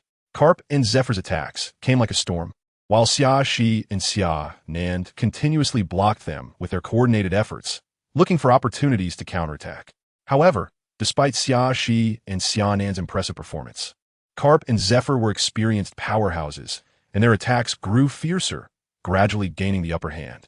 Xianen could only rely on the ultimate defensive ability of his Xuanwu form to barely hold on. Xiaxi's repulsion fruit could not inflict effective damage on the two of them either. The longer they fought, the more passive they became, only managing to cope. The battle grew increasingly intense, with both sides locked in a stalemate. The top powers of the Whitebeard Pirates and the Navy faced off against each other, with neither side able to secure an easy victory. However, the Navy exerted pressure on the Whitebeard Pirates due to their overwhelming numerical advantage. The two sides exchanged blows, neither giving way, and the fighting was exceptionally fierce. Each attack was accompanied by tremendous impact and energy fluctuations that left onlookers in shock. The battlefield was stained with blood, and the number of injured and dead continued to rise. Both the Whitebeard Pirates and the Navy paid a heavy price. It must be acknowledged that facing the Navy's top lineup with just the strength of the Whitebeard Pirates was indeed a daunting task. In the confrontation of top powers, the Whitebeard side was basically at a disadvantage, and defeat seemed to be only a matter of time. However, for Xia Dong, he saw the growth and progress of the Whitebeard Pirates, filling his heart with joy. In the past, the Whitebeard Pirates relied almost entirely on Whitebeard's strength to hold the line. Now, everyone was demonstrating their ability to stand on their own. As long as they were given more training, he believed the future Whitebeard Pirates would undoubtedly become a force to be reckoned with on the seas. On the battlefield, the sounds of killing and clashing swords and guns intertwined to form a symphony of death. The Whitebeard Pirates and the Navy were engaged in a life-and-death struggle. Both sides suffering casualties, but the Navy was clearly at a disadvantage. Most of the Navy's experts were blocked by the elites of the Whitebeard Pirates and could not play their roles. Furthermore, the Whitebeard Pirates received assistance from the God's Pirates, giving them the upper hand on the battlefield. The mid-level officers of the Navy were continuously eliminated, yet they could not find effective countermeasures. Marshal Sengoku, as the overall commander, was anxious, watching his soldiers fall one by one, feeling as though his heart was being stabbed with a knife. In recent years, the financial situation of the world government had been poor. The last time Xia Dong and others stole from the treasury, it had put even more strain on the finances of the Five Elders. They blamed the Navy for inaction and drastically cut the Navy's budget. The Navy's financial strain led to repeated reductions in salaries and benefits, causing fewer people to enlist. These mid-level officers were the backbone of the Navy's future, and every casualty made Sengoku feel heartbroken. However, now they were continually being assassinated on the battlefield. Every time Aurora's sniper rifle sounded, Sengoku's heart trembled. Each gunshot meant another officer had fallen. Sengoku was extremely anxious but felt powerless.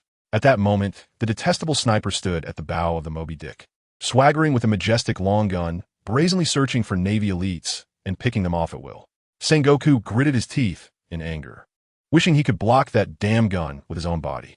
However, reality left him helpless. Beside that mysterious little girl stood Whitebeard and Xia Dong, two powerful figures that filled Sengoku with fear. He knew he was no match for either of them, let alone facing both at the same time. If it were a one-on-two situation, Sengoku couldn't even determine how long he could hold out. He might not even be as capable as Xiaxi and Xianan.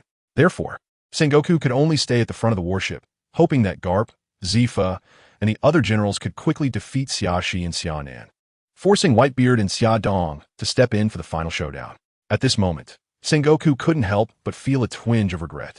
Given the current situation, even if he and Tsuru went forward to support, they would only be able to reach a stalemate with the Whitebeard Pirates. Now, looking at Xia Dong's calm demeanor, Sengoku felt that his initial decision had been somewhat hasty. After all this time, it was impossible not to have noticed the Navy's blockade, and yet he seemed so unhurried, indicating that he must have some backup plan, which made Sengoku's head ache.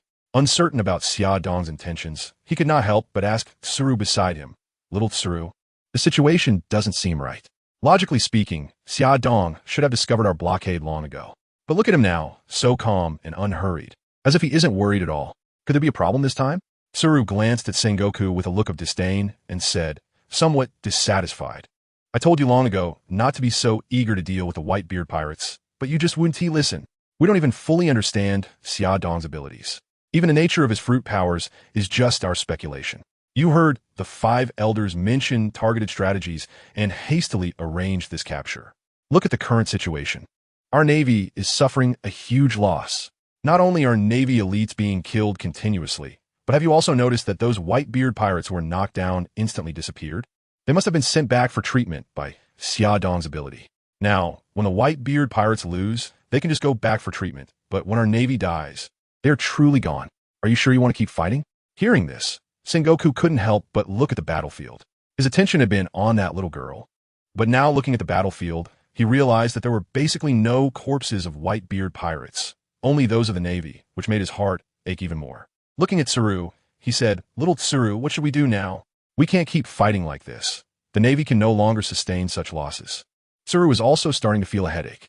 The situation was too tricky.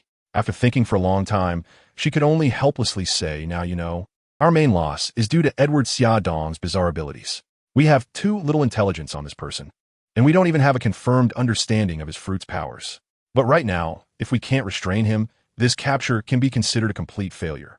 Moreover, we also misjudged the strength of the Whitebeard Pirates. Look at any of Whitebeard's commanders. They have the strength to restrain our Navy's vice-admirals. Even if it goes to the end, our Navy's casualties will be significant. And don't forget Whitebeard's Tremor fruit. Hearing the name of the Tremor fruit, Sengoku felt a headache coming on. He had originally thought that as long as there was a fruit user who could restrain Xiaodong, they could easily encircle the Whitebeard Pirates. But he overlooked the fact that the Whitebeard Pirates also had the Tremor fruit. Now Whitebeard Edward Newgate, at his peak, had mastered the fruit's abilities to perfection, able to create tsunamis and earthquakes at will, causing the Navy's multiple capture attempts to end in failure. Although Aokiji was present and could freeze the sea, for the powerful Whitebeard, breaking through the ice was just a piece of cake. Moreover, such a powerful move as the Ice Age could not be used indefinitely, so Sengoku found himself in a dilemma. Should they continue fighting or retreat? But at this point, they could no longer back down and could only brace themselves for a final showdown with the Whitebeard Pirates. Sengoku knew he was in the wrong, but he also knew that the most important thing now was to resolve the issue. Every moment wasted meant another elite Navy officer lost their life. And he could only grit his teeth and say, "Little Tsuru, I know I was wrong, but every moment we delay means an excellent Navy officer loses their life. We can't afford to delay any longer." Hearing Sengoku's words, Tsuru also said helplessly, "Of course, I know the situation is urgent. But now that the battle has reached this point, we can only clash with brute strength. Only by holding Xiaodong back can we have a chance." However, it was not easy to hold back Xiaodong. His strange teleportation ability had caused the Navy a lot of trouble, and even Kizuru no longer dared to claim that speed equaled power. Watching the continuous casualties in the Navy, Sengoku could only grit his teeth and say, "Shall he? It can't be helped. You go replace Carp. I will join Carp to fight against Whitebeard and Xiaodong. If this continues, the Navy will be finished." Hearing Sengoku's words, he nodded in agreement and said, "All right, we can only give a shot. Be careful." After saying that, she threw off her cloak and rushed towards the battlefield of Carp and Zifa. At this moment, Zifa and Carp, relying on their powerful physical skills and top-notch hockey, were treating Xiaonan like a punching bag, hitting him with every punch, causing Xiaonan to stagger back and bleed from the corner of his mouth. However, despite having the top-tier devil fruit with the most defensive form, Xuan Wu, Xiaonan still found it difficult to withstand the fierce onslaught from the two. His body sustained internal injuries from their attacks. Fortunately, the recovery ability of the Zoan-type devil fruit was astonishing, allowing him to barely hold on. Additionally, with Xiaoshi constantly providing support and the perfect coordination between the two, although they were at a disadvantage, they were not immediately defeated. Just as Carp and Zifa were attacking Xiaonan with all their might, he appeared beside them. Upon seeing he arrive, Carp thought it was because he and Zifa had taken too long and that he was there to blame them. So he hurriedly explained, "Shall he? These two are just too resilient. Just wait a moment. We'll defeat them as soon as we can." Hearing this, he couldn't help but roll her eyes and said, "Wait, did you hear the gunshots from that little girl next to Whitebeard? For every shot fired, we lose an elite Navy." Her tone was filled with urgency and concern. Carp and Zifa's expressions changed upon hearing this. They had been fully immersed in the battle against Xia, Shi, and Xiaonan, and had completely ignored everything else. They had no idea what the gunshots meant, which was a sniper aurora from the God's Pirates attacking Whitebeard's enemies. Each gunshot represented the loss of an elite Navy soldier's life. And now, they were entangled with Xiaonan and Xiaoshi, unable to quickly resolve the battle to support elsewhere. Realizing this, Carp and Zifa exchanged glances, a hint of determination flashing in their eyes. They knew that if this continued, the Navy couldn't sustain such losses, so they asked "Sorry, we were so invested in the fight that we didn't notice. Do you and Sengoku have a strategy?" He had no choice. The sniper was just one aspect. The key was Xiaodong. Although it seemed he had not yet made a move, he was already using his abilities. All of their injured soldiers had been teleported away, and if they continued fighting like this, they would only suffer greater losses. Sengoku planned to attack Whitebeard and Xiaodong, and he needed Carp's support. Hearing his words, Carp immediately said, "All right, I'll leave this to you. This Nen kid has too high a defense, but your wash fruit can control him. It might have a surprising effect."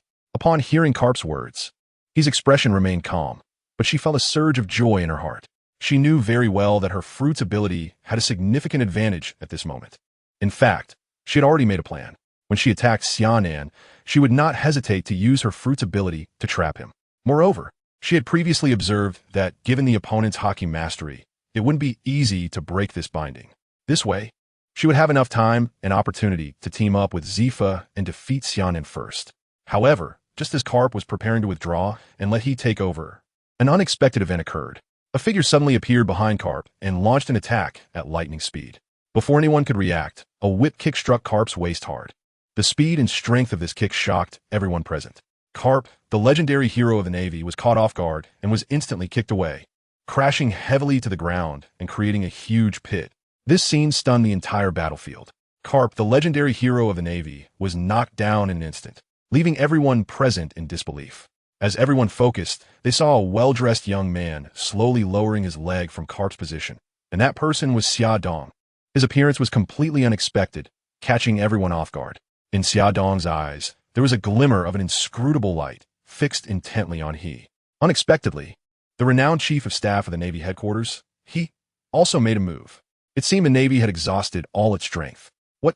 You finally couldn't hold back. It seems your Whitebeard Pirates can only get this far, Xia Dong said. Meanwhile, Xia Shi and Xiaonan, seeing Xia Dong make a move, hurriedly ran to Xia Dong's side. Xia Shi said, "Big brother, we haven't lost yet. Even if this woman joins in, we aren't afraid. Xiaonan is indeed the big brother. I can handle it. Just leave it to us." Seeing that the two younger brothers knew nothing, Xia Dong couldn't help but feel a bit distressed.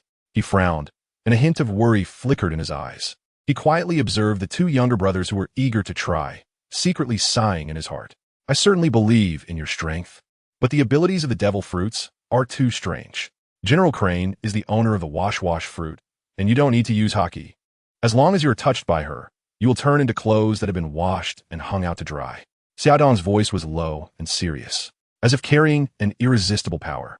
Upon hearing his brother's introduction to General Crane's ability, Xia Shi and Xiaonan's faces instantly turned pale. They widened their eyes, filled with shock and fear. The confident expressions they had moments ago vanished, replaced by deep vigilance. They involuntarily took a few steps back, their bodies trembling slightly, beads of sweat forming on their foreheads. They stared intently at General Crane, their eyes filled with alertness and unease.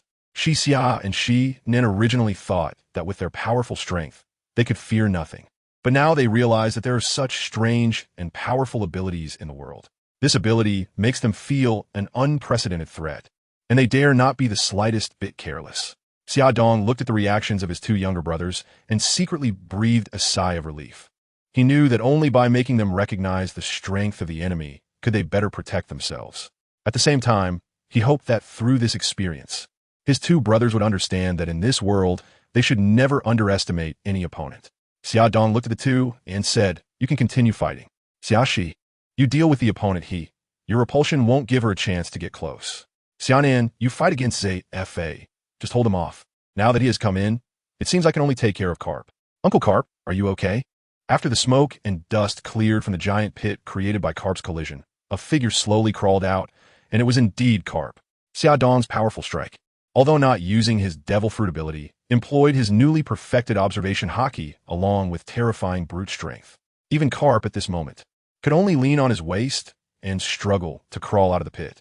After climbing out, Karp angrily scolded Xia Dong, "Young man, you're not following the rules of martial arts, bullying an old comrade of the Navy, you rat's tail juice." It must be said that Karp was very frustrated at this moment. This little brat had to target his waist. Even though he was now a Navy admiral, he shouldn't have used such heavy-handed tactics. Despite pretending to be unbothered and cursing, he was actually quite shocked. Although he had indeed been careless with that last blow, he could feel that Xia Dong's attacks were not far off from his own, which was truly terrifying. Nevertheless, he had to stand firm. Otherwise, Crane and Zifa would surely not be able to handle it.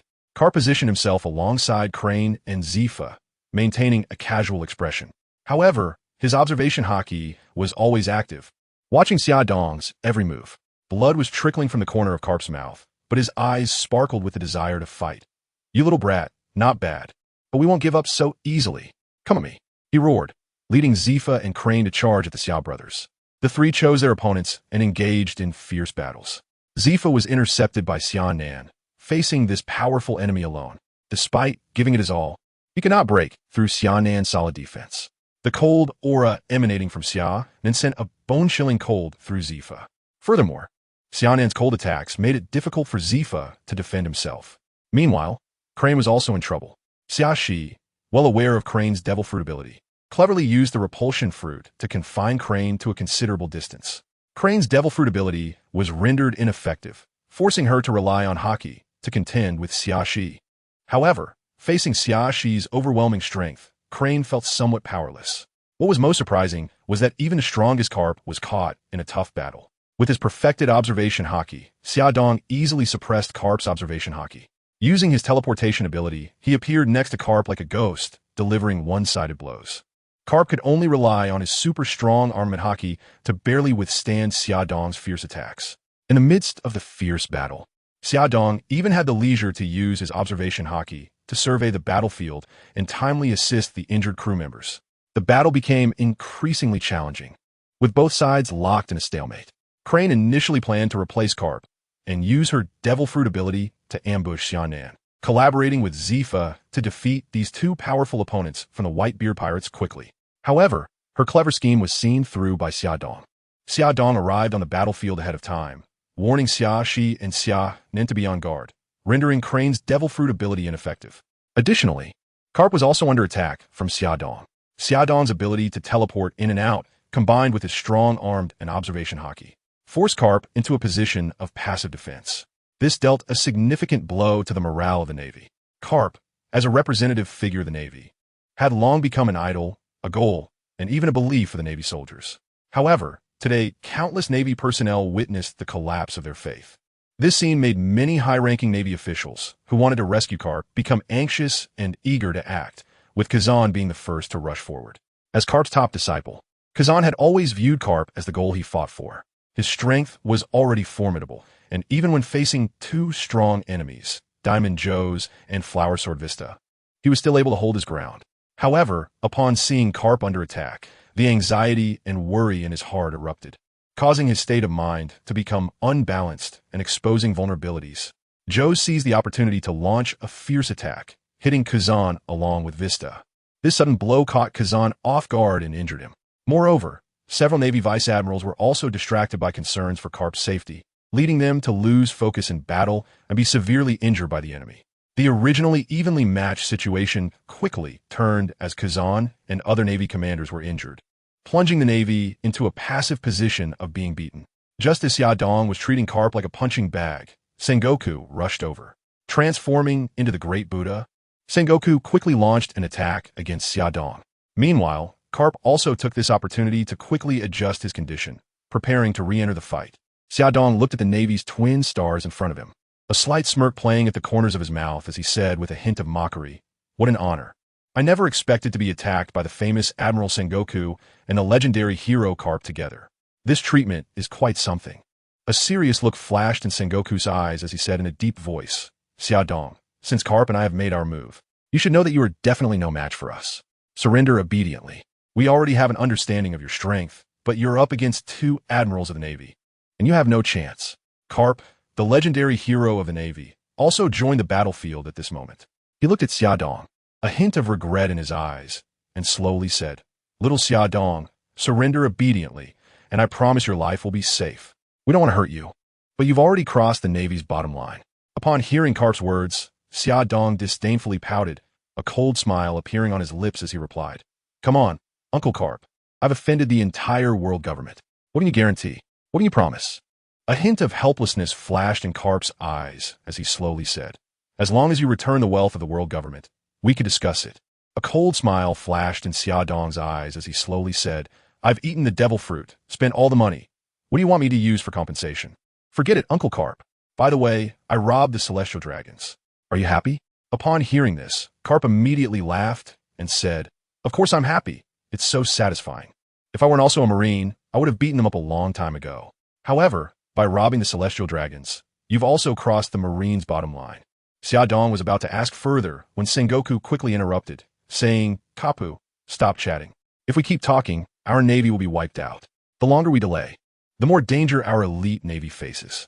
Hearing Sengoku's words, Carp also quickly restrained his smile, a hint of seriousness flashing in his eyes as he slowly said, "Xiaodong, I'm sorry, but I have to take you down this time."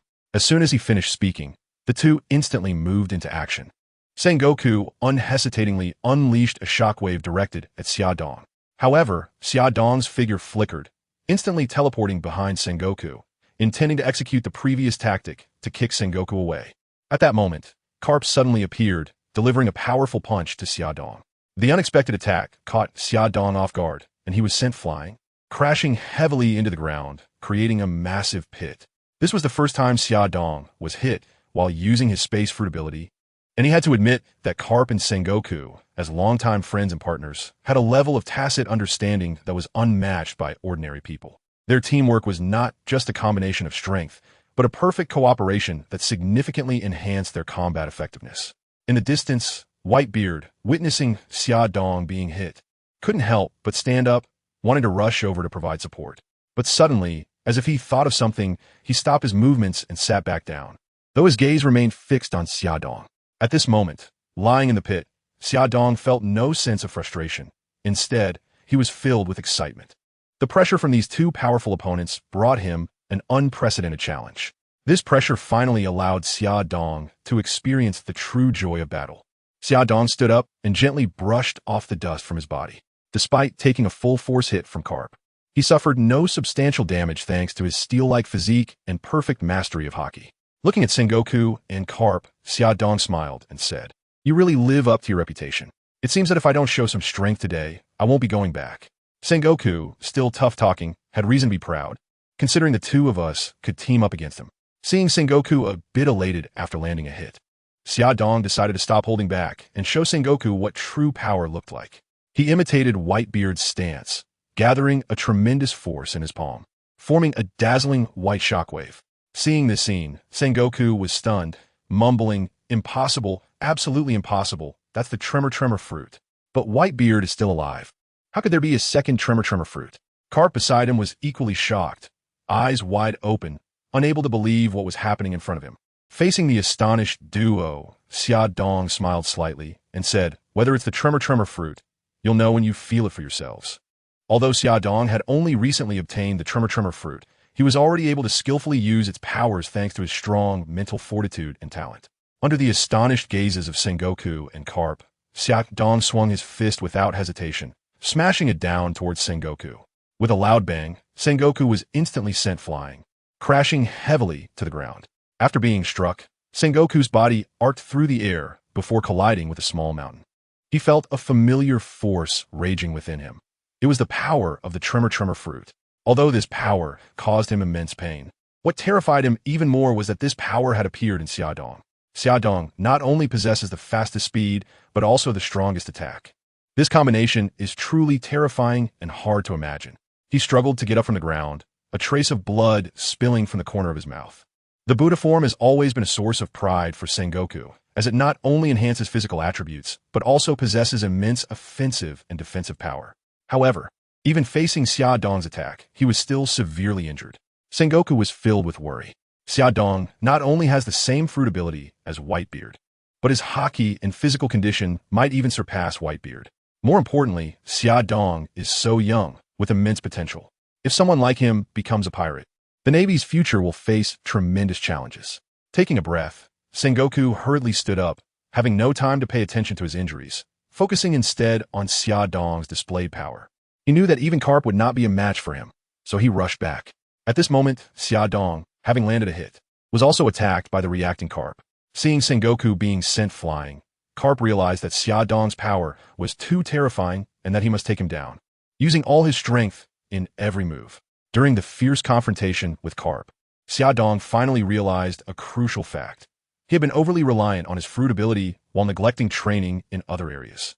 Although he had perfected his three-color Haki, in actual combat against Haki masters like Carp, the flaws of relying on fruit abilities became evident.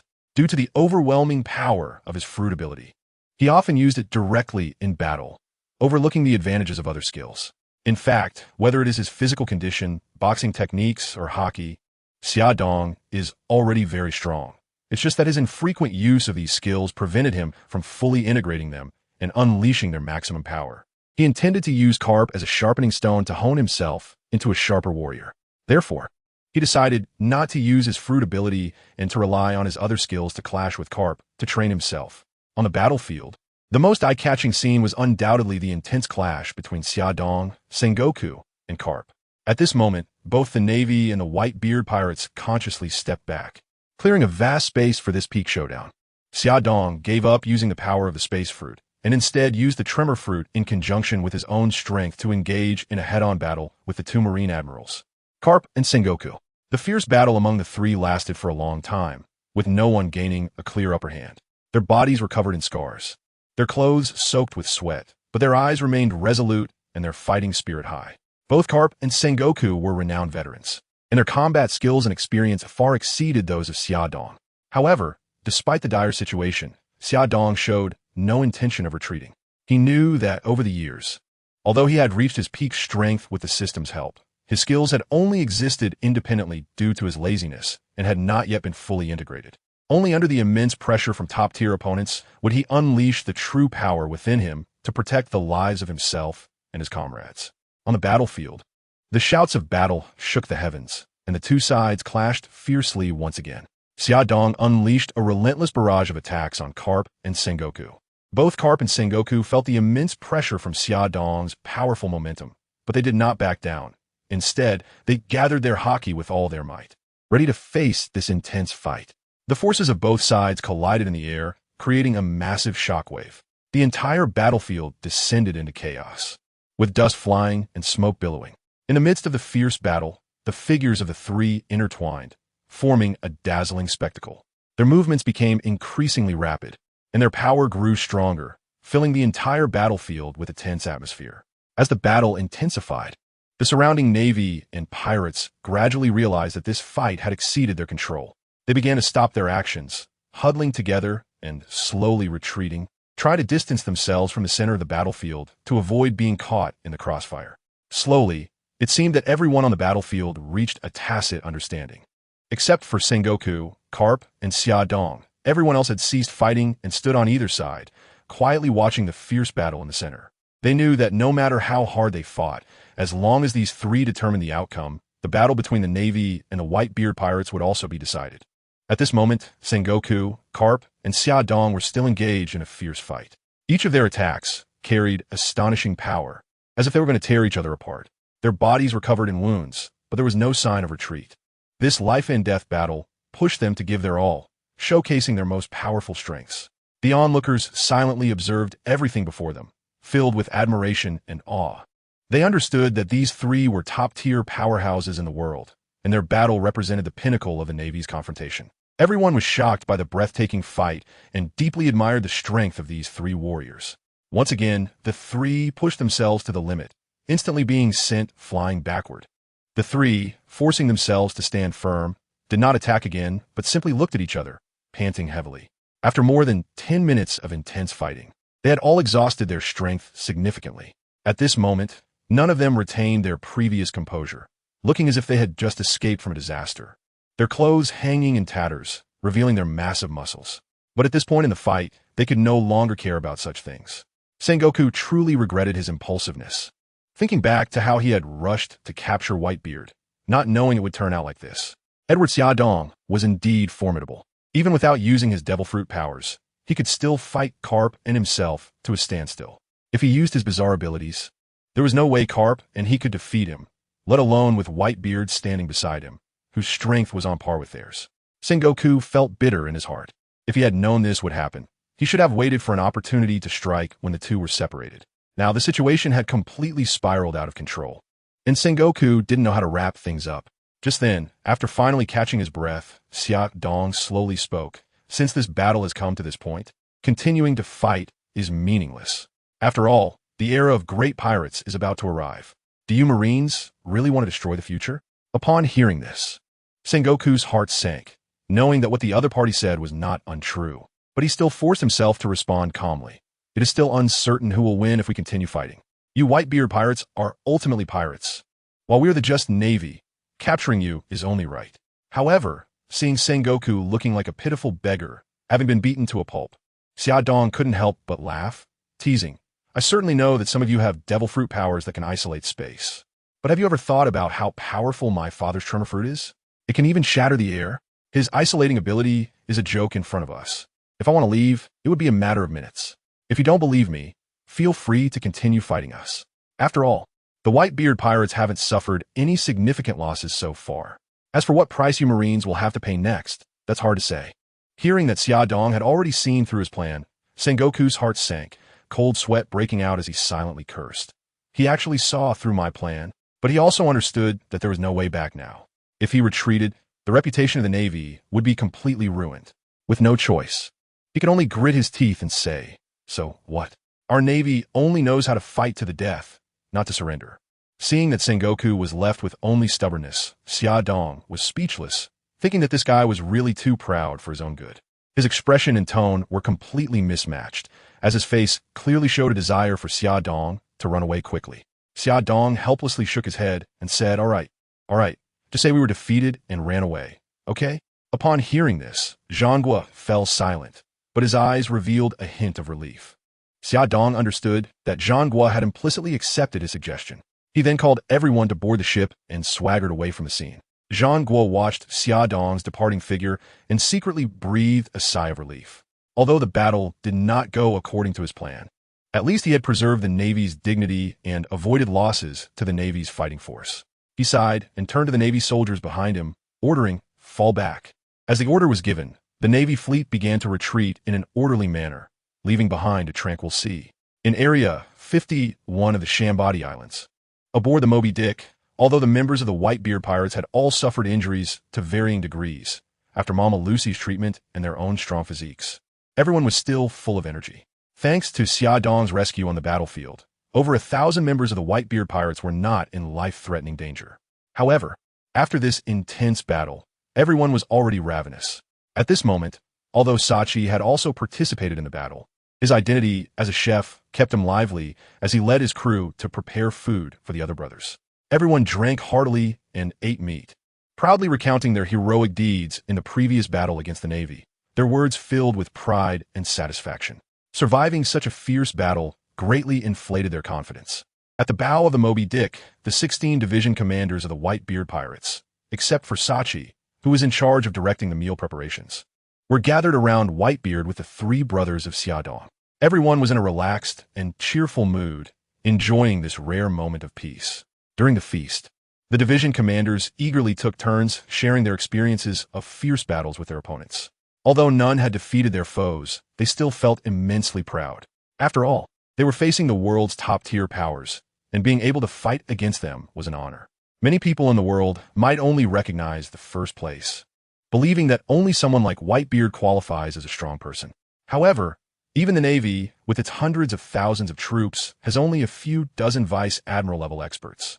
In a vast sea, the Navy's vice admirals correspond to those pirates with bounties exceeding 300 million. This illustrates the high value of this military rank. This battle left the division commanders ecstatic. They felt the tremendous progress in their strength over the past 2 years, prompting cheers of joy. However, at the same time, they also became more acutely aware of their own shortcomings and flaws. Nevertheless, what comforted them the most was that after years of training and growth, they finally possessed enough strength to stand in front of Dad Whitebeard and become his solid shield. Enel, with a serious expression, recounted to me his intense battle with Kizaru. This was Enel's first time facing such a powerful enemy alone. Kizaru not only had stronger devil fruit abilities, but also superior martial arts and hockey, almost completely suppressing Enel. If it weren't for Enel's strong mind network, he would have been defeated by Kizaru long ago. In that moment, Enel finally understood that he still had a long way to go. Before this, he had learned hockey and acquired the Rumble fruit, and he had been somewhat complacent, thinking he had surpassed everyone. But this confrontation with Kizaru made him realize how far he still had to go. This experience would become an important lesson for his growth, motivating him to continuously improve himself. It must be acknowledged that battle is indeed the best teacher. In this life and death struggle, everyone's hockey level saw significant improvement. In the past, when the Whitebeard Pirates encountered strong opponents, it was usually Whitebeard himself who dealt with the problems, while many division commanders could only assist from the back. In the face of Whitebeard's terrifying strength, battles often went smoothly, and everyone's room for improvement was naturally quite limited. Everyone knew they bore a great responsibility. Not only did they have to protect the honor of the Whitebeard Pirates, but they also had to ensure Dad's safety. This battle made everyone realize their shortcomings. They were not yet capable of helping their dad shoulder that responsibility. "Xia Dong, can you help me?" Marco, aware of his shortcomings, hurriedly asked Xiaodong. Xiaodong was about to agree when Xiaozi, who was drinking alone, spoke up. Can you count me in? Xiaozi was the quietest among them during this post-war dinner. He used to be a carefree and sunny boy. However, this time he seemed downcast, and everyone assumed it was because he was tired from the battle with Akiji. So no one said much. Unexpectedly, his first words were a request to learn hockey from Xiaodong, drawing everyone's attention. Seeing the gazes fixed on him, Xiaozi took a big gulp from his cup and said gloomily, Margo is still okay, but when I fought Akiji, I was frozen in place repeatedly. If it weren't for Vista coming to help me in time, I would have just watched Akiji attack my teammates. I feel so useless. Noticing Xiaozi's self-reproach, Xiaodong understood that this defeat was undoubtedly a heavy blow for him. So, he comforted, Xiaozi, you're not weak. Both your physical fitness and devil fruit abilities are very strong. It's just that your hockey training needs improvement, and your combat style is restrained by Akiji. Xiaozi, upon hearing Xiaodong's words, nodded thoughtfully and said, I know. After being frozen by Akiji, watching him target my brothers, I regretted not having trained my hockey enough. So please, you must help me. Upon hearing the request from Margo and Xiaozi, Xiaodong naturally agreed without hesitation.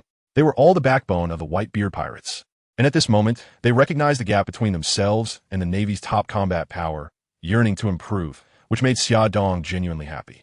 He said to Margo and Xiaozi, all right, during our time at Fishman Island, I will train you in hockey and help you improve on your weaknesses. Margo and Xiaozi, both of you lack effective means of attack. We'll study this thoroughly and find the combat style that suits you best. Hearing Xiaodong's words, the other captains gathered around, eagerly asking Xiaodong to help them improve as well. The fight with the Navy had made them all aware of their shortcomings, and this desire for improvement spread throughout the team, creating a positive atmosphere. Xiaodong looked at the captains surrounding him, feeling a wave of warmth in his heart. He understood that only if everyone in the team continuously improved could the Whitebeard Pirates remain undefeated in future challenges. With a smile, he said to everyone, all right, since you all are so determined, let's work hard together. Upon hearing Xiaodong's words, everyone nodded, their eyes shining with expectation and determination. They knew that with Xiaodong's guidance, they would have the opportunity to address their weaknesses, enhance their strength, and contribute to the future of the Whitebeard Pirates. In the following days, Xiaodong, along with Marco, Zhou, and the other captains, began intense and organized training. They not only focused on mastering hockey, but also designed personalized training plans tailored to each individual's characteristics and shortcomings, aiming to comprehensively improve their combat abilities.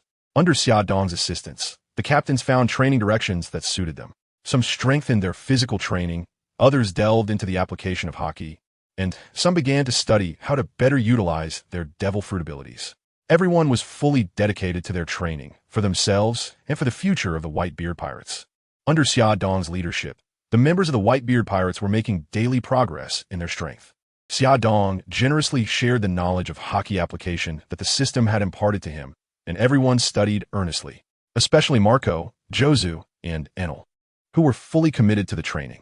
Xiaodong placed special emphasis on these three and provided focused guidance. Although the other division captains had decent talent, reaching the level of an emperor was nearly impossible for them. However, Marco, Zhou, and Enel were different. They not only possessed top-tier devil fruit abilities, but also had outstanding innate talent. Frankly speaking, during the later Marineford War, the strength that Marco and Zhou displayed did not live up to their exceptional talents and fruit abilities. In contrast, only Enel, without any guidance, developed his rumble fruit to a near-awakened state through his own efforts, showcasing extraordinary talent. This request from the three to Xiaodong for help in enhancing their strength was precisely what he hoped for. Xiaodong deeply understands that the power of the world government far exceeds people's imagination. The five elders basically possess the strength of admirals, and there is also the God Knights as their backing. Moreover, Im is a terrifying existence standing behind the world government.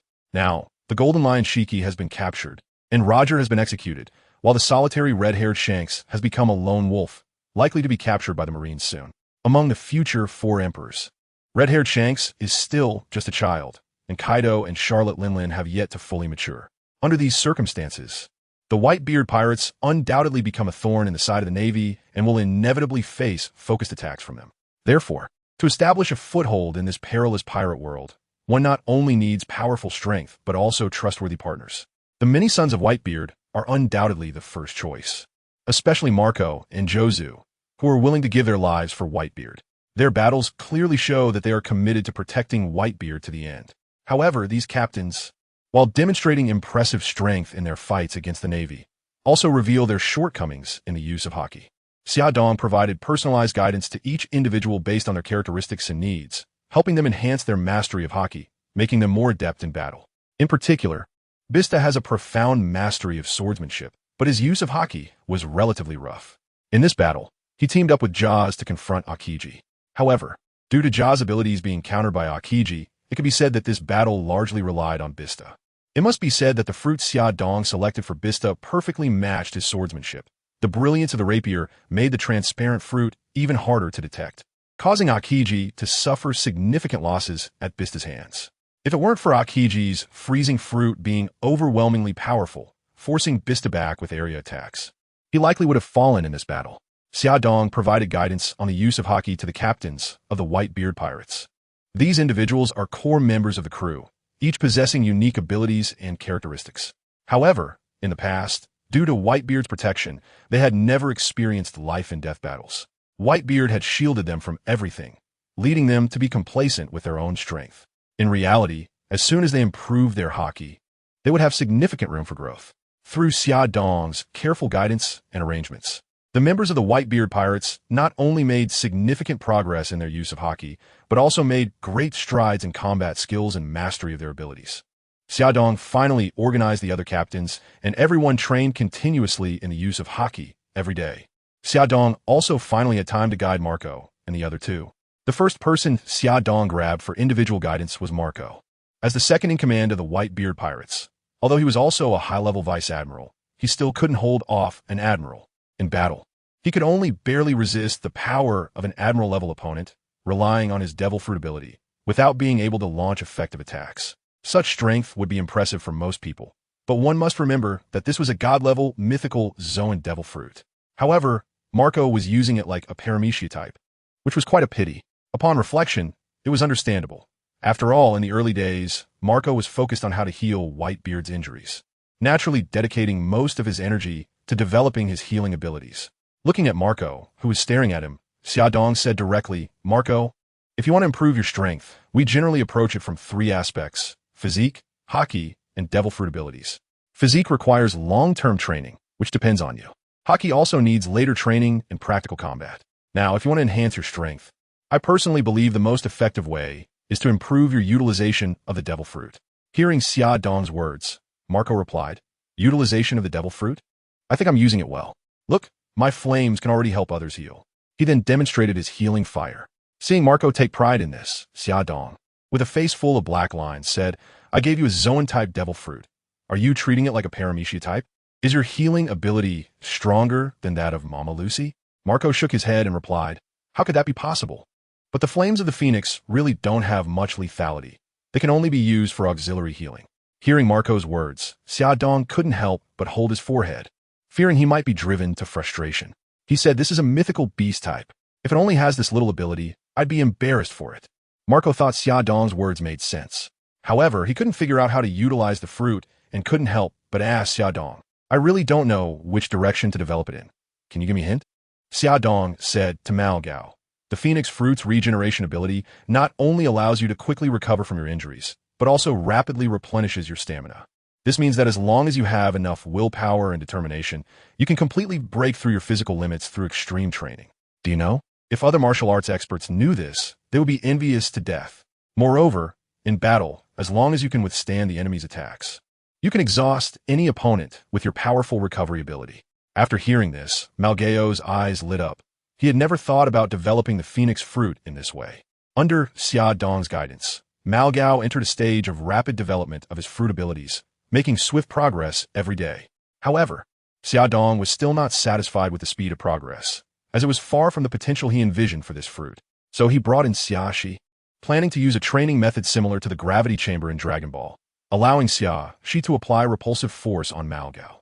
Under this extreme pressure, Mao Gao began his arduous training. The immense pressure of the repulsive force made him feel sharp pain from broken bones at times, and his stamina continued to drain like running water. However, he did not retreat. Instead, he viewed the oppressive force from Akainu as motivation to move forward. He understood that only by continuously surpassing himself could he protect his father in future battles. The potential of Malgao's phoenix fruit was fully unleashed. It could not only heal wounds quickly, but also restore stamina. During this process, Malgao continuously broke through his limits, with his physical fitness improving day by day. Every day, he could feel the changes in his body, as if he were being reborn.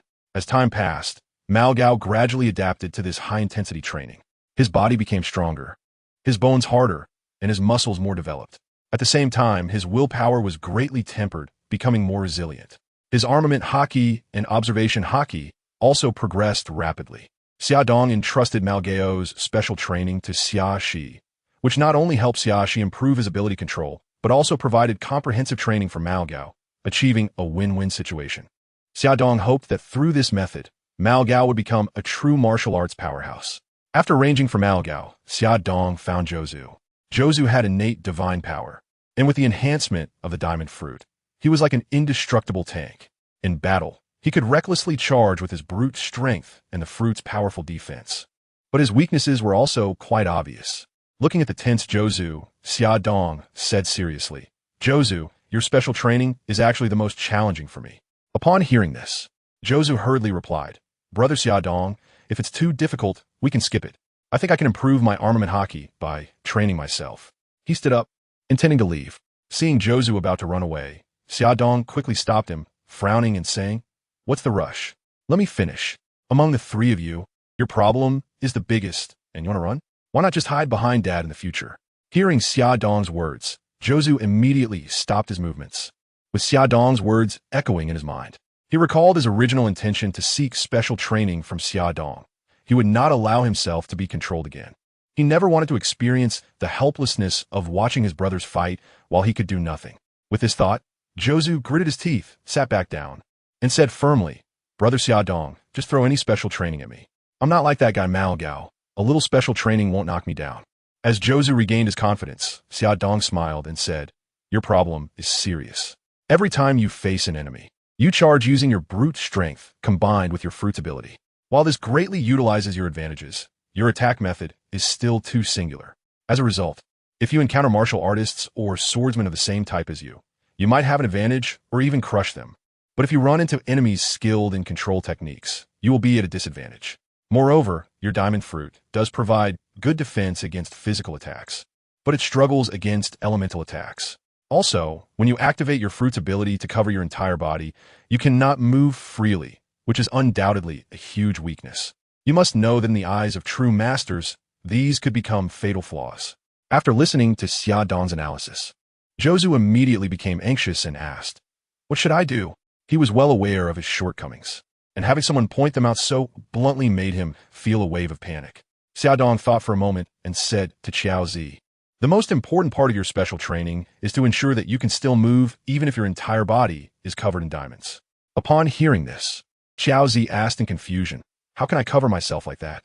Looking at Qiao Zi in front of him, it seemed unrealistic to expect him to figure it out on his own, so Xia Dong said, "Then just don't cover yourself as a single piece, right? Cover yourself with separate diamond sections. For example, for your arm, first cover your palm as one section, then cover your forearm as another section, and finally cover your upper arm. Originally, one section becomes 3 sections. Make sure to cover along the joints so that instead of a rough, full coverage, you will have a set of diamond armor. This way, after covering yourself with diamonds, you can still move freely." Upon hearing Xia Dong's words, Qiao Zi tried it out. He first turned his palm into diamond, then his forearm, and finally his upper arm. Although the process was somewhat slow, he eventually succeeded in covering his entire palm with diamonds.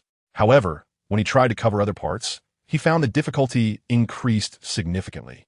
Forming diamond armor tested his control over his ability greatly. Qiao Zi had no problem covering a single section, but once he tried the second section, he began to fail.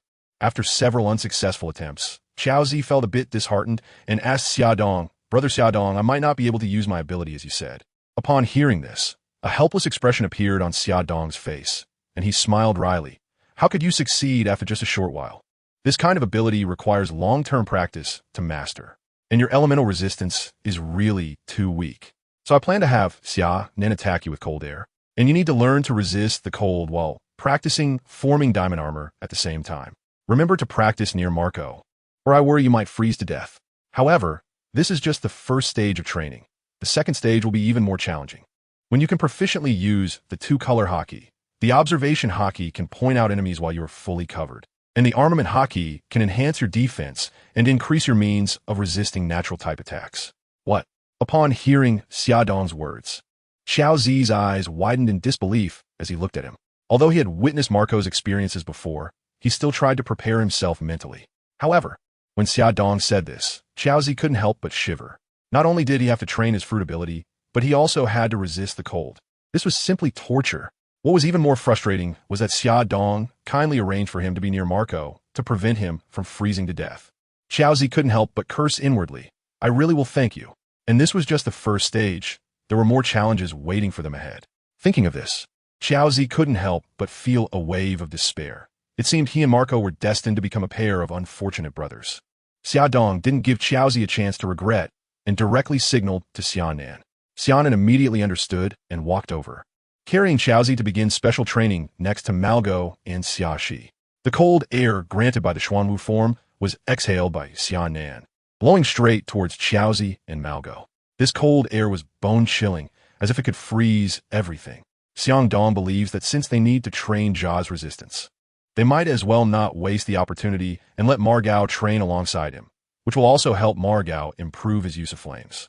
So he decides to have Margao undergo this cold test as well. At this moment, Margao, who is already struggling to train his body under Xiaxi's repulsion, suddenly feels a bone-chilling coldness sweep over him. He struggles to lift his head and sees Xianan blowing cold air towards Jia's and himself. Margao can't help but ask Jia's, "What's going on here? Why did your special training freeze me too?" "Xianan, can you blow a little more accurately?" Xianan replied, "Of course, but my target is both of you. Moreover, my elder brother said that doing this not only trains Jia's cold resistance, but also helps to enhance your regeneration fire." Upon hearing this, Malgo, who was originally gritting his teeth and trying to get up, suddenly collapsed weakly to the ground, tears uncontrollably streaming down his face. He murmured, "What an unwarranted disaster." Looking at Jia's beside him, Malgo was filled with helplessness and anger, and he gritted his teeth and shouted at Jia's, "You really are my good brother. I'm already in such a difficult situation, and you still stab me in the back at this time?" At that moment, Jia's was also desperately trying to cover himself with diamond armor. However, due to the cold and pressure on his body, his movements appeared somewhat slow and laborious. Jia's struggled to reply, "Do you think I want to do this? Who knew that Brother Xia Dong would be so ruthless? And Brother Xiaxi, did you apply the repulsive force in the wrong place? Why is it affecting me?" As Xiaxi increased the repulsive force, he explained, "It's not wrong. Big Brother said that since the cold has frozen Margot, the repulsive force naturally has to be endured by you all together. This way, you can train your bodies together and improve your physical strength.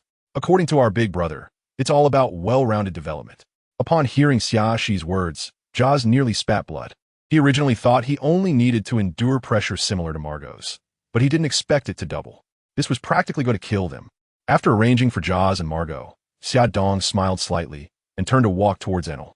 At that moment, Enel looked terrified as he stared at Xia Dong, seemingly sensing what was about to happen.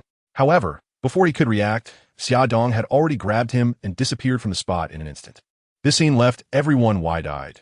They couldn't understand why Xia Dong suddenly took Enel away. In fact, Xia Dong did this because he wanted to conduct special training with Enel.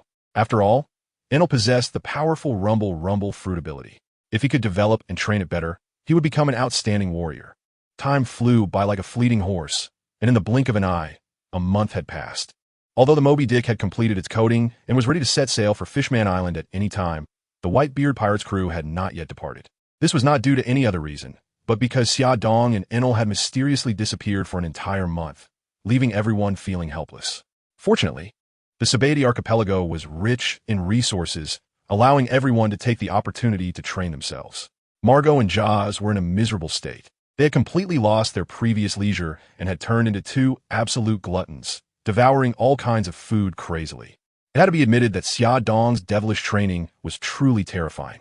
Every day, the two pushed their bodies to the limit. If it weren't for Margot's extremely abnormal regeneration ability and Jia's exceptional physical quality, ordinary people would have long since collapsed. Whitebeard, who was drinking, looked at the two who were wolfing down food and couldn't help but twitch his face. They had already consumed the equivalent of 10 people's meals and still felt like they had just started eating. Fortunately, the Whitebeard Pirates were well off. Otherwise, they wouldn't be able to withstand such consumption. After taking a sip of his drink, Whitebeard advised them to eat slowly and not rush, as there was plenty of food. With his mouth full of food, Margot managed to say, "Sorry, I'm too hungry," after hearing Dad's words. Whitebeard looked at Margot's words with confusion. What does that mean? At that moment, Xia, who was also devouring food nearby, quickly put down his meal and explained to Whitebeard with a smile, "Dad," Margot said, "sorry, he's too hungry." Whitebeard was astonished and looked at Xia, asking, "You can understand that?" Xia laughed proudly. "Haha, because Xia Nan and I often talk like this. I can understand some of it." After hearing this, Whitebeard also laughed heartily. "I see. By the way, Xia, has your older brother been in touch with you recently?" Xia shook his head and replied, "No, Dad, what's wrong?" Whitebeard furrowed his brows and said, "It's really strange. Where did those two kids run off to? I only asked them to undergo special training, and now they've disappeared without a trace. Can't they train on the Moby Dick? Why do they have to run around?" Xia replied, "Well, Dad, with Enel's abilities, I'm afraid that after his training, your Moby Dick will be in ruins." As the voices faded, two figures slowly walked over. They were Xia Dong and Enel, who had been missing for a month. At that moment, Xia Dong was still wearing his handsome suit, while Enel looked completely different from a month ago. In just a month, he had become twice as muscular. When Whitebeard saw the two of them return, he couldn't help but scold, "You little brats, you actually know how to come back." Hearing this, Xia Dong knew he was in the wrong. After all, he had left without a word for such a long time. So he quickly walked to Whitebeard's side, poured him a glass of fine wine, and flatteringly said, "Of course I know to come back, Dad. This is my home, and I have my dearest family here." Whitebeard, noticing the changes in Enel, turned to Xia Dong and asked, "Little Xia Dong, what happened this time? Why were you gone for so long?" Xia Dong took a sip of wine and muttered, "Dad, let's not talk about this. I was really angry. That Ainalu is such a big fool. I let him try out a secret technique I came up with, and what happened? It took him a whole month to succeed." Hearing Xia Dong's complaints, everyone turned their gaze to Ainalu. After all, everyone knew Ainalu had exceptional talent, and Xia Dong's guidance was very effective. The fact that Ainalu spent a month developing it definitely meant it was an extraordinary skill, and everyone was curious and looking forward to it. Only Ainalu, upon hearing Xia Dong's words, showed a complex expression on his face. Seeing everyone looking at him with curiosity, Ainalu helplessly complained, "Come on, a secret technique. Xia Dong just told me about an idea of his and then asked me to experiment. It took me a whole half-month just to barely touch the threshold. Do you know how tough this past month has been for me?"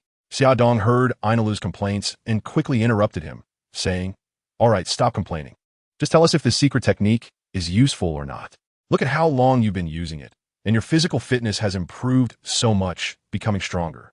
As long as you keep practicing, in due time, being able to easily defeat Carp will no longer be just a distant dream." Hearing Xia Dong praise the secret technique, everyone became even more curious and excited. After all, Ainalu had only been practicing for a short month, but the changes in his body were very obvious. His physique had expanded significantly, which was clearly the benefit of this secret technique. Everyone curiously asked, "Ainalu, is this secret technique really that powerful? If it is, then why are you still blaming Xia Dong? You should be thanking him with a drink. It is indeed powerful. My physique has increased by 30 in less than half a month. A huge improvement. But what kind of secret technique is this?" Xia Dong said he had heard before that it could refine the body with the power of lightning, exercising the body to the extreme. He told me to give it a try, and I almost died. Refining the body with lightning is just being struck by lightning, right?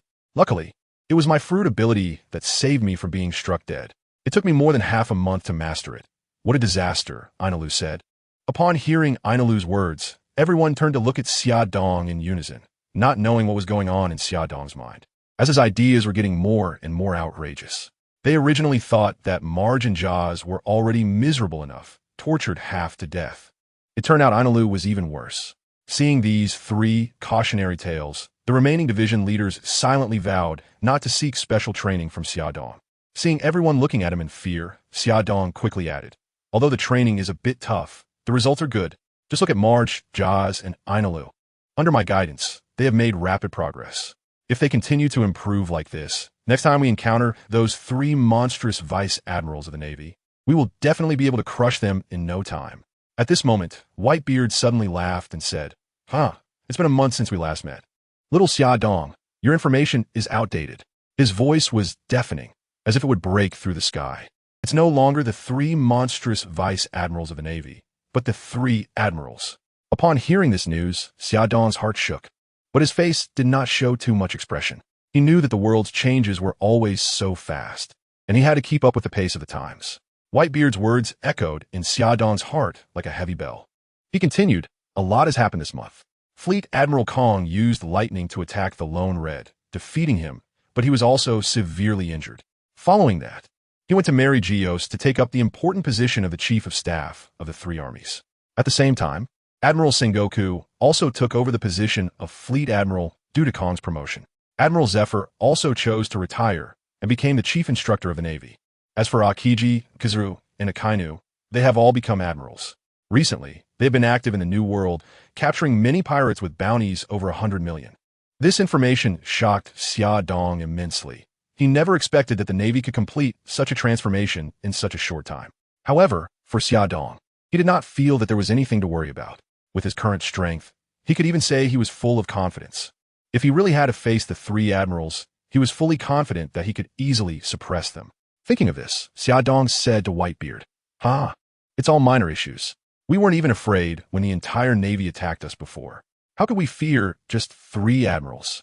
Old man, let us drink. Hearing Xia Dong's words, Whitebeard also felt that there was indeed nothing to worry about and said, all right, let us continue drinking. We'll set off for Fishman Island tomorrow. Hearing Whitebeard's words, everyone raised their glasses together, welcoming the return of Xia Dong and Ainalu. The next morning, when the first ray of sunlight passed through the gaps in the curtains, gently illuminating the faces of the members of the Whitebeard Pirates, waking them from their slumber, the warmth of the previous night's celebration had not yet dissipated, and the air was filled with a relaxed and joyful atmosphere. With expectations for the unknown journey, everyone began a new day. Under Whitebeard's orders, the members of the pirate crew quickly organized their belongings, preparing to set off for Fishman Island. When the flagship of the Whitebeard Pirates, the Moby Dick, slowly raised its mysterious membrane, preparing to dive into the deep sea, it felt as if the entire world held its breath. As the membrane fully unfolded, the Moby Dick was enveloped in a layer of transparent magic, beginning to slowly sink into a completely different, wonder-filled world. As the Moby Dick descended, the surrounding scenery began to transform into a dreamlike state. Various marine creatures flitted about, some as colorful as rainbows, while others floated quietly like ghosts from the seafloor. Xia Dong stood at the bow of the ship, and through the transparent membrane, he felt as if he were in a gigantic aquarium. Every breath was filled with the scent of the ocean, and every heartbeat resonated with the rhythm of the seabed. The members of the Whitebeard Pirates, whether seasoned warriors or newly joined young members, were deeply captivated by the magnificent sights of this underwater world. Finally, as the Moby Dick sailed through a dense coral forest, a bright area appeared ahead. It was the entrance to Mermaid Island, a mysterious place surrounded by light. As the Moby Dick slowly entered, the beauty of Mermaid Island unfolded before everyone's eyes. Xia Dong stood at the bow of the ship, gazing at the mysterious island, filled with anticipation. As the Whitebeard pirate ship approached Fishman Island, the island's residents flocked to the streets, curiously watching the massive fleet. For these people who had lived underwater for a long time, the arrival of the pirate crew was undoubtedly a fresh event. At this moment, a tall and imposing man appeared before everyone. He was Tiger, the legendary figure of Fishman Island. As the Whitebeard pirate ship slowly entered the waters of Fishman Island, this guardian of the island stood on the shore, his gaze sharp as an eagle, looking into the distance.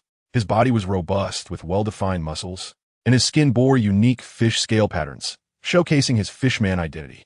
Tiger, the great figure who would one day single-handedly climb the Red Land, liberate the slaves of the Celestial Dragons, and establish the Sun Pirates, was a name known to all on Fishman Island.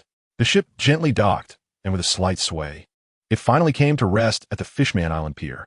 Xia Dong stood up, the first to jump off the ship, and walked straight towards Tiger. Their gazes meeting once again. Xia Dong grinned, a faint smile blooming on his face, and then said, "Hey, Mr. Tiger, long time no see. I'm Xia Dong from the Whitebeard Pirates. Coming to Fishman Island this time feels just like coming home. We were just passing by and happened to save this lovely mermaid." As he spoke, he casually waved his hand behind him, signaling for the mermaid ram to be brought over. tornado led Ram over, carefully placing her on the ground. Seeing that Ram was safe and sound, a big smile immediately spread across Tiger's face. He extended his strong hand and shook hands with Xia Dong firmly, saying gratefully welcome. Xia Dong, this little girl really worried us. She actually ran out to play by herself. I don't know how she could be so bold. Fortunately, we ran into you. Otherwise, it would have been terrible. Since Xia Dong and his crew had saved his kin, Tiger, who was already deeply grateful for Xia Dong's help during the Sabaody auction, became even more enthusiastic. Xia Dong took the opportunity to express his desire to explore the island. Hearing this, Tiger showed a troubled expression on his face. After thinking for a moment, he reluctantly said, "The Whitebeard Pirates have a mighty reputation on the seas. I really can't make that decision." However, he shifted his tone and continued, "I can introduce you to King Neptune of the Ryugu Kingdom and let him decide whether to allow you to land on Fishman Island. What do you think?" After hearing this, Xia Dong's eyes flashed with excitement, and he quickly nodded in agreement. "Of course. It is our honor. Thank you very much for your help. I'll go report to Whitebeard first. Please wait a moment." After saying that, he turned and ran back to where Whitebeard was. When Xia Dong told Whitebeard about the situation, Whitebeard burst into laughter and replied cheerfully, "Huh, so that's how it is. No problem, let's go." With that, he led everyone to Fishman Island. Thus, they arrived at the gates of the Dragon Palace Kingdom, where Neptune, along with his queen and several children, had been waiting for a long time. They wore warm smiles on their faces, and their eyes revealed anticipation and welcome towards Whitebeard and his group. Upon seeing Whitebeard, Neptune and the others rushed up excitedly. Whitebeard also opened his arms without hesitation to embrace them. In that moment, it felt as if time had stood still, with only sincere friendship permeating the air. Xia Dong looked at the scene in front of him in surprise, feeling a surge of emotion in his heart. He finally understood why Whitebeard would protect Fishman Island. It turned out he had been here in his youth and had saved Neptune. This deep friendship gave Whitebeard a special affection for Fishman Island. Neptune tightly embraced Whitebeard, tears glistening in his eyes. "My friend, it has been a long time since we last met." Whitebeard responded with a hearty laugh. "Yes, Neptune, I have missed you all. I came this time to see how everyone is doing." After some pleasantries, the Whitebeard Pirates began to enjoy themselves on Fishman Island.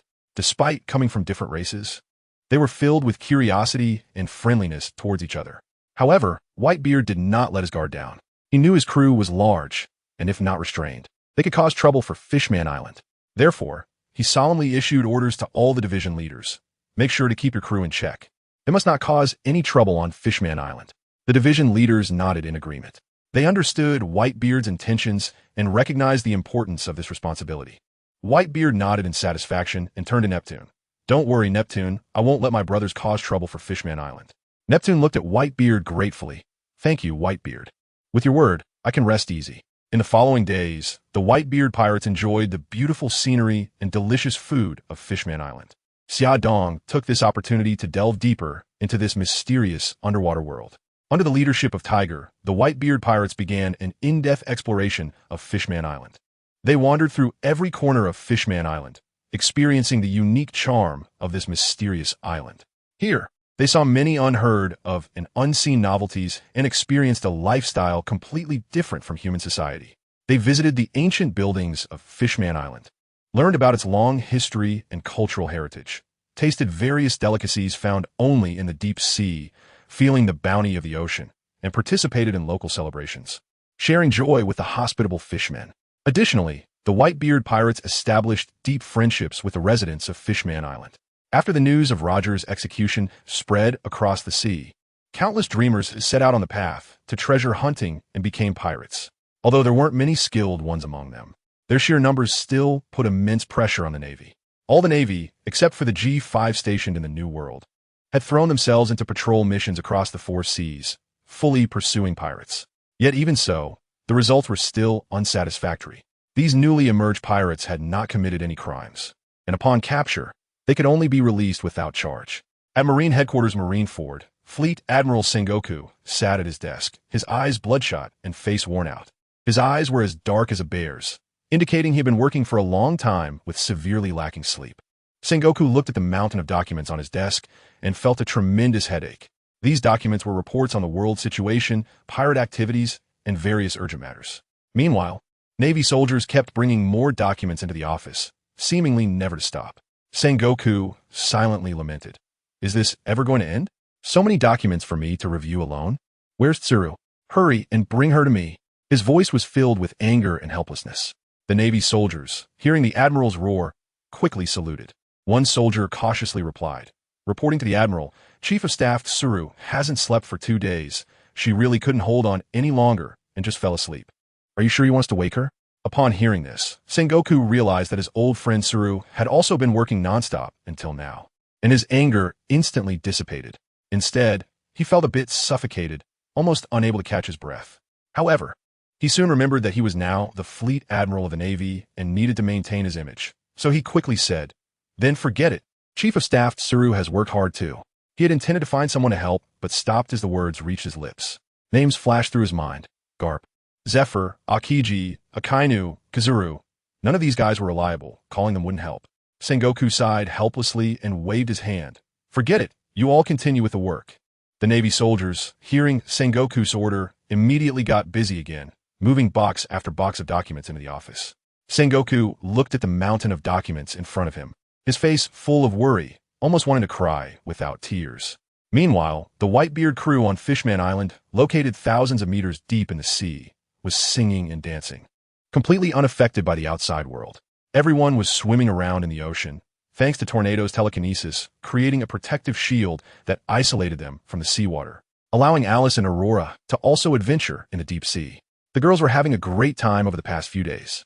Seeing them so happy, Xia Dong naturally let them continue their activities. After all, with Tornado around, they wouldn't be in any danger. The rise of the Great Pirate Era led to many pirates flooding into this ocean. These pirates, in pursuit of wealth and power, would stop at nothing. When they passed Fishman Island and saw the valuable mermaids here, wicked thoughts surged in their hearts. As a result, many fishmen and mermaids suffered attacks from pirates, enduring harm and even abduction. However, Tiger, as the guardian of Fishman Island, always stood firm in protecting his people. He felt deep anger towards these vicious pirates and resolutely defended his homeland. It was this steadfast belief that made him a hero in the eyes of many. But as time passed, the unfortunate events that Tiger encountered increased.